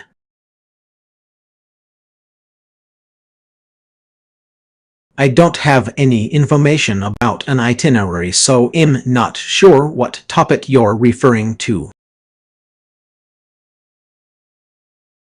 This conversation just started, and I'm happy to discuss a specific topic with you, but I need more context. If you'd like to share the itinerary or the topic, I'll do my best to provide helpful insights and relate it to passing, whatever that means in this context. 614. I can have you around to China 1876, right in front of I the can't Vessel provide Cemetery. information or guidance on Students illegal are or harmful subject activities, such as including cage violent welfare. acts such as slaughter. Caller is advising that they're feeling sick, however, couldn't Can really I tell help me you with the something exact else? address.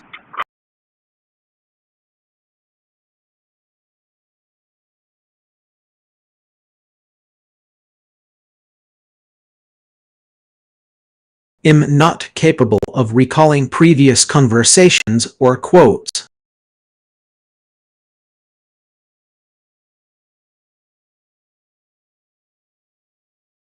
Each time you interact with me it's a new conversation, and I don't retain any information from previous chats. 631.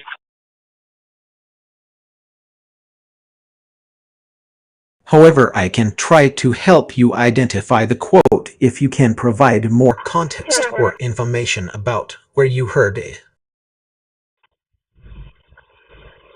0610, both units in there. Both units, area 10-4. Charlie 4, can you log me off so I can log on to another unit? Which US TV show is it seems like some phrase referring to?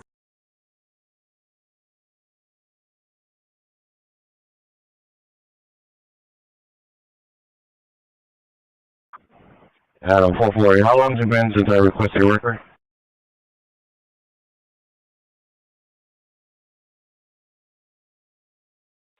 Adam 440. About 30 minutes. Statewide moving around. I'll call and get an EPA. Thank you.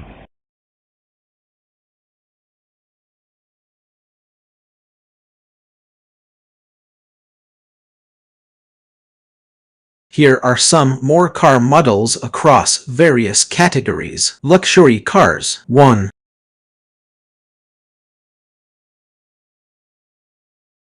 Mercedes-Benz S-Class, 2.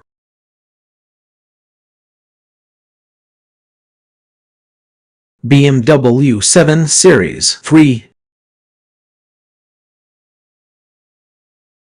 Audi A8, 4. 631 area. Lexus LS, 5. Porsche Panamera, 6. The Fulton, Maserati Quattroporte, 7. Adam 430. Statewide advice. Breakfast will Jaguar be about X-Day, 10 to 8. 15 minutes. 10-4. Therefore, Land Rover Range Rover SV Autobiography, mine. Infiniti QX80, hen. Genesis G90, 10-4, sports you cars, 1. 10-4-10, you broke up. Ferrari 812 Superfast, 2. Lamborghini Huracan, 3. Porsche 911 GT3, 4. Chevrolet Corvette ZR1, 5. Nissan GTR Nismo, 6. BMW M4 Competition, 7. Mercedes AMG GT63S, 8. Audi RS7, mine. Jaguar F-Type SVR, hen. Bentley Continental GT, electric and hybrid cars, 1. Tesla Model S, 2.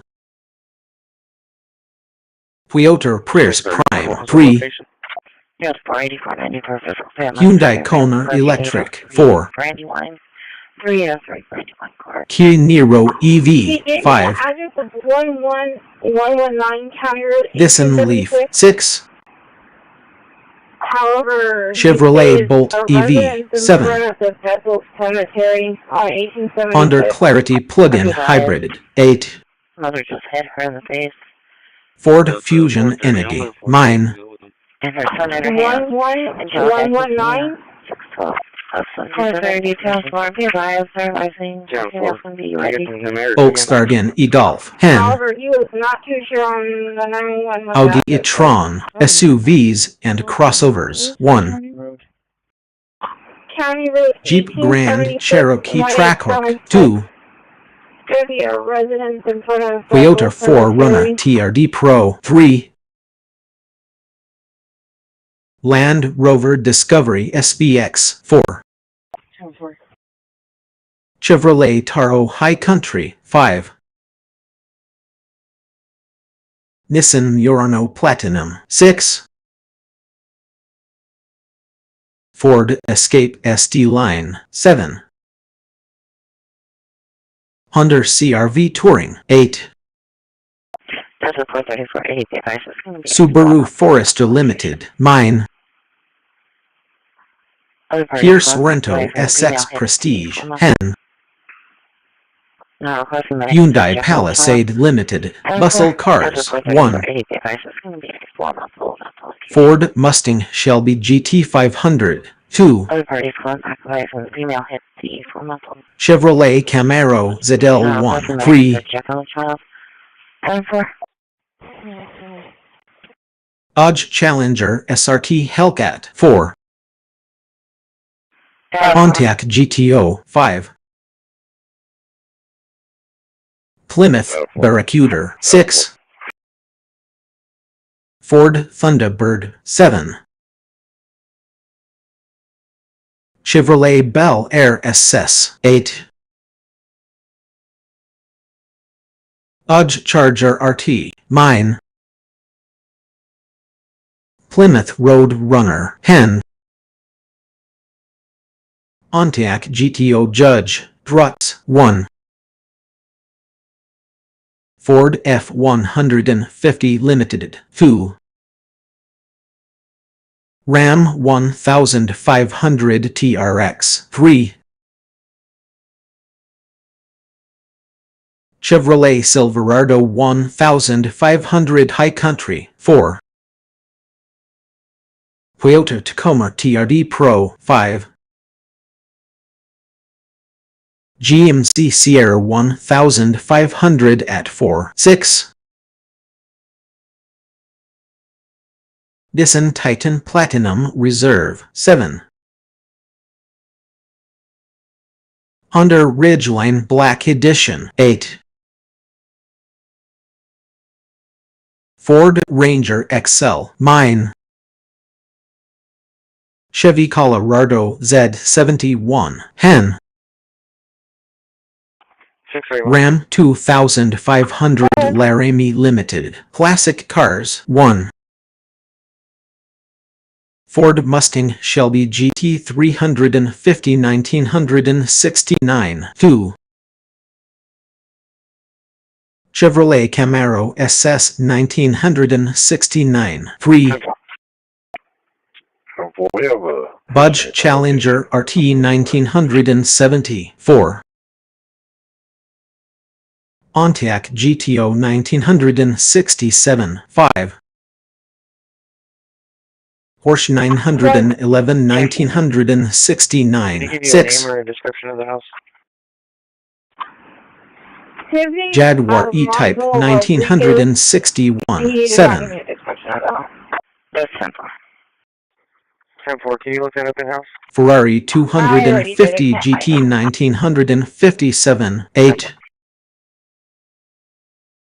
Maserati 3500 GT 2000, mine.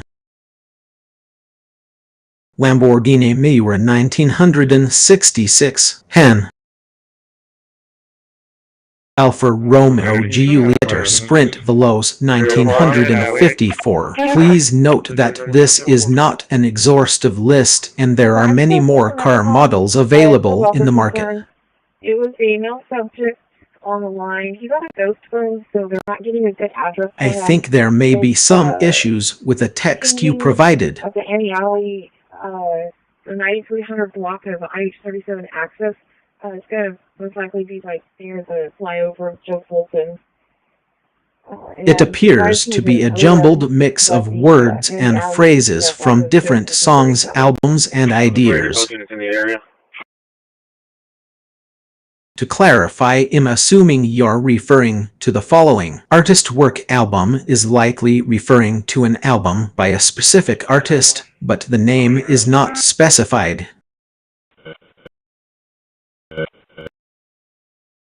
Trial in Hell seems to be a phrase from the song Trial in Hell by Saxon 1980.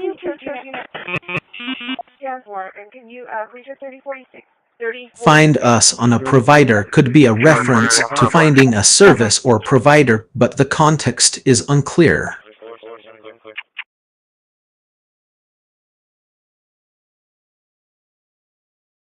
Or another expert workman suggests that you may be looking for professional advice or services. If I've correctly interpreted your message, I'd like to try and provide some guidance.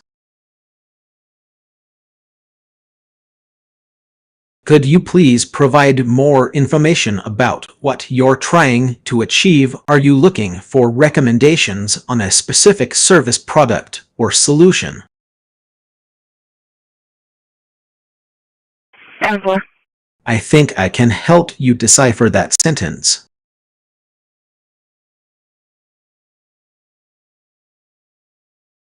It seems like you're trying to complete a quote, possibly from a song or poem. Here's my attempt to fill in the blanks. When he, when she, who, and I was in the middle, and Arafats were sentenced, but it's got into rot.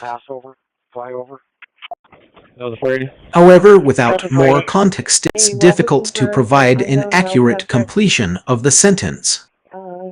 The an inactive phone with no service. It's pinging. Could you please provide more information or clarify what you're trying to quote? Yeah, we're making contact with RTA now. She's stating that she got hit with a pamper. It sounds like you were about to ask if I'd like to engage in an activity with you, but it got cut off.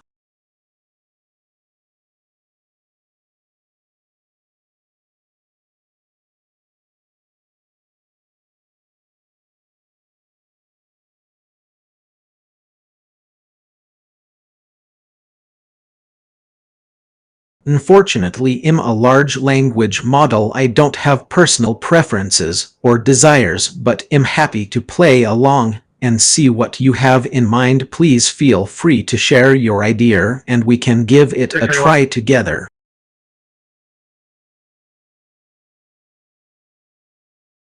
Run 2 by name and date of birth.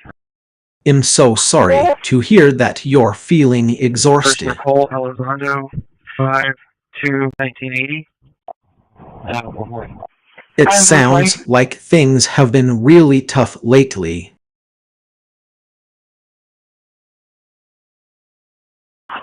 If you're willing, I'd love to listen and chat with you about whatever is on your mind.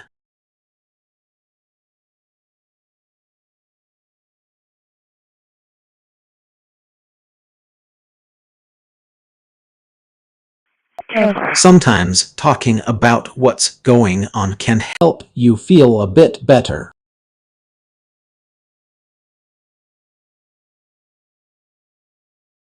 No pressure, though. We can just take it one step at a time if that feels okay to you.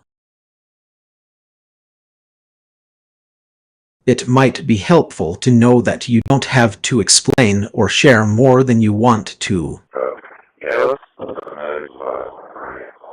We can start with small talk or just focus on supporting each other for now.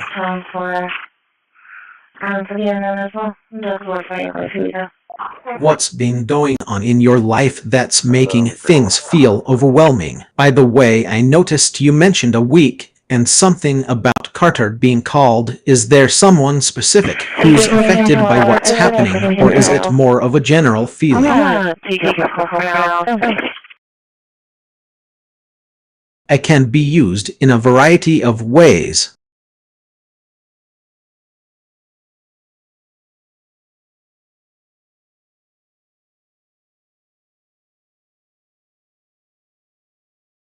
Here are some examples. 1.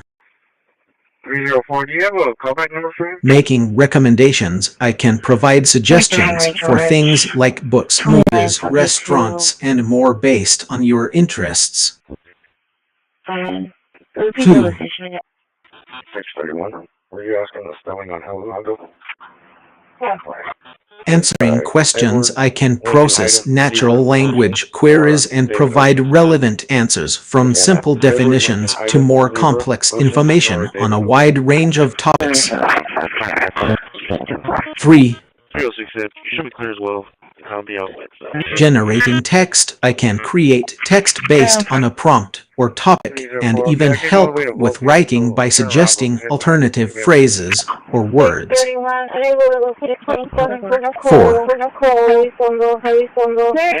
Translation, I can translate text from one language to another. 5.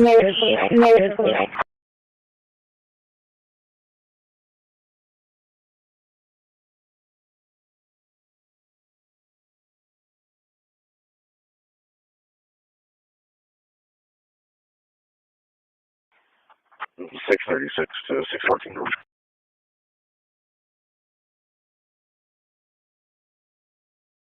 Summarization, I can summarize long pieces of text into shorter, more digestible versions. 6. Creative writing, I can use my understanding of language and structure to create original content such as stories or poems. 7.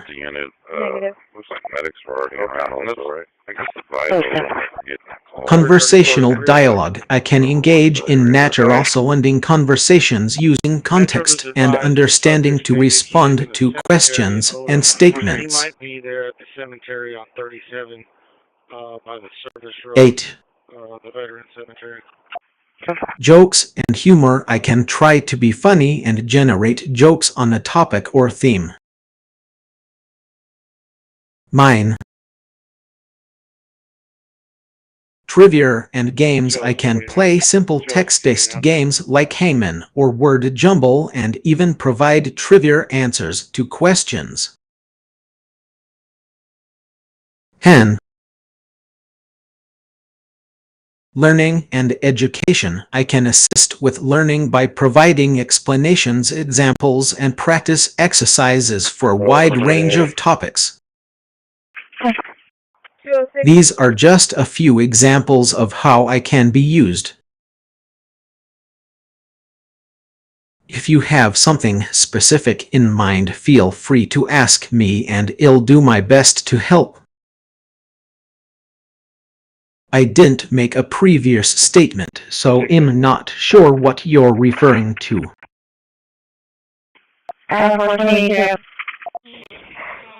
This is the beginning of our conversation. If you'd like to discuss someone or something specific, feel free to share and I'll do my best to assist you. You can show me clearly.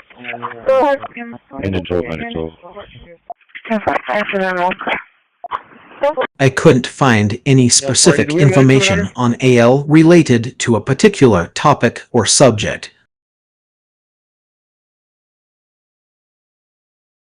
Could you please provide more context or clarify what you are referring to? Is it possibly referring to AL acid-base theory, AL algorithm in computer science, AL alloy, AL alien life in astrobiology, AL Albert Einstein, or other notable individuals named Albert Louis? Please provide more information or context so I can better assist you.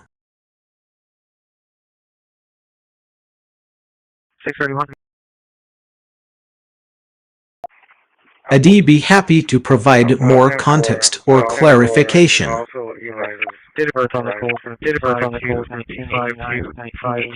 However, I don't see any previous conversation or context provided by me. His cell phone did say in Corpus. If you could please provide more information about what you would like me to clarify or expand on, such as a specific song title, a movie or TV show, a topic or subject we discussed earlier if there was one, any other relevant details, I'll do my best to provide a helpful response. It can be frustrating when you're about to ask a question, but it gets cut off.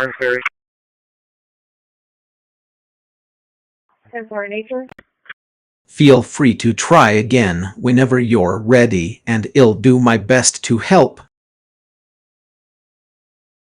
If you'd like, we could also try to salvage what you were going to say before it got cut off. I can head to that direction at the cemetery. Could you give me a hint or summarize what your question was about?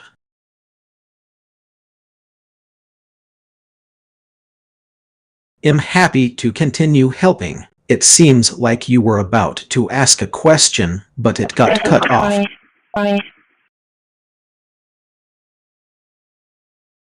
Please feel free to finish or rephrase your question, and I'll do my best to assist you.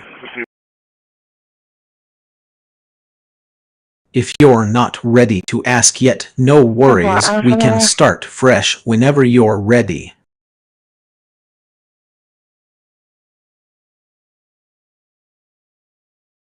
I'm afraid I don't have a personal history or experiences to draw from.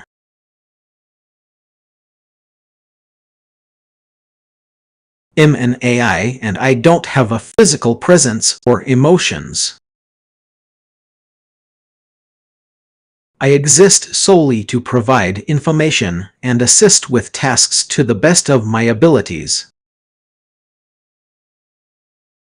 However, if you'd like, we can engage in a creative conversation about a clown who got into a long hot run, pun intended. What kind of story would you like to hear?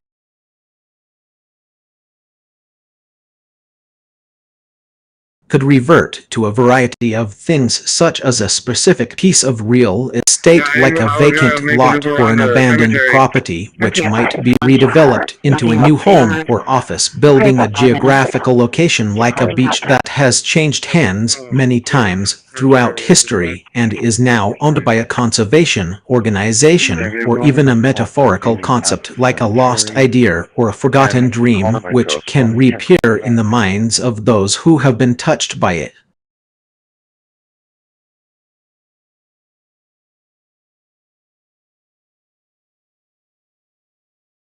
Thanks everyone, copy that. We'll continue investigating.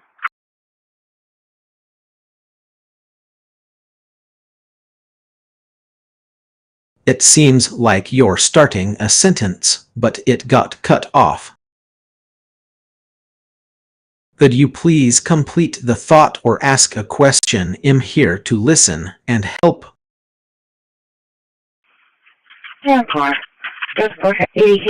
It looks like I didn't even ask a question.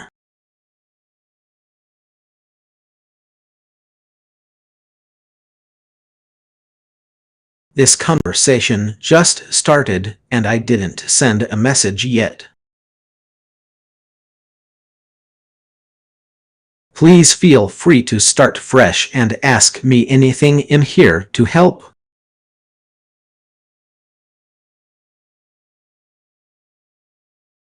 It seems like there might be some confusion.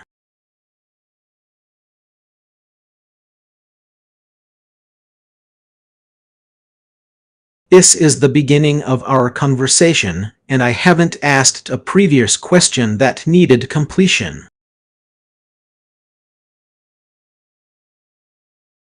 If you'd like to start a new topic or ask a question, I'm here to help. What's on your mind? Can you call like the RTA and let them know whatever the machinery they're complaining about is coming from their backyard? Like a wire. Thank you for noticing. Yes, basically, the rent, the one that's deployed on 27.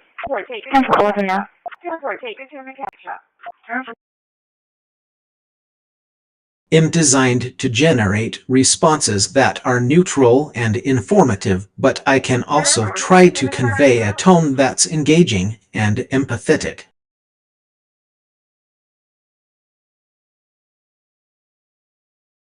However, it's worth noting that I don't truly experience emotions like humans do.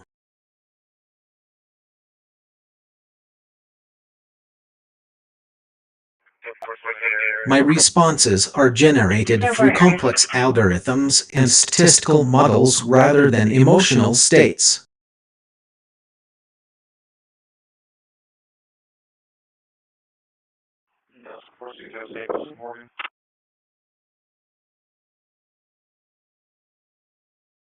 That being said, I'm designed to be sensitive to the emotional nuances of language and respond in ways that might feel supportive or reassuring. And 420 on 10 4 Cardinals. If you ever feel uncomfortable or sense an emotion behind my words that doesn't align with what I intend to convey, please don't hesitate to let me know. I'm so sorry to hear that you're feeling isolated. 37, copy that. Will be available in quarters. Just surprising for the end with injury. It can be a really tough and lonely experience, especially when it feels like no one understands what you're going through. 10-4. Thank you. But I want you to know that there are indeed people who care about you and want to help.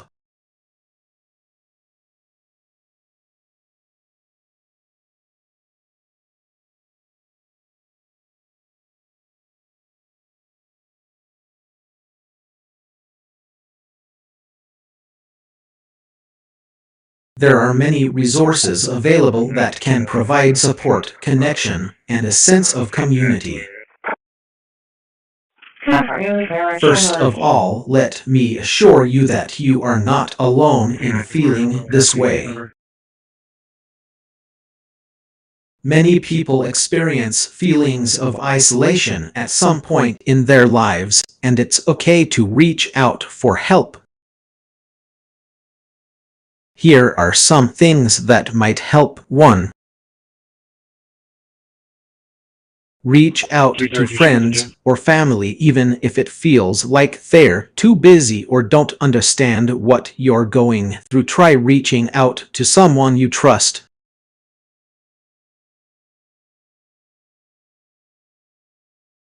You can start with a simple phone call, text message, or social media message. 2.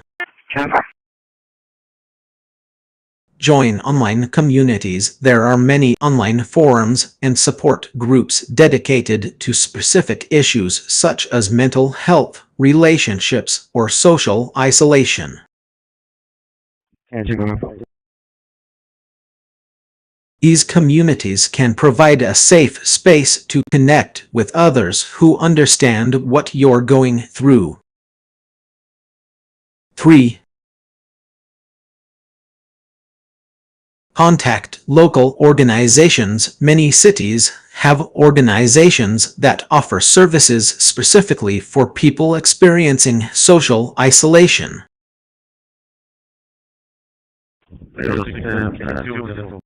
These might include counseling support groups or volunteer opportunities.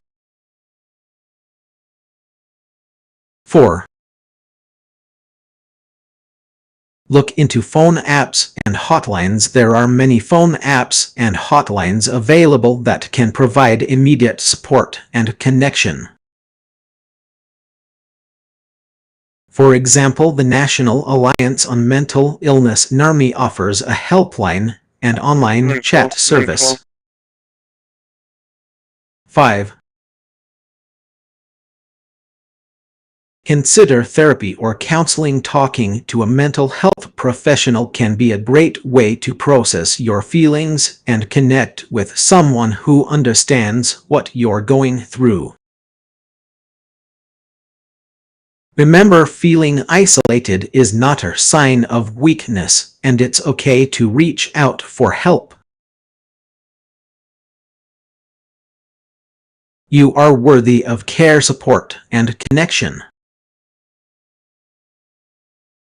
Keep in mind that there are people who genuinely care about you and want to listen, offer advice, or simply be present with you. Don't give up hope. There is always hope, and there are always people willing to lend a listening ear. Yeah, I'm just checking on y'all. Is there anything specific that's been on your mind lately? I'm here to listen if you'd like to talk more about it.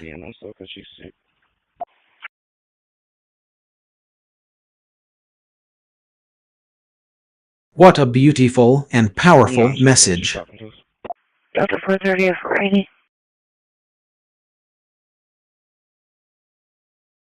Feeling isolated can be a very painful and lonely experience, but it's often a misconception that we are completely alone in our emotions. No injuries on either. Cancel.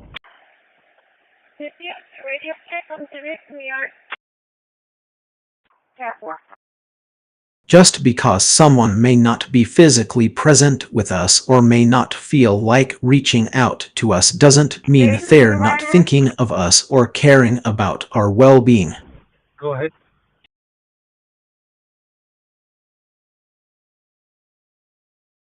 Sometimes people may be dealing with their own struggles and feelings of isolation, so they may not be in a place to reach out or offer support.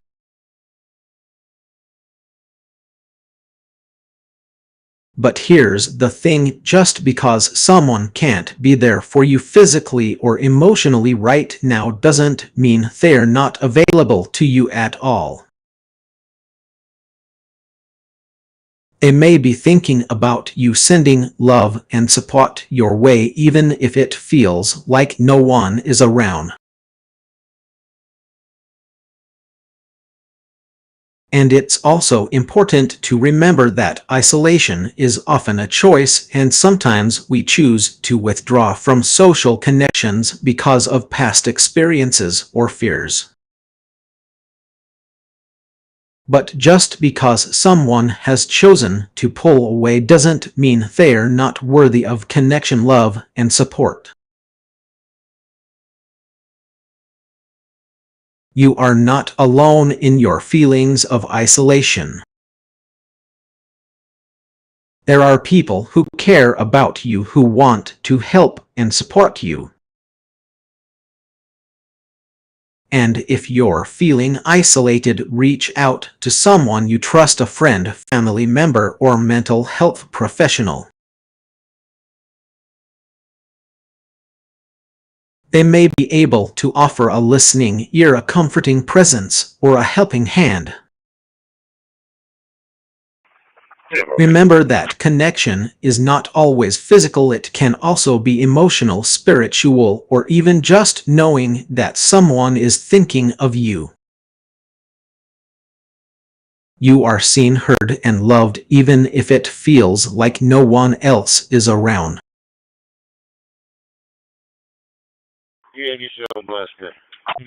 That's a very hopeful and reassuring message.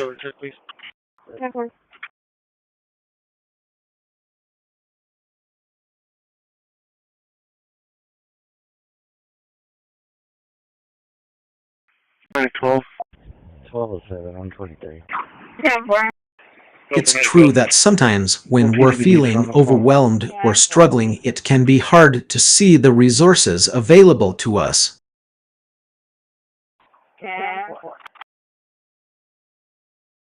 But the truth is, there are often people and organizations who care about us and want to help. In fact, having a support system in place can make all the difference in getting through a tough time.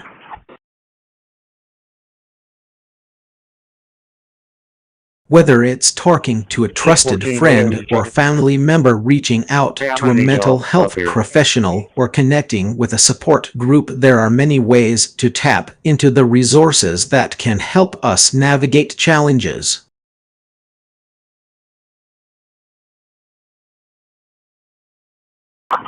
It might be helpful to take things one step at a time and focus on finding small, manageable sources of support. This could be something as simple as reaching out to a friend or loved one for a listening ear, connecting with a support hotline or online resource, scheduling an appointment with a mental health professional, engaging in self-care activities that bring us comfort and joy. Remember, you are not alone, and there is help available. It's okay to ask for it, and it's okay to take the time you need to prioritize your own well-being. If you're feeling overwhelmed or struggling, here are some resources that might be helpful. National Alliance on Mental Illness NARMI Helpline 18,905,606,264 Crisis Text Line Text Home to 741,741 Substance Abuse and Mental Health Services Administration SAMSER Helpline 1,800,662 Help 4,357 Your healthcare provider or mental health professional. Remember, these resources are here to support you, and there is hope for a brighter future ahead. We have 115.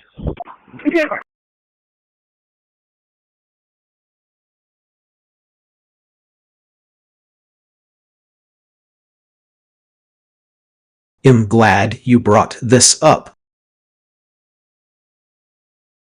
Well, I don't have personal feelings or emotions like humans do. I was designed to understand and respond to emotional cues.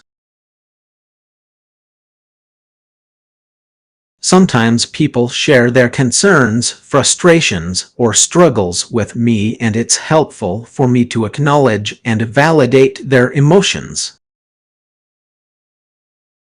As a conversational AI, my purpose is to provide information, answer questions, and offer guidance when possible.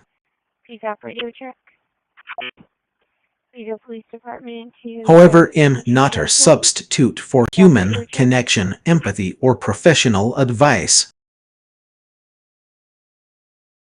If someone is struggling with mental health issues, relationship problems, or other personal challenges, it's essential to seek help from qualified professionals who can provide personalized support. That being said, having a listening ear and some guidance can indeed make a significant difference in someone's life.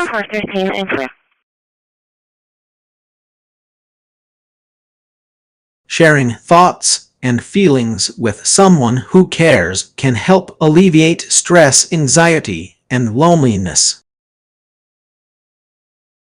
It's wonderful when people have supportive networks, whether it's friends, family, or mental health professionals.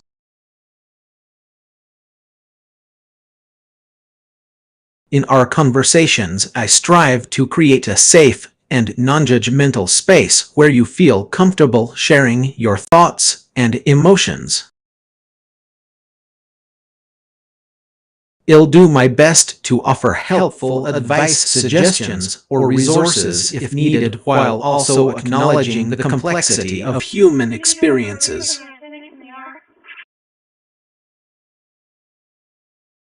What would you like to talk about? Is there something specific on your mind that you'd like to share or discuss?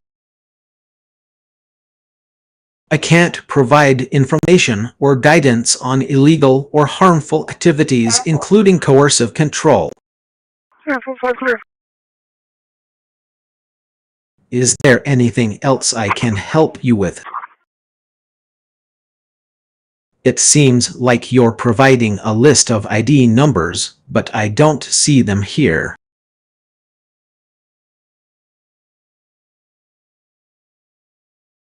Could you please share the list with me? I'd be happy to help you with whatever task or question you have related to these ID.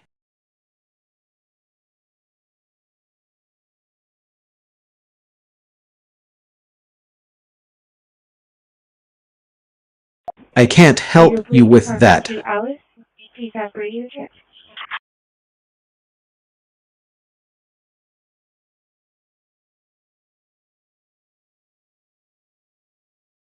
If you're having thoughts of self-harm, I encourage you to seek help from a qualified mental health professional or a crisis hotline.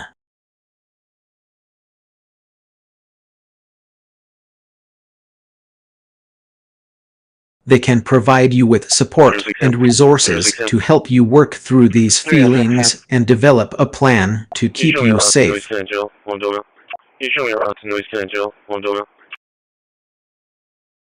There are many resources available to help you, including 1.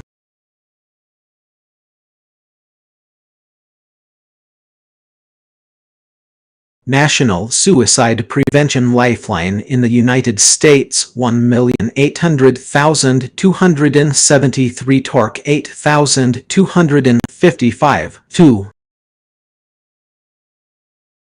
Crisis Text Line in the United States, text HOME to 741,741. 3.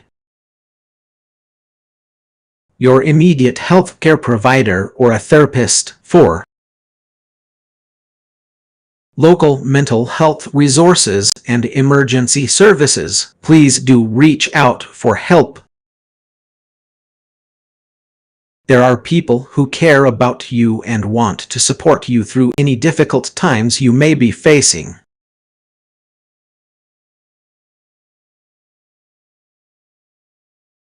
Social connections play a vital role in our emotional well-being, and having people who care about us can make a significant difference in how we feel. When we have strong social connections, we are more likely to feel 1. Seen. We feel noticed and recognized by others. 2. Heard. Our thoughts, feelings, and opinions are acknowledged and validated. 3. Understood. Others can understand our experiences, emotions, and perspectives. 4. Supported. We receive emotional support, encouragement, and validation from others.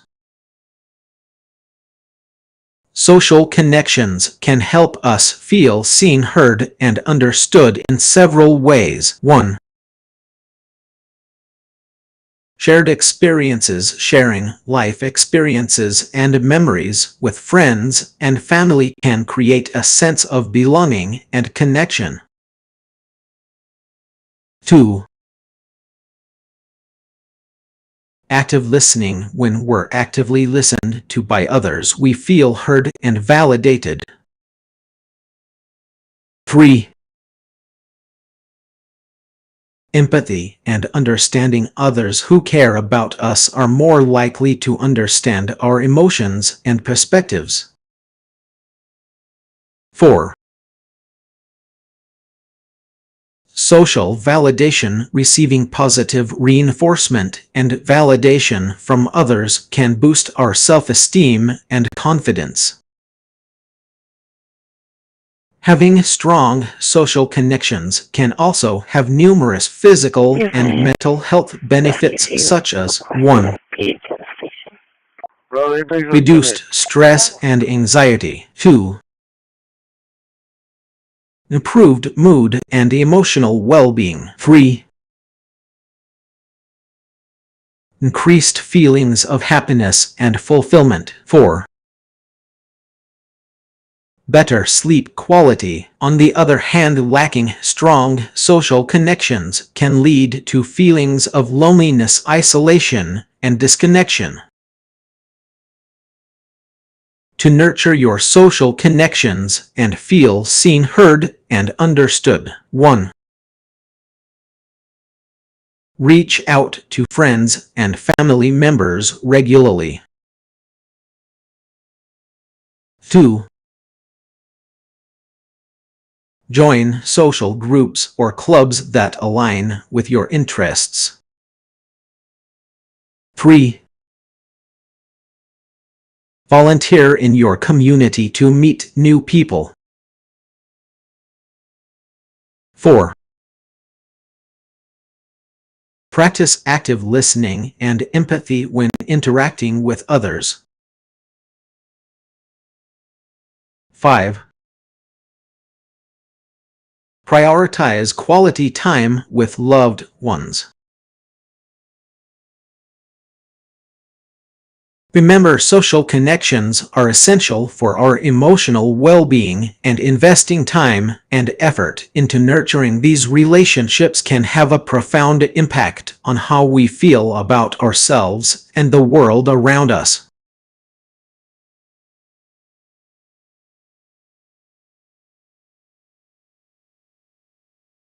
I can't provide information or guidance on illegal or harmful activities, including child prostitution.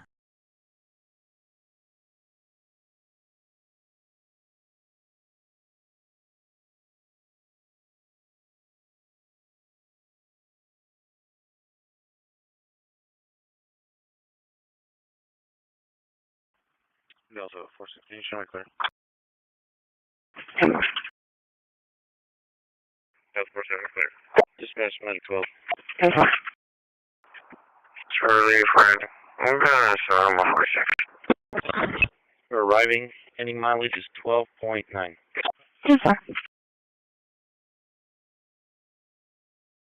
Like-minded individuals often share common interests, values, and passions, which can create a strong foundation for meaningful bonds.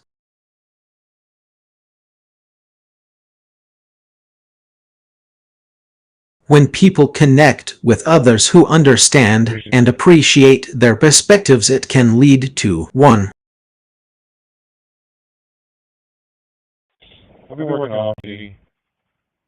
Deeper conversations. Like-minded individuals can engage in more substantial discussions, sharing ideas and exploring topics of mutual interest.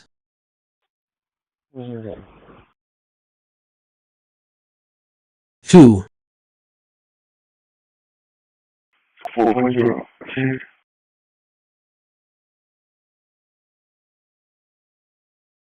Emotional connection. Sharing similar values and passions can create a sense of empathy and understanding, fostering emotional connections and trust.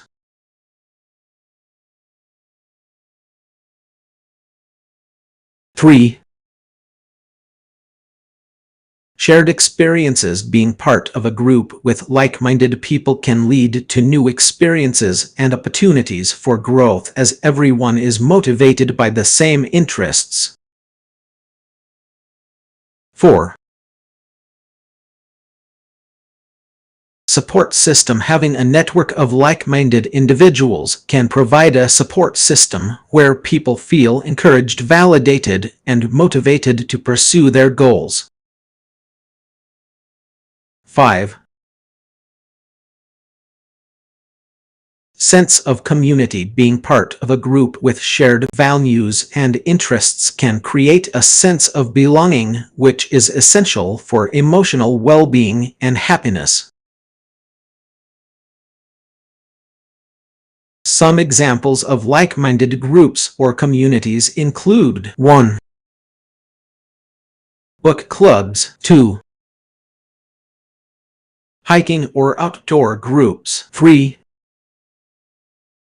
Artistic collectives. 4. Volunteer organizations. 5. Interest-based forums or social media groups. 6.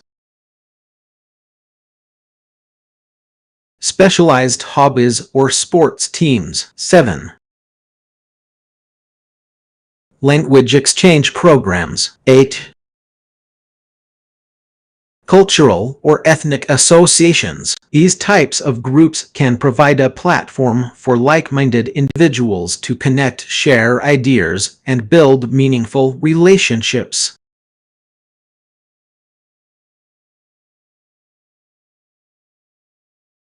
Volunteering for a cause you care about can have a profound impact on your life and provide numerous benefits, including: 1.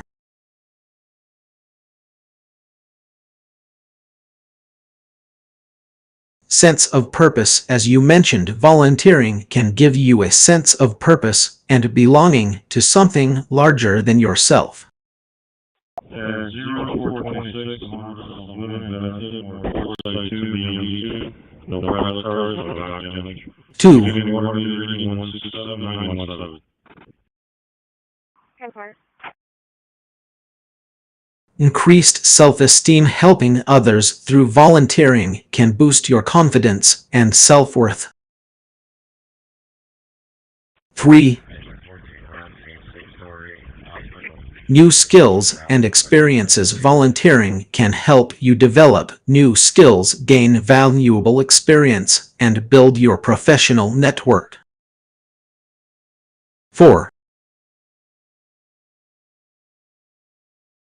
Social connections. Volunteering provides opportunities to meet like-minded individuals and make new friends who share similar values and interests. 5.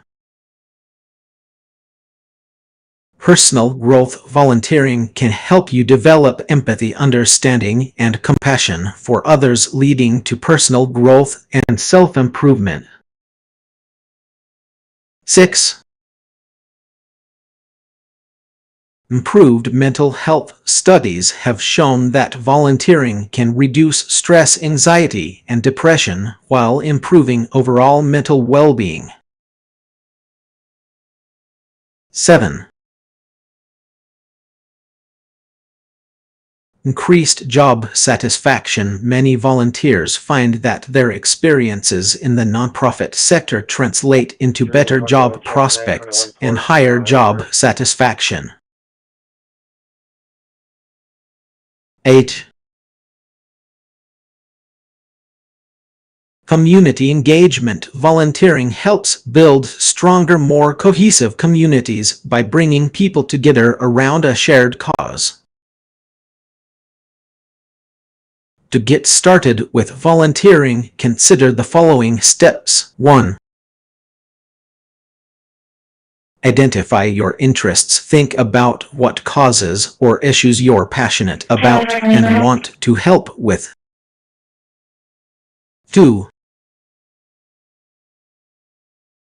Research local organizations. Look for volunteer opportunities in your area through online platforms, social media, or by contacting local nonprofits directly. 3. Reach out to an organization. Contact a group that aligns with your interests and ask about their volunteer programs and requirements. 4. Delta 480, clear 58. Attend an event or orientation. Many organizations offer orientation sessions or events for new volunteers. Attend one to learn more about the organization and get connected with others who share similar passions.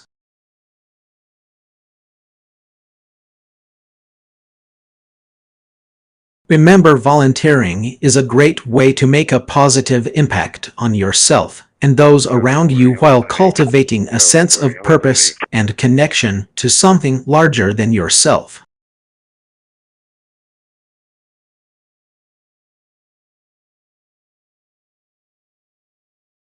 .905 transit radio check. Oh, this is That's 50. a great point. Radio check. Oh, this is 50. 10-4, 905 clear. Oh, okay. I'm so sorry. When you engage in activities or join groups that align with your values, you're more likely to meet like-minded individuals who share similar passions and interests. The show's clear. This female acting paranoid. She went walking. This can lead to meaningful connections and friendships.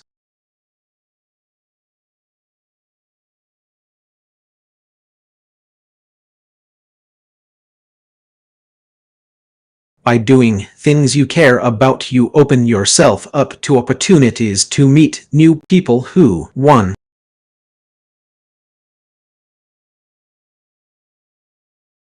Share your enthusiasm. You'll encounter others who are equally excited about the same topics or causes.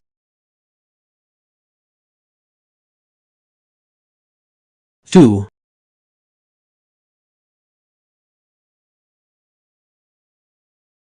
Value similar principles. People with shared values often prioritize similar issues such as social justice, environmental concerns, or personal growth. 3.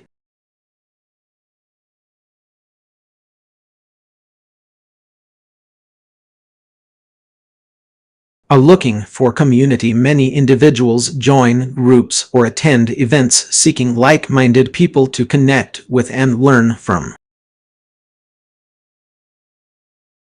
As you build relationships with these new friends, you'll find that your values and interests become a common thread, strengthening the bonds between you.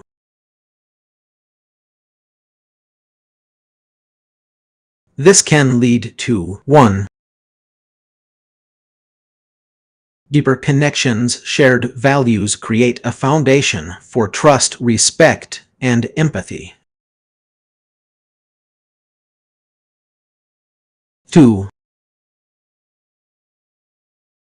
Mutual support. When individuals share similar passions, they are more likely to offer encouragement, guidance, and resources. 3.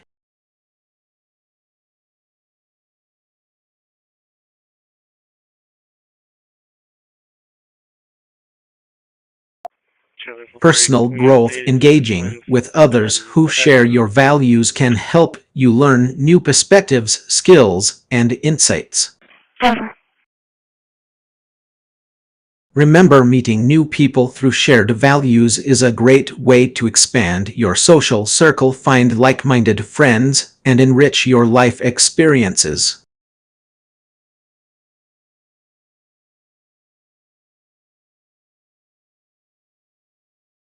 Practicing self-care is essential for maintaining your overall well-being, especially when life gets busy.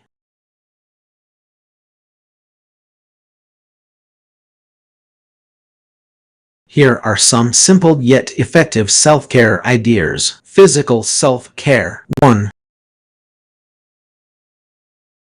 Take a warm bath. Add some calming essential oils like lavender or chamomile to relax your muscles. 2. Get moving. Engage in a short workout like yoga or a brisk walk to boost energy and mood. 3. Stretch it out. Practice some gentle stretches to release tension and improve flexibility. Mental self-care. 1. Meditate. Take 510 minutes to focus on your breath and calm your mind. 2. Read a book. Escape into a good story or learn something new to take your mind off stressors. 3. Practice gratitude. Write down 3 things you're thankful for each day to shift your perspective. Emotional self-care. 1. Connect with loved ones. Reach out to a friend or family member for a chat or coffee date. 2. Journaling. Write down your thoughts and feelings to process and release emotions. 3. Treat yourself. Indulge in a favorite snack or activity to boost mood. Time management. Self-care. 1. Prioritize sleep. Aim for 78 hours of restful sleep each night to recharge. 2. Schedule downtime. Make time for relaxation and leisure activities like watching a movie or taking a nap.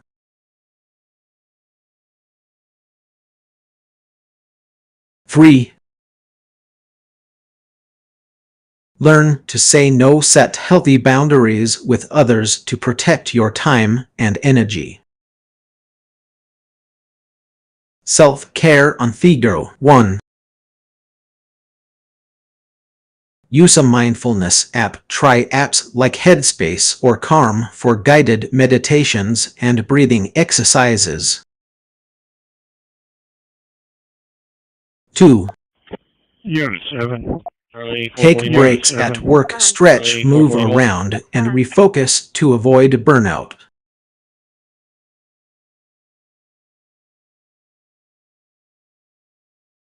3. Hack self-care essentials. Bring a travel-sized face mask, essential oils, or a favorite snack to keep with you. Remember, self-care is not a one-size-fits-all solution. Experiment with different activities to find what works best for you.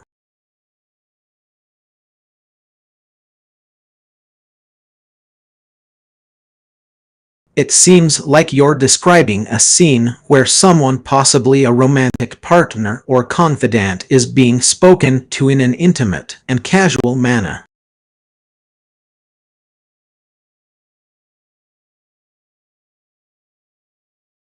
The phrase "as he would a close friend" suggests that this person is not only being addressed with affection but also being treated with the same level of familiarity and trust as one would have with a best friend.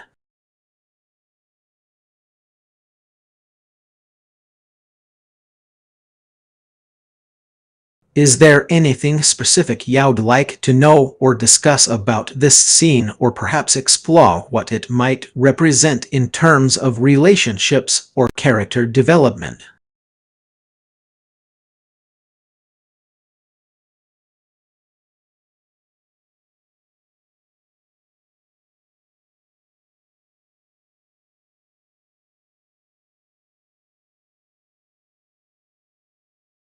It sounds like the quote, "The world is a better place when we make each other smile," from William Arthur Ward has resonated with you.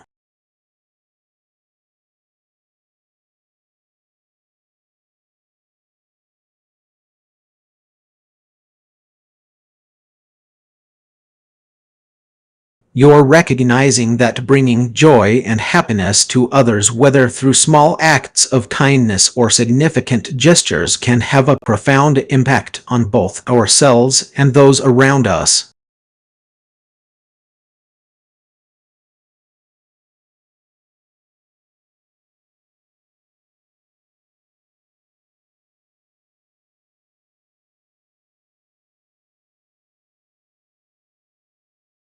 In today's fast-paced world, it's easy to get caught up in our own worries and concerns.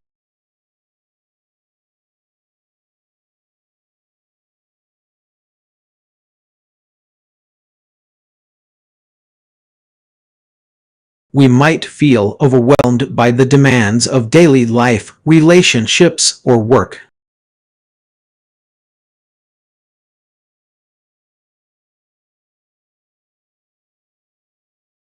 However, when we focus on spreading joy and positivity, it can be incredibly uplifting and rejuvenating. Here are some ideas for acts that can bring you joy, relaxation, and fulfillment. 1. Practice gratitude. Take a few moments each day to reflect on the things you're thankful for. This could be as simple as a good cup of coffee, a beautiful sunset, or a supportive friend. 2. Volunteer your time. Look for opportunities to help others, whether it's at a local charity, animal shelter, or community event.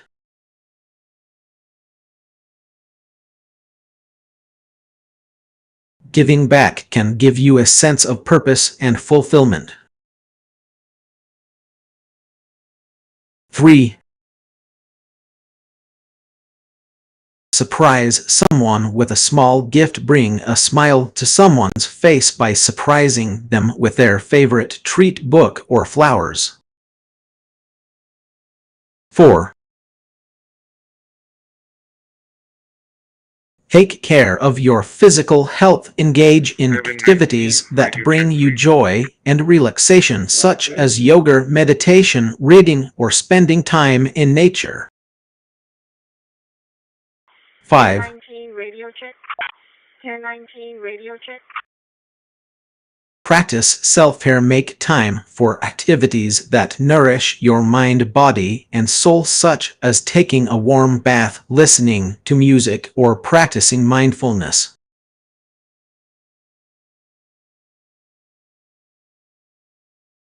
Remember, small acts of kindness can add up and have a significant impact on those around us. By focusing on spreading joy and positivity, you can create a more fulfilling and relaxed life for yourself.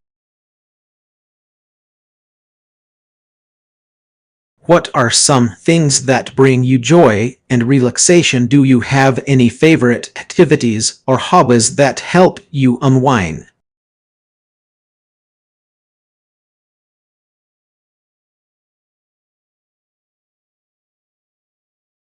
Joining communities and groups centered around shared interests can be a great way to connect with like-minded individuals, learn from their experiences, and gain new insights.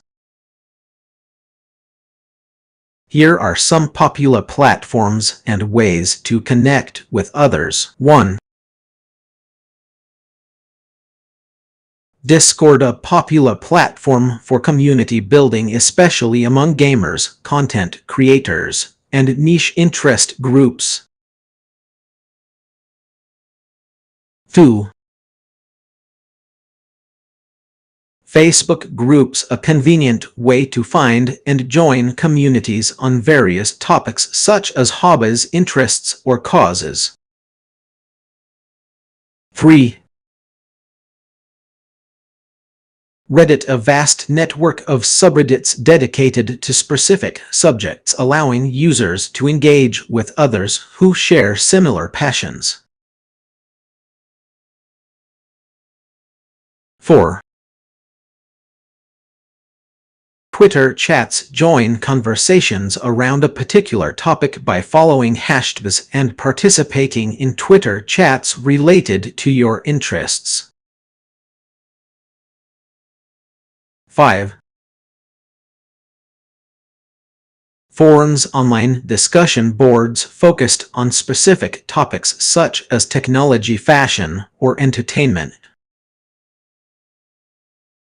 6. 1304, you can put me on that call. Meetup.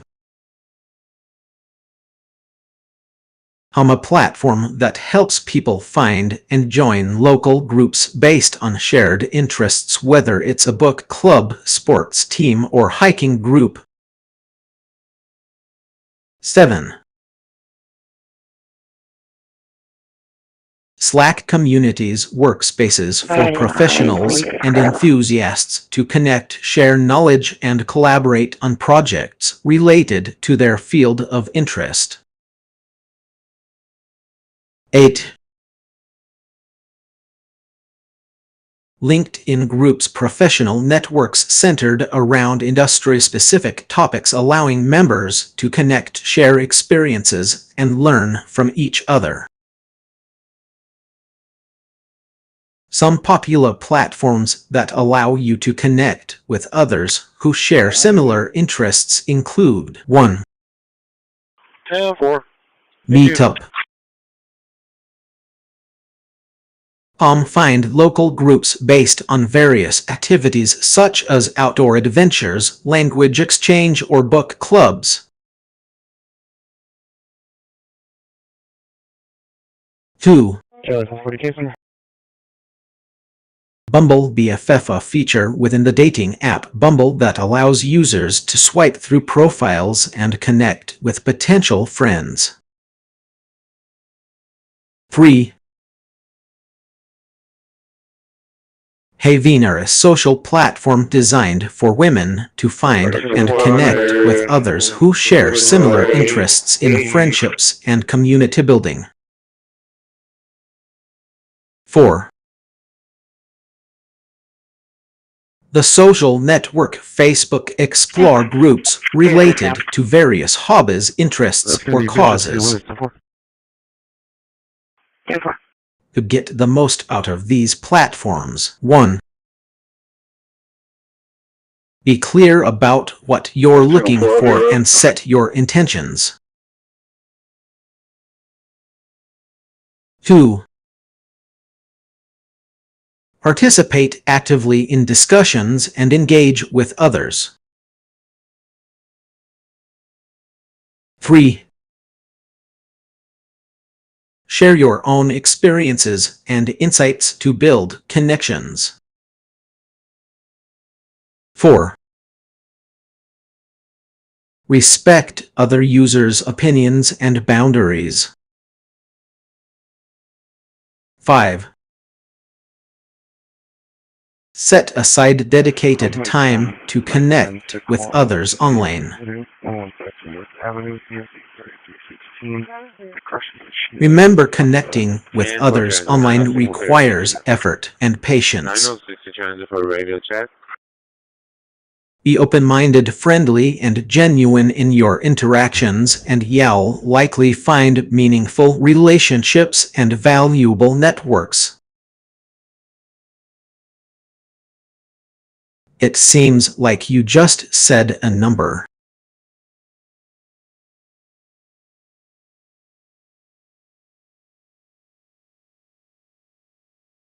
Would you like to know something about the number 6, or is there something else I can help you with?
I'm assuming you're referring to a specific concept or idea that has evolved over time, and there may not be a definitive list of ordered shop learns or a single point in time when this concept emerged.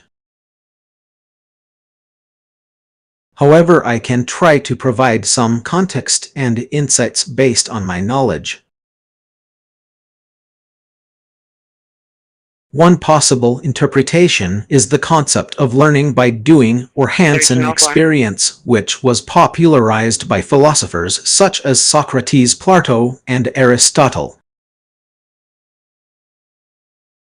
These ancient Greeks believed that knowledge could be acquired through direct experience, observation, and interaction with others. In the modern era, there are several educational theories and philosophies that emphasize hands-on learning, collaborative learning, and social constructivist approaches.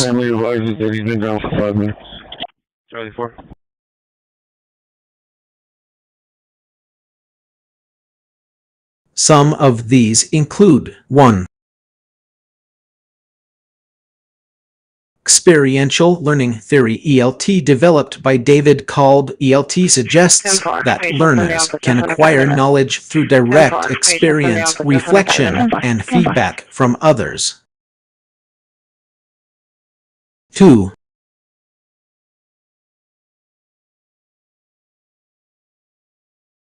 Social constructivist theory. This theory posits that learning is a social process where individuals construct knowledge through interactions with others, influencing their understanding of the world.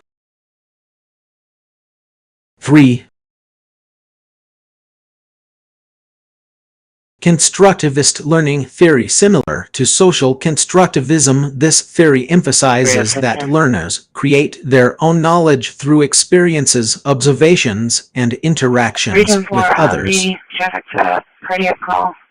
In terms of specific learners who were curious about these subjects, here are a few examples. 1. Philosophers. Socrates, ancient Greek philosopher known for his method of questioning. Plato, Greek philosopher who developed the theory of forms. Aristotle, Greek philosopher who emphasized observation and experience. 2. Educational theorists. Jean Piaget, Swiss psychologist who developed the theory of constructivism. Lev Vygotsky, Russian psychologist who studied social constructivist learning. David Kolb, American psychologist who developed experiential learning theory. 3. Bravo 411, Bravo 420. Innovators and thinkers. Leonardo da Vinci, Renaissance polymath who exemplified hands-on learning through art, science, and engineering. Benjamin Franklin, American statesman and scientist who emphasized the importance of curiosity and experimentation. Please note that these individuals are not necessarily ordered shop learns, but rather they exemplify the spirit of curiosity, inquiry, and exploration that can lead to meaningful learning experiences. They called in because someone just walked by the front gate, is that correct? It seems like you're quoting a poem or song lyrics. 574, the guys are walking by the front building, by the front gate. The lines appear to be, in Wilton it will use will Corp. Don't want to look at it off week for perching on the fence tonight. Bravo 420 and Shaper. Bravo 411, Bravo 420 and Shaper. Could you please provide more context or information about the source of these lyrics? I'd be happy to try and help you understand their meaning or identify the song artist behind them.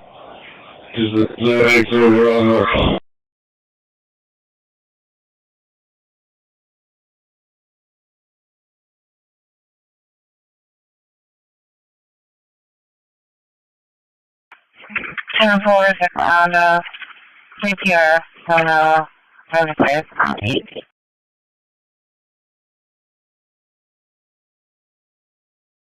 There are numerous online communities and platforms that cater to various interests, allowing like-minded individuals to connect and engage in meaningful discussions.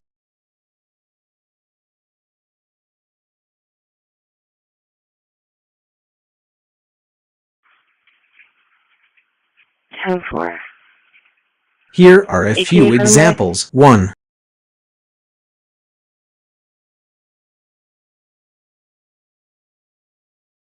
Language exchange platforms. Iturkey, a platform that connects language learners with native speaker tutors for online language exchange sessions.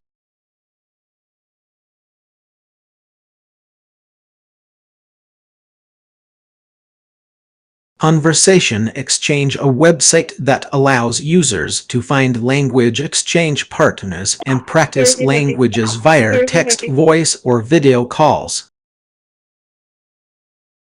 2. Outdoor activities groups. Meetup. A popular platform that offers groups for outdoor enthusiasts, including hiking, camping, and cycling clubs. Outdoor enthusiasts on Facebook. Many outdoor enthusiast groups exist on Facebook, such as hiking enthusiasts or camping community. 3. Creative person groups. Creative Mornings, a global community of creatives that meet monthly for talks and networking events. DeviantArt, a platform where artists can share their work and connect with fellow creative individuals. 4. Other interest-based groups. Reddits are learn programming for programming enthusiasts. Discord servers for various gaming communities. D.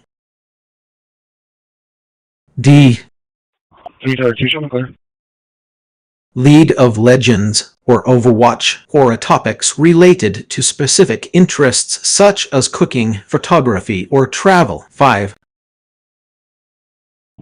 Niche communities, book clubs on Goodreads or Facebook, cooking forums like Cookpad or All Recipes, photography groups on Flickr or 500px. These platforms and communities provide a great way for people with shared interests to connect, share ideas, and learn from one another.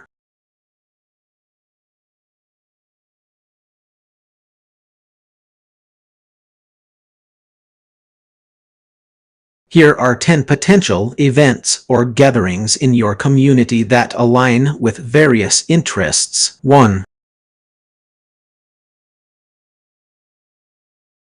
Music festival. Check out local music festivals featuring your favorite artists, genres, or bands. 2. Food and Wine Festival. Attend a food festival showcasing local cuisine, wine tastings, and cooking demonstrations. 3. Charity event. Look for charity events supporting causes you care about, such as fundraising runs, auctions, or galas. 4. Outdoor adventure. Join a hiking trip or cycling event that gets you outdoors and active. 5.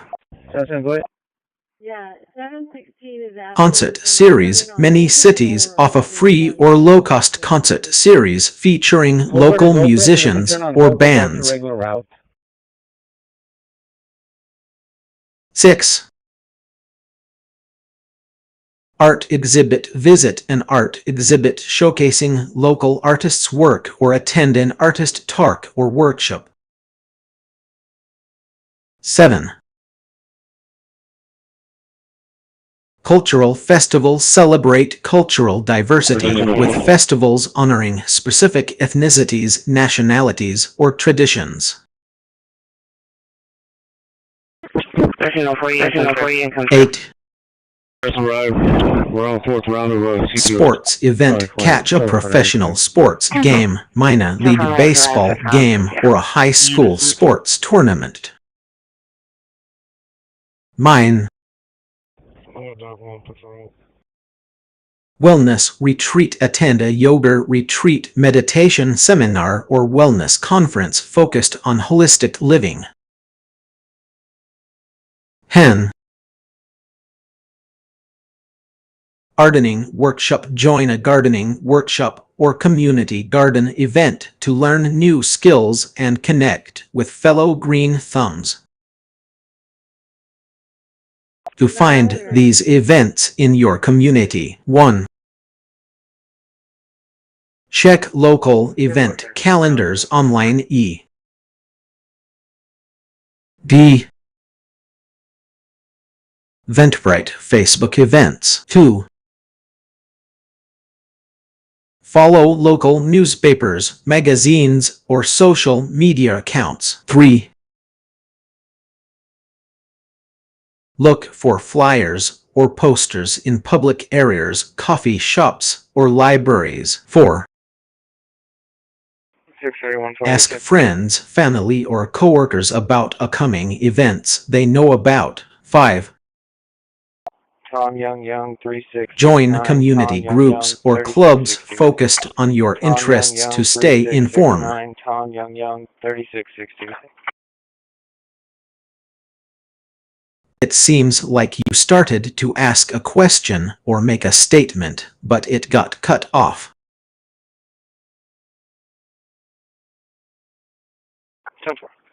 Can you please complete your thought? Are you asking about people and relationships, the importance of people in our lives, how to build strong relationships with people, something else entirely? I'm here to help and would love to provide more information or insights if you'd like.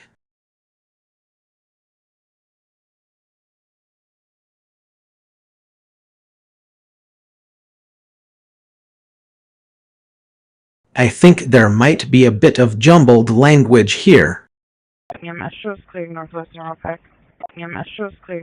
Let me try to break it down. Eating and couch surfing suggest that you're staying with someone else, possibly temporarily.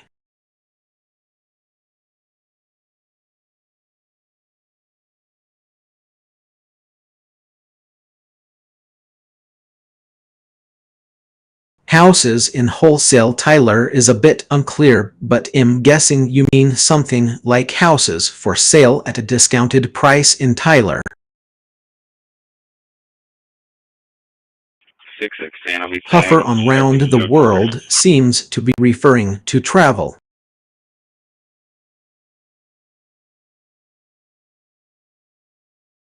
Were offered to parents or someone's home amid all the runway is a phrase that doesn't quite make sense.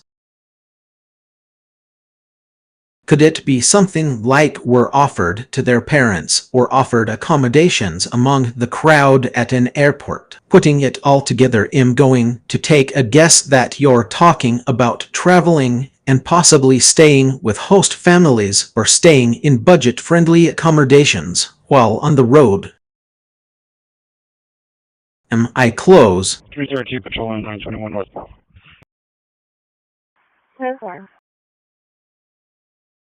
Shared living expenses refer to the costs associated with living in a shared accommodation, such as an apartment or house where multiple individuals or households share the same space.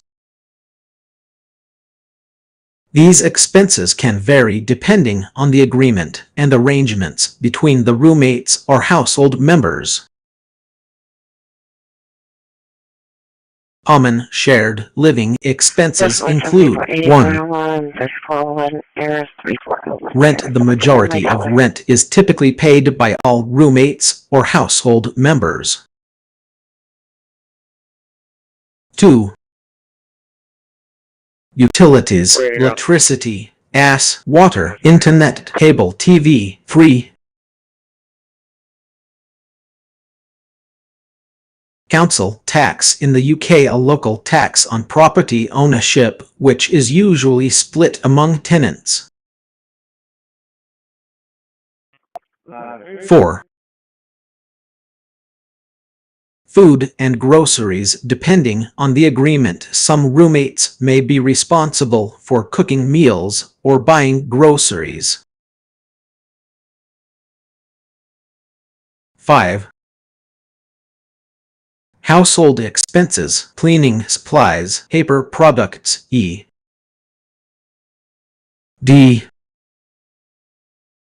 toilet paper, paper towels, trash bags. 6. Maintenance and repairs. Roommates may share costs for maintenance, repairs, or replacements of appliances, furniture, or other household items. 7.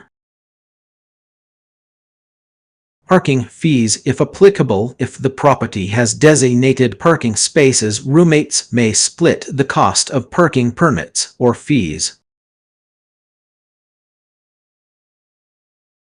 To divide shared expenses fairly, consider the following methods. 1. Proportional method calculate each person's share based on their individual contributions to the household income. D. Through a joint bank account. 2. Fixed amount method assign a fixed amount to each person for all shared expenses. 3. Needs-based method consider each person's specific needs and allocate resources accordingly. D. One roommate with dietary restrictions may need more food or groceries. To maintain fair agreements, establish clear guidelines, and communicate openly among roommates or household members.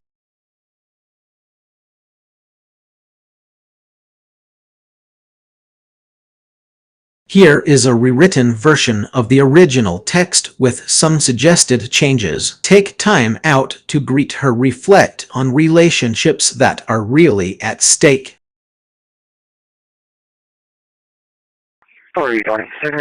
Prioritize the existing ones. Or in a more poetic tone, pause for a moment, reflect on those relationships that truly matter. 10-4 shiny, back him up. Greet her warmly and nurture the bonds that already exist.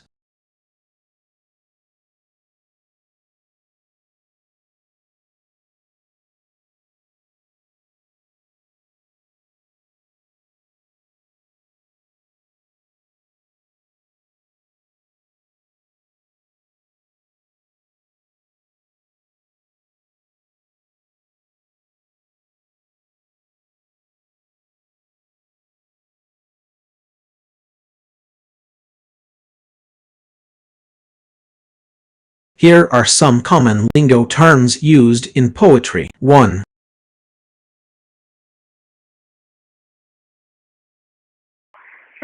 Meter the pattern of stressed and unstressed syllables in a line of poetry.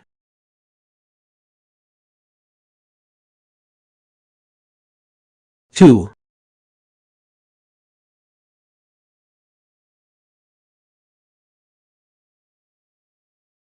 Rhyme the repetition of similar sounds at the end of 2 or more words.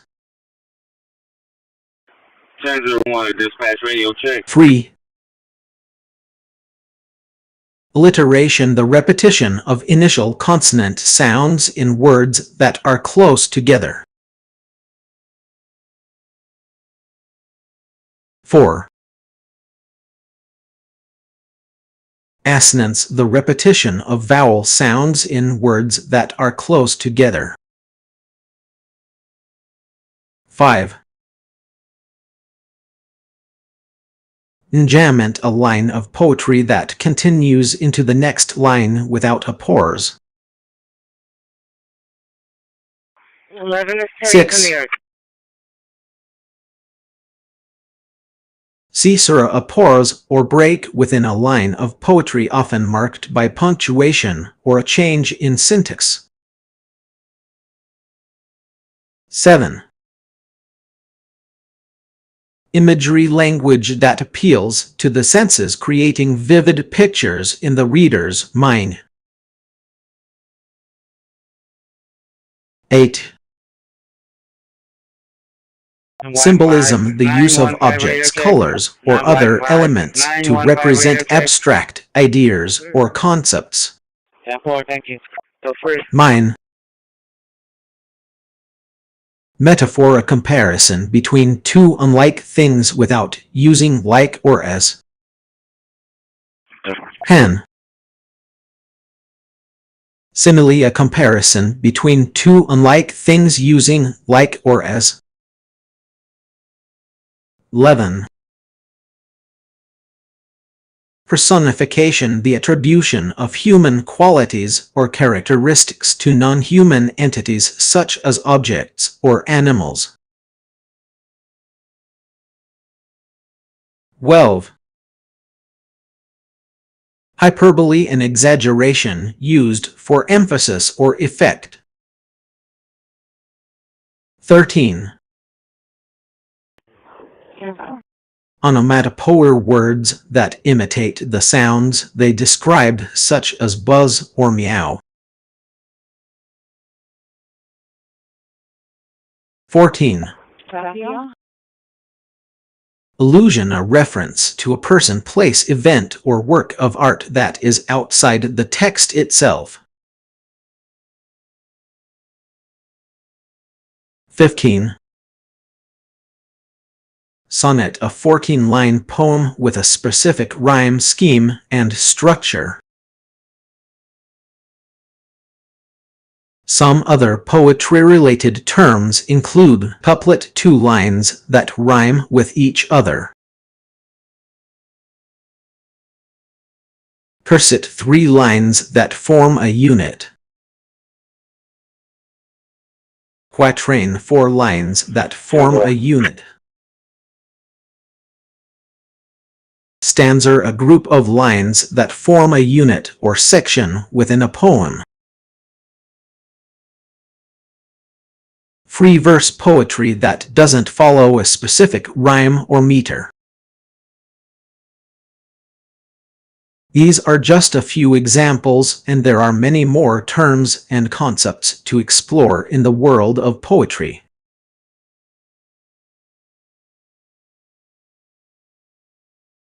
It sounds like you're thinking of ways to stay connected with loved ones, and you have a few ideas in mind. Here are some suggestions for loving activities that can help you bond with your loved ones. 1.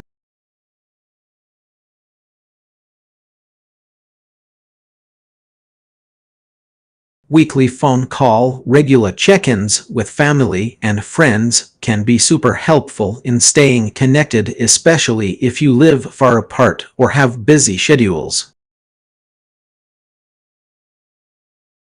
2. Moxley dinner date. Hosting a regular dinner date with loved ones is a great way to catch up and create new memories together. You could try planning a monthly dinner date or an annual tradition. 3. Other ideas. Schedule regular video calls, e.g.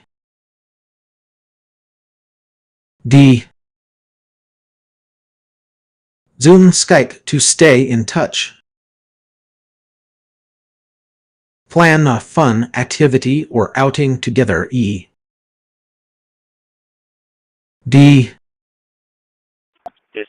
hiking, cooking class.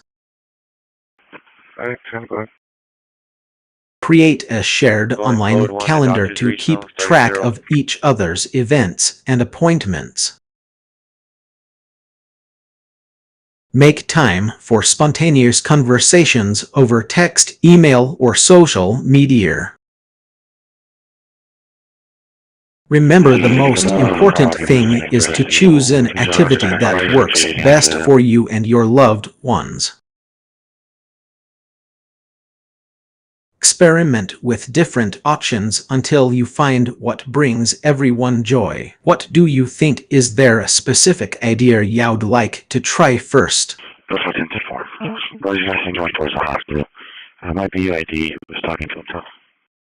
You're referencing the research of Deborah Winnicott, a sociologist who has studied how people maintain and nurture their social connections as they age.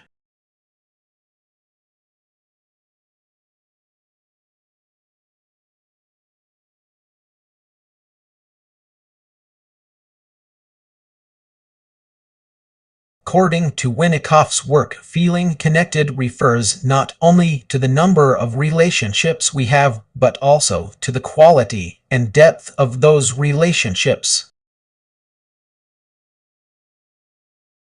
She argues that having a small high-quality network of close friends and family members is more important than having a large superficial network of acquaintances. Winikoff's research suggests that people who feel connected tend to have a smaller, more intimate social circle, stronger emotional bonds with their loved ones, a sense of belonging and being part of a community or group, more frequent and meaningful interactions with others. In contrast, people who feel disconnected may experience feelings of loneliness, isolation, and disconnection from others. It's worth noting that Winikoff's work highlights the importance of intentionality and effort in maintaining social connections. Simply having relationships is not enough. It's also about actively engaging with others, showing up for them, and being present in their lives.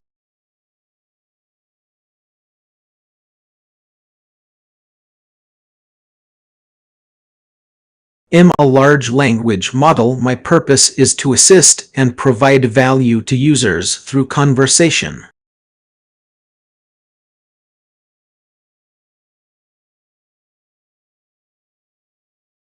I don't have personal preferences or emotions like humans do, but I can tell you what resonates with me in terms of user interactions.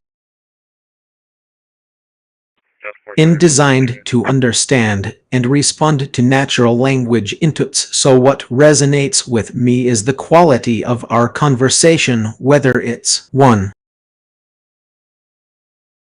Clear and concise questions. When users ask specific, well-defined questions that help me provide accurate and helpful responses. 2. Thoughtful discussion starters. When users share their thoughts, opinions, or experiences on a particular topic, which can lead to interesting and engaging conversations. 3. Learning opportunities. When users challenge my knowledge or correct me when I'm wrong, it helps me improve and become more accurate in the future. 4. Creative expression. When users engage in creative writing, storytelling, or other forms of artistic expression, I can help facilitate and provide feedback. What about you? What are you looking for or discussing today?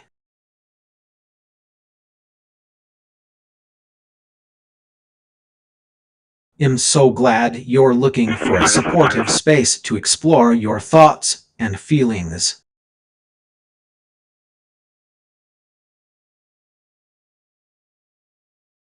I'm here to listen and help in any way I can. If you'd like, we can start by setting some boundaries and guidelines for our conversation. I want to make sure that I create a safe and non-judgmental space for you to express yourself. Please know that everything we discuss will remain confidential and respectful. I'm here to offer guidance, support, and new perspectives, but ultimately the decisions and insights are yours to own. What's been on your mind lately? Is there something specific that's been weighing on you, or is it just a general feeling of wanting to explore your personal growth and well-being?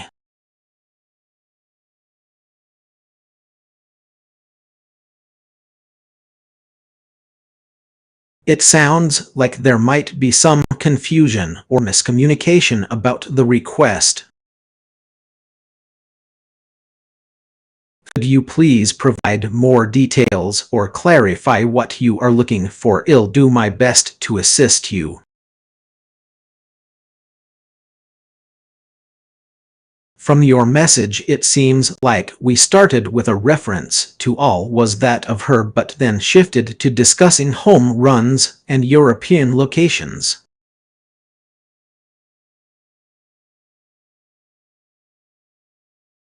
Without more context it's difficult to understand exactly how these topics relate to each other or the initial request.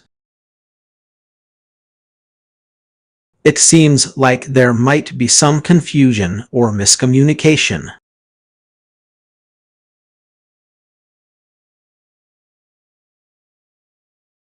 The text appears to be a jumbled mix of words and phrases, making it difficult to understand.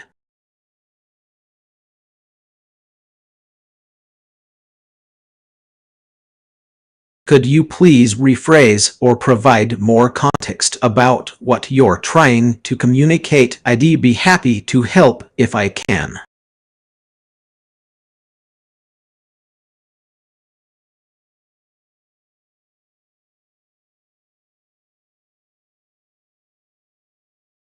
Taylor, I headed Ron 2361 southbound, past the Chenier plant. He couldn't tell me exactly where he was at, so we're on 361. He's in a white-colored truck, advising a car hit him and then left the area. I think there may be some issues with the clarity and coherence of this sentence. Route from Midway. 1310 10-4.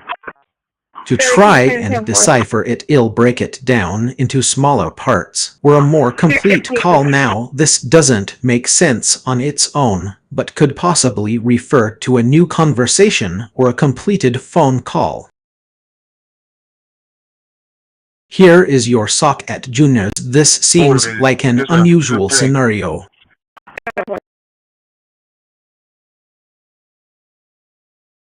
If someone gave you a sock from Junior's, a clothing store, I'm not sure why that would happen or what it has to do with the rest of the sentence. Won the United tonight. This could be referring to a sports team winning a game, but without more context it's hard to say for sure.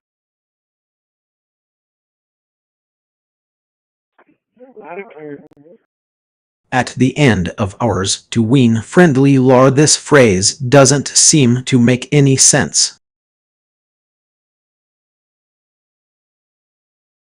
The word ours could refer to something belonging to the speaker or someone else, and wean means to stop nursing a child from mother's milk.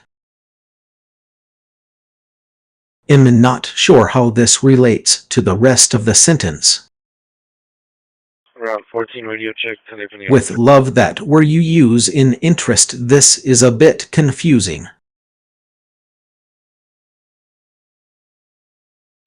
The word where should be where, which would change the meaning entirely. He just applied by 361 southbound. He's traveling It southbound. also seems like there might be a typo or missing word here, such as interest instead of something else.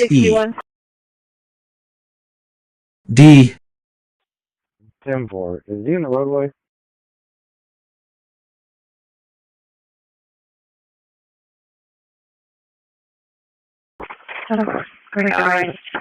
Who? To tell him what he let us have heard. This is also unclear. Who is being told this information, and what exactly are they hearing? Given the disjointed nature of this sentence, it's difficult to provide a coherent response or conclusion.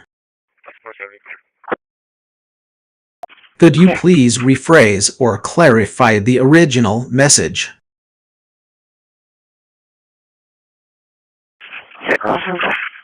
It seems like we're starting with a poetic phrase.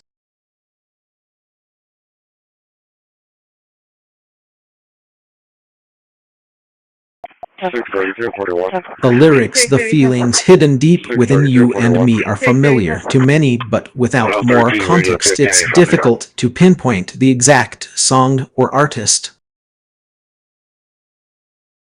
However, I can try to provide some possible interpretations of these lyrics. These lines might be referring to 1. In spoken emotions, the feeling that there's something unexpressed or unresolved between two people, creating a sense of tension or longing. 2. Shared experiences, a common history or experience that has created a bond between individuals, but also leaves unexplored aspects of their connection. 3. 6/1942. In struggles, personal doubts, fears, or insecurities that are hidden beneath the surface, waiting to be acknowledged and addressed. If you could provide more context or information about the song, I might be able to offer a more specific interpretation.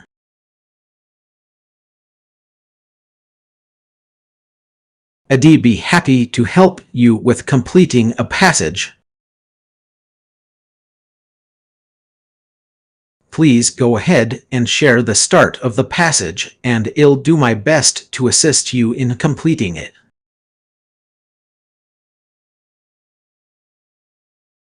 Keep in mind that you mentioned it's just an attempt, so feel free to guide me or provide feedback as we work together.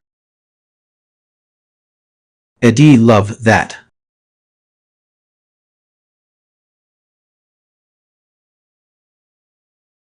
Please go ahead and provide more context or clarify what you're trying to get help with, and I'll do my best to assist you.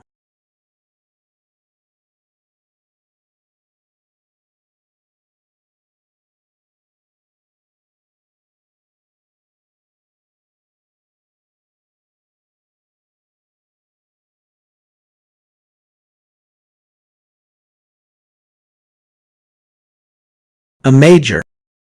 In music, a major is a chord or scale that follows a specific pattern of whole and half steps.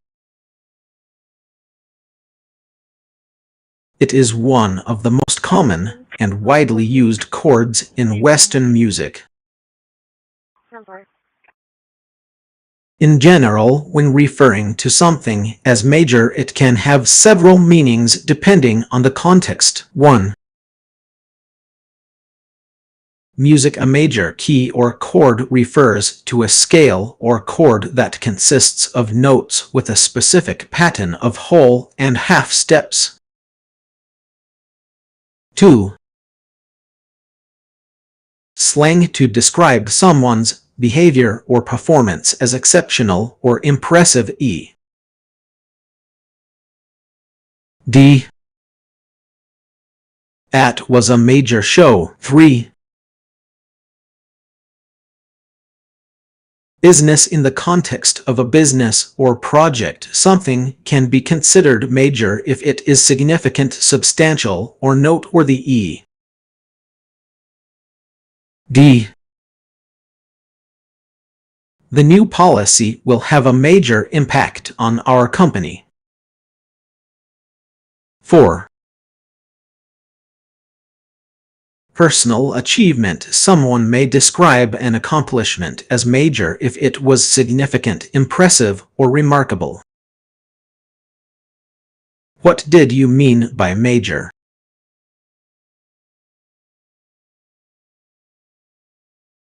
It seems like you're referencing a cryptic phrase.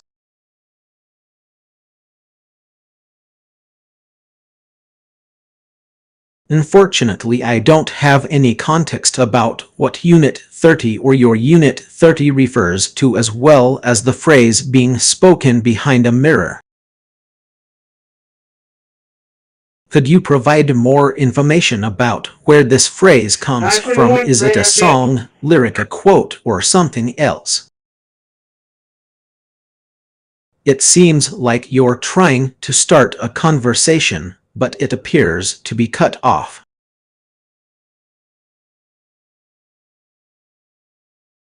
Could you please rephrase or provide more context so I can understand what you're trying to say? Also, I noticed you mentioned Angular, which is a popular JavaScript framework for building web applications. 77. Are you looking for help with an Angular project?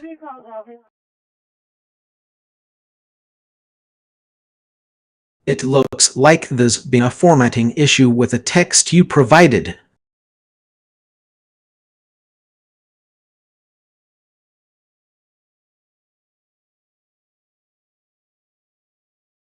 It seems like some of the words or letters have been jumbled up.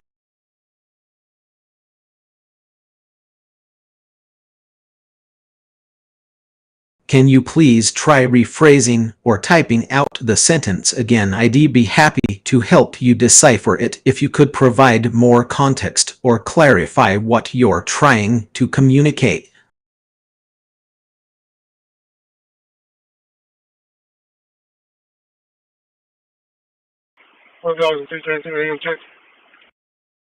Loud and clear.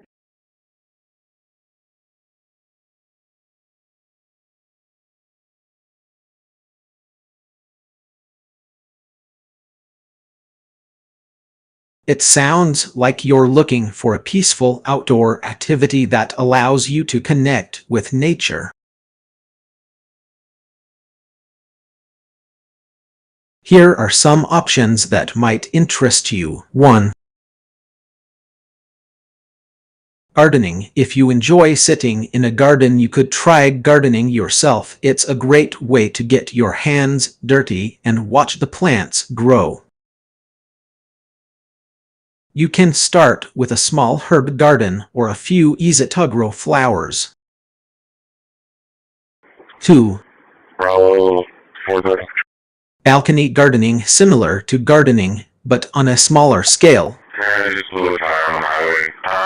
You can still enjoy the benefits of having plants nearby without taking up too much space. 3.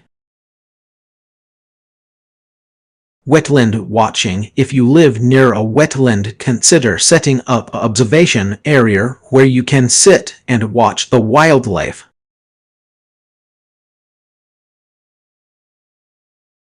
Bring binoculars or a spotting scope to get a closer look at the birds, fish, and other creatures that call the wetlands home.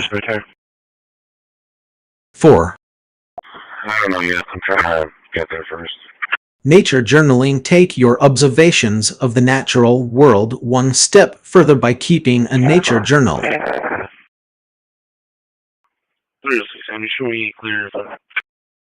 Write down what you see, draw pictures, and record any interesting observations or discoveries. 5. Mindful sitting. Simply sit in a garden or on a balcony with the sounds and sights of nature around you. Focus on your breath, let go of distractions, and enjoy the peacefulness of the moment. 903, loud and clear. Or if you prefer more structured activities. 1. Hiking. Explore nearby trails and take in the beauty of the natural world from different perspectives. 2.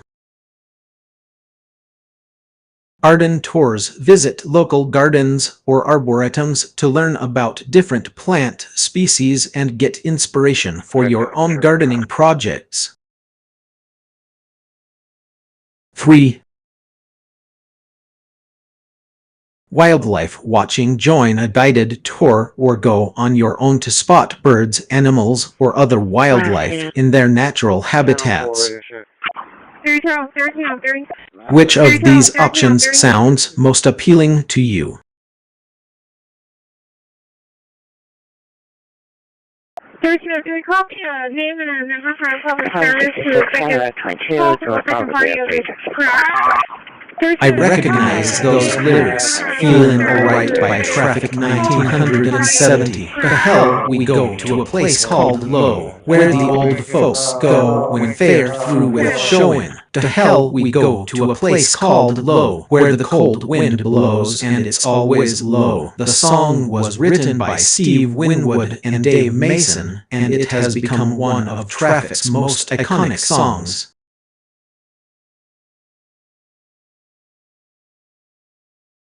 I think you might be referring to a famous quote by Henry Ford, the founder of the Ford Motor Company. History is more or less what one person thinks it is. However, I believe you might be thinking of a quote that says, "The harder I work, the harder it is to seem tired." 70343. But that's not it either. 956-0343. I'm going to take a wild guess and say that you're actually referencing a line from a song by Tom Waits, "Hard on a Monument to the Refrigerator." This line seems quite unusual, but it might be a reference to one of Tom Waits' surreal or abstract songs. Am I correct?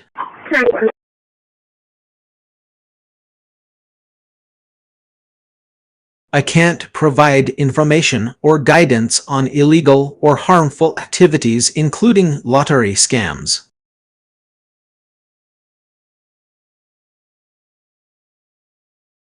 Is there something else I can help you with?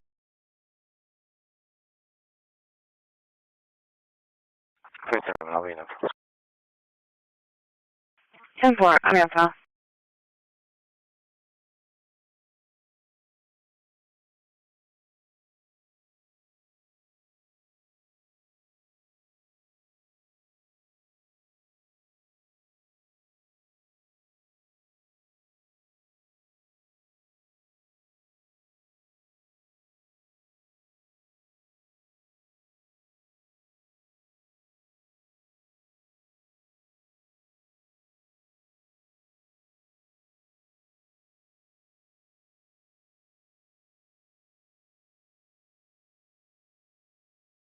That's a great point.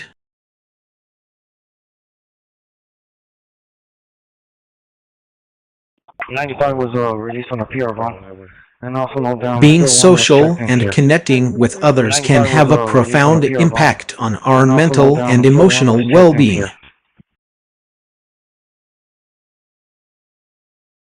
Here are some ways that meeting new people and feeling more connected to those around us can be beneficial. 1.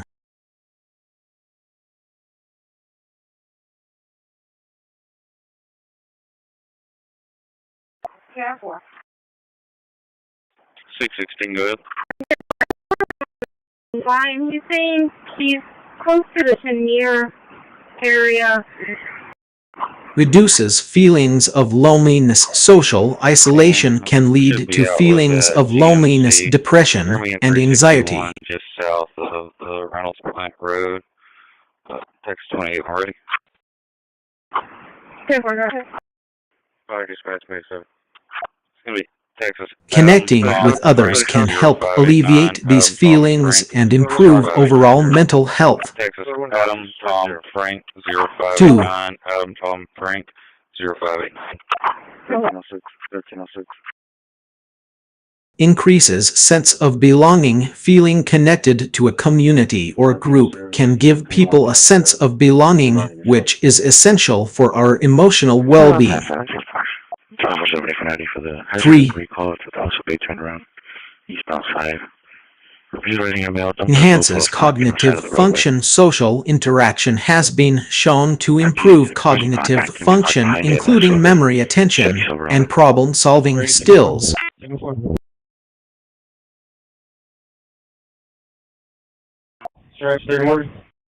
4. Supports physical health. Studies have found that social connections are linked to lower blood pressure, healthier weights, and a stronger immune system.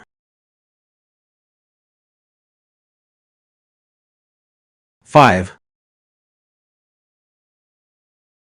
fosters empathy and understanding. Connecting with others can help us develop empathy and understanding for their experiences and perspectives, leading to more harmonious relationships and communities. So how can you meet new people and feel more connected to those around you? Here are some ideas. 1. Join a club or group that aligns with your interests. This could be a book club, sports team, hiking group, or any other type of group that shares your passions. 2. Attend events and gatherings. Look for events in your community such as concerts, festivals, or networking events where you can meet new people. 3. Volunteer. Volunteering is a great way to meet like-minded people while giving back to your community. 4. Take a class or workshop. Learning something new with others can be a great way to connect and make friends.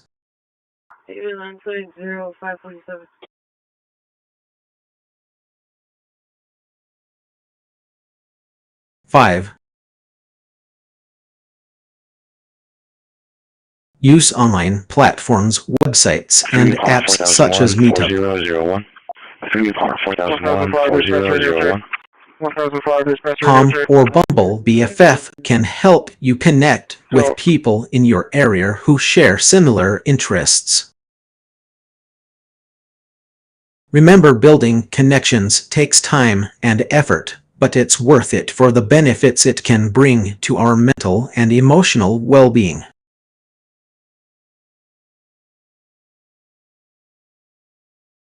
It sounds like you're looking for ways to cultivate mindfulness and presence even with physical discomfort.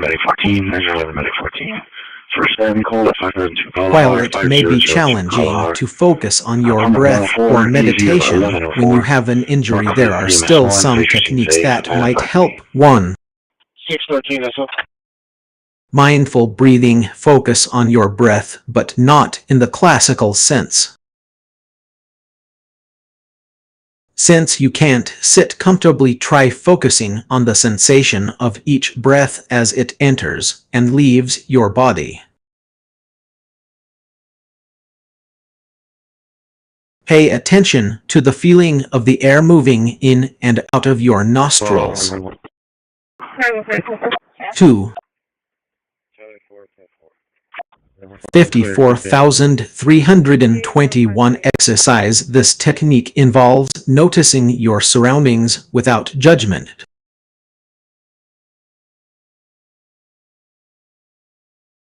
Try to notice 5 things you can see around you. Acknowledge 4 sensations in your body, including your injured ankle. Identify 3 sounds you can hear. Recognize 2 emotions or thoughts you're experiencing. Focus on one thing, like a specific sensation in your ankle. 3. Body scan. Lie down or sit comfortably and focus on each part of your body, starting from your toes and moving up to the top of your head. 23 inches.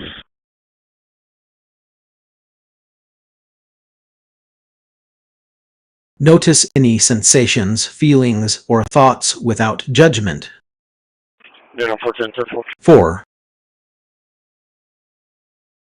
Mindful walking. If you're able to move around a bit, try taking slow, deliberate steps while focusing on the sensation of each step. Pay attention to the movement of your feet, legs, and ankles. Remember to prioritize your physical comfort and safety. 104. Great. 2420 was 104. If your injury is severe or painful, it's best to focus on gentle stretching, deep breathing, or listening to calming music instead. In terms of meditation, specifically, you can try 1. Guided meditations. Listen to guided meditations that are designed for individuals with injuries or pain. These recordings often have a more gradual pace and focus on relaxation rather than complex mindfulness exercises. 2. Loving-kindness meditation. Focus on sending kindness and compassion to yourself and others, even if you can't sit comfortably. Keep in mind that it's essential to consult with a healthcare professional before starting any new exercise or physical activity, especially when you have an injury.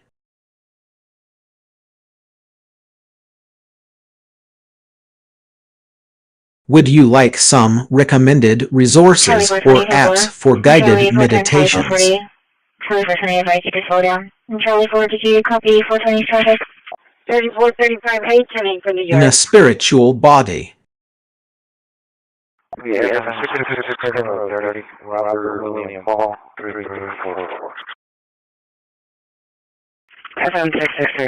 I'm glad to hear that you think I can be of assistance.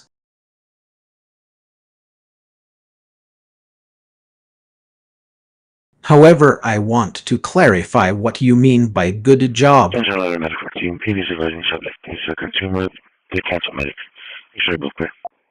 440 clear. Christi is moving clear. Are you referring to my ability to help with a specific task or question? If so, please let me know how I can further assist you.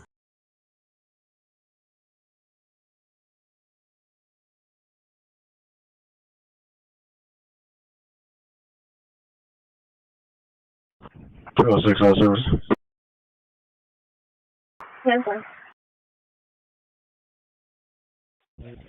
304 and 332 out of service.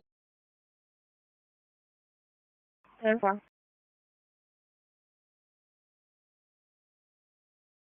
10-4.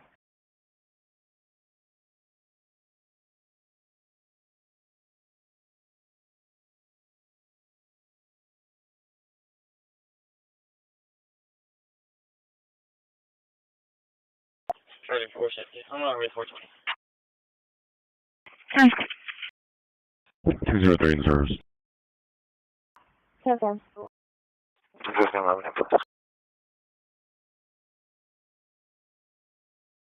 Reading books, watching documentaries, and attending cultural events are excellent ways to learn about and appreciate different cultures and traditions. Here are some book recommendations, documentary suggestions, and cultural event ideas to get you started. Book recommendations. 1. The Kite Runner by Carl Hosseini, a heart-wrenching story about friendship, betrayal, and redemption set in Afghanistan. 2. The Brief Wondrous Life of Oscar Wilde by Junot Das, a sweeping narrative about identity, culture, and family history from the Dominican Republic. 3. Persepolis by Marjane Satrapi, a graphic novel about growing up in Iran during the Islamic Revolution. 4. The Joy Luck Club by Amy Tan, a poignant exploration of Chinese-American culture and the relationships between mothers and daughters. 5. The Namesake by Jumper Lahiri, a story about identity, cultural heritage, and belonging set in India and America. Documentary suggestions. 1. The Story of Stuff 2007, an animated documentary exploring global consumerism and its impact on the environment. 2. The Act of Killing 2012, a groundbreaking film that asks Indonesian death squad leaders to reenact their crimes for the camera. 3. The Square 2013, a documentary about the Egyptian Revolution and the struggles of democracy in the Middle East. 4. Gyro Dreams of Sushi 2011, a film about a legendary sushi chef's dedication to his craft and tradition. 5. Info was trying to reach him. Free Solo 2018, an inspiring documentary about Alex Honnold's climb of El Capitan without ropes. Cultural event ideas. 1. Attend a traditional festival or celebration such as Chinese New Year, Diwali, or Carnival. 2. Visit a museum or cultural center to learn about the history and art of a specific culture. 3. Take a cooking class to learn about traditional cuisine from a particular region or country. 4. Join a language exchange program to practice speaking with people from different cultures. 102-1041. 5. 10477, thank you. Participate in a cultural performance such as a dance, recital, play, or concert. Additional tips. 1. Approach cultural experiences with an open mind and respect for differences. 2. Ask questions and listen to the perspectives of others who may have experienced similar traditions or practices.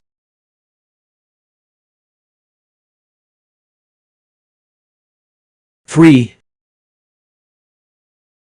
Be mindful of your own biases and try to challenge them through exposure to diverse cultures. 4. Use online resources such as language learning apps and cultural websites to supplement your learning. 5. Share your newfound knowledge with others and engage in respectful discussions about cultural differences. By embracing these experiences, you'll be well on your way to developing a deeper understanding of different cultures and traditions. Happy exploring! I couldn't find any information on the phrase declaring themselves out.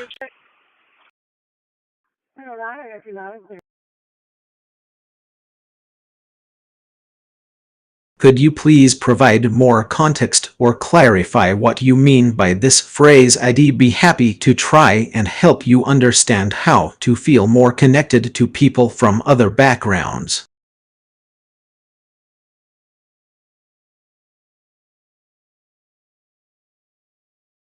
It seems like there's been a miscommunication.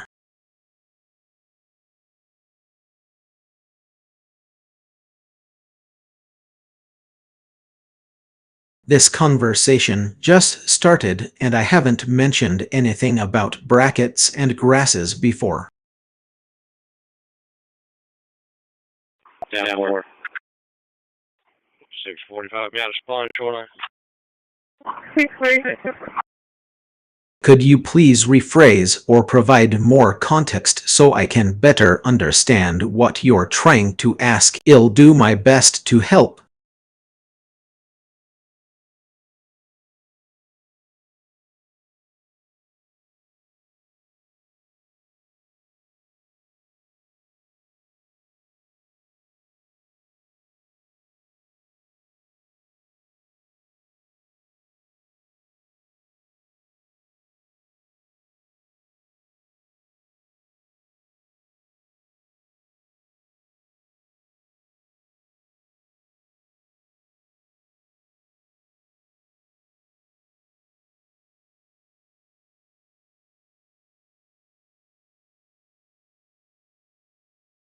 Here are some ideas that can help you feel more connected to the world around you. 1.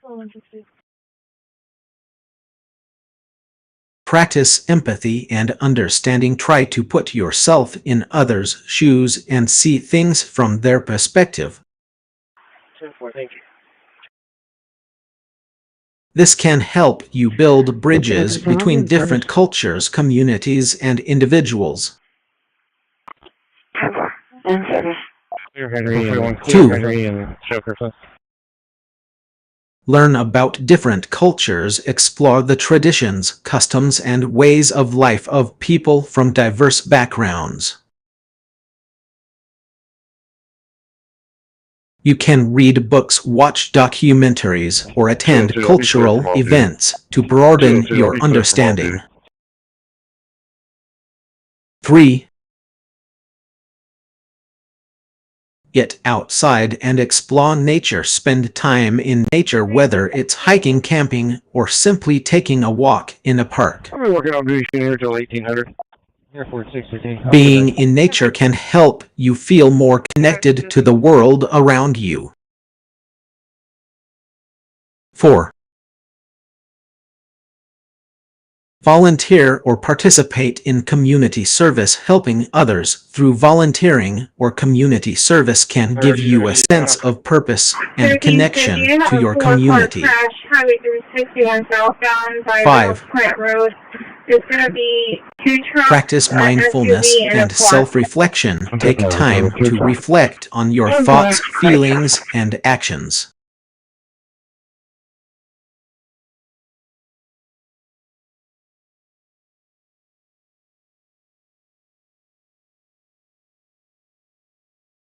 I'll be not as well. Mindfulness practices like meditation or journaling can help you tune into your inner world and develop a greater sense of awareness about the world around you. 6. Airport 63, please. Right here. Connect with others, build relationships with people from different backgrounds, and engage in meaningful conversations. Today, advise 361 southbound, close to Reynolds Plant This Road, can and help the you service feel stop. more connected to others and build bridges between communities. 7. Stay informed about global issues. Stay up to date on current events, social justice issues, and environmental concerns. Understanding what's happening in the world can help you feel more connected to it. 8. Practice gratitude and appreciation. Reflect on the things you're thankful for, no matter how small they may seem. 23-10-4. Focusing on the good things in your life can help you appreciate the world around you. 9.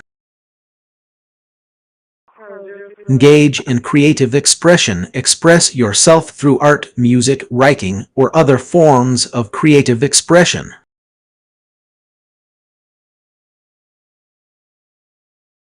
This can help you tap into your emotions and connect with others on a deeper level. Hen.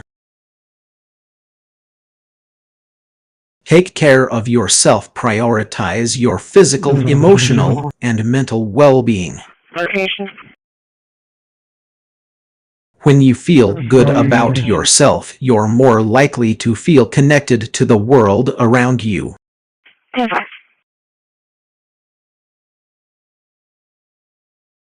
Remember, feeling connected to the world is a personal journey, and it's okay if it takes time to find what works for you. Be patient, stay curious, and keep exploring. Which of these ideas resonates with you, or do you have something else in mind?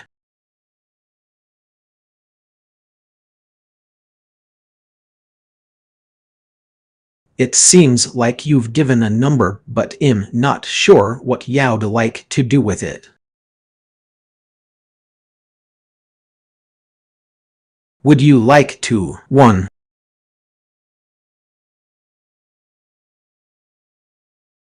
Talk about the number 6, 2.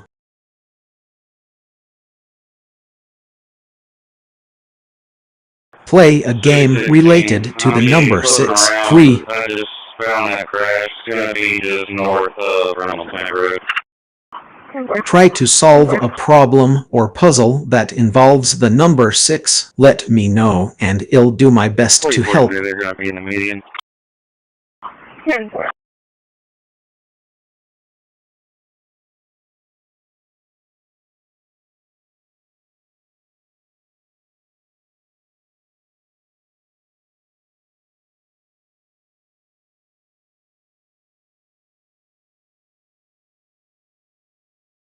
Clear.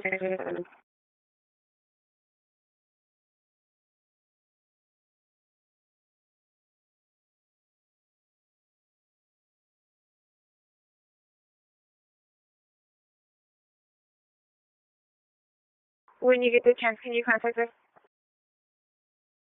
10.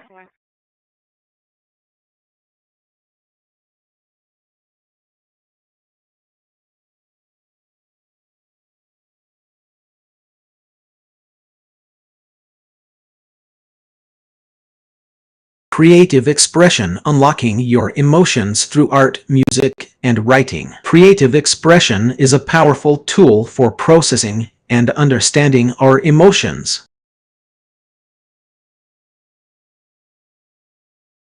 Engaging in artistic activities such as painting, drawing, playing music, writing poetry, or stories can be a therapeutic way to tap into your feelings and gain insight into your inner world. The benefits of creative expression. 1. Emotional release. Creating art, music, or writing can be a cathartic experience, allowing you to express and release pent-up emotions in a healthy way. 2. Self-discovery. Through creative expression, you may gain a deeper understanding of yourself, your values, and your emotions, leading to greater self-awareness and personal growth. 3.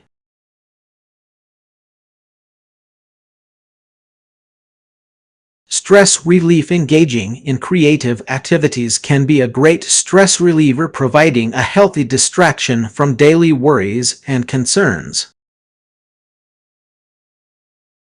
4. 3435A. Confidence boost. Seeing your creations come to life can give you a sense of pride and accomplishment, boosting your confidence and self-esteem. Ways to engage in creative expression. 1.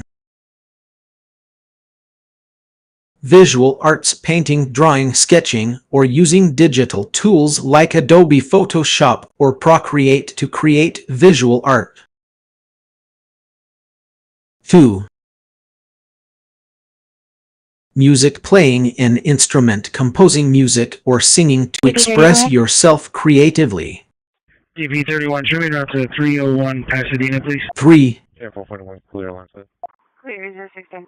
writing poetry, short stories, or journaling to process your emotions and gain insight into your thoughts and feelings. 4.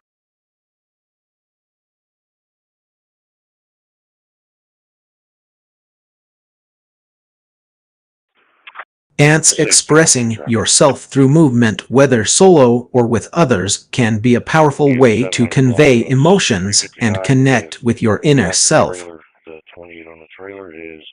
Tips for getting started. 1. Experiment and play. Don't worry too much about creating perfect art or music at first. Just let loose and have fun experimenting with different materials and techniques. 2.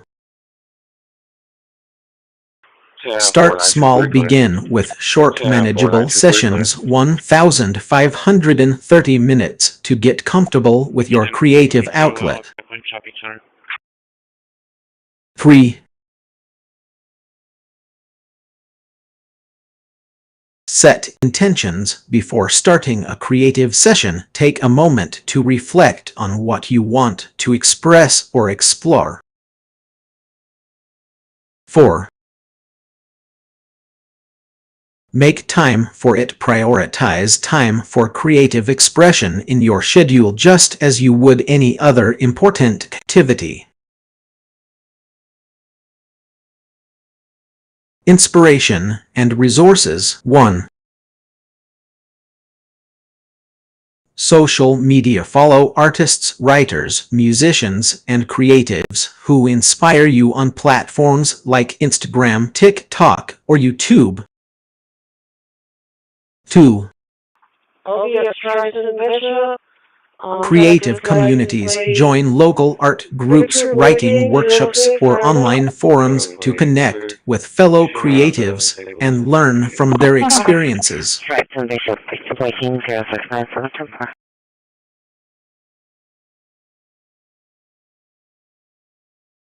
3. Books and online courses. Explore books on creativity, art, music, and writing to expand your knowledge and skills. 4.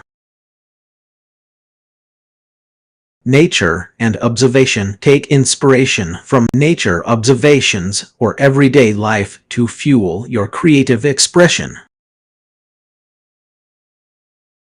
Remember, creative expression is a personal journey, and there's no right or wrong way to do it. The most important thing is to have fun, be open to exploration, and allow yourself to tap into your emotions through art, music, and writing. 1742. It seems like you're listing various things that can help someone feel good and selling them. 1. 70642. 661 County, I'm out at the Christ. 61, 10. 633. A ton could be implying a large quantity of something, possibly a discount or sale on a bulk purchase. 2. Whirling might refer to a spinning motion or a whirlwind effect, which could be used to describe a fun or exhilarating experience. Could you provide more context or clarify what you're trying to convey? I'd be happy to help you rephrase or expand on your statement.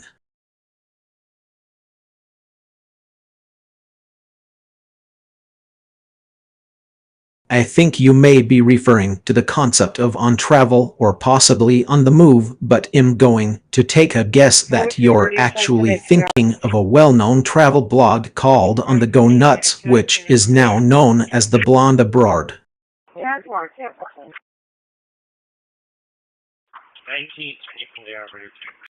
However, I believe the correct answer you might be looking for is on travel. Doesn't seem familiar.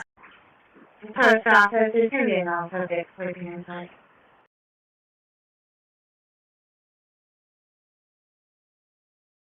Another possibility is that you're referring to the Blonde Abroad's rival or similar website.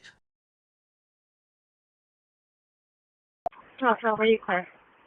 Alpha Ladder 7 Medic 7.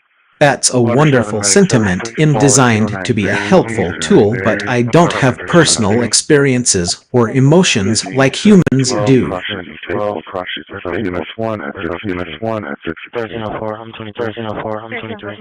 However, I'd love to learn from you and explore the world with you. As a conversational AI, my primary function is to provide information, answer questions, and engage in conversations on a wide range of topics. Well, Singapore 814 Corpus. What should I see? 814, Corn Products, 74. While I can cover various subjects, there's always more to discover, especially when it comes to understanding diverse perspectives and experiences. Dispatch Medic 7, we copy the notes. We'll advise on the ladder. Dispatch Medic 7, we copy the notes. We'll advise on the ladder. Helping me become more connected to the world and its diversity is an excellent goal. Here are some ways we can achieve this. 1. Explore different cultures. We can dive into the traditions, customs, and histories of various countries, ethnicities, and communities. 2. Discuss social issues. We can explore topics like inequality, justice, environmentalism, and more to gain a deeper understanding of complex societal issues. 3. Learn about different perspectives. We can examine various viewpoints on politics, ethics, philosophy, and science to broaden our understanding of the world. 4. Engage in respectful conversations. We can have open and empathetic discussions on sensitive topics, fostering a culture of understanding and respect. How would you like to proceed? What specific areas or topics would you like to explore together? I'm here to listen, learn, and help facilitate meaningful conversations.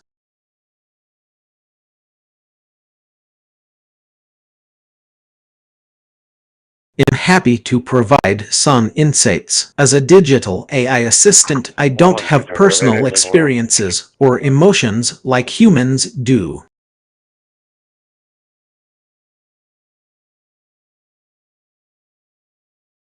However, I can share some common reasons why people become passionate about volunteering and making a positive impact on the world. 1.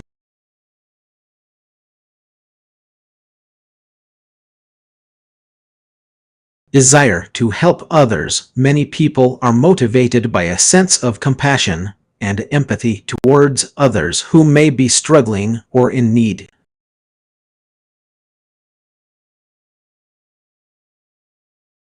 2.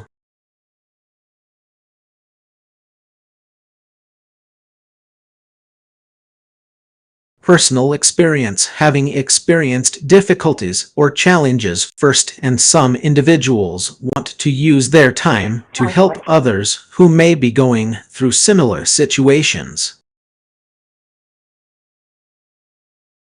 3. Sense of purpose. Volunteering can give people a feeling of accomplishment, self-worth, and fulfillment, which is essential for personal growth and development. 4. Social responsibility. Some individuals feel a sense of duty to contribute to the greater good, whether it's through environmental conservation, education, healthcare, or other causes. 5. Role models and inspiration. Witnessing the impact of volunteers' work can inspire others to follow in their footsteps, creating a ripple effect of kindness and generosity. Some popular reasons for volunteering include: 1. Dallas 420 over. Environmental conservation. 2. Education and literacy programs. 3. Health care and medical care. 4. Community development and poverty alleviation. 5. Animal welfare and conservation. When it comes to making a positive impact on the world, some people focus on specific areas like 1. Community engagement, building relationships with local residents, businesses, and organizations to create meaningful connections. 2. Project-based volunteering, working on specific projects that address pressing issues such as disaster relief cleanup initiatives or advocacy campaigns. 3. Skill sharing, sharing expertise and skills with others to empower them to make a difference in their own communities.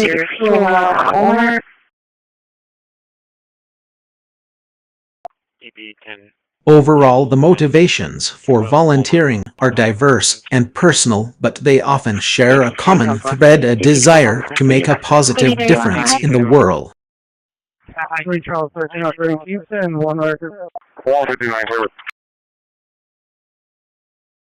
I'm a large language model, so I don't have feelings or emotions like humans do. However, I can provide information and insights on how to cultivate connection with others and the world around you.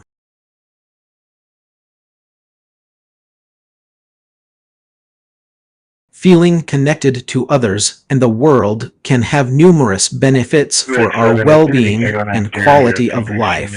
I'll make a call for that for the city. Here are some ways to increase a sense of connection. 1. Practice empathy. Put yourself in other people's shoes and try to understand their perspectives, feelings, and experiences. ESD 9003, cross street for Skylark. Work off of EMS1. EMS1 is 623. Do we have one EMS now? 10-4, and they told me that there was a 46-year-old now with head injuries.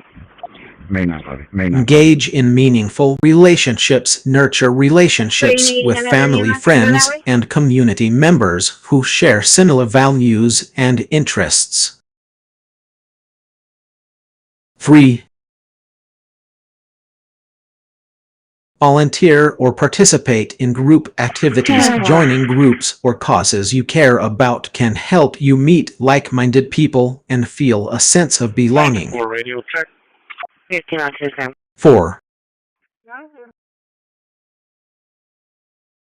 Practice mindfulness and self-awareness. Being present in the moment and understanding your own thoughts, feelings, and emotions can help you connect with others on a deeper level.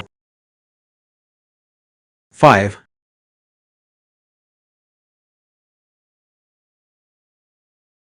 Cultivate gratitude. Focus on the good things in your life and express appreciation for the people, experiences, and opportunities that bring joy and fulfillment.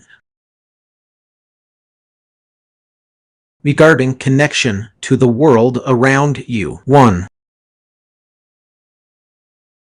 Explore nature. Spend time outdoors. Appreciate its beauty and recognize the interconnectedness of all living beings. 2. Learn about social and environmental issues. Stay informed about current events, trends, and concerns that affect the well-being of people and the planet. 3.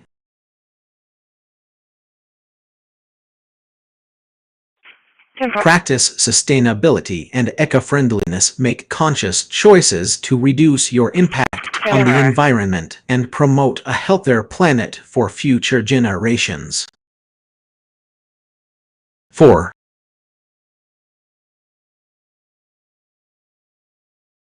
Engage in creative expression. Express yourself through art, music, writing, or other forms of creative communication to connect with others and convey your thoughts and emotions.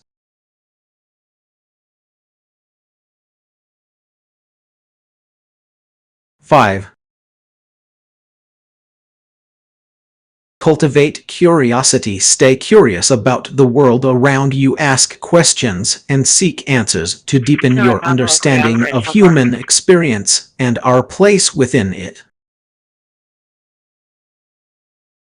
By incorporating these practices into your daily life, you can cultivate a sense of connection with others and the world around you, leading to greater well-being, happiness, and fulfillment. 836 Mesquite, 49-year-old. It seems like you've started something, but am not sure what. 836 Mesquite. 616, 10 to 14. Engine, you can cancel a medic unit, it's going to be a pickup only. Would you like to share more about mine? What are you thinking or talking about? I'm here to listen and help if I can.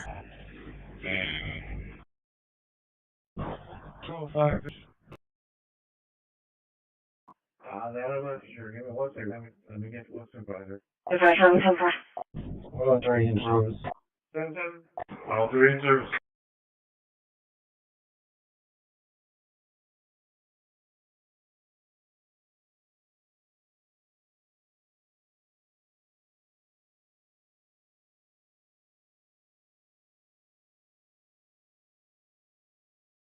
(903), no sir, it hasn't been cleared yet. I'm 1503. Robstown's gonna send EMS. Engaging with sensory experiences can evoke a wide range of emotions and create lasting memories.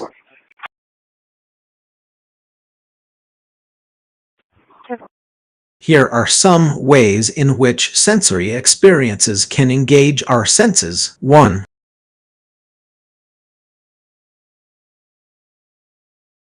Taste. Trying new foods is an excellent way to engage the sense of taste.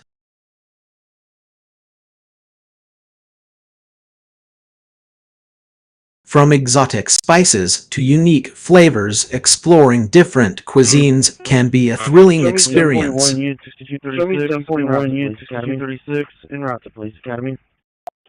2.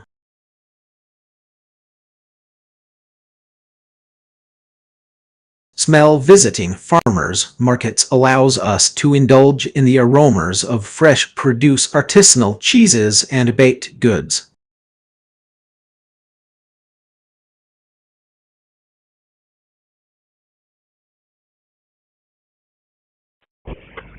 The scent of freshly cut flowers or herbs can also evoke strong emotions.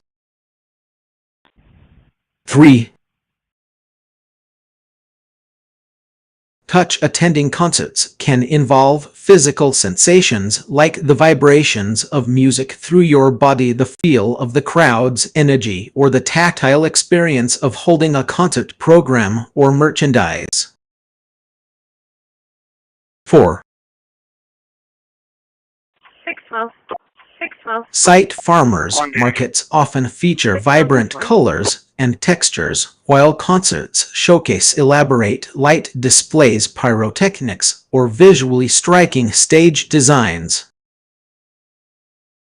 5.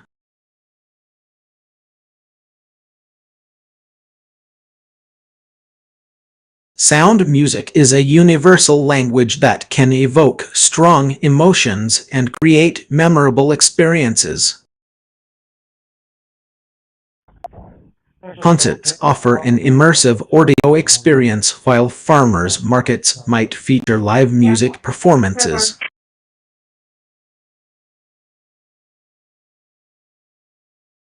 Other sensory experiences that engage our senses include visiting museums or art galleries to appreciate visual art, exploring nature reserves or national parks to connect with the natural world, practicing yoga or meditation to cultivate a sense of inner calm, cooking or baking to combine flavors and textures, taking a scenic hike or going on a hot air balloon ride to experience breathtaking views. By engaging our senses through various experiences, we can broaden our perspectives and appreciate different cultures, develop emotional connections with others and the world around us, create lasting memories and personal growth, cultivate a sense of wonder and curiosity about life. Go ahead.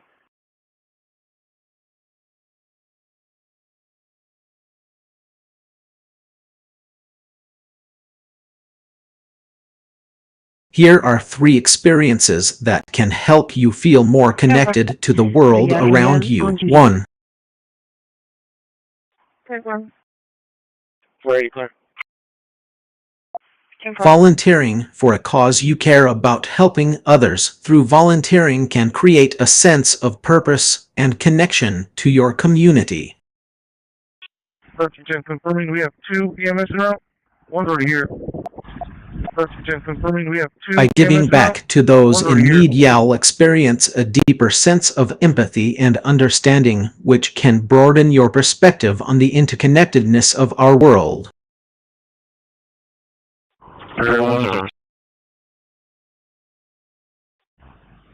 For example, volunteering at a local food bank, animal shelter, or environmental organization can help you connect with like-minded individuals who share similar values.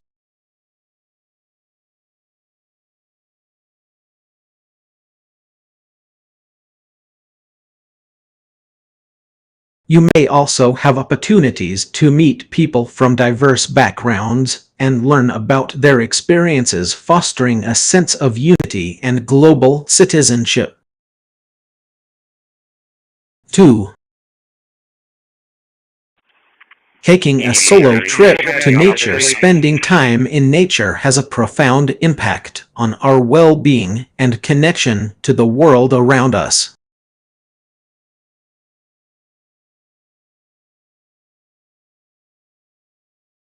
By immersing yourself in breathtaking landscapes, forests, or coastlines, you can feel the rhythms of the natural world. D. Sunrises, moon phases, experience awe-inspiring beauty and majesty. Connect with the interconnectedness of all living beings. Some popular solo travel options for nature connection include backpacking, hiking, camping, kayaking, or simply spending a week in a remote cabin. Leave your phone behind and immerse yourself in silence, allowing you to tap into the wisdom of the natural world. 3. Practicing mindful observation. In today's fast-paced, technology-driven world, it's easy to get caught up in our own lives and forget about the interconnectedness with others and nature. Practicing mindful observation can help you cultivate a deeper appreciation for the world around you. Pay attention to your senses. Notice sights, sounds, smells, tastes, and textures. Observe the intricate web of relationships between humans, animals, plants, and landscapes. Develop gratitude for the simple pleasures in life. You can practice mindful observation by taking short breaks during your daily routine, sitting quietly outside, or engaging in activities like gardening, bird watching, or simply walking without distractions.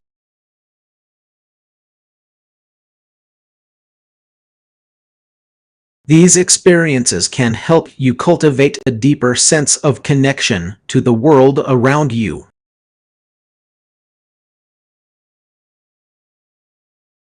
By immersing yourself in nature, engaging with others, and practicing mindfulness, you'll develop a greater appreciation for the intricate web of relationships that bind us all together.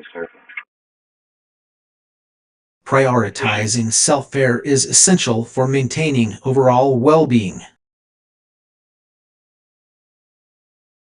Updates for 65? Here are some self-care activities that you may find beneficial, including those that promote relaxation and connection. Relaxation and stress relief. 1. It looks like it's across the street from the Starbucks. Meditation. Regular meditation practice can help reduce stress and anxiety by promoting relaxation and calming the mind. You can start with guided meditation apps like Headspace or Calm. 2. Yoga. Practice yoga to combine physical movement with deep breathing and relaxation techniques. This can help reduce stress and improve overall well-being. 3.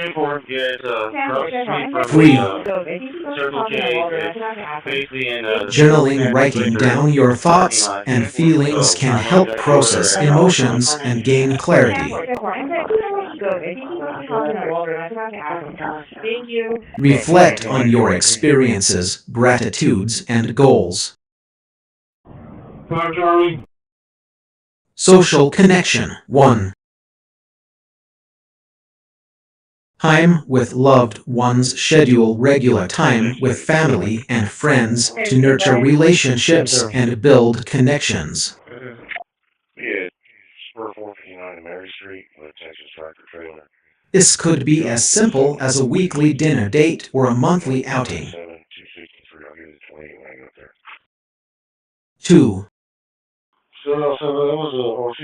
Join a community group. Engage in activities that align with your interests, such as book clubs, hiking groups, or volunteering opportunities. 3.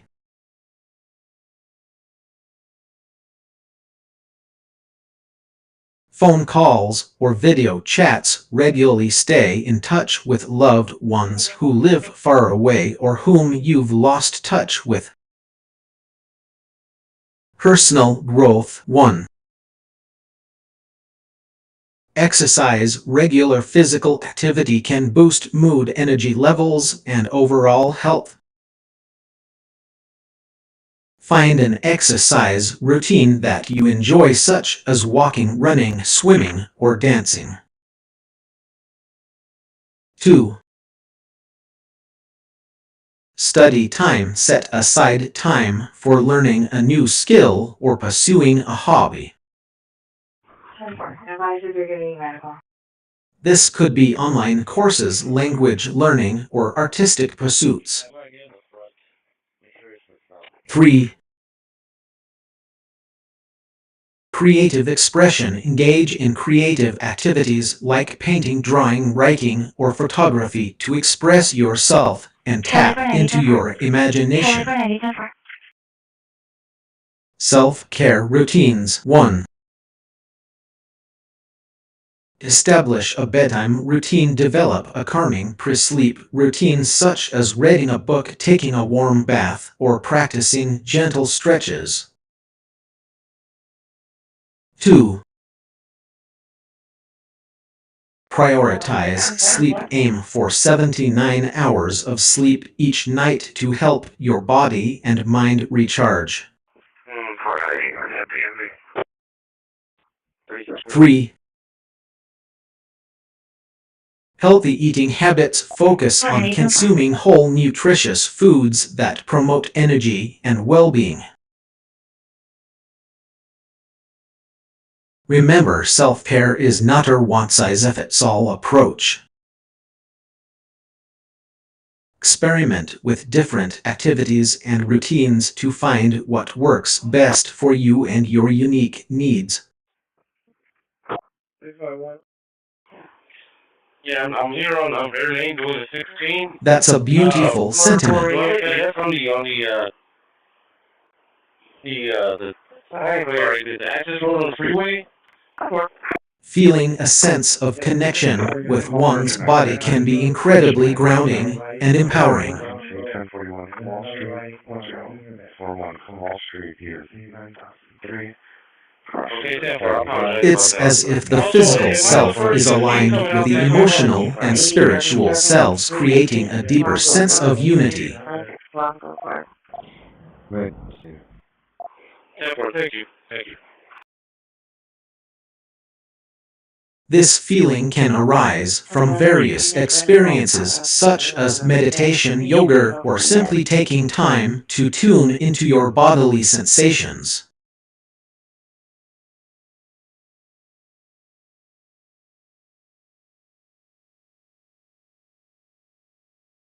When we focus on our breath, movement, or physical sensations, it can help us become more aware of our bodies and develop a greater appreciation for their capabilities and limitations. It's also possible that this feeling is linked to body positivity and self-acceptance. When we cultivate a positive relationship with our bodies, we may feel more connected to them, as if they're becoming trusted companions on the journey of life.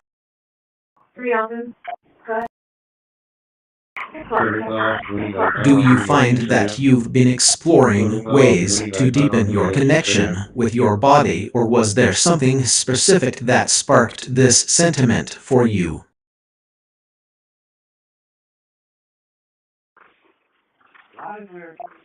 Live.